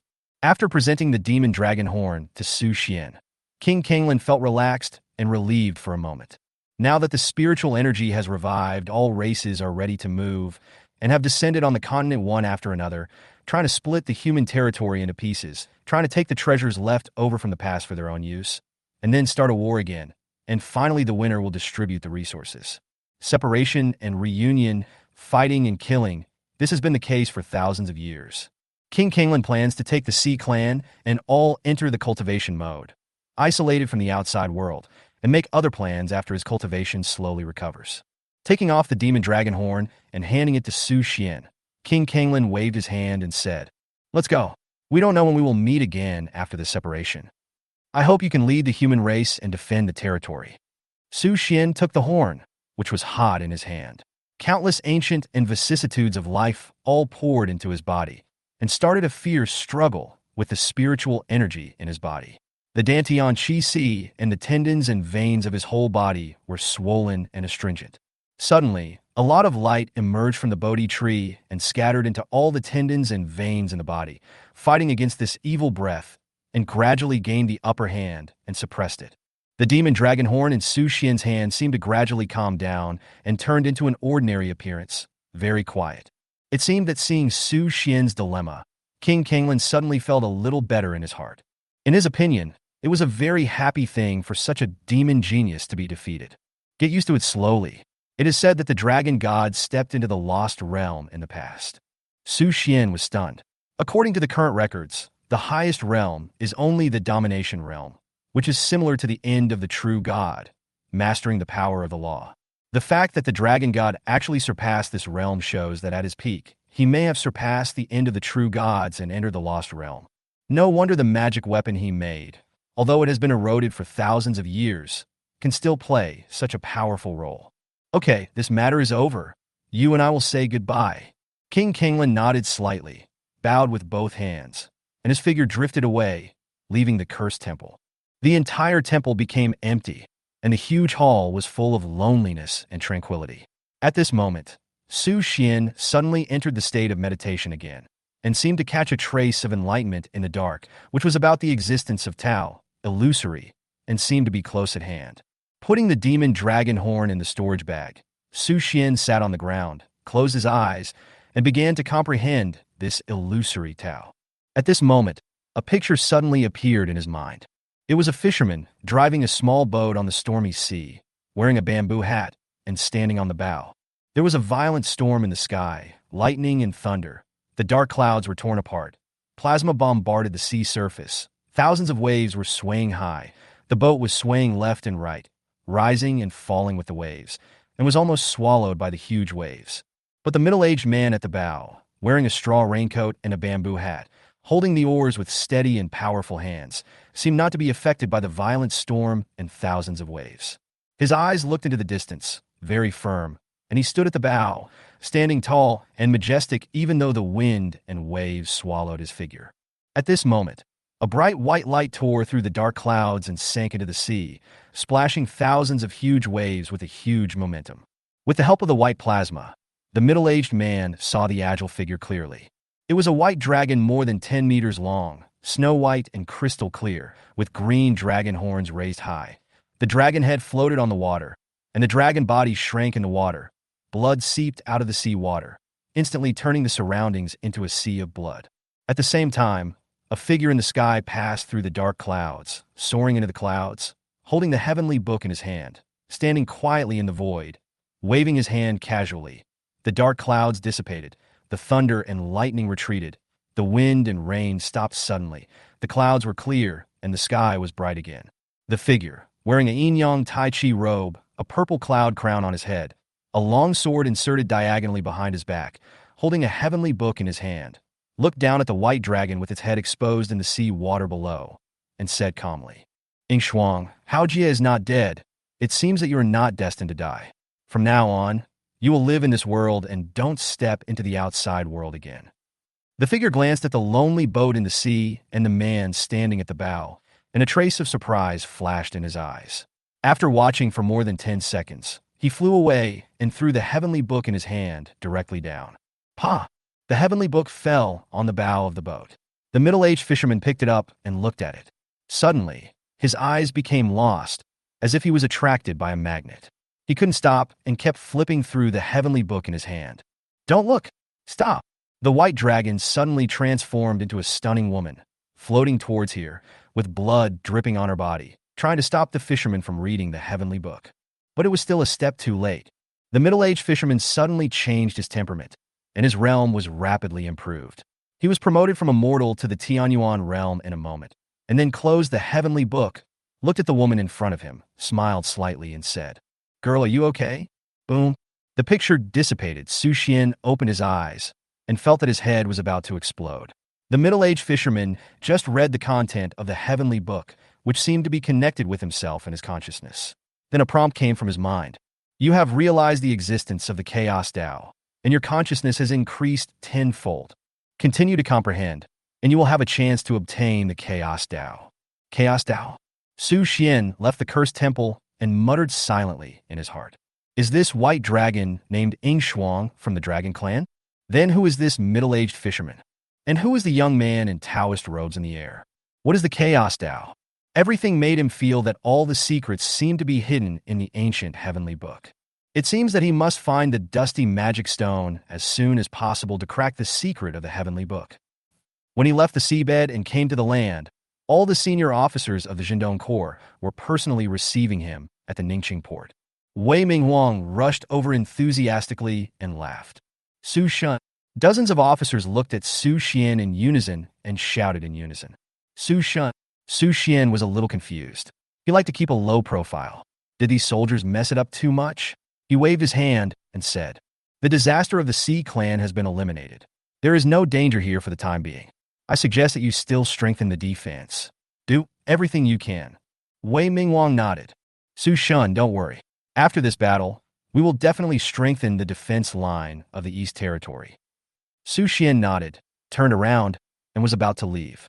Su Shun, please wait. Is there something? The East Territory still needs your support. General, he called, and the situation is not optimistic.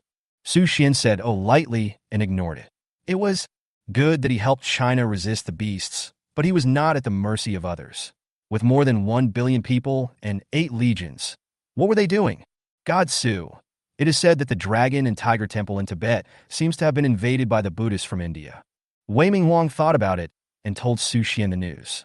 Su Xian's pupil shrank, and he was filled with murderous aura. Without saying a word, he took off into the air and flew towards Tibet at lightning speed. He disappeared into the sky in a moment. This scene made tens of thousands of soldiers below gasp. God Su, you are so strong. Hashtag. Chapter 76. Rushing to the aid of Dragon and Tiger Temple from 1,000 miles away, killing a Tianyuan realm expert in seconds. In the west, Longhu Temple, Elder Huiyuan and Laki, a Buddhist monk, fought in the air. Laki practiced the Hinayana Buddhism of Asen country and believed in the great god Brahma. As soon as he made a move, all kinds of hand seals that covered the sky fell from the sky. The Ganges hand seal. Laki's face was filled with a confident smile, and his right palm pushed out flat. In an instant, a golden hand seal of more than 10 meters came from the air, with a majestic momentum that almost flattened the entire Longhu mountain. With the second level of Tianyuan realm, Laki was also the strongest cultivator in the entire Asen country. All this came from the power of his faith in the Buddhist temple and the power of his believers. Through various means, even at the cost of using political means, he made more than 100 million people in the entire Asen country become his believers, and he also ascended to the Tianyuan realm and called himself the Supreme Venerable Lord of the Buddhist Kingdom, the uncrowned king. Laki often said this. In the entire Buddhist sect, except for the great god Brahma, he was the strongest. All disciples who believed in Buddhism must convert to the Hinayana Buddhism and the Supreme Venerable Elder Huiyuan inherited the legacy of Elder Feikong, and his realm has reached the second level of Tianyuan realm. He has learned the powerful hand seals of Tantra, and he was not vague at the moment. He stared at the Buddhist monk with angry eyes, his white beard fluttering, and a palm print was made. The same giant palm of more than 10 meters came from the air and collided directly with the Ganji's hand seal. This move was also learned by Elder Huiyuan from the secret book left by Elder Feikong. It was called Great Compassion Palm, and its power should not be underestimated. In an instant, 2 giant palms exploded in the air, creating a circle of terrifying energy, cutting the scenery in all directions into pieces. The crowns of the towering trees were directly cut off, and the sea of clouds in the sky was torn into pieces. A look of surprise appeared on Loki's face. He couldn't accept the result that his Ganji's great seal was blocked by someone. His face was filled with anger and confusion. You are quite capable of catching my Ganji's great seal. Although I only used 30% of my cultivation, you are proud of yourself? After he finished speaking, Loki rushed forward fiercely again, this time in close combat. He threw out both fists, and his body made a strange starting posture in the air. He raised his right leg and placed it on the left knee. He opened his arms and leaned forward like a monkey. Huiyuan's expression did not change. The ring knife in his hand appeared out of thin air. With a loud shout, the ring knife was as powerful as thunder. The pale blue plasma jumped repeatedly on it, revealing an unparalleled power. The ring knife was swung out, and Loki's face changed. He quickly added a protective shield to himself and took the knife head on. With a loud rumble, Loki's cassock was shattered and flew all over the sky. His expression changed drastically. The confident smile at the beginning disappeared, leaving only shock and confusion. Elder Huiyuan did not intend to be merciful. After all, this man tried to interfere with Buddhism and destroy our Buddhist sect, so he shouted angrily, swung his sword again, and cut off his head with a move of splitting Huashan. Loki's expression changed drastically. As his body retreated, he raised his hands above his head. Countless mental powers surged out of his body and gathered into a black mist, which actually carried a trace of evil. Evil demons, seeing the resentment of all living beings in this demonic breath, Elder Huiyuan shouted loudly and swung his sword again, cutting through the air, revealing an unparalleled, terrifying momentum, which made Loki's heart and liver break. In the open space at the entrance of Longhu Temple, those Indian iron cavalrymen covered in black armor screamed in seconds, holding long spears, and fought with the monks of Longhu Temple. This place is narrow, with cliffs on both sides, so the cavalry's charge power cannot be brought into play. Each row can only accommodate 10 people side by side, so the battle situation here can never be opened. In addition to reciting scriptures, the monks of Longhu Temple also practiced many formations at the request of Elder Feikong, such as the 18 Bronze Men formation, the Tiangang Beta formation, etc. These formations played a powerful defensive effect when used, so that this group of aggressive Asen cavalry could never enter the gate. Moreover, the battle between the two people in the air did not determine the winner. Over time, the morale of the Asen cavalry was greatly reduced, and small-scale riots and defeats began to appear. Loki looked at the battle on the ground from time to time, anxious, and at the same time, he also had a better understanding of the strength of the monks in the Tibetan land of China. Originally, he thought that with his Tianyuan realm strength, he could crush them at will after coming to China. If he met a monk with a high realm, he would deal with it himself, and then leave the ground to this group of invincible black armored cavalry. It took only more than 10 minutes to capture Longhu Temple. Now it seems that I thought too simply. This dragon and tiger temple actually hides a master of the Tianyuan realm, and the monks in the temple have also gained a huge improvement with the recovery of spiritual energy. More than 100 people, based on this narrow passage, actually held back tens of thousands of cavalry. Roar! At this moment, the roar of a beast suddenly came from not far away. Everyone present was horrified. Most of the beasts in the Western Territory ran down from the Himalayas. After the recovery of spiritual energy, the size of these monsters has skyrocketed, and their strength has been greatly improved. They have also become cruel and bloodthirsty, and instinctively invaded and brutally killed the human race. There are even more terrifying beasts that have reached the Tianyuan realm of flying in the air. They are not afraid of even the missiles of the Jinbe Corps, causing the Jinbe Army to retreat step by step, lose soldiers and generals, and the entire Western Territory has almost fallen, leaving only the Dragon and Tiger Temple under the Dragon and Tiger Mountain. Loki was full of doubts. When he was distracted, Hui Yuan hit him in the chest with a palm. He flew backwards, spitting blood, and his face showed a very angry look. You actually attacked me by surprise. You have no martial ethics, old monk. Elder Hui Yuan stroked his beard and smiled. There is no need to use martial ethics to deal with a group of beasts like you who are taking advantage of the situation. As soon as the voice fell, the sword was swung continuously, and the sound of breaking through the air continued. The sword light exploded like spring thunder. Loki's face was solemn. He fought and retreated with Hui Yuan. Suddenly, he heard screams all over the mountains. He looked in the direction of the sound and was immediately furious. Because the passage of Longhu Temple was narrow, tens of thousands of cavalry were not allowed to enter, and the entire Longhu Mountain was blocked. And the group of beasts happened to rush down from the mountain. Seeing so many cavalry, they rushed and killed without hesitation. In just a few moments, thousands of cavalrymen were torn into pieces by the beasts, and the blood stained the entire Longhu Mountain. The Indian cavalrymen fell off their horses before they could react, and were bitten crazily by the beasts. Retreat! Loki knew the horror of these beasts. There was even a life-threatening existence not far away, approaching rapidly. If he continued to fight, he might have to die here. At this moment, Loki's view of China changed 360 degrees. What kind of terrifying existence are these beasts in China? If it were in my Indian country, how could we resist it? Want to leave? Hui Yuan saw Loki retreating while fighting, and knew that he wanted to escape, but how could he let the invader go? So, he directly used various killing moves to try to keep Loki. Now that the beasts are restraining the cavalry, it is the best time to destroy their entire army. Damn it! Loki was shocked to see Hui Yuan fighting with him, and his heart and liver were broken. He quickly used the secret technique in the Brahma treasure scroll, and at the cost of his life, he escaped from Hui Yuan's pursuit and then looked at him coldly from the distant sky. Old monk, our green mountains and green rivers will not change. You won't be so lucky next time we meet. He had made up his mind that after returning to India, he would never come out again, vigorously develop his own believers, and come to China when he reached 1 billion. I can't see you. Suddenly, a cold voice flashed by his ears. Loki was horrified, and the sense of crisis of death rose from the soles of his feet. When he was stunned for a moment, he saw a man in white clothes shooting from the front, holding a long sword, and a sword light crossed the void. When he reacted and wanted to dodge, he suddenly found that his speed became as slow as an ant, and he couldn't even take any steps, and his neck was cut by the sword light. The head soared into the sky, and the body fell quickly.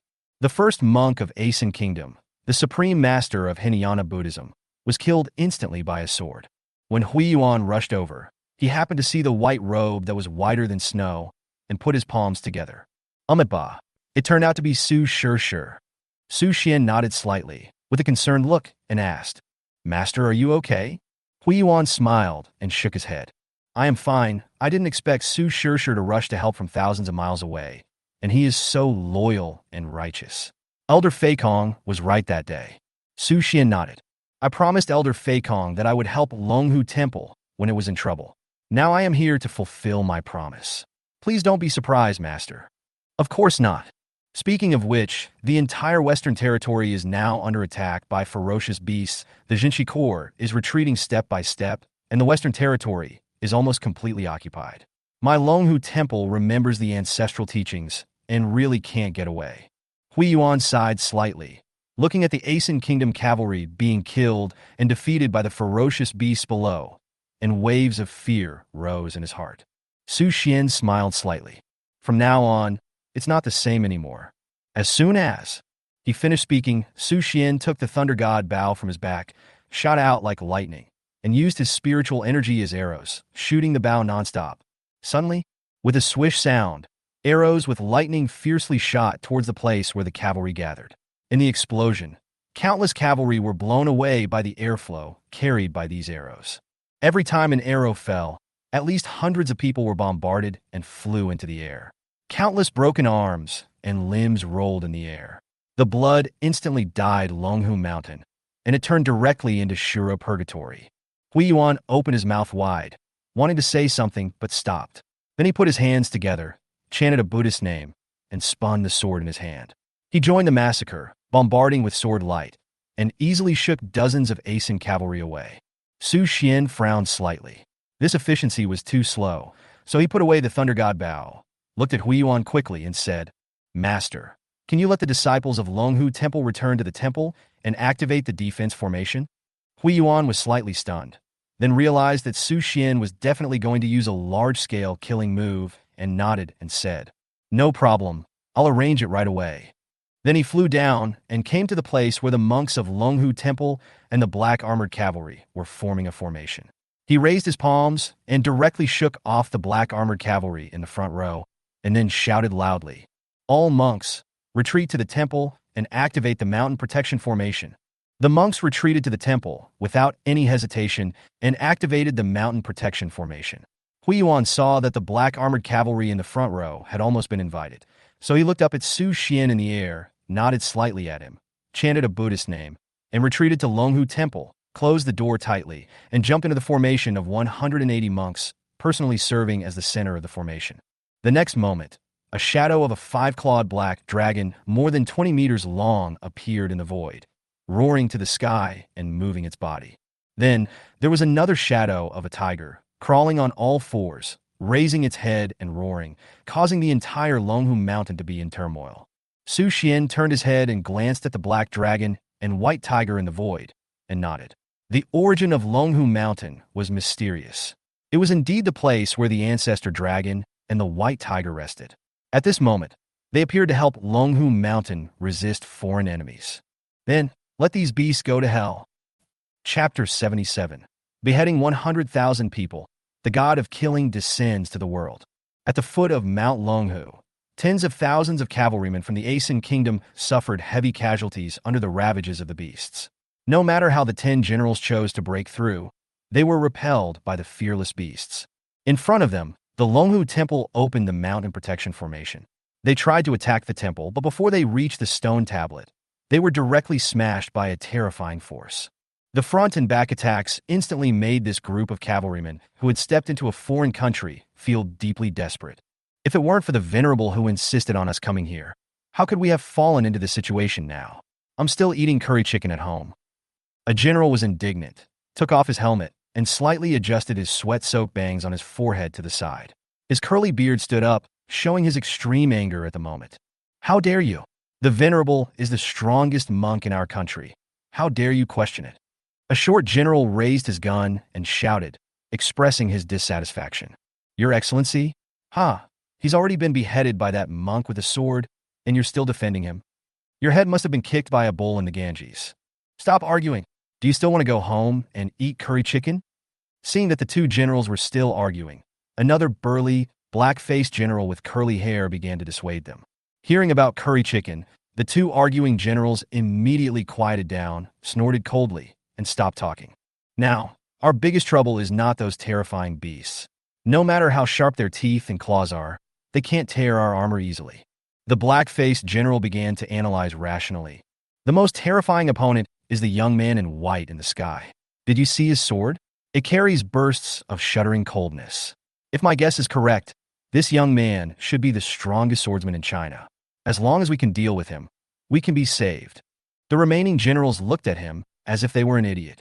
The venerable is so powerful, but he chopped off his head with one sword.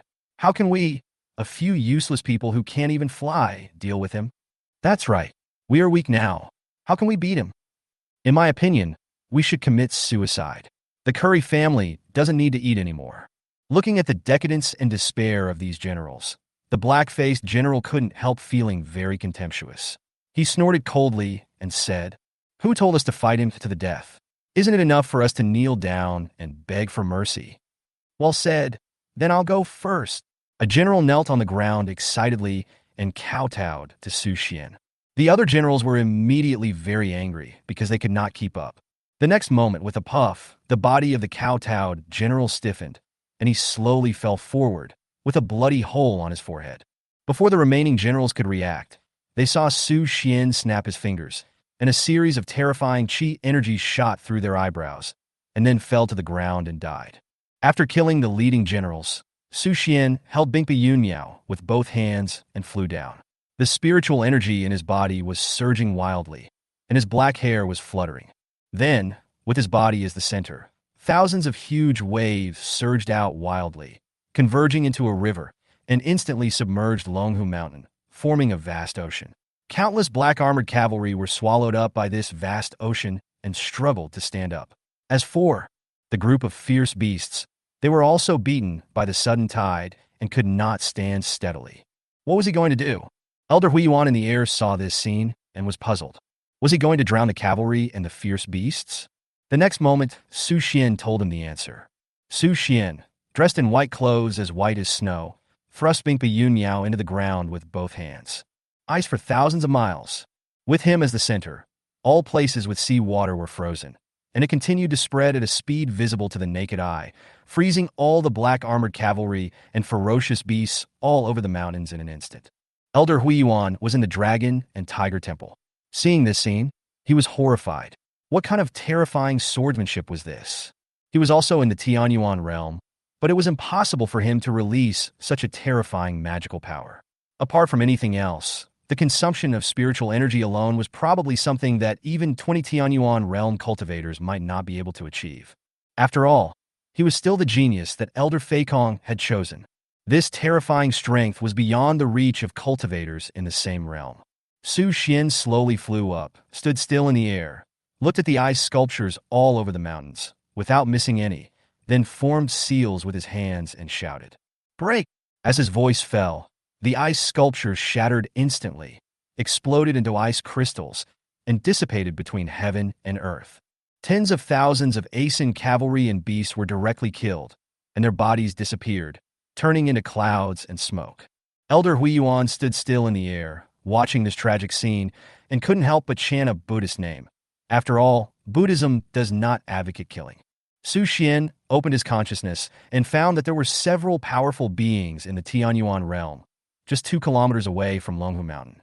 He laughed in anger, holding a magic sword, wearing fairy armor, turning into a meteor, and disappearing in a flash, heading straight for the location of those auras. A few minutes later, Su Xian saw those powerful beings. They were several beasts that had transformed into human forms. The leader was wearing a white fox fur coat, with a handsome face and a sickly blush on his cheeks. When he saw Su Xian approaching, his peach blossom eyes showed some horror and fear.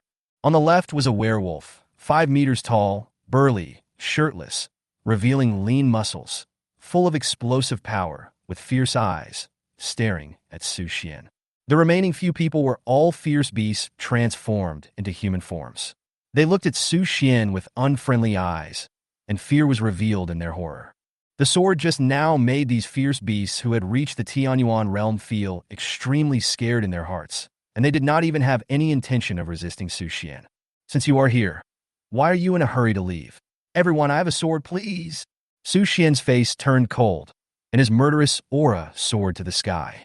He held the long sword across his chest, and countless sword chi crisscrossed, cutting back and forth around these fierce beasts that had transformed into human forms, and in an instant cut them into pieces of meat flying in the air. There was a loud explosion.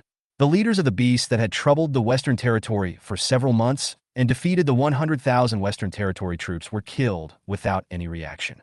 Su Xian's face was cold, and his heart was calm. He had no feelings about killing. He was like a butcher who had been killing fish in the market for 30 years. His heart was as cold as a knife. "What is that?" In the command room of the Jinshi Corps, Lin Ziming and the senior officers of the Jinshi Corps stared at the battle on the big screen. With Su Xian's entry, in just 10 minutes, tens of thousands of cavalry and beasts were wiped out in the blink of an eye. There was no trace of their bodies, and they didn't even have time to escape. How did he do it? A division commander who had fought with the beasts for several months and dozens of battles was speechless when he saw what happened on the screen. The physical strength of these beasts that came down from the Himalayas had reached a very terrifying level, and they could withstand missiles without any injuries. In front of the powerful fighting power of these beasts, technological civilization is not worth mentioning, and is ruthlessly crushed, causing no harm at all. For a time, they fell into despair, and even made plans and determination to stop the beasts, even if all the 100,000 Jinshi Corps died heroically. However, at this moment, in front of this young swordsman, these beasts that brought catastrophic disasters to the western part of China were killed with a single sword, without even begging for mercy. What kind of terrifying existence is this?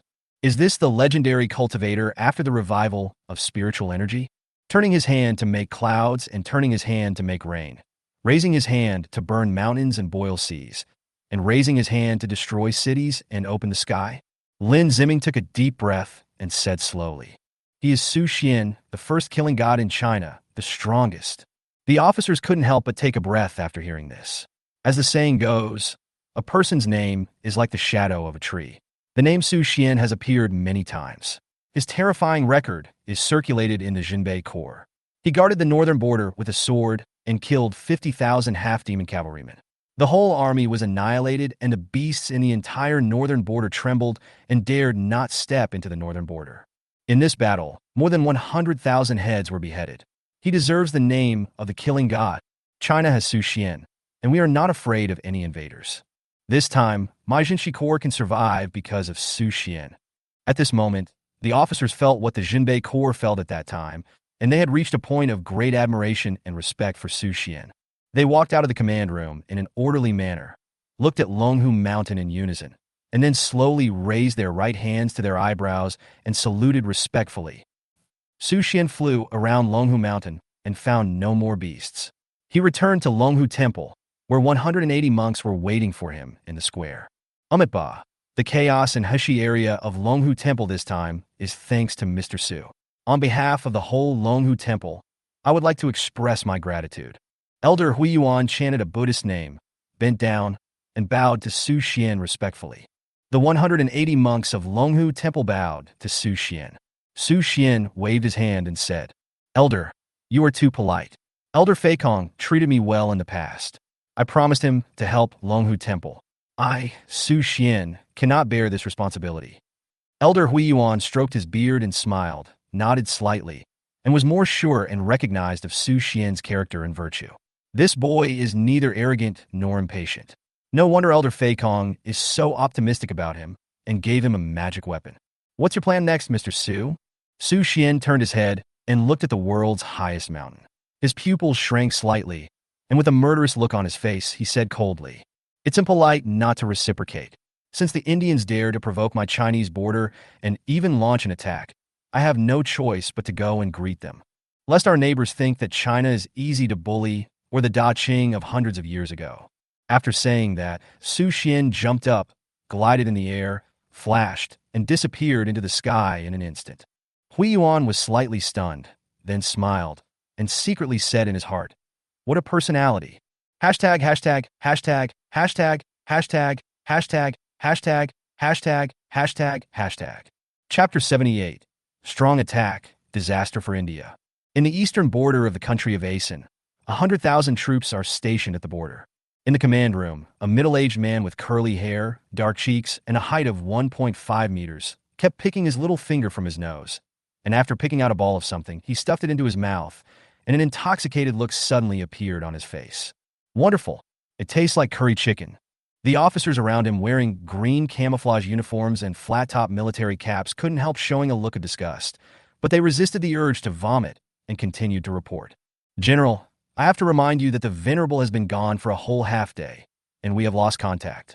We can't contact the leader of the cavalry corps he took away." "What are you panicking about? The Venerable has a great cultivation and can fly in the air. The mere Chinese Western Border Corps can't do anything to him. At this moment, I'm afraid he has already found a few Chinese women in that corner to enjoy." The short man called the general didn't care. He sucked all the unknown objects stuck on his hands clean, and he seemed to be unsatisfied. "General, China has gone through thousands of years. Although dynasties have changed, it has become stronger and stronger. Although the Venerable is the strongest in Asen, there may be such a powerful monk in China. I think we should make plans in advance." The man did not give up and continued to persuade the general. In his opinion, the Venerable's ambition of taking the Western Territory within 1 day, marching to the Northern Territory within 5 days, controlling the Chinese Buddhist sect within 10 days, and conquering China in 2 months was not real and effective.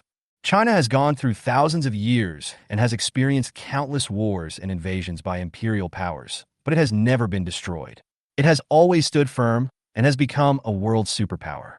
If it were not for the revival of spiritual energy this time, the Western Territory was restrained by fierce beasts, and the Venerable would never have had the opportunity to take advantage of the opportunity, let alone occupy the Western Territory. However, it is obvious that the general does not think so. So what? They're being held back by the beasts, so how can they take care of the Western territory? You know, even the Venerable cannot fight against the beasts. Our entire southern territory of 2 million square kilometers has become a habitat for the beasts. Whenever the general thought of this, he felt endless fear engraved into his bones. Those beasts were invulnerable to swords and guns, and even the most powerful motorcycle cavalry of the Asen Kingdom could not resist. In just a few months, the 2 million square kilometers of territory of the Asen Kingdom were occupied. More than 1 billion people were killed and left homeless, leaving less than 500 million people. Of course, at least 90% of them were poor people of the lower castes, and it was not a pity to die. The upper class relied on wealth and power to move east and north, while the legion he led was responsible for guarding the entire eastern territory, adjacent to the Huaxia Kingdom. It happened that the Venerable came out of retreat, thinking that the western territory of Huaxia was in turmoil at the moment, and he could send troops to occupy it and expand the territory for the Asen Kingdom. He and the general hit it off, so he led tens of thousands of cavalry and directly attacked the western territory of Huaxia. At this moment, the communication equipment in the command room suddenly sounded, and the general was ecstatic. Could it be that the Venerable had already occupied the western part of China? This was much faster than expected. After answering the phone, the next moment, an extremely urgent and trembling voice came from inside. General, the front line was attacked, and there were heavy casualties. Request for support. The general frowned, and a bad premonition came to his mind. Wasn't it a sneak attack on others? Why was it attacked in turn? However, as the highest leader of the Legion, calmness and composure are the most basic qualities. Therefore, the general took a deep breath, tried to calm himself, and slowly asked, "How many soldiers are there on the other side? Which country's army is it?" "General, it's from China. The other side is only one person. Our 30,000 troops have no power to resist. Send the most powerful monks quickly. We can't hold on." The voice on the other end of the phone suddenly disappeared, leaving only the last scream. The general's face was solemn, feeling very absurd. One person made 30,000 troops unable to resist? The other officers looked at each other and the general, as if asking, "What should we do now?"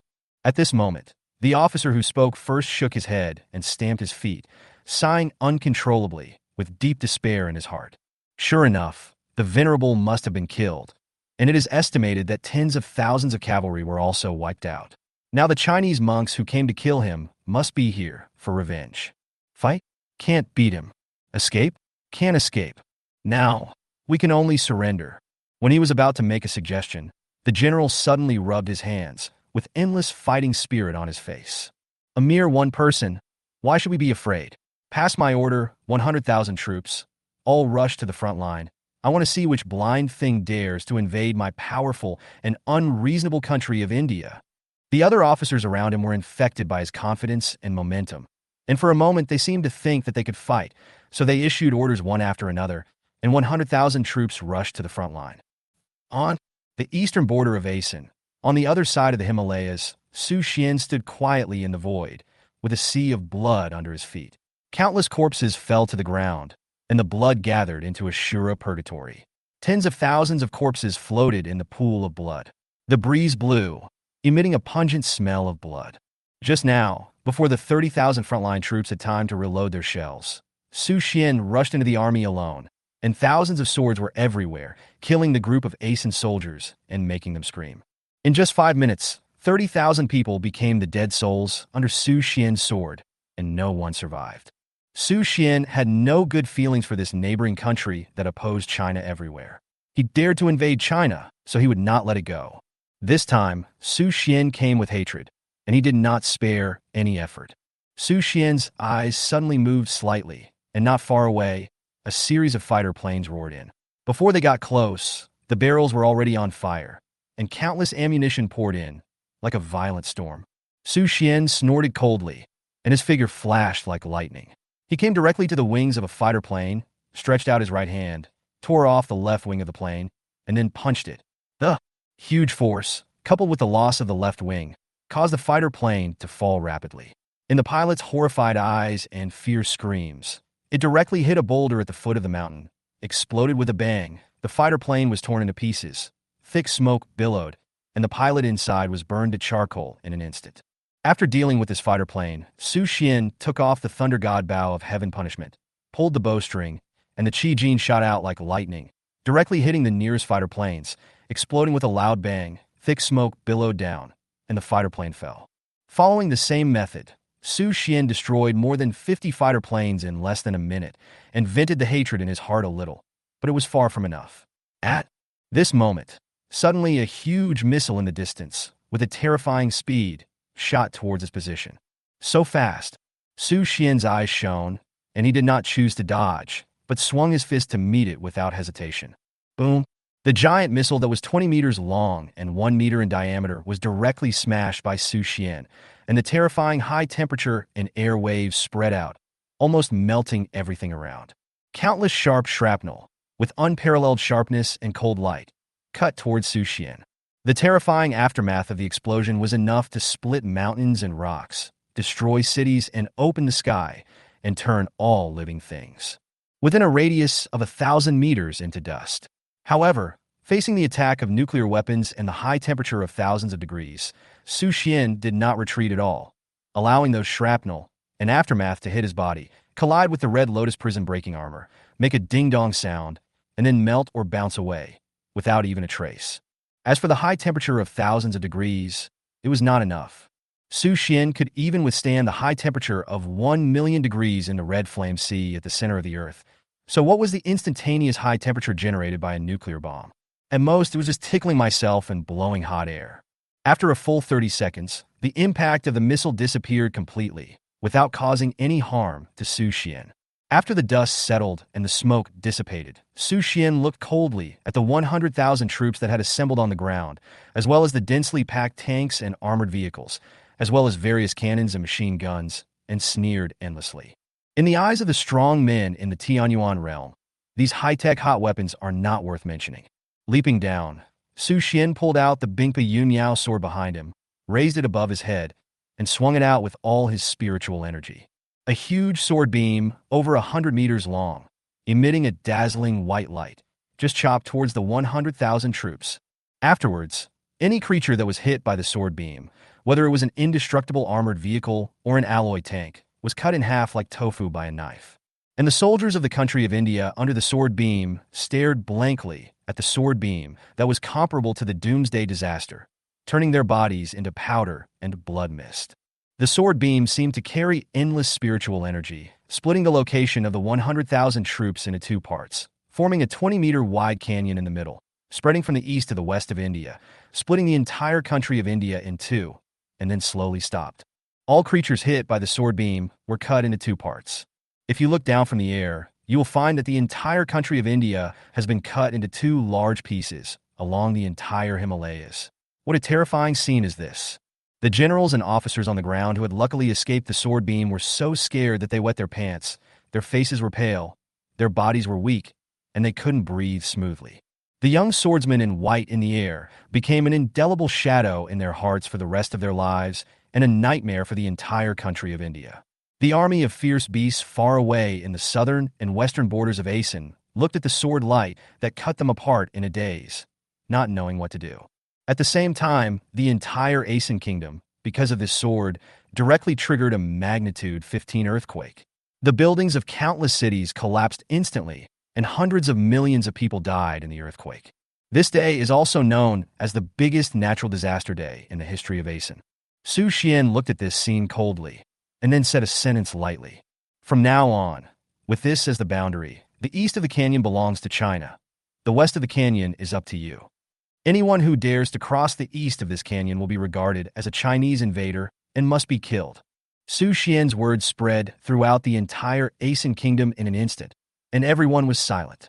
And the whole world, because of this move, has undergone earth-shaking changes. After dealing with the matter here, Su Xian did not look back and rushed to Hengduan Mountain. There was a call from his assistant. Xia Changhe had already arranged the people he wanted, and some of those spiritual mining areas had already collected the spiritual or in advance and were waiting for his next command. It's time to start planning. I hope to give the king of the ancient clan a big surprise. Su Xian smiled slightly, and his figure flashed away. Chapter 79. Half of the world has fallen. The Tiandao League is established.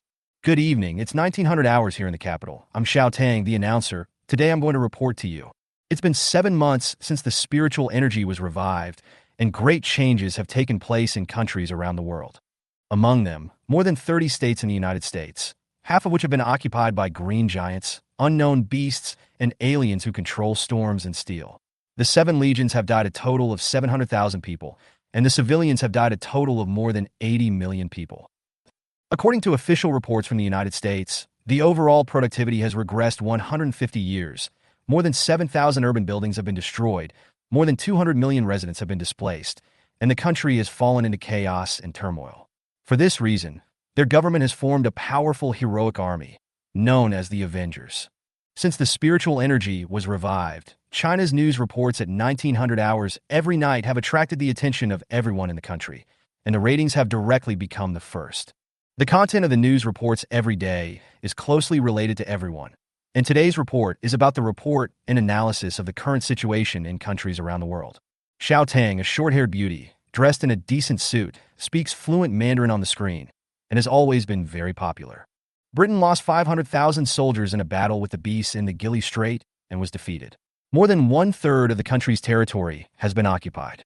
The Prime Minister is preparing to rebuild a special force to resist the beasts. In Sakura country, a large number of ninjas suddenly emerged. They appeared in various cities and specialized in hunting men. According to official statistics from Sakura country, more than half of their young men have been killed in a very cruel way. This result shows that more than 90 million women will not be able to marry, and their birth rate will drop again. A large number of beasts suddenly emerged in the Mao country iceberg. They are extremely cruel and kill anyone they see. They have occupied half of the cities. More than half of the huge territory has been occupied.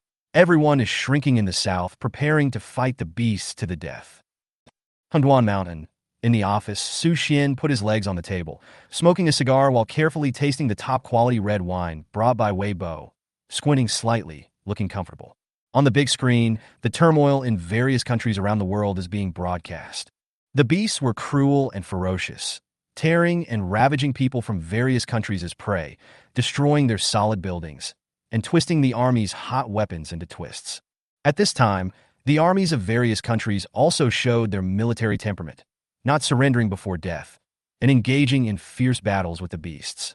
In the office, Assistant Xia Wenxi, as well as Uncle Gay, Ahu, and more than a dozen former confidants of the Beichen Group, who are now generals under Su Xian's name, are all sitting in chairs, drinking beer wantonly, eating barbecue, and then looking at the situation around the world. The impact of this spiritual energy revival is no less than the end of the world. It seems that at least half of the countries have fallen into the base camp of the beasts.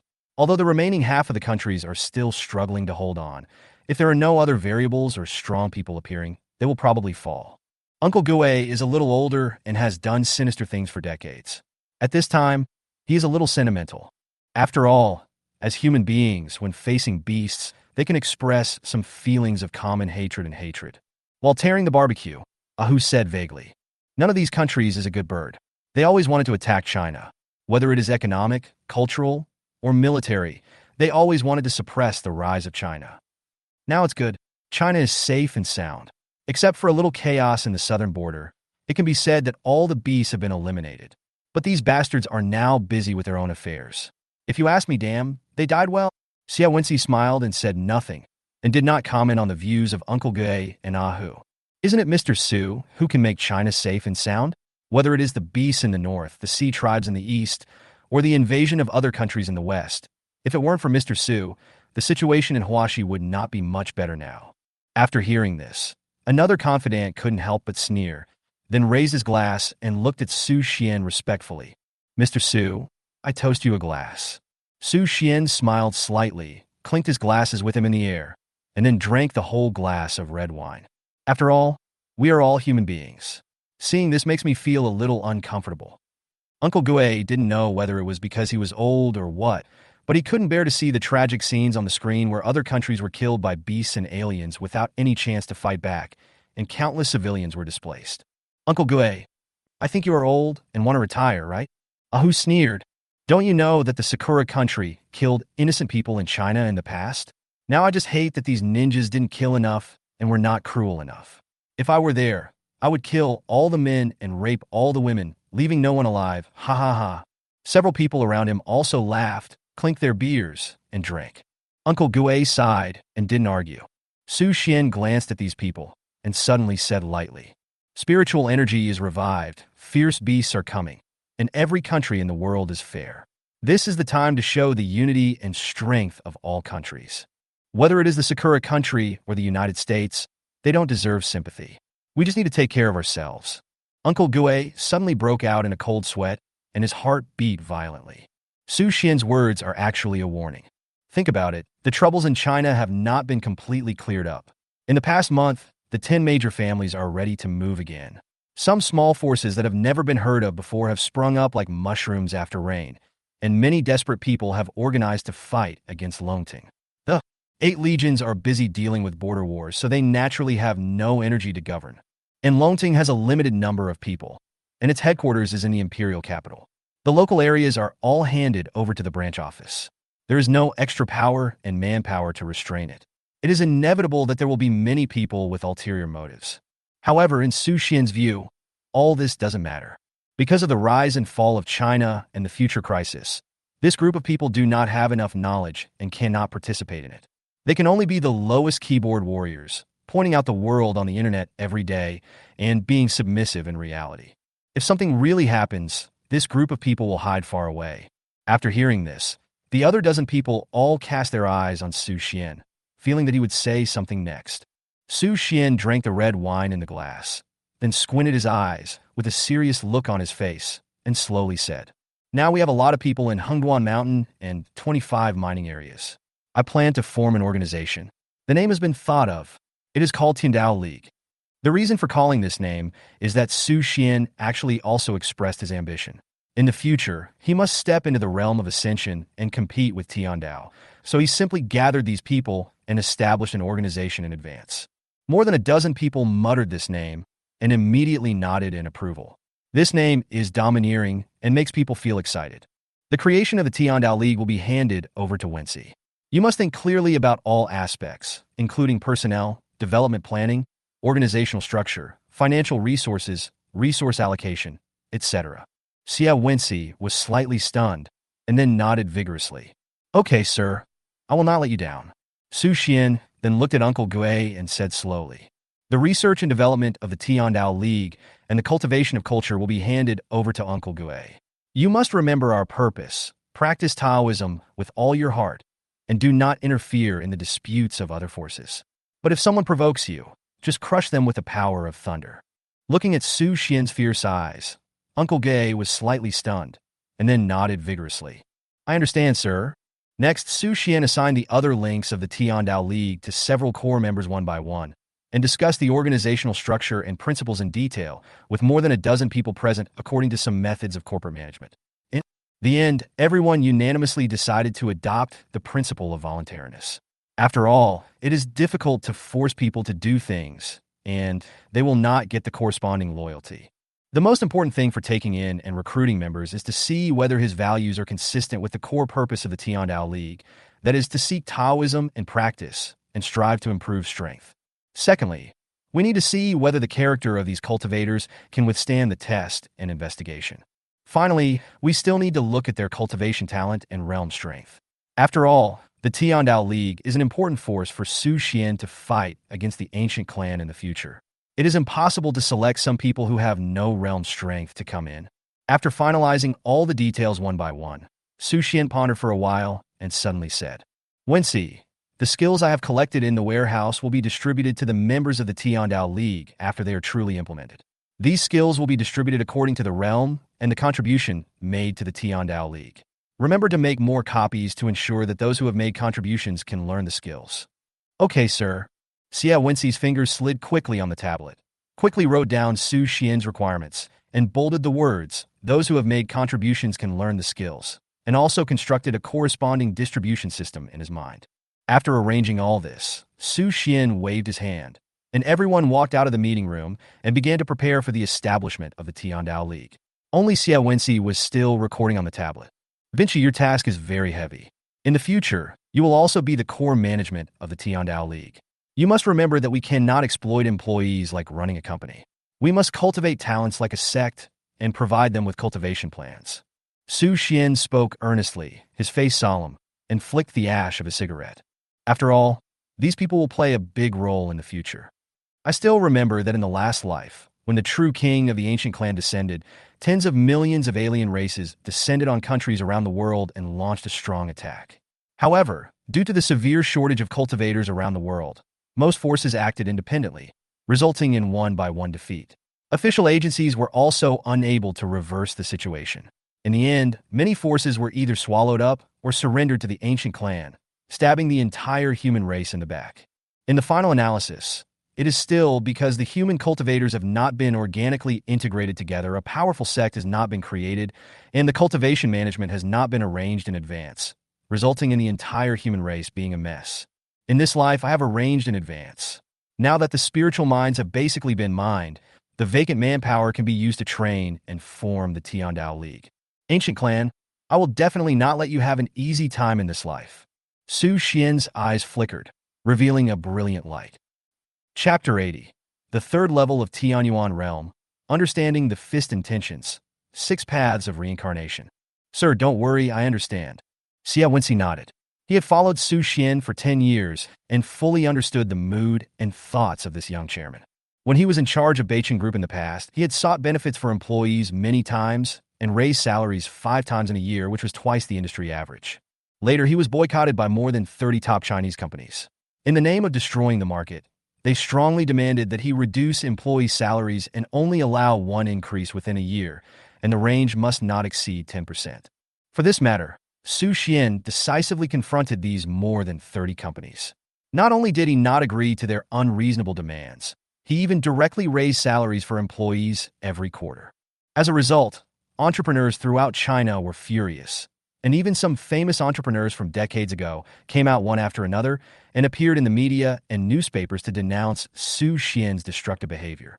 The most famous of them was a tycoon who made glass. He asked a gunman from a certain media to write a 10,000-word manuscript overnight, criticizing Su Xian verbally and in writing, which was no less than Chun Lin's condemnation of Cao Cao back then. In the end, under the interference of external forces and the joint pressure of the entire shareholders' meeting, Su Xian had to compromise. However, this also won him a good reputation. The young chairman did not go along with the capital, which attracted public opinion and attention at the time. Nowadays, when forming the Tiandao League, Su Xian clearly required that the capitalists should not follow the path of using members as cattle and horses, which was to tell Xia Wenxi that the Tiandao League was not equal to Beichen. Okay, you make arrangements immediately. Take Hingduan Mountain as the base and expand around it.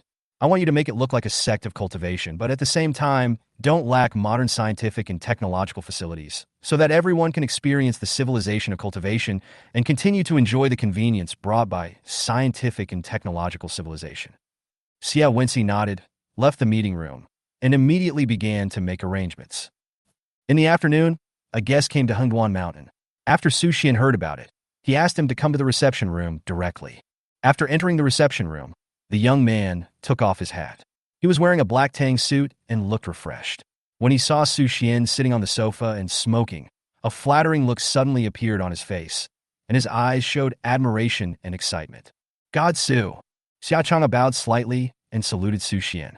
Then he turned around and ordered several people of different sizes and ages behind him. Come here and salute. This is God Su. 7 or 8 people with different expressions behind him hurriedly stepped forward, clasped their hands together, and bowed to Su Xian. Greetings, God Su. Su Xian nodded slightly with a gentle smile on his face. He glanced at Xia Chang'e and the folding fan on his waist and suddenly said, Director Xia has also broken through the Shenzong realm. Congratulations. Xia Chang'e was extremely excited to receive Su Xian's praise. His face flushed slightly. He waved his hand and said, God Su, you are too kind. My humble realm is no match for God Su's rapid progress. We all know that you created a large canyon with one sword in India. Now your prestige has become the first in China. Everyone gives you a thumbs up when they mention you. Su Xian smiled without saying anything. He didn't care how the world viewed him. What he wanted to do was to use his own way to ensure the safety of China as much as possible and deal with future crises. Are these the people you found? You've worked hard. Xia Chang'e shook his head quickly after hearing this. Not bad, not too hard. Su Xin, these guys all have some Taoist skills and are quite proficient in battle formations. I think they should be able to meet your requirements. Okay, a total of 200 people are needed. When you gather them, send them all to Hengduan Mountain. I will personally teach them for a day, and then everyone will go to the designated location. Su Xian's face suddenly became solemn. He looked at these Taoist monks with fanatical eyes. Everyone, this matter is of great importance. Please be sure to keep it secret. The task is arduous and quite difficult. If you want to quit now, it's not too late. The men looked at each other, and then a burly giant in the middle laughed loudly. Su Xian underestimated us. We heard that Su Xian needed manpower, so we came here immediately. Now that China is in danger, we cannot be as powerful as Su Xian, but we are willing to contribute our humble strength. If Su Xian has any instructions, we will do our best. The other few people also nodded, obviously agreeing with what the strong man said. Seeing this, Xia Chang'e added calmly, "Don't worry, Su Xian. These 200 people are all first-class men." Su Xian's heart moved slightly.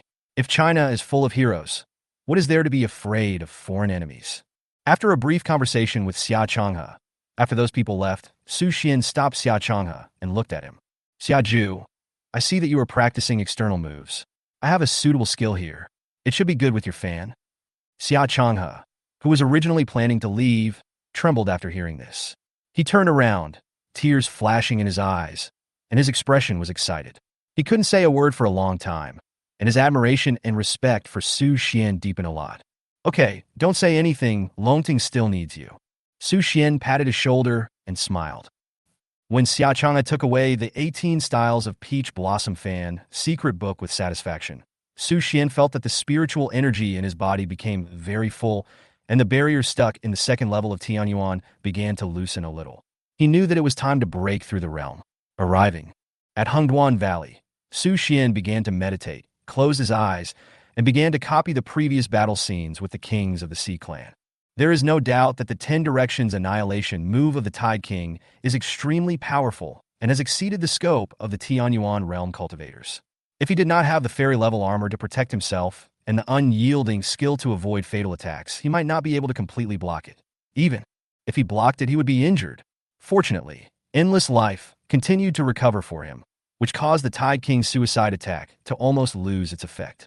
As for the Naga King's tomorrow, he also used the magic of transformation to condense the spiritual energy and killing power, but it seemed ordinary. Her eyes were very scary. As long as you look at her, you will be petrified. In addition, Su Xian no longer felt any existence that could threaten his life and death, but he did not dare to be careless. Because in the previous life, he had witnessed the scene of the arrival of the ancient clan's true king. It was almost comparable to a god. Standing at the pinnacle of the cultivation world, his words were followed by the law. With a flip of his hand, he destroyed the city and opened the sky. The Chinese army had no power to resist at all. We must become stronger as soon as possible. The situation and rhythm of this life have accelerated a lot. The arrival of the ancient clan may not be long. Su Xian closed his eyes and began to carefully comprehend the spiritual energy between heaven and earth. After comprehending the third level of sword intent, Su Xian has reached the realm of heavy sword without edge, no longer pursuing the ultimate sharpness. Every move he made was earth-shattering, and he used pure power to crush others. Skills were no longer that important. After comprehending the 3 levels of meditation, Su Xian's mindset had become very clear. He could vaguely feel the mysterious experience of seeing the true self and the Tathagata, as described in the Hinayana Buddhism. These mental states could also support him to kill as many people as possible without being affected. After absorbing more than 200 pieces of top-grade spiritual stones, a small mountain of dregs and powder had piled up in front of Su Xian, and the rich spiritual energy in his body was almost bursting out. The tendons and veins of his body were filled with spiritual energy, causing bursts of swelling and pain. Su Xian was slightly surprised. After practicing the pulse cleansing scroll, the amount of spiritual energy his tendons and veins could accommodate was at least 100 times that of the cultivators of the same realm, which means that he could activate the 10 Directions Annihilation of the Tide King for a full 100 times. This was a very terrifying level, equivalent to stuffing the spiritual energy of 100 Tide Kings into Su Xian's body. However, even so, this top-grade spiritual stone still filled his veins alive. It seemed that the spiritual energy contained in the top-grade spiritual stone was quite terrifying. And the current output of top-grade spiritual stones was also quite terrifying, enough to support the future open heaven sword formation. Su Xian concentrated his energy and emptied his mind. The Bodhi tree began to grow continuously under the bath of spiritual energy and further branched out. The Bodhi seeds slowly began to mature. There were also hundreds of larks perched on it, chirping and very lively. The Bodhi tree seemed to grow again. Although he didn't know the origin of this Bodhi tree, Su Xian knew that this magic weapon must be an extremely terrifying existence in ancient times, and it was not even weaker than the ancient heavenly book. Perhaps he had to wait until he entered a certain realm before he could find out the true origin of this Bodhi tree. At this time, the groan of the dragon god against the sky suddenly appeared in Su Xian's mind. It was still the same scene. In the void, the dragon god and the winged god were fighting. Both of them were covered with wounds. Countless turbulence cut their armors and blood splashed. The long sword in the dragon god's hand was also chopped to pieces. The golden armor of the winged god was hit and dented, and the magic weapon in his hand was also full of gaps. Enai Songtian suddenly threw away his long sword, clenched his fists, and rushed straight to kill. The endless terrifying fist and tension directly shook this small piece of heaven and earth, as if it would be torn apart in the next moment. The bodies of the myriad races fighting below were unstable. They almost stopped their hands at the same time and looked at the terrifying fist in the sky. The other two gods watching the battle were shocked when they saw Enai Songtian punching, and they cried out in surprise. Enai Songtian, you actually comprehended the 6 paths of reincarnation fist. Do it. We must not let him leave today. The two gods looked at each other, then flew over and besieged Enai Songtian. The dragon god was not afraid at all. He punched out with both fists suddenly. The golden armored god was blown away by the terrifying fist. His armor was torn apart inch by inch. The wings behind him were shattered. He stared at Enai Songtian with wide eyes, full of incredible expression. The picture suddenly disappeared. The outline of the 6 paths of Samsara fist and the blatant momentum suddenly flashed in Su Xian's mind. His consciousness was wide open, and he caught a trace of the fist. At the same time, the barrier stuck in Su Xian's body broke open, and the 3rd level of the Tianyuan realm was officially reached. You have comprehended the fist meaning of the 6 paths of Samsara fist. Reincarnation is endless. Life and death are endless. You have officially broken through to the 3rd level of the Tianyuan realm. A reminder sounded in his mind, and Su Xian opened his eyes suddenly, feeling full of strength. If it were now, facing the 10 directions annihilation of the Tide King, Su Xian was sure that he could smash it directly with his fist. Strong self-confidence surged in his heart, and Su Xian felt that his strength had gone a step further. Perhaps, with the help of the Kaitian sword formation, I can fight against the ancient clan's true king. ##. Chapter 81. The situation in the Southern Territory, the arrogant Sakura country. 3 days later, on the platform at the foot of Hengduan Mountain, Su Xian stood on the platform, looking at the more than 200 people standing neatly below. They stood straight with their hands behind their backs, looking at Su Xian in unison, their eyes full of endless admiration. Su Xian glanced at the crowd. According to Xia Chang'e, this group of people had a foundation in formation. After the recovery of spiritual energy, many cultivators emerged in China, practicing various kinds of exercises. China is vast and rich in resources with a long history. As early as thousands of years ago, there was a prosperous scene of 100 schools of thought, and countless ancient relics were left. After the recovery of spiritual energy, these ancient relics changed and became magic weapons of various qualities.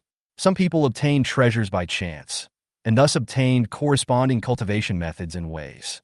Among them, some people practice formations. They might not be very powerful individually, but if they cooperated with certain formations, they would exert infinite power. Coincidentally, the 200 people standing on the platform were such cultivators. Their loyalty and character had been personally tested by Xia Chang'e, and there was no problem. The next step was to teach them how to use the Wuji Zhutian formation as soon as possible. Su Xian did not say anything, but stretched out his right hand and drew in the air. As his right hand danced, a mysterious formation diagram appeared vividly in the air, creating ripples in the air, and countless spiritual energy rushed into the formation frantically, and it came alive in an instant. Su Xian pointed at the formation that looked similar to the 8 diagrams and began to introduce it. This formation is called the Wuji Zhutian formation. The style you see now is a bit like the 8 diagrams. Just as you imagined, this Wuji Zhutian formation has a total of 8 directions, corresponding to 8 gates, and the eye of the formation is in the center. However, this formation is very different from the 8 diagrams, because the 8 gates here are all changing, real and fake, with a total of more than 3,000 types. The essence of the formation is to rely on these changes to encircle and strangle the invading enemy. The formation requires at least 9 people. The more people there are, the greater the power, and there is no upper limit. If more than a dozen people from the entire China jointly control this formation, of course, the premise I said is that they are proficient in the changes of the formation, then this formation can kill even the God King who descends. More than 200 cultivators under the platform became extremely excited in an instant. This formation was so terrifying that even gods could be killed. For a moment, they all listened attentively to Su Xian's explanation, and many highly talented cultivators even began to deduce it in their hearts. It took a whole day for Su Xian to explain the routine changes of the Wuji Zhutian formation, as well as the core mysteries and precautions. As for how much they could listen to, it all depended on their comprehension ability. In the evening, under the secret arrangement of Xia Wenxi, the 200 people took secret transportation and arrived at the 25 spiritual mining areas distributed in the east, west, south, and north, and began to lay out the formation according to Su Xian's instructions. Sir, can they use such a profound formation? Xia Wenxi was a little puzzled. It doesn't matter. Even if they can't fully exert the power of the formation, as long as they practiced diligently in the past few months, as I said, they should not be underestimated. Although Su Xian has reached this realm and no longer needs to eat, he is used to the deliciousness and taste of food and still comes to have some grilled steaks and fine red wine from time to time. After stuffing a whole piece of tomahawk steak into his mouth, Su Xian took a sip of red wine from the goblet and slowly asked, "How is the situation in the southern border?" Now, the fierce beasts in the northern border have all been dealt with, so there is no need to worry. The half-demons in Xiushan, Baiyao Road have no signs of moving out for a while. Yijintian moved the northern frontier 1,000 miles to the north, directly to the border with Mao country. As long as there is any movement on the half-demon side, it can be discovered at the first time. Su Xian believes that those cunning half-demons should not attack rashly in a short time. Even if there is a problem, he can rush over the first time. In the eastern border, the 3 kings of the Sea clan have been killed. King Kanglin has completely retreated with the Sea clan, and he has also obtained the inheritance of the dragon god. The Sea clan will definitely not make trouble again. The entire eastern border is already very safe, and there is no need to worry about it. As for the western territory, ever since he had taken such a powerful action and killed all the beasts that had escaped from the Himalayas, no beast dared to invade the Western Territory Legion anymore. And the country of Asen was now in a state of panic. The strongest man had been killed by him, and the entire country's territory had been split in half. I believe they would not have the courage to invade again, and the Western Territory Legion had already recaptured all the city and village chiefs in the entire Western Territory. The only thing that needed attention was the Southern Territory. The Southern Territory was more complicated than the other 3, because there were as many as 20 or 30 countries stirring up trouble in this place, and there were also many beasts like a pot of porridge boiling in it.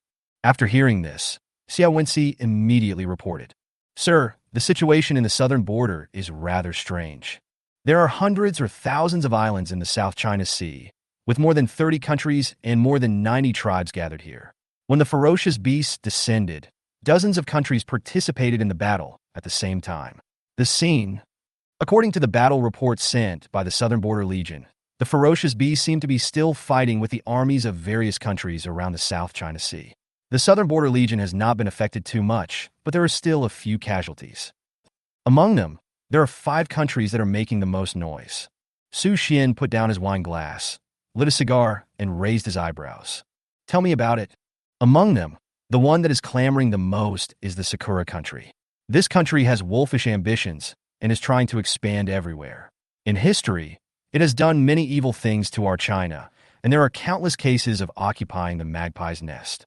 Xia Wenxi pushed his glasses, a fierce light in his eyes, as if he was extremely disgusted with the Sakura country. This time, the Sakura country has the support of the United States, and it is even more unscrupulous. It has openly taken several islands in the South China Sea and has become famous all over the world. Those islands have belonged to the Sakura country since ancient times. In fact, they used to be the territory of China. If it weren't for the loss of Qingdai, it wouldn't have come to this. Su Xian waved his hand and said coldly, "It doesn't matter. Let them jump for a few days. What about other countries?" Other countries are basically running dogs of the United States, including the Coconut Country, the White Elephant Country, the Thousand Islands Country, and the Rubber Kingdom. Su Xian nodded and said thoughtfully, "In this case, I have to go. It's time to let them know that China is not something that these jumping clowns can get involved in. It wasn't before, and it's even less so now." Southern border, South China Sea Islands. More than a dozen giant warships are patrolling. The speed is not fast, but the Navy on the warships have solemn expressions. This is a warship from the Coconut Country, and the sea area where it is located is also near their country. They have just fought with the Ferocious beast and have lost a full 10 giant warships and sacrificed 3,000 elite Navy.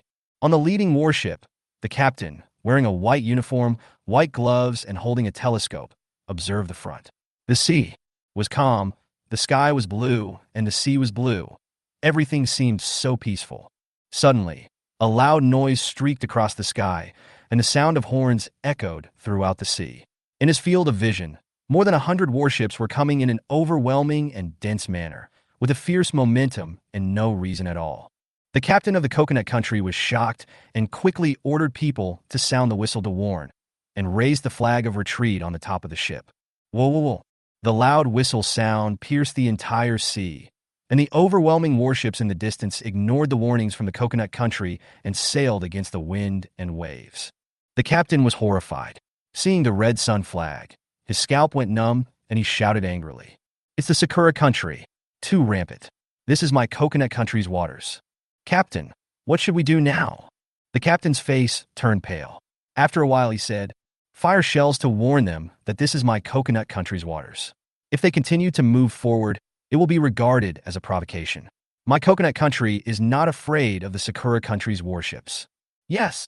The next moment, the shells of the Coconut Country's warships roared and landed in front of the Sakura Country's warships, blowing up thousands of waves with amazing momentum. "Bagayalu! Counterattack!" The captain of the Sakura Country's frontmost warship roared loudly. Immediately afterwards, hundreds of giant warships of the Sakura Country fired together. The deafening roar resounded throughout the sea, and countless shells fell directly into the Coconut Country's warships, which were immediately blown to pieces. Although the Coconut Country fought back, it was no match for the Sakura Country. In the end, it was beaten and fled in a panic, retreating towards the country. The Sakura Kingdom claimed this sea area as its own, and kept calling the Sakura Kingdom headquarters, asking them to send more fleets for support, and also requested the U.S. warships to intervene in the South China Sea. Ichiro Koizumi, keep going. Captain Yamamoto, a fat middle-aged man of 1.5 meters, stood at the bow, exuding extreme confidence. Ichiro Koizumi, the captain of the Second Fleet of the Navy, was stunned for a while after hearing his superior's request, and then exclaimed, "Sir, if we go further north, it will be China's waters. What are you afraid of? The Chinese fleet is now busy with its own affairs, so how can it have the time to fight against our Sakura fleet? Moreover, in terms of naval military strength, our Sakura is unparalleled in the world. We are not afraid of anyone except the U.S. fleet. No need to say more, keep moving forward. If the Chinese fleet dares to fire, we will directly counterattack. The South China Sea has always been our Sakura waters. There is no doubt about that. The despicable Chinese people have occupied the magpie's nest through shady means. Now is a good time to recover it." Yamamoto's eyes were shining. He had long wanted to compete with the Chinese fleet.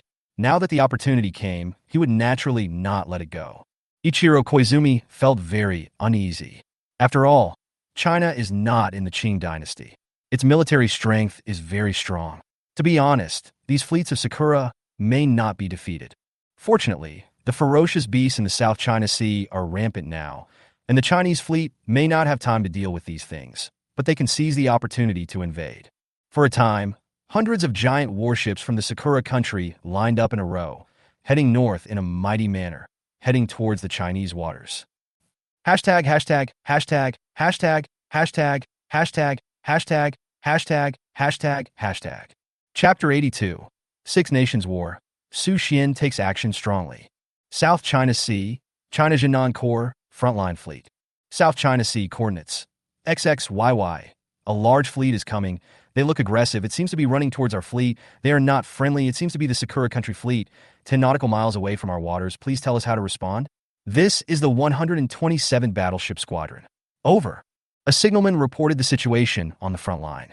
About 10 seconds later, the command center came back with a message. Artillery warning. If you don't listen, we will directly launch an attack. Don't have any concerns. Sink their warships and let them know the great power of China. The signalman took a deep breath with an excited smile on his face and then conveyed the message to the naval colonel. After hearing this, the colonel was even more excited and gave an order directly.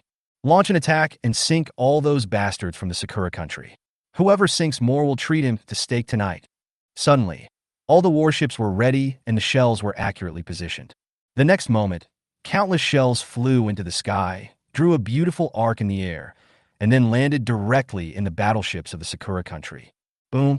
Thick smoke billowed, the explosion shook the earth, and the shells instantly engulfed the battleships of the Sakura country like a torrential rain, instantly melting more than a dozen battleships. Countless fragments flew into the sky, and then fell into the sea.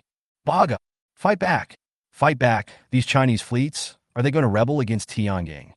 Yamamoto screamed and immediately connected with the United States on the other side of the Pacific Ocean. General, we have not yet entered the Chinese waters, and we have been frantically counterattacked by the Chinese fleet. Please support us. The voice of a U.S. Navy colonel came from the other end. Hey, Yamamoto, listen to me. Don't panic. We have arranged for the 5 countries to participate in the joint elimination of China. Within half an hour, the warships of the 5 countries will be dispatched. Hold on for a while. Boom. Another round of artillery shells came, and several warships were blown to pieces in an instant. Countless Navy ships were blown away and fell into the sea. Sharp shrapnel cut the bodies of the Navy ships, and the screams mixed with the sound of artillery shells were deafening. Yamamoto was furious. General, hurry up, China's firepower is too fierce. Beep, beep, beep. The other end of the phone hung up directly, and Yamamoto was so angry that he cursed. Fuck, you always use us as guns. What should we do now? Ichiro Koizumi was horrified, his body trembling, hiding in the cabin of the battleship behind. What else can we do? Keep fighting back. Hold on for half an hour, and wait for the other 4 useless armies to come to support us. Yamamoto gave the order in a bad mood. The 5 countries had been planning today's plan for half a month. It happened that they heard that the beasts in the South China Sea had pinned down the Jinan Corps, which was the best time to attack the South China Sea. Originally, they thought that they could rely on the powerful strength of the Sakura Navy to catch the Chinese Corps off guard, and then the other 4 countries would jointly besiege and continuously encroach on China's territorial waters. Unexpectedly, they started off badly. Before the warships of the other 4 countries arrived, they were hit head-on by China and suffered heavy losses. If I had known earlier, I shouldn't have pretended to be cool in the territorial waters of the coconut country. Yamamoto punched the steel plate of the warship heavily and was furious. As a result, the shells of both sides came back and forth, colorful and lively, and the Chinese warships began to suffer casualties. The war entered a white-hot stage, and there was no time to declare war. Since the revival of spiritual energy, countries no longer abide by the previous peace agreement. While the beasts are holding back the main force, they attack neighboring countries, occupy territory, and plunder resources. This kind of thing did not happen in the past few months, but it has happened frequently this month. Due to the huge pressure brought by the beasts to various countries, many countries cannot guard against these sneak attacks all the time. So many countries are in this state of chaos. A world-class war is about to break out. About half an hour later, a team of warships slowly came. It was the coconut country that had returned. After a quarrel with Yamamoto, they also joined the attack on the Chinese warships. In an instant, the pressure on the Chinese warships increased dramatically. Headquarters requesting support. This is the 127th Battleship Squadron, which has been attacked by the Sakura country and the coconut country. At present, there are heavy casualties and support is needed as soon as possible. Over. After a while, the message came from the other side. Hold on for 10 minutes. The headquarters will immediately send warships and reinforcements. So the Chinese warships began to hold on hard and fought fiercely with the warships of the 2 countries. Fortunately, the Chinese Navy has world-class military technology and excellent combat capabilities. They fought against these 2 countries and suffered much less losses than them. However, immediately afterwards, warships from 3 other countries slowly sailed towards this side. They were the warships of the White Elephant Country, the Thousand Islands Country, and the Rubber Kingdom. They sent out more than 500 giant warships, which were so dense that they almost filled the entire South China Sea.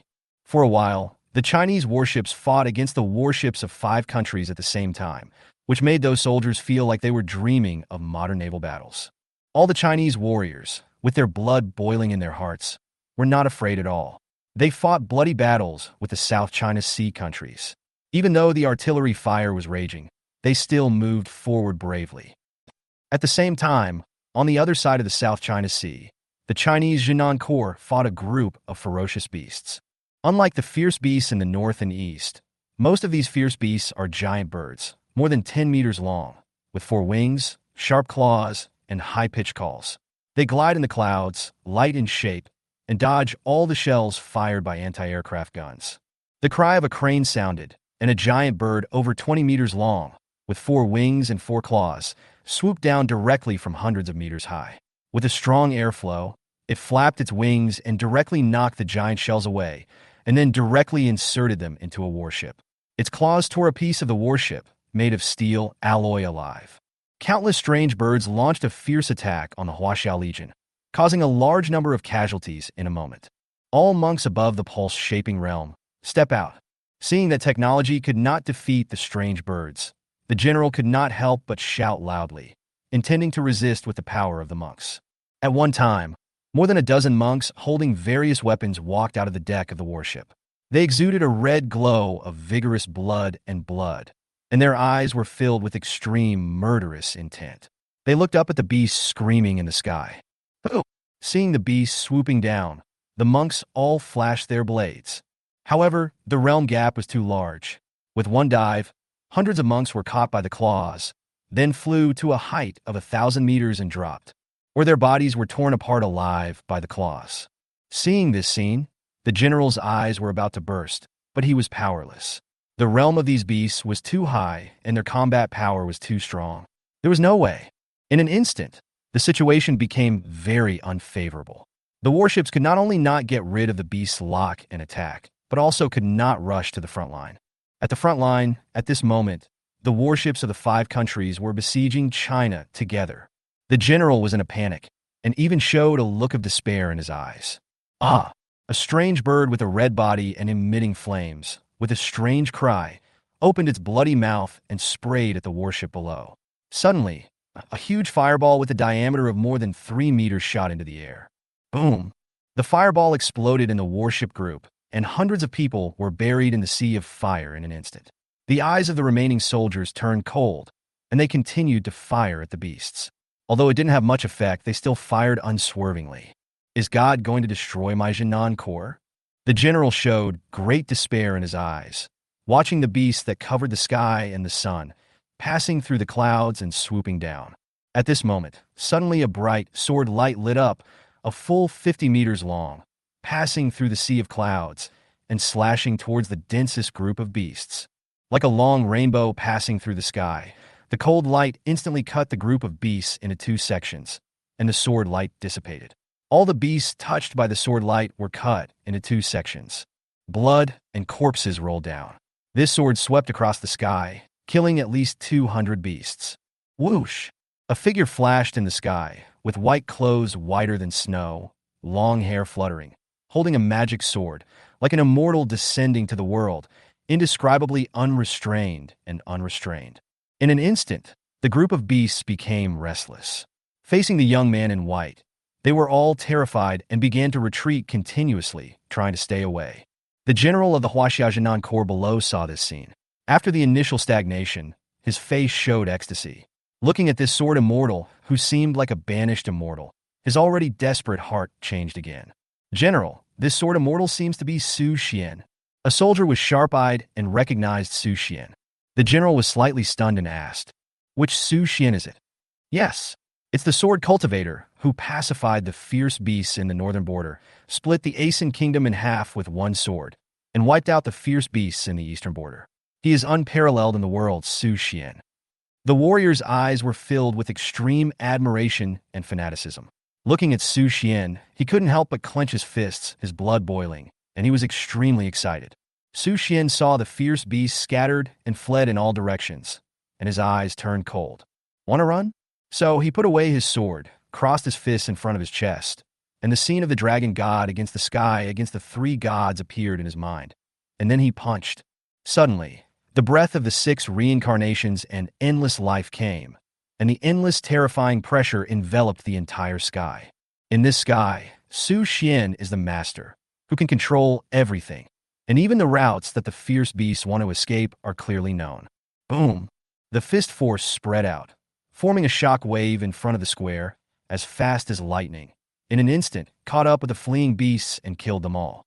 Blood rain flew, feathers fell.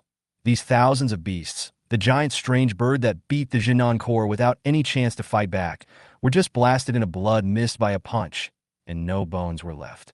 Su Xian nodded silently. Not bad. Then he slowly floated down and came in front of the general. Thank you, Su Xian, for your great help in rescuing my Jinan core.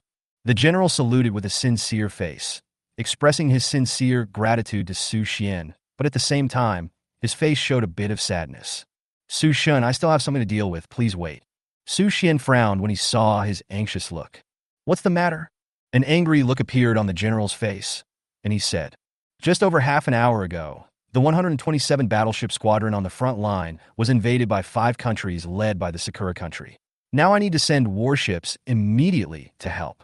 When Su Xian heard about the Sakura country, he was murderous. His face turned cold in an instant and waved his hand and said, I will go myself. Then he jumped high, flashed away, turned into a meteor, and disappeared into the sky in the blink of an eye. Chapter 83. The Power of Thunder. Instantly killing the armies of 5 countries. South China Sea Islands, Wenlai Empire. This beautiful country located on the Star Island in the South China Sea has always advocated peaceful coexistence and has never actively participated in wars.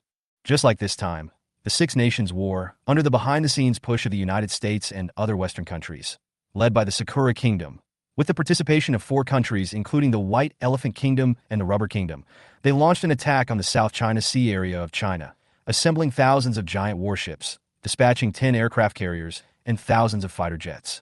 Head of State, the South China Sea War has broken out. What should we choose? The Admiral of the Wenlai Empire asked in the communicator. The head of state, who was sitting in his office in the capital, loosened his tie a little, looked at the video of the general on the screen, and said slowly, keep the troops in place. They think too simply of China. Although the main forces of the South China Sea team are fighting against the ferocious beasts in the west, the Chinese fleet guarding the South China Sea also has world-class combat effectiveness. Except for the Sakura country, the combat effectiveness of the remaining countries is vulnerable. Therefore, I dare to conclude that they will definitely not occupy the South China Sea so easily, unless the Chinese South China Sea team is completely destroyed by the ferocious beasts. It is only possible. Therefore, we need to stick to our countermeasures and wait and see. If the 5 countries win this battle, we will provide material support. If China wins, we will block the 5 countries' retreat and conclude an alliance with China. The general in the video agreed with it and nodded after a military salute. Yes, head of state. At the same time, more than 30 countries in the South China Sea chose to watch the battle and did not take action. Huaxia has a history of thousands of years and has risen for more than 200 years. Whether it is scientific and technological strength, military strength, or politics and economy, it is a world superpower. In fact, they are all very curious about the true strength of Huaxia. It happened that the spiritual energy revived, the beasts descended, and the 8 legions of Huaxia were restrained by the beasts on the border, which led to these countries that had always been against Huaxia jumping out one after another. It just so happened that with this opportunity, they wanted to see clearly whether Huaxia's military strength was unparalleled in the world. In the South China Sea, Tinya Islands, the sky full of artillery fire blew up the island. Smoke billowed on the sea. Countless warships were bombed and sunk. The sea temperature suddenly rose, and corpses of various countries floated on the sea. The captain of the 127th Battleship Squadron of the Huaxia Jinan Corps is a young man in his 20s, with a square face, thick eyebrows, a firm face, and sweat and blood slowly falling from the brim of his hat. Facing the encirclement and fierce bombardment of the 5 countries, as well as the fighter planes dropping bombs from time to time in the sky, The young Chinese captain showed calmness and excellent military command ability in the face of 10 times his own troops and configuration. It lasted for more than 30 minutes. Although the team had lost more than a dozen warships, it still did not lose and continued to fight back tenaciously. Boom! The shells tore through the sky and exploded on the sea, ruthlessly venting the anger of the Chinese Navy and expressing extreme dissatisfaction with these unscrupulous invaders. Fire! The young captain roared angrily, his voice hoarse, and he never stopped. The soldiers of the entire fleet, without blinking, resolutely aimed and fired at the distant warships. The five-nation camp, 5 fleets, came in a mighty force, but at this moment they were a little tired and frustrated. Especially Yamamotoki of Sakura country, who thought that the battle could be resolved in 10 minutes. But he didn't expect that after suffering more than 3 times the damage of China, he still failed to enter the territorial waters. Even with an advantage of 10 times the number of troops and warships, they still could not defeat the Chinese fleet. This was when the main force was not there, and they still had the natural advantage of deploying 10 aircraft carriers. In the command room, Yamamoto Mu was sitting on the main seat. He stood up and shouted angrily, "Bakayeru, your fleet is trash. Your soldiers are garbage. We are already close to China's territorial waters and are about to crush them with firepower. But you are dragging your feet. Trash. All of you are trash." The commander of the White Elephant Country was instantly impolite and slapped the table. "How good can your Sakura country be?" As soon as our submarines approached, they were blown to pieces by thousands of torpedoes. Our small warships were attacked suicidal by the group of Chinese lunatics as soon as they entered the territorial waters. "How can we fight? They don't want to live, and we don't want to live either." The commander of the Thousand Islands country was silent. Seeing that the two were about to quarrel, he immediately shouted in a deep voice, "Stop quarreling. The Chinese army is fearless and brave. We really didn't expect this. There is no need for us to risk our lives with them. Since we have the advantage in equipment and manpower, we will fight a war of attrition with them. Anyway, the main force will not be able to support us so quickly. When they run out of ammunition, what will they use to fight back? Will they use their fists? Fly over? Or call on the gods?" The last sentence was a joke, which instantly made the atmosphere in the command room relaxed, and all the commanders laughed. Call on the gods? At this time, an untimely voice suddenly sounded. "Everyone, don't forget that China has a Su Xian. He split the Asen kingdom in half with one sword. It's not an exaggeration to say that he is a god, right?" It was like a basin of cold water poured on everyone's head. At this time, even the most arrogant Yamamoto Ki was a little frightened. The fear in his heart continued to rise and slowly dissipated after a while. He sneered. "They have the cultivator Su Xian in China, and my Sakura kingdom has the Yamata no Orochi god. What are we afraid of? If Su Xian interferes in the affairs between our armies, our god will not sit idly by." The commander of the White Elephant Kingdom agreed with him and nodded. "That's right. My White Elephant Kingdom also has the ancestor of all Buddhists. We are not afraid of a mere Su Xian."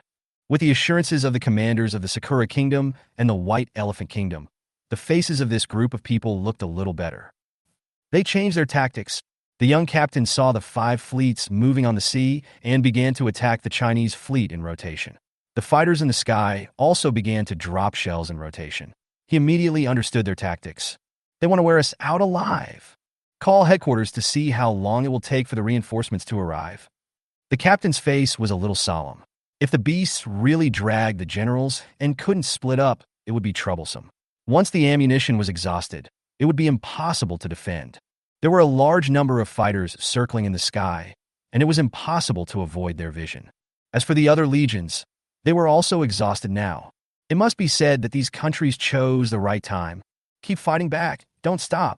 The captain knew that this was a war of attrition among the 5 countries, but he didn't dare to stop fighting back. Boom. So there was another round of fierce bombardment. The flames shot up into the sky. The sea water swept through thousands of waves, and the whole island was plunged into smoke and blood. Yamamoto stood on the battleship, watching the battle on the screen, with a confident smile on his face. Just now, His Majesty the Emperor had told him that the god was nearby, and as long as Su Xian dared to come out, he would be killed immediately. "Everyone, it seems that we need to open champagne tonight. Haha." Yamamoto raised the sake in his hand, looking like he was sure of victory. "Cheers to our victory." The other 5 commanders raised their glasses and clinked them together in the air. Boom. At this moment, suddenly they felt a shaking vibration under their feet, and it was like spring thunder in their ears, and the giant battleship began to shake. Yamamoto stumbled, the glass in his hand flew out, his body shook, and he almost fell to the ground. He couldn't help but curse. "What's going on?" "Sir, there's a person in front, blocking our fleet." The young adjutant who was observing the radar did not turn his head back, with confusion on his face. "Are you talking about one person?" Yamamoto Mu was full of doubts, and then he became furious. "Then what the hell are you still standing there for? Bomb him to death with a cannon." "We bombed, but it didn't work." The young adjutant turned around, his face full of horror, and his body couldn't stop shaking. Suddenly, the 5 commanders stood up, their hearts sank, and they looked at each other. Their faces were suddenly full of horror, and endless horror rose in their eyes. They all had one thought in their hearts. "Is he here?" When the 5 commanders put their faces close to the big screen, they suddenly felt their breathing stagnate. Their scalps were full. Fear and coldness rose from the soles of their feet, spread to the top of their heads, and their hearts felt like they were falling into an ice cellar. In the picture, in the void, a man in white clothes, holding a magic sword, wearing red battle armor, was murderous. With a wave of his hand, a giant sword light that was 100 meters long split the entire sea and then cut into the battleship. Like cutting tofu with a knife, the steel warship was split into 2 by the sword light, accompanied by the explosion of countless soldiers' bodies, blood rained flying, horror and horror. "It's Su Xian." I don't know who shouted, and suddenly everyone in the command room of the 5 countries was panicked and trembling.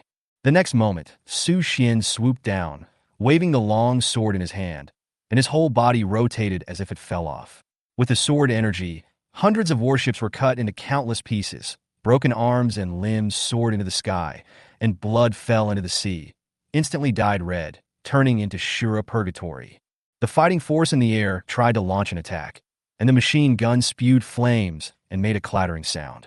Su Xian turned back indifferently, letting the torrential rain of bullets shoot at his chest, like tickling, soft and powerless. Then, his figure was like lightning, and he landed on top of the fighter plane with a whoosh, grabbed the top of the fighter plane with his right hand, and tore the top of the fighter plane off with a little force, and then punched out, blasting the pilot's head into a bloody mist. Then, he swung the left wing of the fighter plane and swung it casually. It flew at a very fast speed and smashed into the dense fighter planes. It exploded and blew the group of fighter planes to pieces. Su Xian simply took off the Thunder God bow of heaven punishment from behind, and the thunderbolt shocked the string. One after another, arrows with plasma blew the armies of the 5 countries in this sea area to pieces in an instant. Whoosh! Su Xian landed on the main battleship, looking at the commanders of the 5 countries with a playful look, and collapsed on the ground, his eyes full of fear, gasping for breath, an incontinence of fear, and he didn't even have the strength to stand up.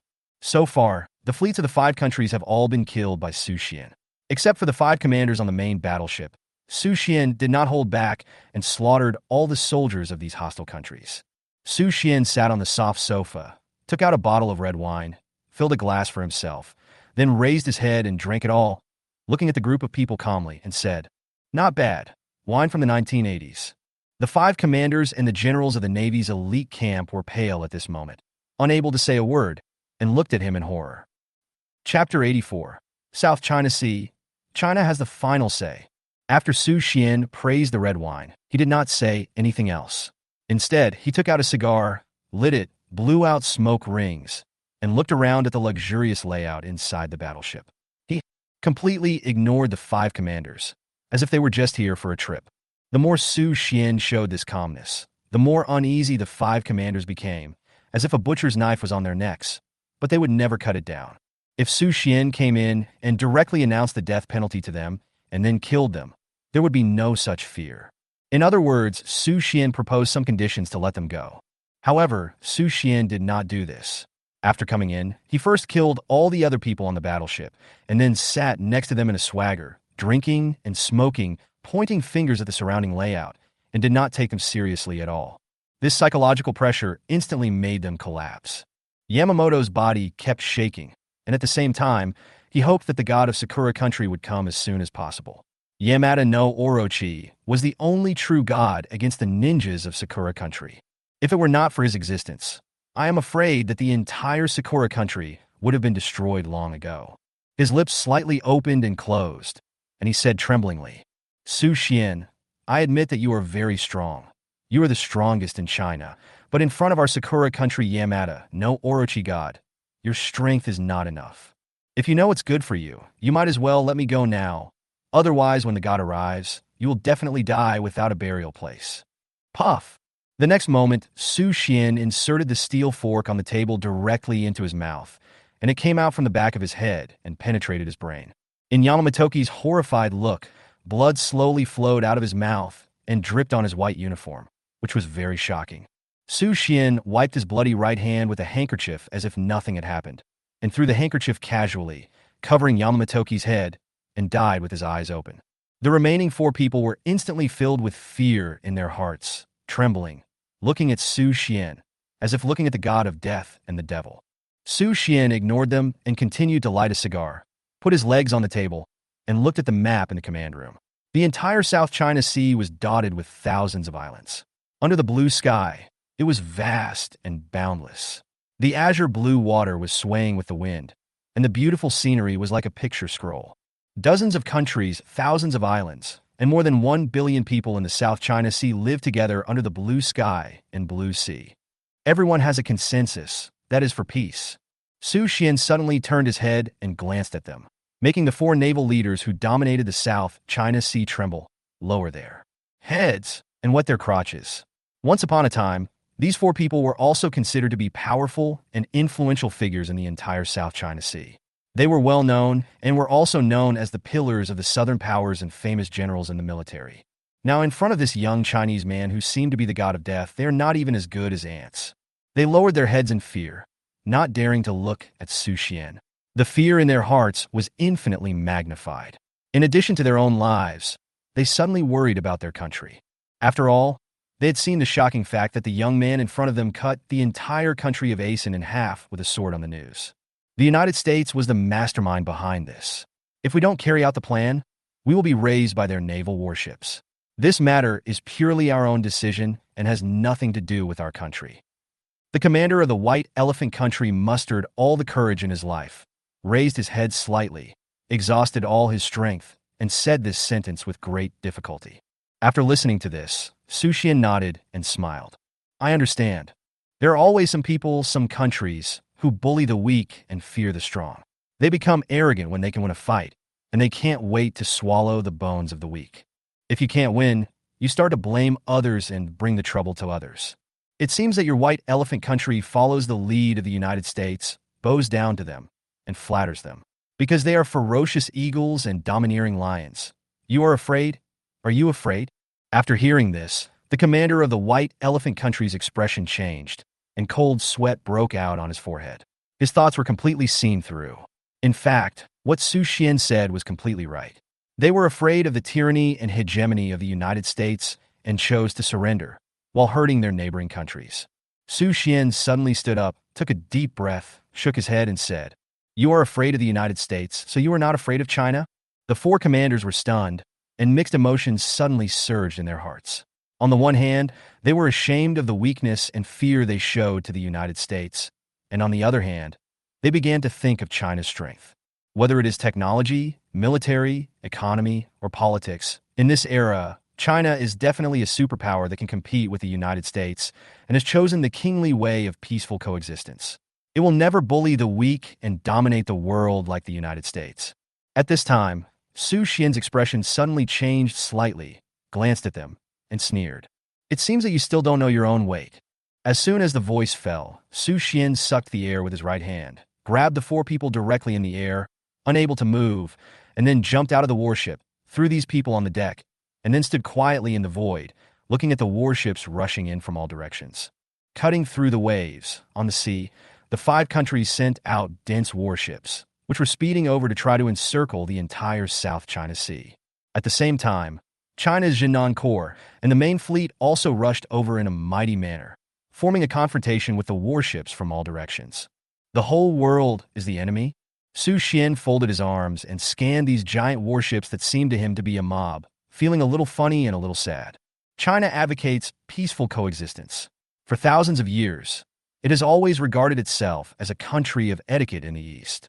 In diplomacy, it advocates the kingly way and the principle of co-creation, lends a hand to the weak, trades with the strong, and takes responsibility for the world. However, these actions were considered by many countries as a symbol of weakness, so they turned to the Western super empires one after another. In the last life, the world was in chaos. Within 15 years, fierce beasts, demons, ancient tribes, foreign lands, and various forces descended. At least two-thirds of the countries were occupied, and the regime collapsed. Su Xian had no good feelings or dislike towards these countries from the beginning to the end, but from today on, everything has changed in his heart. There is no need for the 5 countries in the South China Sea to exist. Woo! A sharp warning sounded, and the captain of the Huaxia Jinan Corps fleet turned on the loudspeaker and began to shout.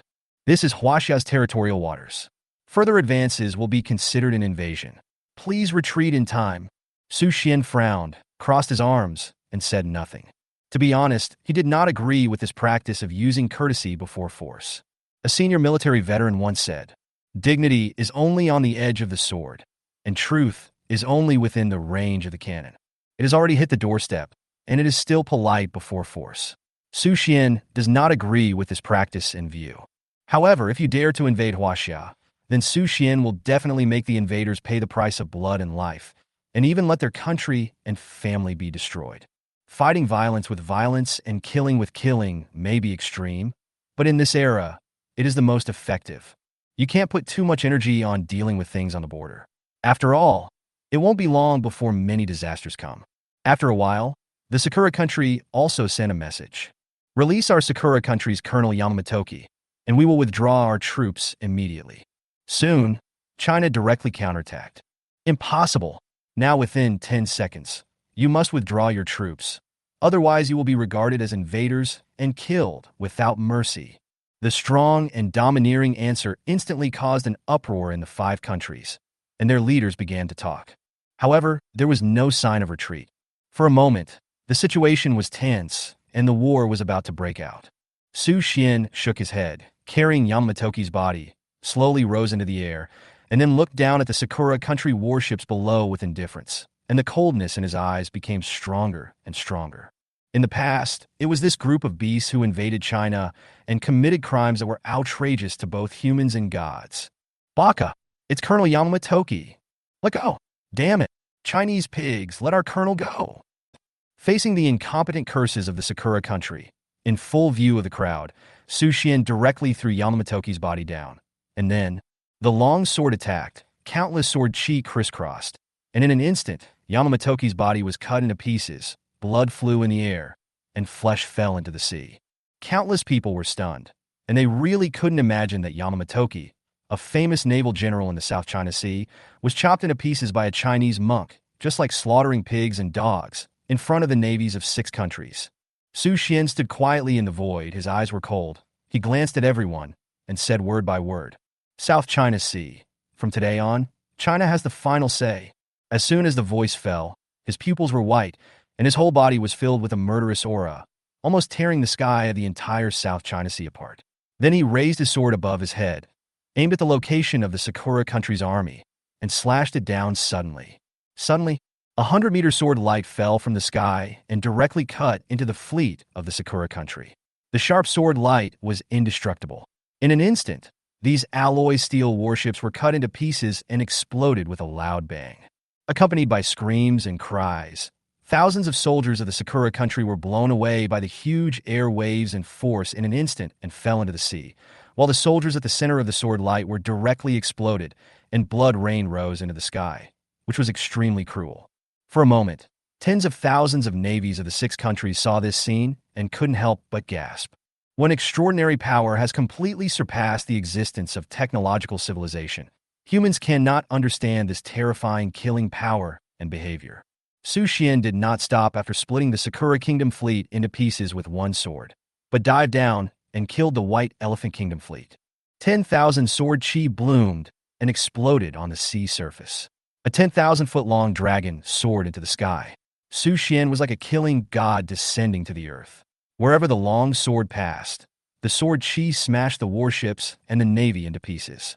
Broken arms and limbs soared into the sky, and blood rain fell one after another. The entire sea surface was like a Shura purgatory. Wherever you look, there is endless blood and tragedy. The bloody wind and rain, facing the sea breeze, came in waves. The sea water was stained. The blood flowed slowly, and the thick and sticky blood dyed the blue sea water into the red of hell. Su Xian stood with a sword in his hand, wearing a white robe that fluttered in the wind, and the murderous aura on his body continued to rise. Looking indifferently at the soldiers struggling in the sea of blood and corpses below, he said in an extremely cold voice, "This is just the beginning." Chapter 85. One man, one sword, killing into the Sakura country. When Su Xian slowly descended and landed on a giant warship, Colonel He Ziming of the South China Sea Fleet of the Jinan Corps immediately came over with a smile on his face. "Thank you, Su Xian, for resolving the South China Sea crisis. You are a hero of the entire China. All of us salute Su Xian." After saying this, the colonel raised his right hand to his eyebrows, his face solemn, and saluted in a standard manner, with gratitude in his eyes. Clang! Tens of thousands of Navy officers, standing on the deck and in the cabin, stood at attention in unison, looking at Su Xian with admiration and gratitude in their eyes, slowly raised their right hands to their eyebrows, and saluted him. "Thank you, Su Xian. God bless China." "Thank you, Su Xian. God bless China." Tens of thousands of people shouted in unison, shaking the earth and heaven, and converging into a masterpiece. Su Xian nodded and looked at the colonel. "From today on, the entire South China Sea is China's territorial waters. You are ready to take over and deal with these bodies." He Ziming nodded heavily, his face solemn, and said loudly, "Don't worry, Su Xian. I will definitely get this done." Su Xian nodded, then turned around and prepared to leave. He Ziming looked at the tall and majestic back, his heart pounding, as if he had seen an unparalleled leader, very excited, and then slowly asked, "May I ask where Su Xian is going now?" Su Xian did not turn his head back, flew into the air, like a meteor chasing the moon, flashed away, and a loud and domineering voice rang in the air. "The tiny country of Sakura has repeatedly invaded China, and it deserves to be destroyed. As soon as..." The voice fell, the figure instantly disappeared into the sky. The 10,000-man army was silent, saluted again, and looked at the disappearing back in the sky, unable to withdraw their gaze for a long time. The colonel suddenly took a deep breath and said word by word, "I am willing to lead the troops across the Yellow Sea and the East China Sea to attack the Sakura country. Is anyone willing to go with me?" Tens of thousands of people around him burst into a loud voice without hesitation. "We are willing to go. Attack the Sakura country. I will go no matter what. Count me in." In an instant, the crowd was excited and came up one after another, wishing to cross the East China Sea and head straight to the territory of the Sakura country. The colonel's eyes were moist. Looking at the brothers around him, he suddenly choked and said, "To be honest, I have not received any orders to send troops to the East China Sea to fight against the Sakura country, but Su Xian has already gone there alone. As Chinese men, how can we sit idly by? You have to think clearly. Following me is disobeying military orders. Sending troops privately will be punished by military rules and regulations." A burly man with a beard took off the white military cap on his head and threw it into the vast sea. "This action is my own private behavior and has nothing to do with the Jinan Corps." For a moment, everyone followed suit and threw away the hats on their heads. "If I back down today and don't follow Su Xian, my wife and son will definitely laugh at me when I go back." A young Navy man threw away his hat and said with a determined look on his face, "So, I choose to follow Su Xian. Even if I have to be beheaded, I will accept it. Fuck you." The colonel looked at the fleet of 10,000 people who were so determined that no one gave up because of military regulations and orders. His heart was warmed, and his eyes were filled with tears. He shouted loudly, "Everyone, take care of the aftermath first. We will set off in an hour. Target: East China Sea. If anything happens, even if the King of Heaven comes, I will take care of it." When Su Xian's body came to the territorial waters of the Sakura country, various warnings and alarms were immediately heard from below. "Retreat quickly. You have entered the territorial waters of the Sakura country. If you don't retreat within 3 seconds, your life or death will be at your own risk." Su Xian stood in the void, took off the thunder god bow of heaven punishment behind him, and took a look at the strict defense device of the offshore base. There were a full 100 anti-aircraft guns, with black barrels, exuding a numbing breath. More than 30 patrol warships were wandering back and forth. Hundreds of radars were scattered in an orderly manner, monitoring the entire area within a radius of more than 10 miles. In addition, there were more than a dozen arrival launchers, towering into the clouds, which brought people in incomparable shock. It must be said that the defense of Sakura Country is indeed perfect, but it is a pity that they encountered the god of killing Su Xian. Boom. 3 seconds later, the sea base of Sakura Country launched an attack. The overwhelming shells were directly aimed at Su Xian and bombarded him. Su Xian just stood quietly in the void, holding the Thunder God bow in his hand, and the blue arc instantly filled his arm, making a sizzling sound.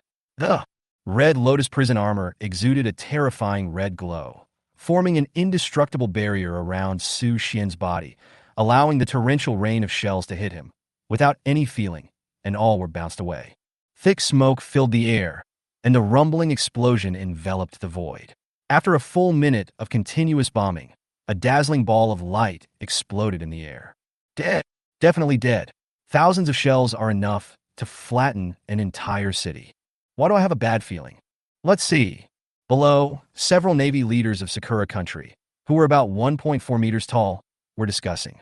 The next moment, the smoke cleared, the fog dissipated, and Su Xian's figure was revealed. The red light on his body was intact, without any damage. What? Impossible. How could he withstand the attack of shells? The Navy guarding the East China Sea in the Sakura Country base was stunned, and their hearts were extremely horrified. They stared at Su Xian in the air, completely unable to understand.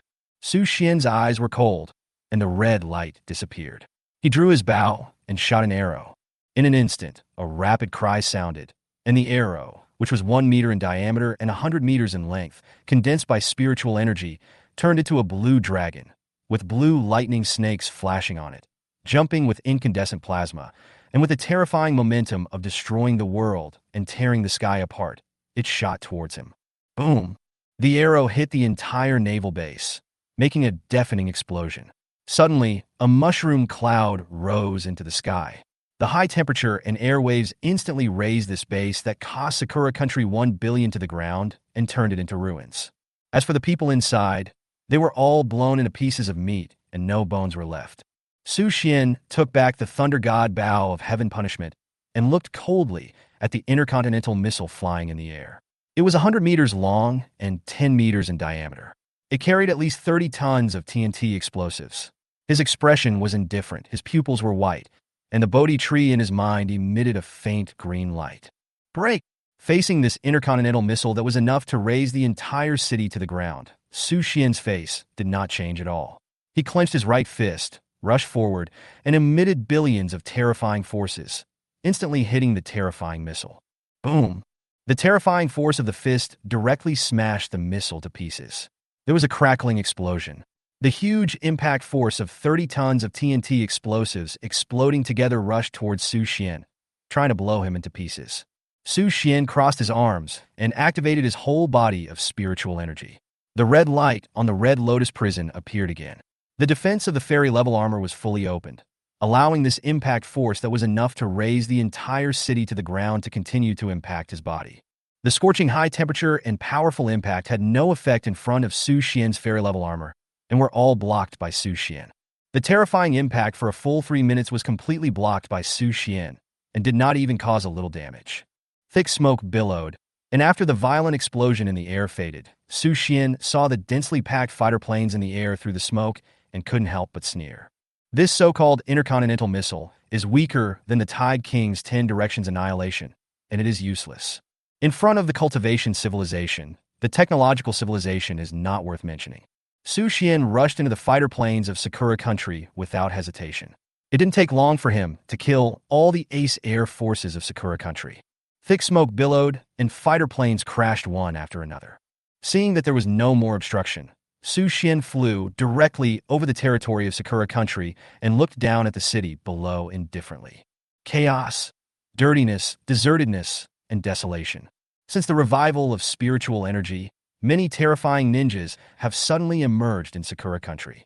They have superb skills and are proficient in various ninjutsu, illusions, and physical skills. They are cruel and specialize in hunting young men in Sakura Country, leaving no one alive.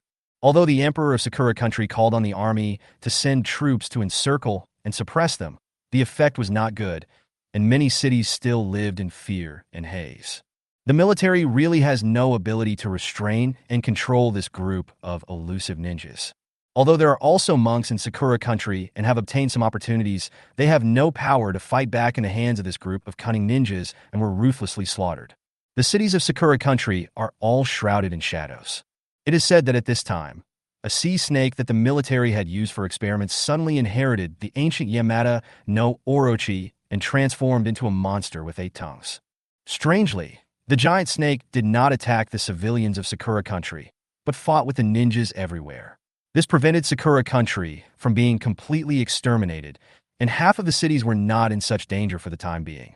Su Xian completely released his consciousness, closed his eyes, and stood still in the void. Then he sensed several powerful auras within 100 miles, and immediately took out his long sword. His white clothes were whiter than snow, fluttering in the wind, and shouted loudly. The Chinese monk Su Xian is here. Is there anyone in Sakura country who dares to fight? In an instant, Su Xian's voice spread throughout the void and throughout the Sakura country, with a powerful momentum, unstoppable, and domineering. Seeing that those powerful auras did not respond, Su Xian's eyes suddenly turned cold, and the magic sword in his hand exploded with cold light.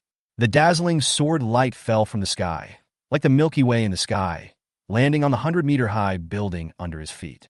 Boom! A strong explosion sounded, and the 100-meter-high building collapsed instantly. Countless concrete and brick fragments fell one after another. The entire high-rise building was cut in two by the sword light and fell to the ground with a bang, smashing the surrounding buildings and cars into powder. Countless screams were heard, and the whole city fell into even greater chaos and madness. Now it's time to show up, right? Su Xian stood with a sword in his hand, watching indifferently as the people of Sakura country ran back and forth on the street. The police walked onto the street and began to maintain order. Suddenly, a purple portal lit up next to Su Xian. Then, 6 ninjas in black robes slowly emerged from the portal, and with flickering shadows, they surrounded Su Xian tightly. Chinese monks, you are too arrogant. The leading ninja, wearing a black robe with a blood-red circular pattern engraved on it, was charming and evil. ##. Chapter 86 Battle Against the 6 Paths Ninja King. Su Xian glanced at the 6 ninjas. They were quite powerful. All of them were at the 3rd level of the Tianyuan realm. Their position seemed random, but in fact they blocked all their routes. If a cultivator of the same realm came, they might be trapped and unable to escape. Like the fierce beasts in China, the ninjas that descended from the Sakura kingdom were also mysterious species after the spiritual energy was revived. As for where they came from, it was unknown. Just like the fierce beasts, countless cultivators and scholars spent a lot of energy and time studying them for 15 years in the previous life, but nothing was found out. After the spiritual energy was revived, the first stage was the arrival of fierce beasts and powerful creatures of other races. Obviously, ninjas and fierce beasts were not of the same kind, but for humans, they were both catastrophic. Su Xian pointed the tip of his sword at the 6 powerful ninjas.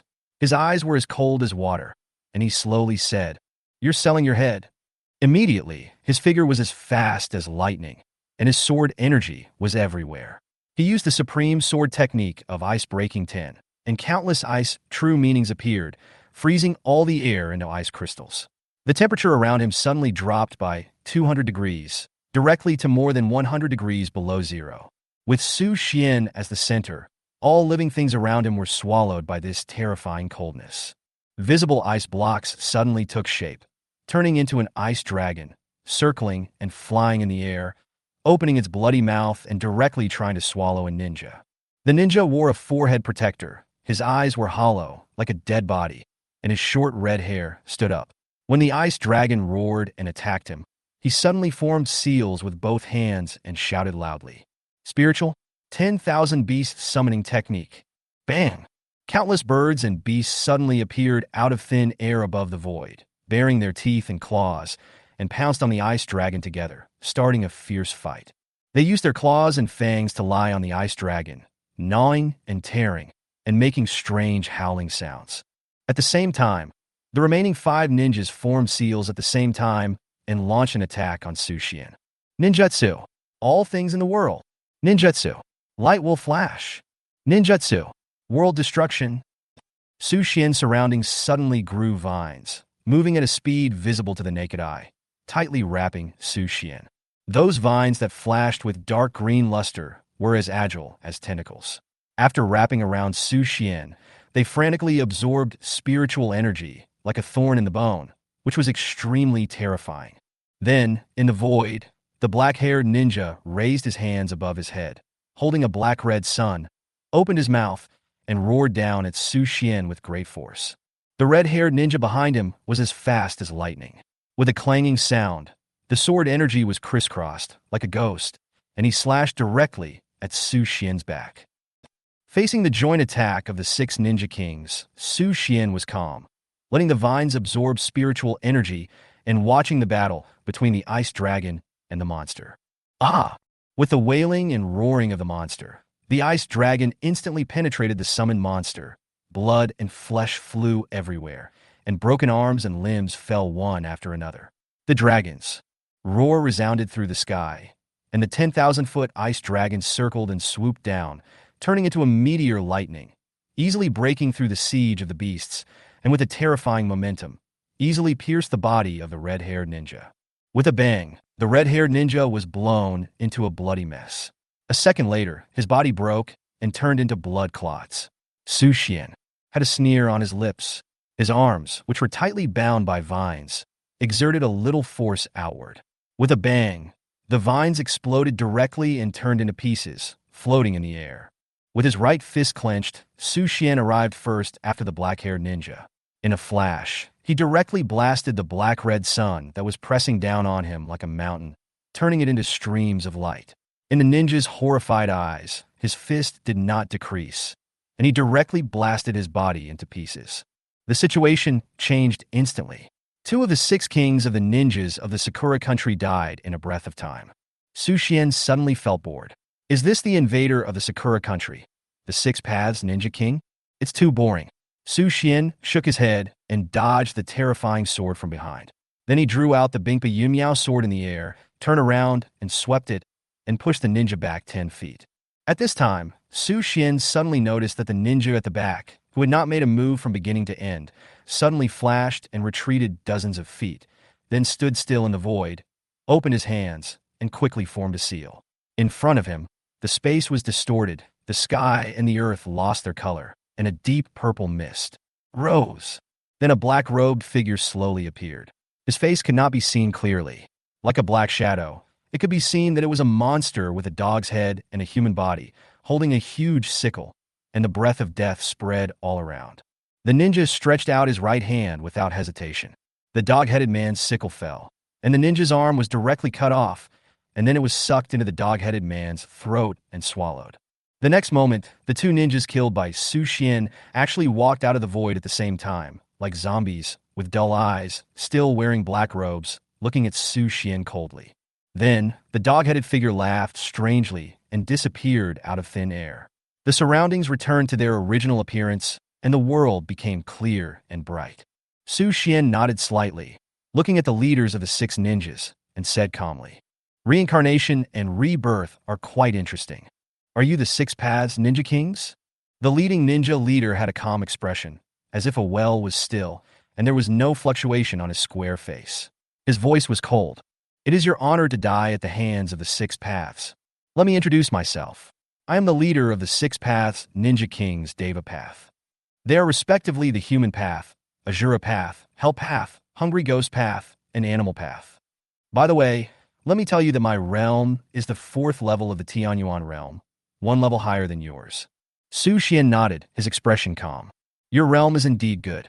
If I am not mistaken, the 6 Paths Ninja King, you are their leader, or in other words, they're all zombies, your clones.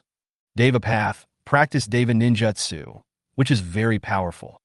The one who was able to reincarnate just now should be the Hell Path. The one who released the vines and absorbed spiritual power was the Azura Path. The one with superb swordsmanship and sneaked up from behind was the Human Path. The one who released the spiritual art is the Animal Path, which can control all beasts. The light will flashed, it should be the Hungry Ghost Path. You 6, each doing your job, cooperated well, and could play a strong offensive effect, but unfortunately, you met me." Tai and Shindo's white pupils suddenly shrank, obviously very shocked. He was seen through in such a short time. The Chinese monk in front of him was extraordinary and should not be underestimated. Just now, he only made 3 moves. 1 move to kill the animal path, 1 move to kill the hungry ghost path, and 1 move to force the human path back. Such strength is unheard of. Although the hell path has the magical power of reincarnation, each time it consumes a part of its body, and it cannot be repaired in a short time. Just after resurrecting the hungry ghost path and the animal path, his right arm has been cut off, and he can't let him consume it anymore. Thinking of this, Taiyan Shindo immediately launched a command. Divine Art, Heavenly Star Attraction. Taiyan Shindo made seals with both hands, and powerful spiritual energy condensed. The frenzied airflow raged in the void, and instantly formed a black vortex around, constantly absorbing everything around it. Su Xian felt that his body was pulled by the black vortex with a diameter of 10 meters, and the giant trees and tall buildings around him were broken under the powerful attraction and sucked into the vortex. This is the power of space. Su Xian's heart trembled. The power of space has begun to touch the rules and domain levels. At least you have to reach the Ascension realm and walk through the Heart Demon Ladder to touch it. However, this Tianshan Dao is clearly only at the 4th level of the Tianyuan realm. Why does he have such magical powers? There's only one explanation. He once cultivated to the Ascension realm, but fell later and has not yet fully recovered. At this moment, the Bodhi tree in Su Xian's mind suddenly emitted a green light, eliminating all the attraction from the outside world to him. Su Xian stood quietly in the void, watching Tianshan Dao controlling the black vortex indifferently, and his confident expression gradually turned into surprise. Impossible! Tianshan Dao's expression changed drastically. His robe fluttered in the wind, and there was great surprise in his pupils. He looked at Su Xian in disbelief. As a super shadow-level divine art, Taiyang Xinjian has completely surpassed the limits of ninjutsu. It is easy to deal with Tianyuan realm cultivators. Unexpectedly, it was now easily broken by a Chinese Tianyuan realm cultivator. This made him feel extremely incredible. Su Xian's expression did not change. He took off the Tianfa Thunder God bow, turned around suddenly, bent the bow, and pulled the arrow. Like a string of cannons, he quickly released 4 arrows, carrying terrifying plasma and thunder, and killed the 4 nearest ninjas. Block! Taiyan Shindo looked horrified, and his heart was filled with turbulent waves. The moment the divine bow was used, he felt the crisis of life and death. He did not dare to be careless. He formed seals with both hands, and a wall of earth with an orange-yellow light was erected in the air to block the arrows. It shattered with a bang, and the earth wall collapsed in an instant. Taiyan Shindo's expression changed drastically. He formed seals again and shouted, Rashomon 9 layers! In an instant, he consumed a lot of spiritual energy and erected 9 terrifying strange doors in front of him, engraved with the angry eyes of the King of Hell. Bang, bang, bang. 9 consecutive sounds. The Rashomon 9 layers that could block everything in the world were directly defeated by Su Xian's arrows. Fortunately, the last of its strength was exhausted, and it shattered less than half a meter in front of Taiyan Shindo's chest, turning into streams of light. However, the remaining 3 people were not so lucky. Renji and Ao originally planned to continue the sneak attack from behind, but was hit by Su Xian's arrows. He hurriedly used his sword to resist, but was shocked to find that he could not block it at all, and watched the arrow pierce his chest. Shiradeo wrapped himself in vines, trying to block the terrifying arrow, but was blown to pieces. Blood rained down his body, and he was riddled with holes. His face was pale, his breath was weak, and there was little spiritual energy left in his body. Animal Dao was directly blown into powder by the arrows, and he didn't even have time to use spiritualism. So strong! Retreat! Taiyan Shindo's eyes were filled with despair, and his heart went from shock to endless fear. He had already understood the horror and strength of this Chinese cultivator, and that the 6 paths at this stage could not fight against him at all. He immediately issued an order without hesitation. As long as Hell Path could escape, the rest of the people could survive.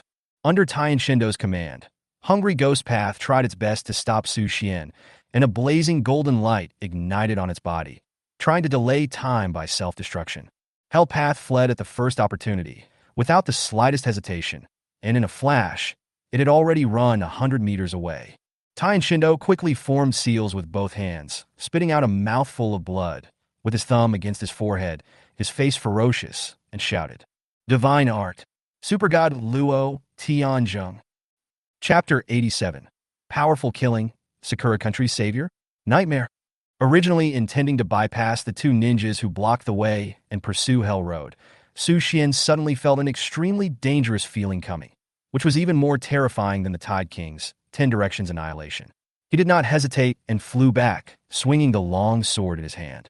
The white pupils of Tian Shindo were blood red, and his face was hideous and terrifying. As he formed seals with his hands, the air around him twisted, and there was a sharp hissing. The invisible and powerful repulsive force came like a tidal wave. The high-rise buildings in the whole city were blown into pieces in an instant, and the rest collapsed one after another. Dust rose to the sky. The residents of Sakura Country below were trembling in their homes. They were pushed directly into the sky by this powerful repulsive force, and then fell rapidly, smashed on the ground alive, and fell in a pool of blood. Within a radius of 100 miles, all objects were pushed away by this powerful repulsive force. The high-speed train that was 100 meters long was pushed away in an instant. The rails shattered, and the passengers inside were knocked all over the place. The towering trees were smashed to pieces by the repulsive force. This terrifying ninjutsu directly destroyed the central city of Sakura Country, turning it into nothing, comparable to a nuclear bomb baptism, leaving no grass. Countless people were pushed into the sky, screaming, and then either fell to the ground and turned into a pool of blood, or were torn apart by this terrifying force and turned into blood mist. In an instant, the city of Sakura Country turned into a purgatory on earth and became a ruin. Tian Shindo was panting heavily, and the spiritual power in his body disappeared rapidly. This magic technique was far superior to Tian Xinjian, and it had consumed 80% of the spiritual energy in his body. It's done? Tian Shindo's divine sense expanded and searched everywhere, but he didn't find Su Xian's breath. There was confusion and a little relief on his face. It seems that this Chinese monk was killed by this world-destroying ninjutsu, and his body was gone. Now, I'm relieved. Tian Shindo breathed a sigh of relief. After spending a huge price, he finally got rid of this Chinese monk. This time, I may have to trouble Hell Dao. Tianshan Dao shook his head with a bitter smile on his face. I feel something is wrong. Hungry Ghost Dao, who was next to him, frowned and suddenly spoke lightly. Tianshan Dao's heart skipped a beat, and he turned his head and stared at him with an unhappy look. What do you think? Do you think that a cultivator of the Tianyuan realm can stop my super god, Luo Tianzheng? Hungry Ghost Dao's face changed slightly. A trace of fear flashed in his eyes, and he shook his head quickly. That's not what I meant. I just think that this Chinese cultivator is not so easy to kill. When you used Tianxing Yin just now, you should be able to feel that he didn't react to your move at all. It seems that there is some mysterious magical power in his body that can restrain and resist it. So, I think he must have some secret technique that can resist the magic you practice, whether it is suction or repulsion. Tianshan Dao raised his eyes and thought carefully, and suddenly felt that what Hungry Ghost Dao said made a lot of sense. The ninjutsu and divine arts that I practice were actually mainly about using the different properties and release methods of spiritual energy to create strong suction and repulsion, and then through this invisible force, control the opponent, and finally achieve the goal of killing the enemy. If there were no experienced monks, even if they were at the same level as me, if they didn't discover it in advance, they would definitely be hit. However, it is obvious that this Chinese monk had never fought with us before, so he must not know. And from his initial performance, he was also a little surprised, and even his body began to move closer to the vortex, indicating that he was still affected. So, Tian Shindo and Hungry Ghost Dao looked at each other, then felt their scalps tingling, a chill rising from the soles of their feet, and said in unison, Hellblade! Damn it! This cunning Chinese monk, his target is Hell Dao. Tian Shindo shouted badly, and quickly activated the 6 Daos oneness induction technique, instantly locating Hell Dao a few hundred meters away. There was no problem with the breath, and he breathed a sigh of relief in his heart, but then he thought of the disappearance of the Chinese monk's breath, and his face changed drastically. Hurry up! Hungry Ghost Dao had less loss, nodded, and quickly started his body skills and approached Hell Dao. Now, the hope of the entire 6 Daos is on Hungry Ghost Dao. As long as he is still alive, the 6 Daos will be reborn, and the reincarnation will not stop, and they will not die. Once the Hungry Ghost Dao is killed, then they can never come back to life, and the 6 Daos will fall. Thinking of this, the Hungry Ghost Dao was anxious, and the long sword in his hand flashed with a fierce, murderous aura, and he chased after the hungry ghost Dao frantically. 1,000 meters away, Hell Dao covered half of his right hand. His face was as pale as paper, his body was as fast as lightning, and according to the instructions of Tianqian Dao, he quickly ran towards the base camp of the 6 people, leaving a series of afterimages in the void. He had just resurrected 2 people in succession, and his spiritual energy had been consumed by 60%, and his right hand was cut off by the god of death, and it could not be regenerated in a short time, so his combat effectiveness was greatly reduced. Too strong. Su Xian just shot 4 arrows, killing 3 people, forcing Tianqian Dao to sacrifice Rashomon 9 layers. It is conceivable how amazing the lethality should be. If I were in front of him, I would probably be killed with 1 sword. Thinking of this, he flew in the void even harder, not daring to stop. It's almost there. Seeing the scene in front of him change, the 100-meter tower tip was only 1,000 meters away, and Hell Dao was ecstatic. As long as he entered the Samsara Tower, he would no longer be afraid of this Chinese monk. Even if Tianqian Dao and Hungry Ghost Dao both fell, it would be fine. He had the reincarnation resurrection technique, and he could revive them. By then, as long as they take a good rest, it won't take long for the 6 paths to return to their peak state again. Come on. Hell Road cheered himself up, full of energy, and the desire to escape became stronger and stronger. The spire in his eyes was getting closer and closer.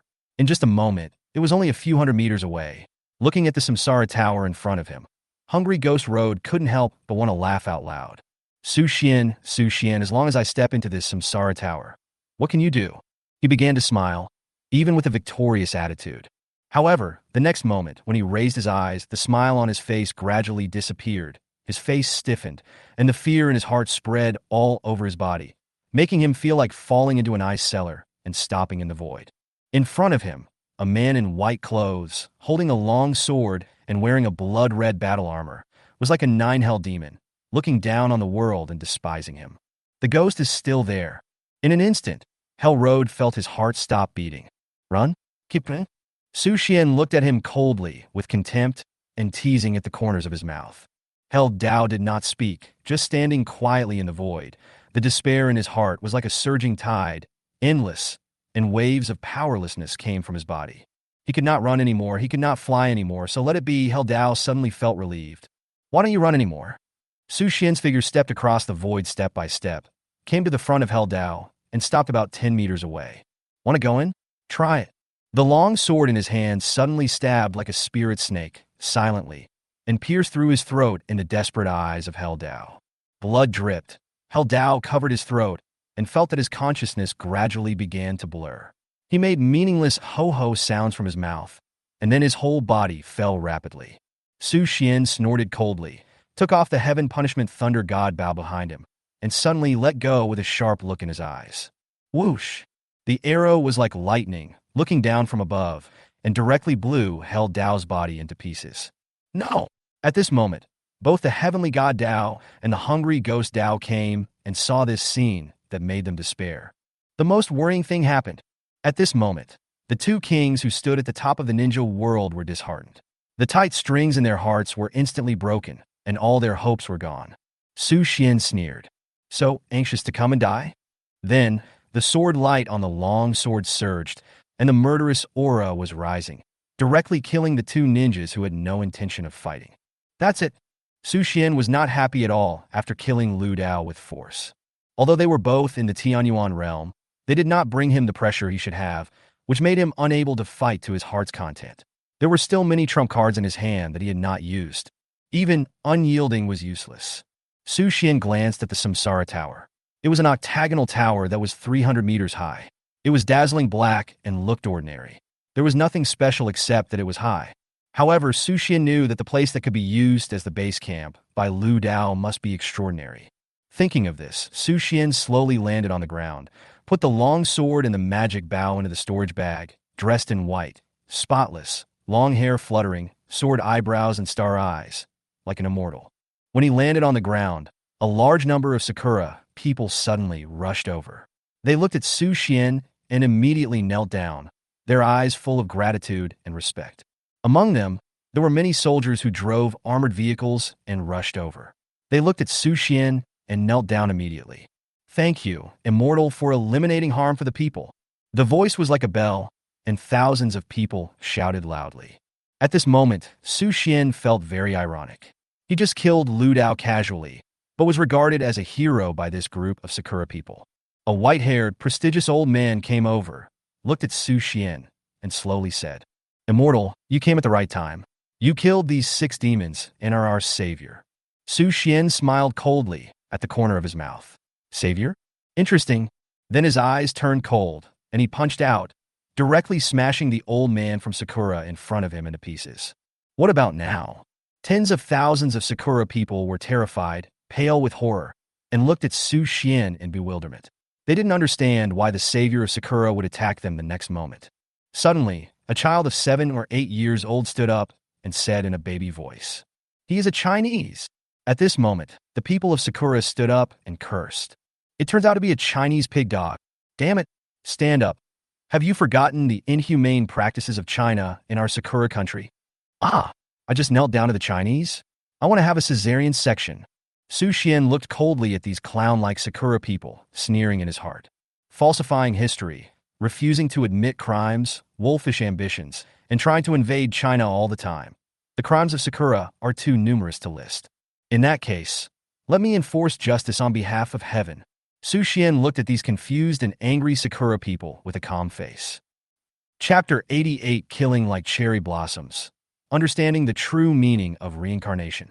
Historical facts and memories of past lives came like a tide.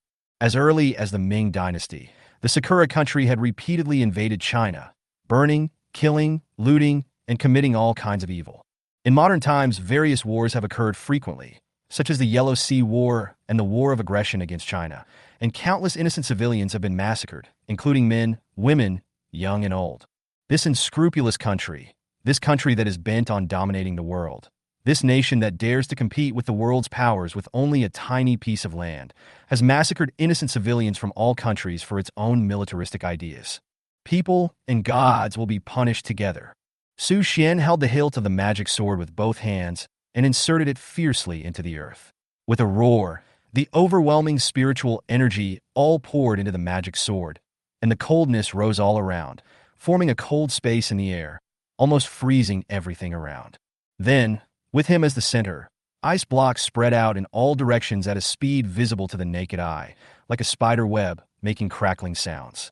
In the horrified eyes of the surrounding Sakura people, they stretched for thousands of miles, all frozen, and turned into ice sculptures.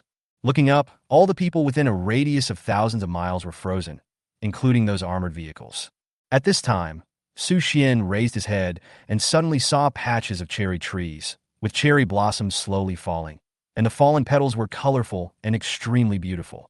The pink petals, like elves in the flowers, floated and fluttered in the wind in the air. Bursts of refreshing fragrance came, making people feel relaxed and happy. What a beautiful flower, but it was defiled by this group of people. Su Xian shook his head, feeling that the people of Sakura country did not deserve such pure and fragrant flowers. The next moment, he turned the hilt of the sword and shouted loudly, "Break!" Ice sealed thousands of miles. Xian Bingsha's Fengshen sword technique appeared again. Crack, crack! The sound of countless ice sculptures breaking came, and tens of thousands of Sakura people, as well as those armored vehicles and cars, all broke into pieces, turned into little ice crystals, and dissipated between heaven and earth. At the same time, the wind was howling, the cherry trees were shaking, and suddenly a rain of cherry blossoms floated in the sky, which was magnificent and very romantic. Killing blooms, just like cherry blossoms.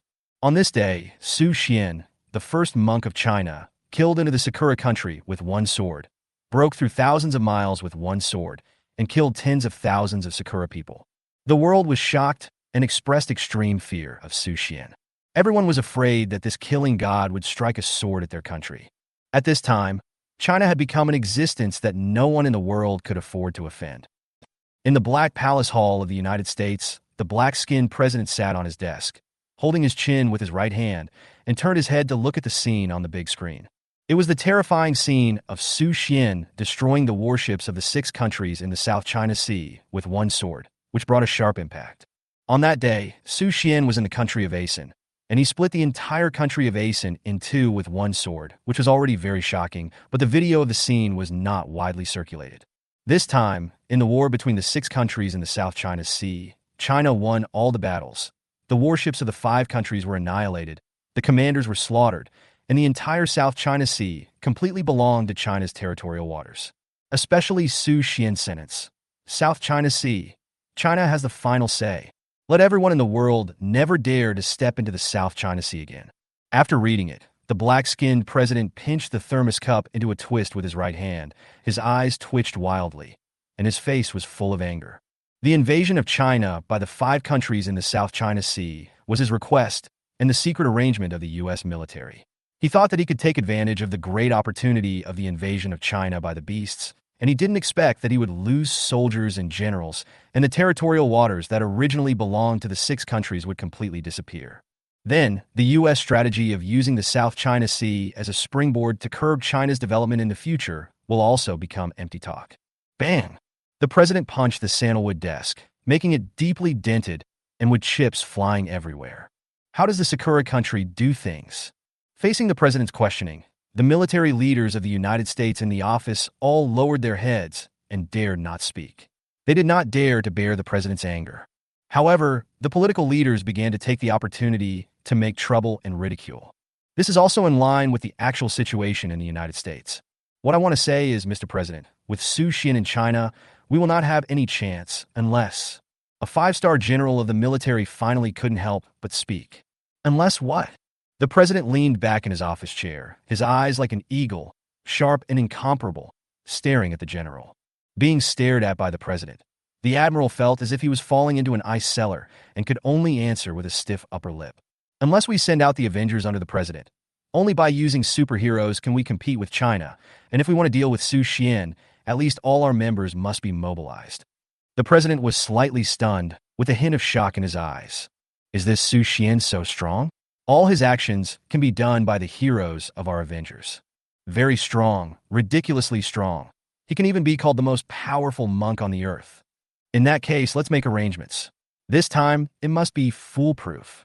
The president's eyes flickered and turned around, showing his cunning and ferociousness. As for the Sakura country, cut off all contact and don't let China find any evidence that could be detrimental to us. Sacrificing the car to save the driver. This is a routine operation. The bigwigs in the office naturally understood it and nodded quickly to start making arrangements. By the way, how are the states we lost before? Mr. President, I just wanted to report to you that we have recovered 1/3 of the territory we lost before after the Avengers were dispatched. I think within 3 months, if no new beasts or other creatures come, the country will return to the period of great unification. The president smiled. It's good news. At the entrance of the Samsara Tower, Su Xian looked inside and felt that it was not that simple. Like a huge mouth of the abyss, the inside of the Samsara Tower was pitch black, with a stone door wide open, and strange images were carved on it. There were scenes of monks meditating and confronting demons. There were scenes of monsters with 8 heads, spewing water and fire, and killing people wantonly. There were werewolf warriors on horseback, wearing armor, with their swords pointing directly at demons. It looked very creepy. Su Xian stretched out his index finger and gently stroked it. A dazzling white light suddenly appeared on his fingertips, emitting a strong light, illuminating the entire dark Samsara Tower like daylight. As soon as he entered the Samsara Tower, Su Xian felt all kinds of strange cries in his ears. He couldn't see or touch them, but they seemed to exist. They kept attacking Su Xian's consciousness, trying to devour him. Resentment. Su Xian snorted coldly, and his consciousness suddenly became stronger. The breath of the 3rd level of Zen meditation emanated from him. Combined with the sharp sword energy, he instantly killed the monsters composed of these resentments around him, and they screamed. After a while, his ears returned to silence, and the resentment in the distance did not dare to approach Su Xian at all. With a powerful spiritual sense, Su Xian's mental power has now increased many times, and the mental attacks of these resentments have no effect on him. Su Xian took a general look at the 1st floor of the Samsara Tower. There were terrifying and hideous pictures carved on the wall, including ox-headed and horse-faced monsters, hell-hungry ghosts, and everything else. After entering the 2nd floor, Some resentment rushed over, but they were all eliminated by Su Xian's powerful mental power and did not dare to approach. The pictures on the second floor are somewhat similar to those on the first floor. The styles are both very strange and terrifying, and they look very much like the pictures of hell, but they are somewhat different from the first floor, and the painting style is even more terrifying. On the third floor, with the help of the white light in his hand, Su Xian saw a blood-red pattern. It was the painful expressions of countless naked people tied to the red-hot oil pan, waiting to be cooked. Could this Samsara tower be the scene of the 18th floor of hell? Su Xian was moved and continued to slowly go up the stairs. His spiritual consciousness spread out, and he found that there were very powerful, resentful bodies here. There were bursts of shrill wails and screams in the void, as if these resentful people had experienced extremely terrifying things before they died. The Samsara Tower, reincarnation, and rebirth, life and death, just happened to correspond to the 6 reincarnations. At this moment, Su Xian felt that the fist meaning in his mind had changed again, and it seemed to begin to sense and resonate with the breath of this place. He had obtained the dragon god's 6 paths of reincarnation fist against the sky, which just happened to coincide with the theme and concept of this Samsara Tower. Su Xian simply sat on the ground, closed his eyes, and began to comprehend. The figure of an Ait Sangtian in his mind became clearer and clearer, and the 6-path reincarnation fist, a total of 36 styles, were also slowly absorbed, copied, and imprinted by him until he mastered it. Around him, the breath of the endless cycle of life and death became stronger and stronger, sometimes like an old tree that was about to die, sometimes like a new bud of a dead tree in spring, sometimes an old man who was running out of energy, and sometimes a young man full of vitality. Birth, aging, sickness, and death, alternation of withering and flourishing, all kinds of states appeared around him. And those resentments hidden in the void gradually calmed down from the initial fear and restlessness, as if they had found their own obsession and destination. After a while, a middle-aged man in green military uniform gradually appeared in the void. He was a soldier of the Sakura Empire who died on the battlefield. At the moment of his death, he was still concerned about his wife and children at home, so he did not enter the reincarnation. He turned into a lonely ghost and drifted to the Sakura Kingdom. He was imprisoned in the reincarnation tower by the 6 Paths Ninja King. At this moment, under Su Xian's demonstration of the true meaning of reincarnation, the middle-aged man finally understood that his obsession came from his longing for his wife and children, but he was already dead. If his soul did not dissipate, his wife and children would suffer with him. The widow and the dead were separated by yin and yang, and they could not escape the fate of reincarnation. "Thank you, sir." The figure bowed to Su Xian in the void, then dissipated between heaven and earth and re-entered the 6 paths of reincarnation. Almost at the same time, figures appeared in the void. They were all homeless ghosts. Because of their obsession, they could not re-enter the 6 paths of reincarnation. They were imprisoned by the 6 Paths Ninja King. They continued to expand the Samsara Tower and provided a lot of Samsara power for their own cultivation. When all the resentment in the Samsara Tower dissipated, Su Xian slowly opened his eyes. His pupils were white. After this brief meditation and perception, Su Xian found that his 6 paths of reincarnation fist had made another step forward, and the barrier of the Tianyuan 3 realms also showed some signs of loosening.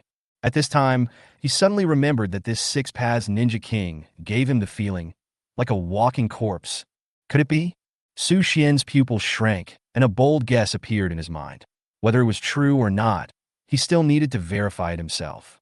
It seems that the secret seems to be on the top floor. Su Xian raised his eyes and looked at the top floor of the Samsara Tower with a thoughtful expression. The divine consciousness was opened and ascended 300 meters. At the top, he felt a strong breath, but it seemed very old and seriously ill. At the same time, a familiar aura appeared, faint but real, and this aura seemed to have something to do with the ancient heavenly book. Su Xian stood up and climbed towards the top floor of the Samsara Tower step by step. Chapter 89. The King of Samsara and the 4 Blood Guards. The Truth of the Disaster. The Samsara Tower is over 300 meters long and has 60 floors. Each floor is filled with a lot of resentment. The walls are engraved with terrifying and hideous patterns, like the floating paintings of hell. As the resentment was transcended by Su Xian with the true meaning of reincarnation, it disappeared. After re-entering the 6 reincarnations, the floating paintings of hell on the wall gradually changed. The strange red light that flashed before disappeared, leaving only stone carvings, as if they had lost the support of the soul and were just empty shells.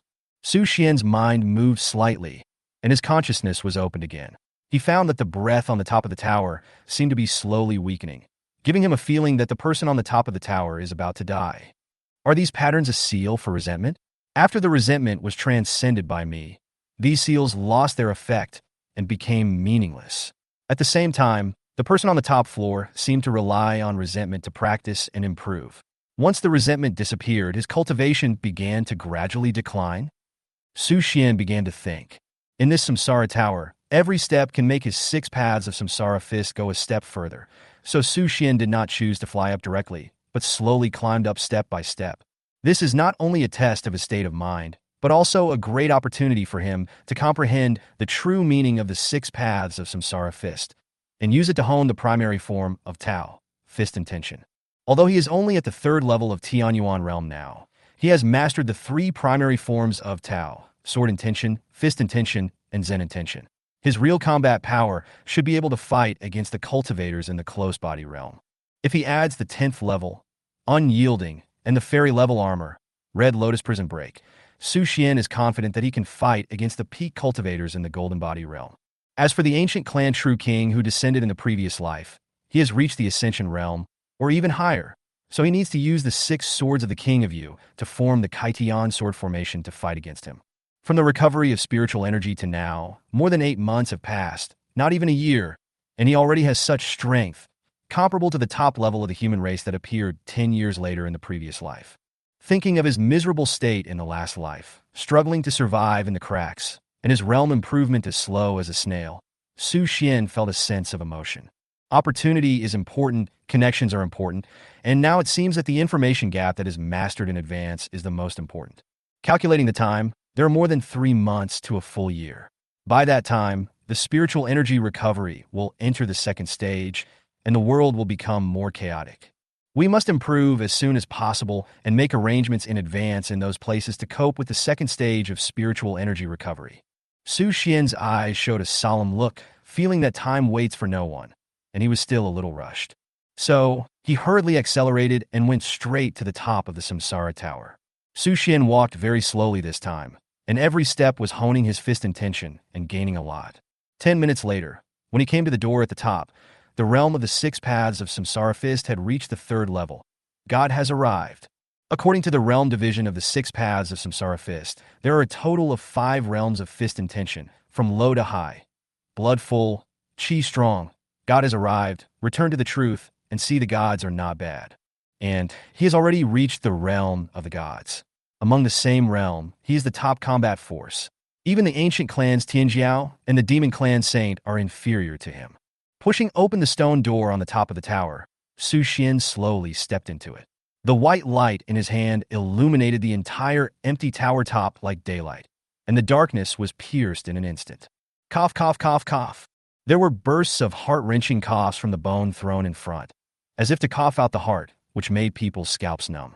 Su Xian's face was calm, and he slowly approached and stopped 10 meters away from the throne, looking at the skinny figure on the throne.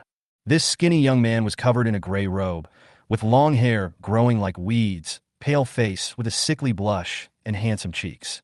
He raised his eyes, which were white and incandescent with black patterns inside, and a 3rd eye on his forehead. Samsara eye. Su Xian recognized this kind of pupil. This is a talent that is passed down in the ninja world of Sakura country. The Samsara eye has the ability to control corpses and bring the dead back to life. At this moment, he understood that the 6 paths ninja king should be controlled by the young man in front of him who looked weak. Young man, I am surprised that you can come here. The skinny young man on the throne smiled, with a little admiration in his eyes, but because he was so thin that he had almost no meat, his smile was creepy. Su Xian ignored him, stretched out his right hand, sucked a stone bench on the right side through the air, then slowly sat down, took out a pack of cigarettes from the storage bag, started to light it, crossed his legs, and puffed out smoke. Want one? The young man on the throne shook his head. No, that thing is very powerful. I can't bear it. Su Xian nodded, looking at him calmly, without any fluctuations. It looks like you are about to die. As you can see, I am indeed about to die. The young man admitted generously, which surprised Su Xian. It will only take 3 minutes of your time, so I can finish what I need to say, okay? Son of the tribulation. The young man smiled slightly, and after saying this, he began to cough nonstop. Su Xian was shocked. How did the other party know that he was the son of the tribulation? So he nodded, indicating that he could do whatever he wanted. It looks like you were surprised why I know you. The young man on the throne suddenly laughed. Let me introduce myself first. My name is Janine. I can't remember how many years ago they called me the king of Samsara. As you can see, the 6 paths were also carefully selected and refined by me from tens of millions of corpses. You have the aura of an unparalleled villain. You must have read the ancient heavenly book. Your boxing method contains the true meaning of the 6 paths of reincarnation, which should be related to the dragon god Ni Tsang Tian. Your swordsmanship looks similar to that of the ancient swordsman Xian Bingsha.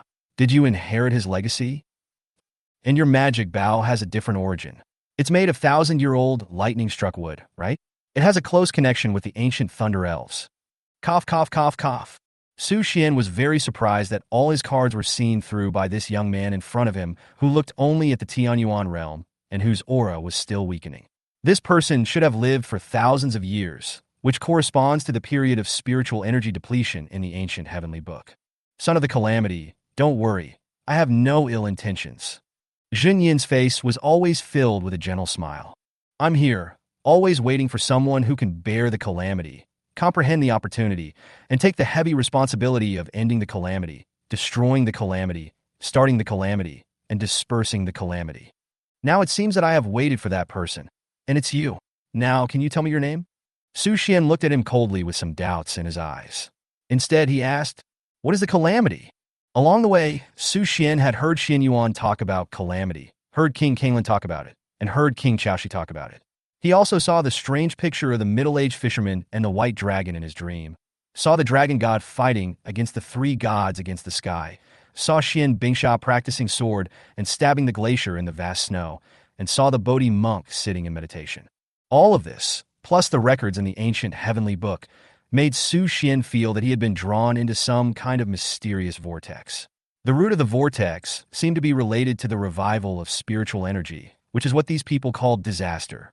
After hearing Su Xian's question, King Janine of the reincarnation suddenly smiled mysteriously. The so-called disaster is actually the exhaustion and revival of spiritual energy, the death and rebirth of monks, and the destruction and reconstruction of civilization. Maybe you will understand and find the truth in the future. Thousands of years ago, countless strong men spent thousands of years to find out the truth, but they never found the source. So, son of disaster, you have to complete this task yourself. Su Xian remained silent, which was as good as saying nothing. In his heart, he felt that he would definitely reach a very high level in the future and fight a powerful monk to the death. Now, I need to tell you some news. And this news is related to the ancient heavenly book you saw. Zhen lowered his head, with a look of nostalgia and recollection on his face, as if he was immersed in the memory of the past. Speaking of this catastrophe, it was a long, long time ago, so long ago that I can't even remember it. After the beginning of the world, all races coexisted, and then there was the war between the 3 emperors, and finally countless true gods, demigods, and quasi-gods fell. After who knows how many years, a huge cemetery suddenly appeared in the center of the continent. No one knows how many years it has existed, no one knows its area, and no one knows its origins. It was as if it appeared out of thin air. There was an old man in the cemetery who had been guarding the cemetery for endless years. It is said that ancient gods and demons are buried in this cemetery. One day, suddenly a powerful monk who called himself the Ice Peak Demon Emperor led countless armies to attack the cemetery, as if to release something in the cemetery. So, the old man who kept the grave began to lead countless grave keepers to fight the Ice Peak Demon Emperor. This battle was endless. The years were boundless, the heavens and the earth were boundless. In the end, 4 powerful monks among the gravekeepers stepped forward and assisted the old gravekeeper in defeating the frozen tribe and repelling the demon emperor. These 4 people were the 4 blood guards. And I happen to be a disciple of the 4 blood guards. I don't know how many years later, all the spiritual energy between heaven and earth suddenly dried up, countless monks passed away, and I was forced to fall into a deep sleep. Until a few months ago, the spiritual energy revived, and the reincarnation tower began to awaken. I walked out of it. I had planned to resume my cultivation and continue to explore the truth of the year. I didn't expect this thing to make me weak all the time, and I could only rely on a lot of resentment to support myself. After Zhen Yin finished speaking, the sound of his cough became louder and louder. He was almost terminally ill and in danger. With his skinny and slender fingers, he took out a palm-sized, snow-white stone from his arms and handed it over. I feel that this stone seems to be connected to the ancient heavenly book. Since you are the son of calamity, it is reasonable to give this treasure to you. Cough, cough, cough, cough. Zhen Yin's breath became weaker and weaker, and he kept coughing. Su Xian felt that he could not hold on for a minute. So he took the stone without any hesitation and began to explore it through his spiritual sense. Then he felt that the spiritual energy in his body was madly absorbed by the stone. His vitality was constantly disappearing, but his strength was constantly getting stronger. Stop!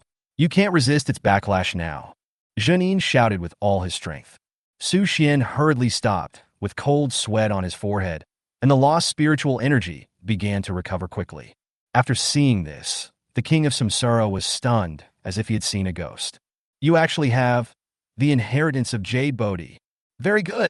Suddenly, the king of Samsara became very excited, glanced at Su Xian, and said in a deep voice, "Close your eyes immediately and put this stone away first.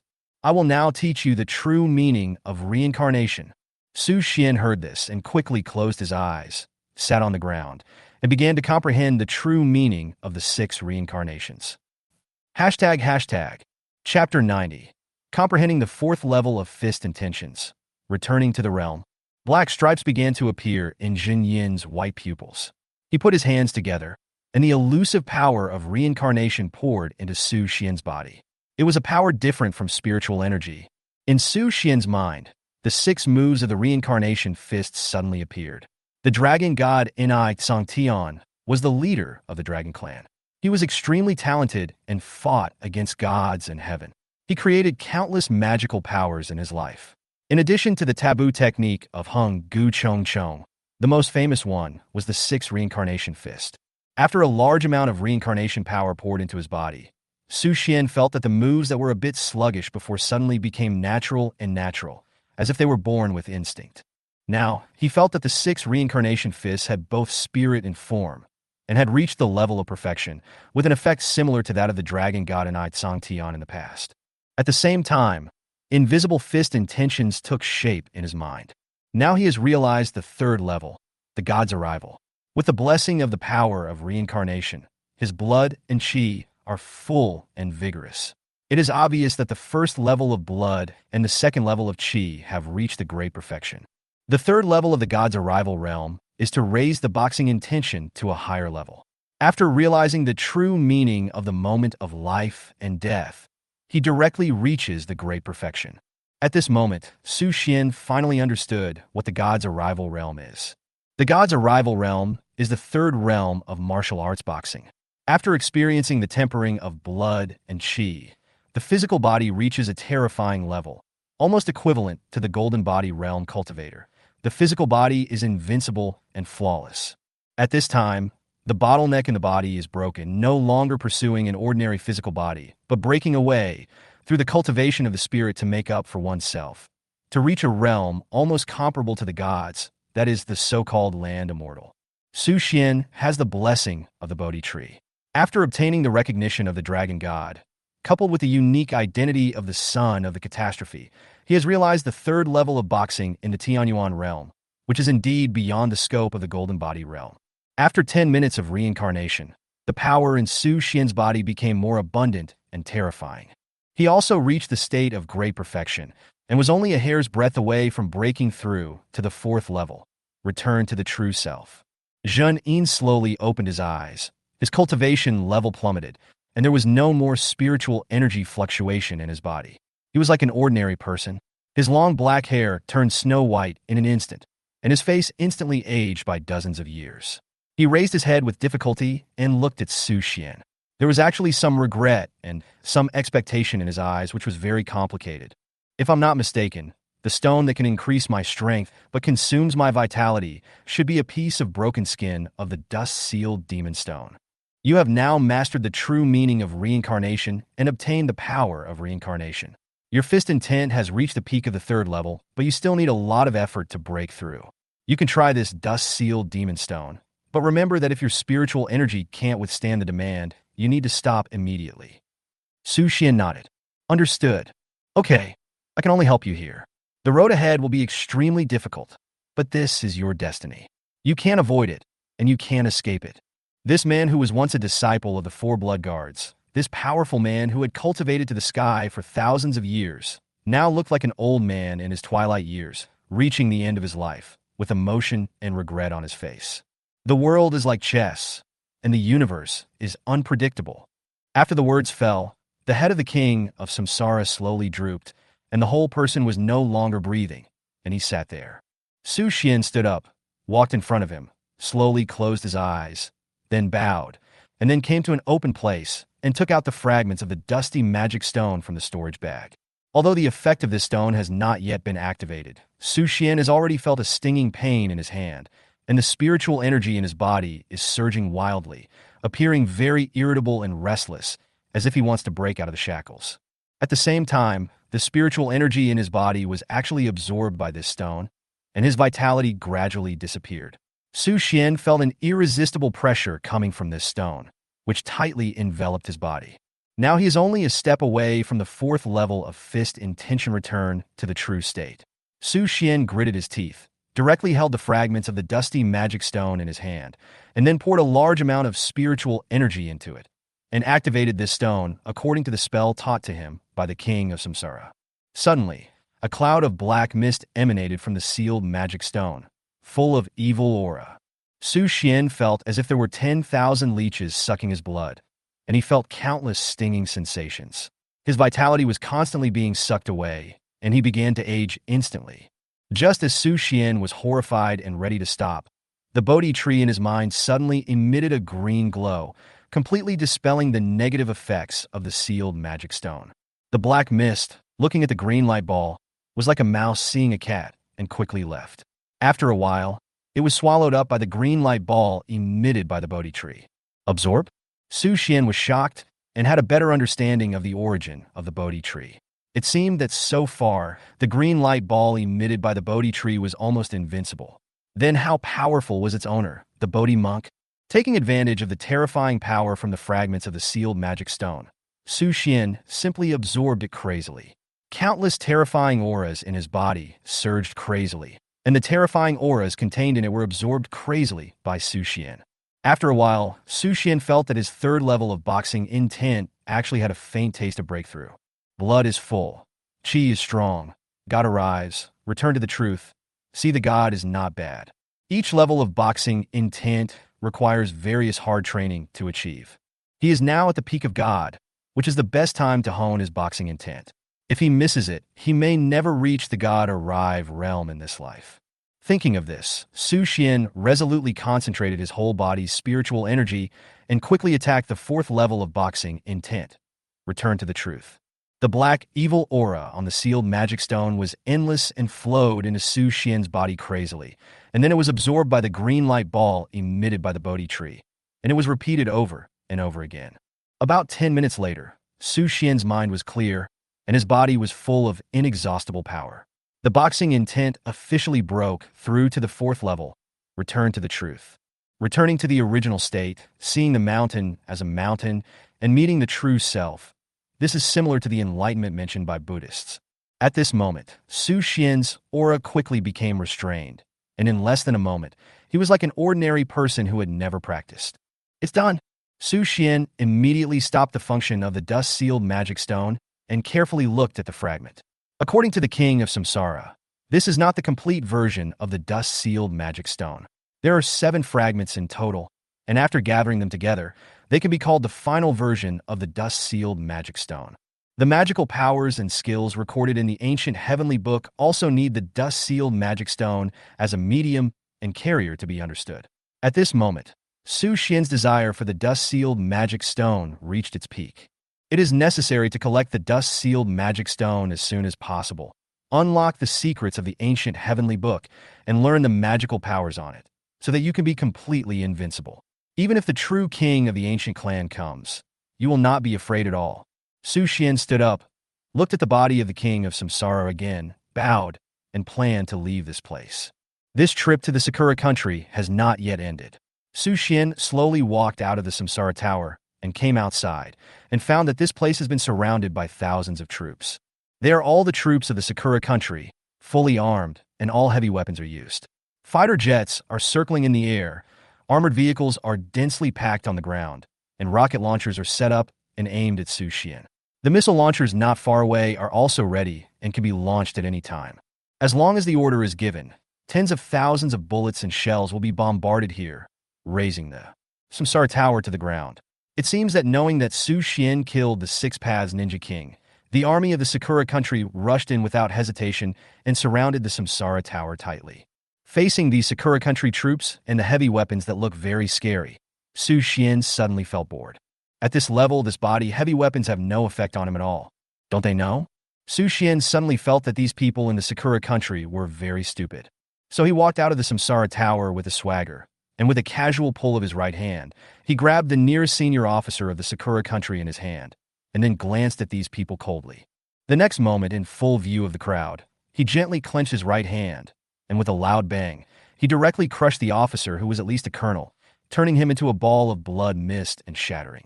Su Xian! An angry shout rang out. The next moment, countless shells poured in, machine guns made a clattering sound, and flames spewed out of the barrels. 50 rocket launchers rushed over in an instant not far away. Su Xian stood there without any movement, allowing these hot weapons that were enough to destroy the entire city to hit his armor and his body without causing any damage. Stop! Finding that something was wrong, the commander of the Sakura country immediately issued a ceasefire order. After the smoke dissipated and the dust settled, a tall figure slowly appeared in the fog of war. Su Xian's face was calm, and his consciousness had already detected a powerful aura 500 meters away, which was no weaker than the king of Samsara, and seemed to be observing in secret. Mr. Su, if you leave Sakura country now, we will forgive you for the past and never set foot on Chinese territory again from now on. How about that? The commander of Sakura country, the commander-in-chief of the army, Saburo Okamoto, talked to Su Xian through the communication device. A playful sneer appeared on Su Xian's lips. Now he changed his name to Mr. Su? In a while, will he have to change his name to Dad or Ancestor? Sakura country is like this, bullying the weak and fearing the strong. Finally, someone who can speak human language has come. Can you represent the military of Sakura country? Su Xian pointed to a building hidden 100 meters away. Behind layers of defense, it was Saburo Okamoto, the commander-in-chief of the Sakura country army. After a long silence, the other side replied in a strong voice. I can represent the will of His Majesty the Emperor and the intention of the Sakura country military. Mr. Su can rest assured. As long as you leave now, we can completely pretend that nothing happened, and from now on, Sakura country will never set foot in China again. Su Xian couldn't help laughing after hearing this, and said slowly word by word, You are not qualified to talk to me. I now ask you to leave within 10 minutes and send your emperor to me, otherwise. The cold light flashed murderous. I will flatten your Sakura country and remove it from the world map. Chapter 91. Massacre of the Sakura country army. The emperor appears. Hiss! Everyone in the audience was shocked and silent. At the same time, someone broadcast the Sakura country live, and more than 200 live broadcast platforms around the world began to broadcast the scene. Facing the heavy siege led by the commander-in-chief of the Sakura country army, Su Xian was alone and spoke shocking and domineering words. Huaxiao live broadcast site. Hundreds of millions of viewers began to discuss, with a huge amount of barges per minute. Fuck! It's Su Xian, who actually reached Sakura country. What a man! He did what we have always wanted to do in our lifetimes. Now it's interesting. I hope Su Xian can remove Sakura country from the map. This inferior nation should not exist long ago. Militarism destroys peace and the environment, and is hated by both humans and gods. Su Xian is so domineering. This sentence directly made Okamoto Saburo lose face, and the entire Sakura country will now become the laughingstock of the whole world. Ha! Su Xian is worthy of being here. What are you still standing there for? Why don't you ask your emperor to roll over and kneel before Su Xian and beg for mercy? This time, Su Xian, one man and one sword, killed his way into Sakura country, and launched a ruthless massacre in the entire city, resulting in the death of tens of thousands of people. He even dispatched the entire army of Sakura country to come and encircle and suppress them. As a result, those heavy weapons that were enough to flatten the entire city were completely useless in front of Su Xian. Compared with Su Xian, the entire Sakura country suddenly felt that ninjas and beasts were not that scary. At least heavy weapons and nuclear weapons could be eliminated. At the same time, live broadcast platforms in other countries around the world also began to watch the current images of the Sakura country. At this moment, they suddenly realized how powerful the Chinese monks were with their immortal-like figures. Taking a deep breath, Okamoto Saburo felt as uncomfortable as if he had swallowed 10 pounds of shit. His face was uncertain, and he didn't know how to answer. If he dared to disobey Su Xian, his head might be moved in the next moment. If he showed weakness in front of tens of thousands of people at this time, no, it was a live broadcast of billions of people around the world, then the dignity of the Sakura country would be trampled underfoot from now on, and it would never be able to raise its head again. For a moment, Okamoto Saburo was caught in a situation where he had to advance and retreat, while Su Xian stood there calmly, treating the tens of thousands of Sakura country troops as nothing. At this moment, the adjutant next to Saburo Okamoto whispered, "Commander, Lord God will be at the scene soon." After hearing the news, Saburo Okamoto was cheered up, and the fear in his heart instantly dissipated. With the help of Lord God, even if Su Xian had great magical powers, he would definitely not be his opponent. Thinking of this, his confidence increased greatly, and his courage instantly rose to the highest. Through the communication device, he deliberately raised his voice and shouted, "Su Xian, don't push your luck, otherwise you will die without a burial place. I'll give you 10 seconds. If you don't leave, you will bear the consequences." With a loud voice, Saburo Okamoto suddenly stood up, causing the live broadcast rooms all over the world to boil instantly. Fuck! Did Saburo Okamoto take the wrong medicine? Why is he so powerful all of a sudden? Does the Sakura country have a backup plan to fight against Su Xian? Don't make a sound. I feel like Saburo Okamoto is going to kneel. Just as people in the live broadcast room were discussing, Su Xian's eyes flashed. He followed the sound and found the location of Saburo Okamoto. He bent his knees slightly and then rushed over like an arrow. Boom! Everything that stood in front of Su Xian, whether it was an armored vehicle, the army of the Sakura country, or the solid walls of those high-rise buildings, was directly knocked away or smashed by Su Xian. "He's coming," Saburo Okamoto's adjutant reminded him. "Where is Lord God?" Seeing Su Xian's figure outside getting closer and closer, Okamoto Saburo was so frightened that he could hardly breathe. He was furious and said, "Didn't you say Lord God would be here soon? Why hasn't he arrived yet?" The adjutant looked extremely embarrassed, lowered his head, and said slowly, "Commander, Lord God will be here in 3 minutes. We only need to stop Su Xian for 3 minutes." 3 minutes? Are you kidding? Okamoto Saburo felt like he was falling into an ice cellar. His heart sank to the bottom of the valley. Knowing that he could not escape Su Xian's pursuit, he simply asked the monks who had been prepared in advance in this building to block the door and try to stop Su Xian for 3 minutes. A large number of burly devil muscle androids injected with radioactive biological elements, fully armed, blocked the door. The next moment, boom, like a missile smashing in with a huge momentum and infinite power. Su Xian turned into a nuclear bomb, smashing through at least a dozen walls, destroying countless objects.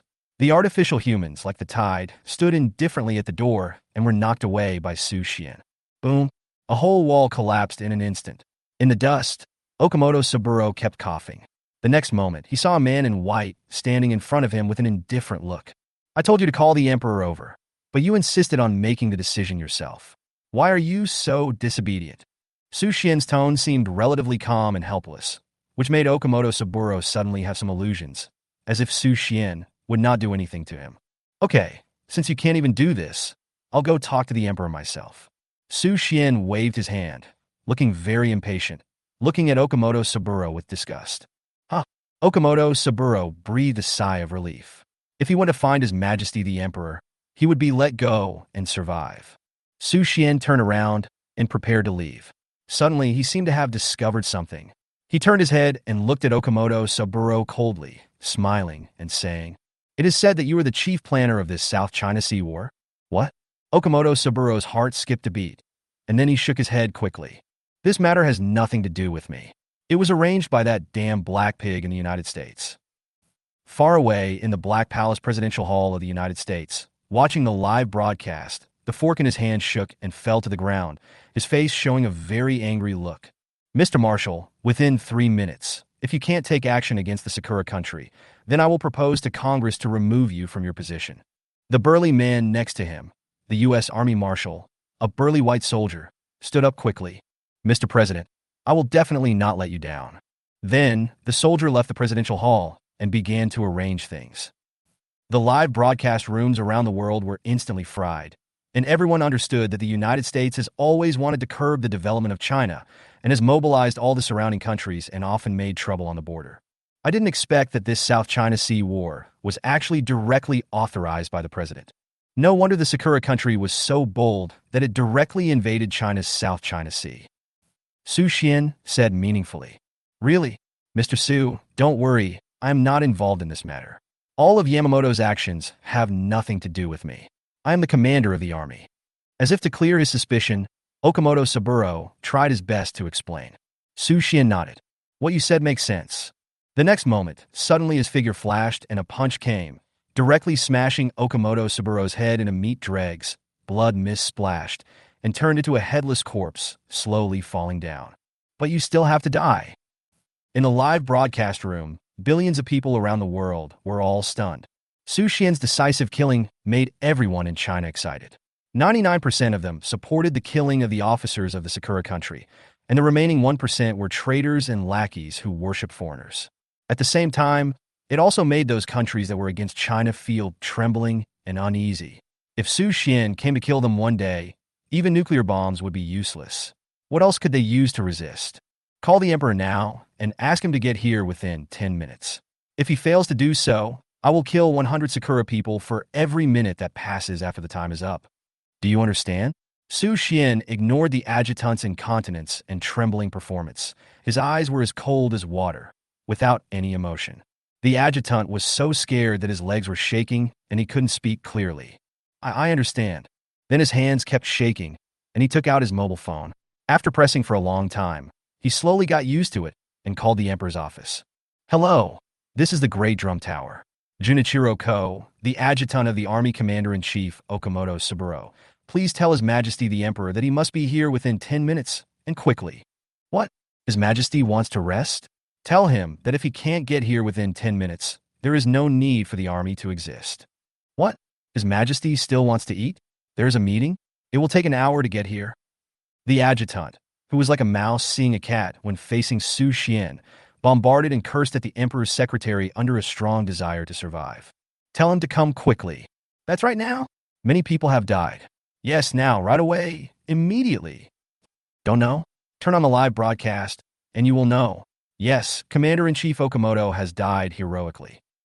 After 3 minutes of laborious explanation, the other party finally understood that the army of Sakura country was facing a life-and-death crisis.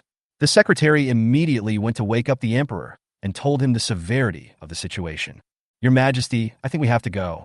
At least for now, our Sakura country is in a disadvantageous situation.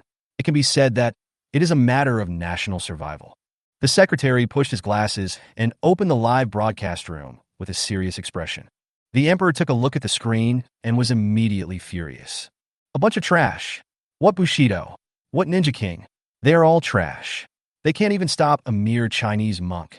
Your Majesty, do you think that a monk who can kill the 6 paths Ninja King, walk out of the Samsara Tower, and withstand a nuclear bomb with his body is weak?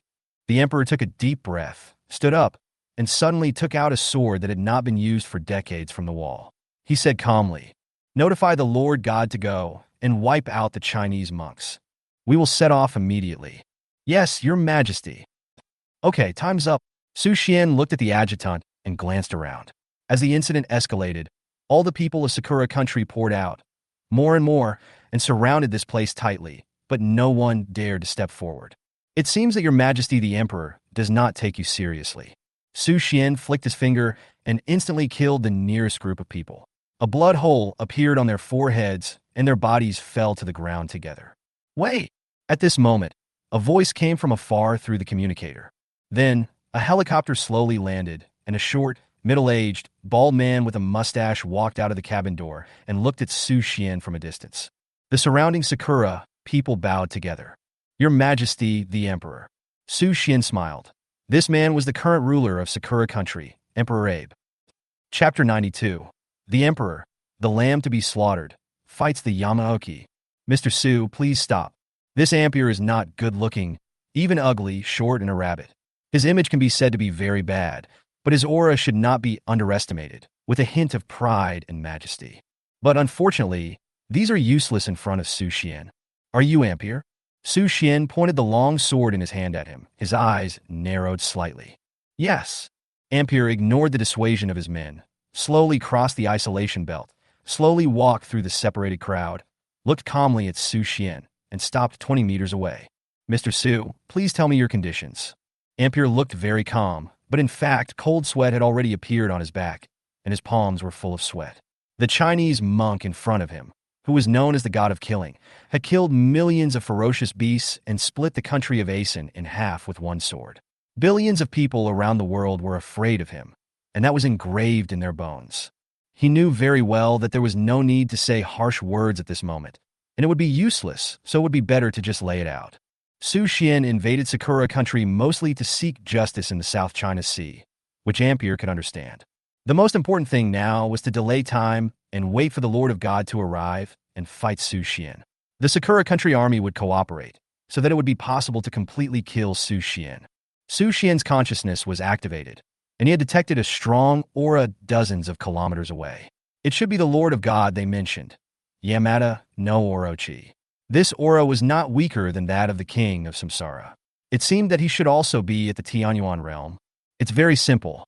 All those who participated in this South China Sea war will be dealt with by China. Su Xian narrowed his eyes and stuck his sword into the ground. He had a cold look on his face and a murderous aura. In addition, from now on, you are required to cut off all contact with the United States. If I find that you are still communicating with each other, then next time I will definitely flatten the Sakura country and completely remove you from the map. Third, from now on, you must hand over 10,000 medium-grade spirit stones to China every month. Fourth, all losses suffered by China in this South China Sea war will be paid by you, and an additional compensation of 100 billion in cash will be paid. Note that it is Chinese currency. Fifth, all officers above the rank of Admiral of the Sakura Empire will collectively go to China to defeat and comfort the dead at the place where the massacre took place that year for 7 days. Sixth point, on behalf of the Sakura country, you must announce to the global media the crimes of your Sakura country in the past, as well as the mastermind of this South China Sea war, and apologize to China. If you dare to conceal it, I will flatten your entire Sakura country. Emperor frowned, and tens of thousands of people present showed extremely angry expressions. Su Xian's 6 requests were difficult for you, and each one could be said to be trampling on the dignity of the Sakura country, and the spiritual stones and cash were also astronomical. It can be said that he could not agree to these 6 points at all, and the people of the Sakura country would not let him agree. Bold! Insolent!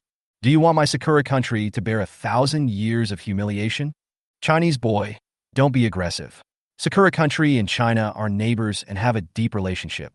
Have you forgotten China's way of peaceful coexistence? Have you forgotten the etiquette of your great country? Facing the incompetent roar of the Sakura people, Su Xian did not say anything. As long as anyone dared to speak up to resist, he would kill them all with a snap of his fingers, leaving no one alive. This scene made tens of thousands of Sakura country soldiers extremely angry, but they did not dare to act rashly. The scene of them just resisting the rocket launcher and nuclear bomb by themselves was still vivid in their minds. Mr. Su, I really cannot meet your request. Emperor smiled bitterly and continued to delay time. According to the secretary's judgment, the Lord God would arrive in 5 minutes at most, and it would not be impossible to kill Su Xian at that time. I think you can agree to it. Su Xian appeared in a flash, and the whole person disappeared in the building in an instant. He came directly in front of Emperor, with the shining sword on his neck. What do you think, Your Majesty? The biting cold penetrated his skin, and the cold murderous intent penetrated his bones. Only then did Emperor understand what kind of fear and pressure those people killed by Su Xian faced at the moment of death. He was shivering all over, and the cold sweat on his back wet his shirt. After a while, he sighed and shook his head. Mr. Su, even if I agree to your request, the people of Sakura will not let me go. What does that have to do with me? Su Xian gently slid the sword, and a drop of blood quietly slipped down. The sharp pain of piercing the skin came instantly. Ampere trembled all over and dared not object anymore. He nodded and agreed. Mr. Su, I agree to your request. Ampere said this, as if he had exhausted all his strength, and then closed his eyes, his heart full of humiliation and pain. Tens of thousands of people around looked at their most beloved emperor in disbelief, and anger and abuse came instantly. Your Majesty, why did you agree to him?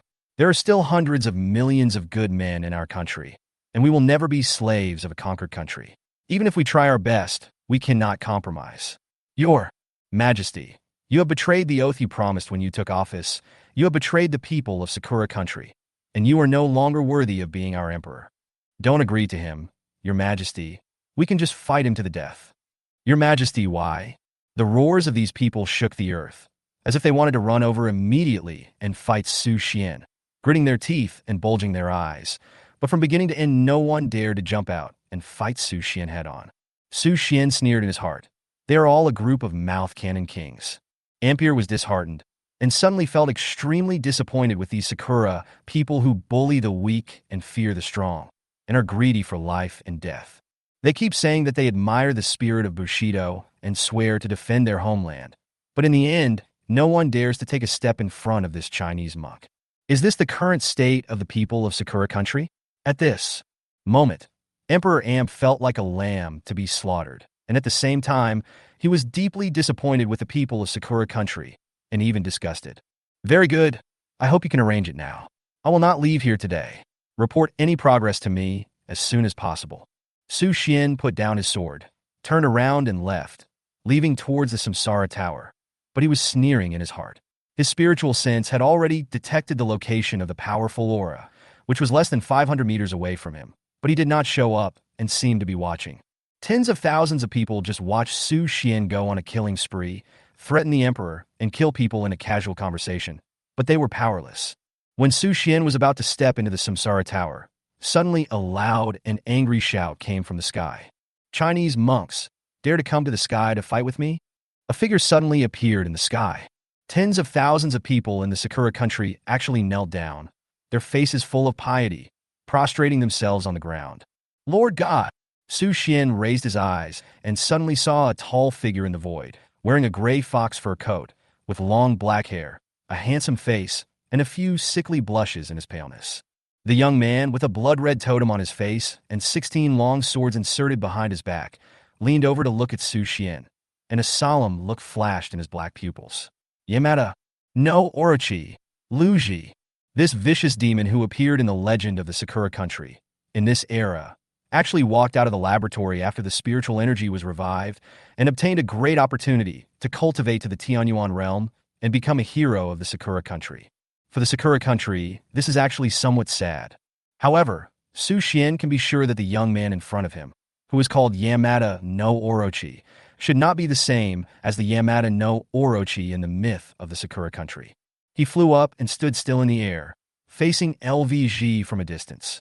The Bingpa Yunyao sword in his hand exuded an unparalleled cold light, which instantly turned the air cold and murderous, and the temperature suddenly dropped by dozens of degrees. What a good sword! LVG's pupil shrank, and he looked at the milky white long sword in Su Xian's hand, and his heart was shocked. This sword might be a divine weapon. He did not dare to be arrogant, and pulled out a 3-foot-long demon sword from his back.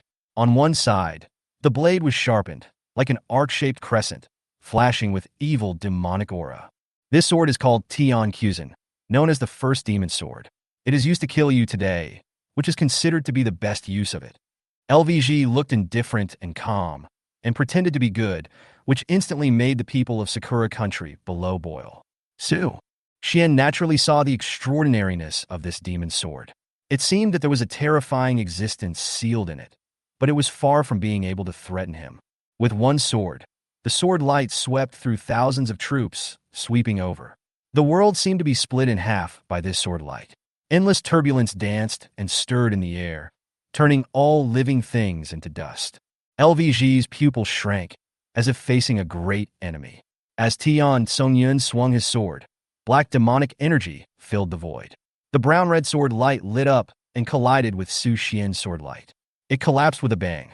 A terrifying airflow swept over the void, tearing the void apart. Su Xian moved his body and chose to fight in close combat. The long sword was filled with terrifying cold air, and any object it touched was directly frozen. While LVG's long sword released terrifying demonic energy, and any object it touched was corroded by this demonic energy. The two sides fought in close combat, and the divine weapons clashed, sending out waves of terrifying air waves that almost destroyed the world, rolling up thousands of feet high, covering the sky and the sun, making the entire void tremble, and the sun and the moon were dark. Tens of thousands of cherry blossom people below stared blankly at the scene in the sky, muttering to themselves, "Is this a battle between gods?" Su Xian obtained the inheritance of Xian Bingsha and comprehended, "I seal 10 breaks." His swordsmanship has reached its peak, and the third level of sword intent is even more terrifying. In just a moment, he cut hundreds of sword marks on Lu Ji's body. The gray fox fur was instantly dyed red, but Lu Ji's breath was not weak, and his pupils exuded a strange blood red. Chinese cultivator, you have won the recognition of this seat. Next, you will face a scene that you will never forget in this life. As soon as the voice fell, Lu Ji retreated rapidly. After being hit by Su Xian's sword, which almost cut him in half, his eyes became more and more blood red, and his body was full of blood. All kinds of rot and blood were permeated at the same time. He raised his head and screamed, "In my name, I respectfully invite the Lord of the Eight-Headed Snake. The gate of hell, open." ###. Chapter 93. Killing the Yamada no Orochi, the fate of the Sakura country. Then, a black vortex with a diameter of 10 meters suddenly appeared in the void, like a door. The surrounding area was filled with twisted black mist, and waves of monstrous demonic energy were released from it. Lu Ji's body suddenly began to expand, and the gray fox fur on his body burst directly, revealing his strong muscles. His height increased by 10 meters like a giant. Tian Quzhen cloud also grew larger, directly expanding to 4 meters long, flashing with a dark light. Lu Ji's pupils suddenly turned blood red, and his handsome face became extremely hideous and distorted. The skin on his face became wrinkled and shriveled, like an old man who was about to die, and then it was stretched out piece by the objects inside. Hiss! Lu Ji's body underwent a huge change, and his mouth unconsciously made a sound similar to the hissing of a python, and then there was a cracking sound on his neck, and the original head broke directly from his neck. 8 python heads grew out of the blood-red wound, and the black scales reflected bursts of dim light. Roar! 8 huge snake heads roared and hissed, and LVG's body began to change. The skin of the original body faded away as if it was dehydrated and slowly fell off. A huge snake body drilled through it, winding and circling, 100 meters long, spanning the void. All these changes happened in a flash. When the snake bodies of the 8 heads all grew out, the tails also began to fork. The 8 snake tails separated and occupied half of the sky. You are very strong, but you are a cultivator of Tianyuan realm after all, and you have won the recognition of this seat. But you still have to die. With a roar, the 8-meter-long Yamada no Orochi finally showed its complete form, covering the sky completely, and it was fierce. The 16 long swords behind LVG flew out at the same time and headed straight for Su Xian. After revealing its true form, the Yamada no Orochi's realm directly rose to the 5th level of Tianyuan, which was 2 realms higher than Su Xian. That's more like it. Su Xian nodded, with endless fighting spirit in his eyes. For nearly a year, he had killed countless people, and even killed the fierce beasts in the 4 realms of China, but he had never met an opponent who could match his strength. The Tide King was at most half a champion, and this was because he was able to release the magical power of 10 Directions Annihilation. The King of Samsara was also half a champion, but unfortunately his cultivation had not recovered, and he was backfired by the dust-sealed magic stone, and his life came to an end. As for the remaining fierce beast lords and half-demon cavalry leaders, most of them were chickens and dogs, not worth mentioning. Now that Lu Ji was in his complete form, he looked a bit like a chicken and a dog, which could arouse his interest. Su Xian suddenly retracted his sword, and the red light of the red lotus prison-breaking armor on his body suddenly appeared, becoming more and more intense. His eyes were white and fiery, and his white clothes fluttered in the wind. He clenched his fists, an endless reincarnation aura poured out of his body. 6 paths of Samsara fist. Su Xian's pupils suddenly contracted, and his figure was like lightning. He flew directly into the air. Before he arrived, the fierce fists had already spread all over the sky. Boom! 16 flying swords were directly knocked back by the 6 reincarnation fists, making a humming sound in the air. The 8 snake heads of the Yamada, no Orochi, opened their bloody mouths and roared to the sky. The fishy smell emanated, almost covering the entire sky, making people dizzy. Su Xian was not afraid. His palms were like the wind, dispersing the stench. Then he flew onto the neck of the Yamada, no Orochi, raised his right hand, and smashed it violently at the head. Bang, bang, bang. Punch after punch. A huge force of tens of millions of pounds blasted down, carrying the terrifying power of reincarnation. In a moment, the snake head was smashed into a bloody mess, and it kept screaming in pain. Seeing that the situation was not good, the remaining snake heads waved like whips, sweeping towards Su Xian, whistling and whistling. Su Xian's whole body glowed blood red. He ignored them and used his strong body to withstand the sweeps of these tails. The bangs fell on Su Xian like raindrops, but did not cause any damage. Even the light on the armor did not fade. Ding Yui, you have so little strength? Su Xian taunted, glancing at the Yamada no Orochi.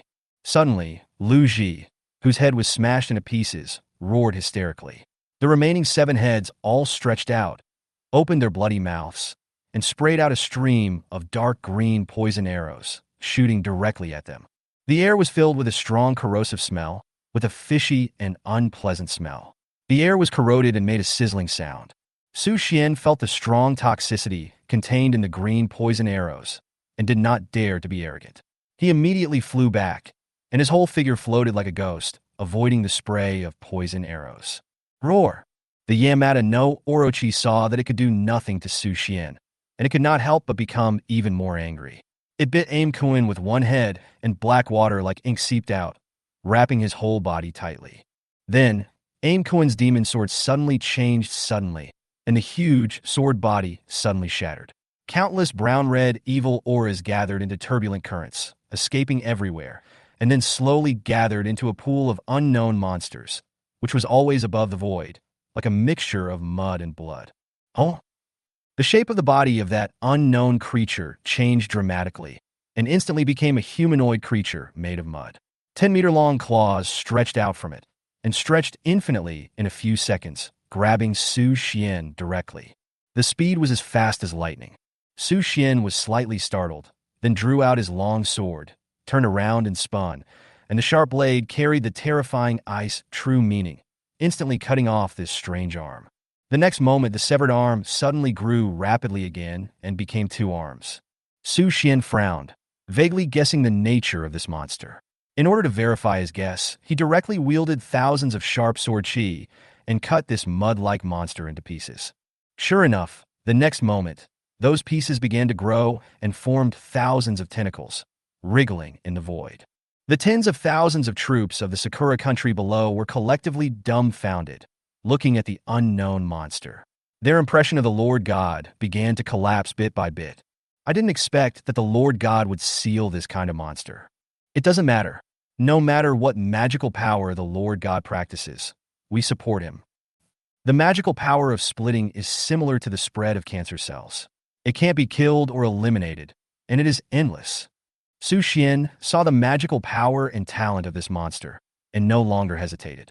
The long sword kept waving, like a storm, constantly cutting the body of the monster. In an instant, thousands of sword beams rose into the air, constantly cutting the fragile body of the monster. In just a moment, it had turned into tens of thousands of tentacles, which made people's scalps numb. Su Xian's expression did not change at all. He continued to cut like a robot, allowing the monster to split into more tentacles. A minute later, the monster had turned into dense tentacles, shaking in the void, with blood-red light and sharp barbs growing at the end. There were no eyes, but it seemed to stare at Su Xian viciously. Someone in the live broadcast room said that he couldn't understand. Since it has the ability to split, why does Su Xian keep cutting and chopping? In this way, won't there be more and more? I can't understand it either. Su Shun is already a combat genius and the strongest man in China. He should be able to figure it out. At this time, some professionals began to come out to analyze. Because the power of this tentacle monster comes from its main body, the more it splits, the more the power and spiritual energy in its body will be diluted. It's like adding fresh water to salt water. The more you add, the fresher the water will be, and the less salt it contains in the average volume. So, I think Su Shun should want to use this monster's magical power to let it consume the power of its main body. The more it splits, the weaker the power of its main body will be. When it reaches a critical value, the main body will be sucked to death. And in fact, Su Xian did plan so. 5 minutes later, when the monster had split into trillions of tentacles, no matter how Su Xian chopped it, it could no longer split. Has it reached its limit? Su Xian put away his sword and stood, looking at the monster with a sneer. The Yamada no Orochi behind him seemed to have noticed something was wrong. At first, he thought Su Xian was very stupid, and there were more and more monsters, but gradually he found that the monster was getting weaker and weaker, and when the number of its attacks reached a certain level, it actually stopped splitting. Damn it, keep splitting. After paying a huge price to release the ancient blood demon from the Tenmasukimo, Luji thought he could kill Su Xian in a snap, but now it seems impossible, and he couldn't help but roar. Unfortunately, the blood demon no longer has the strength to split. Su Xian grinned, his white clothes fluttering in the wind, his figure flashing, and the sword energy was crisscrossing, continuing to slash at the monster. Swish! The sword light passed through the monster, directly cutting its body into pieces, and the tentacles were broken, unable to split anymore, and began to roll down from the void, accompanied by bursts of blood rain. The people of the Sakura country below were horrified and hurriedly dodged. As long as they were touched by the blood rain, their entire bodies began to be severely corroded. Pain and death permeated among tens of thousands of people in the Sakura country. The Yamada no Orochi Tenmasukimo could not be used, and the next moment Su Xian directly cut off his head, and his body fell from the sky and hit the ground heavily, dust flying, and blood flowing like a river. Tens of thousands of people in the Sakura country were stunned and silent. They could not accept the killing of the Lord God. They stood there numbly, their eyes blank, at a loss. Su Xian landed on the ground and pointed his sword at the emperor. "It's your turn." The emperor was trembling with fear, but his face still showed a trace of pride and unyielding. "I won't agree to you." "Okay." Su Xian nodded and chopped off his head with a sword, and it rolled to the ground. "From now on, you are the emperor of Sakura country." Su Xian suddenly pointed his sword at the emperor's secretary. "What do you think?" The secretary was slightly stunned after hearing this, and then he knelt down and bowed happily, crawling on his body and shouting loudly. "Don't worry, Su Shun. From now on, I am the emperor of Sakura country, and I agree to all the conditions listed by Su Shun." Su Xian nodded and put away his sword. "Fire!"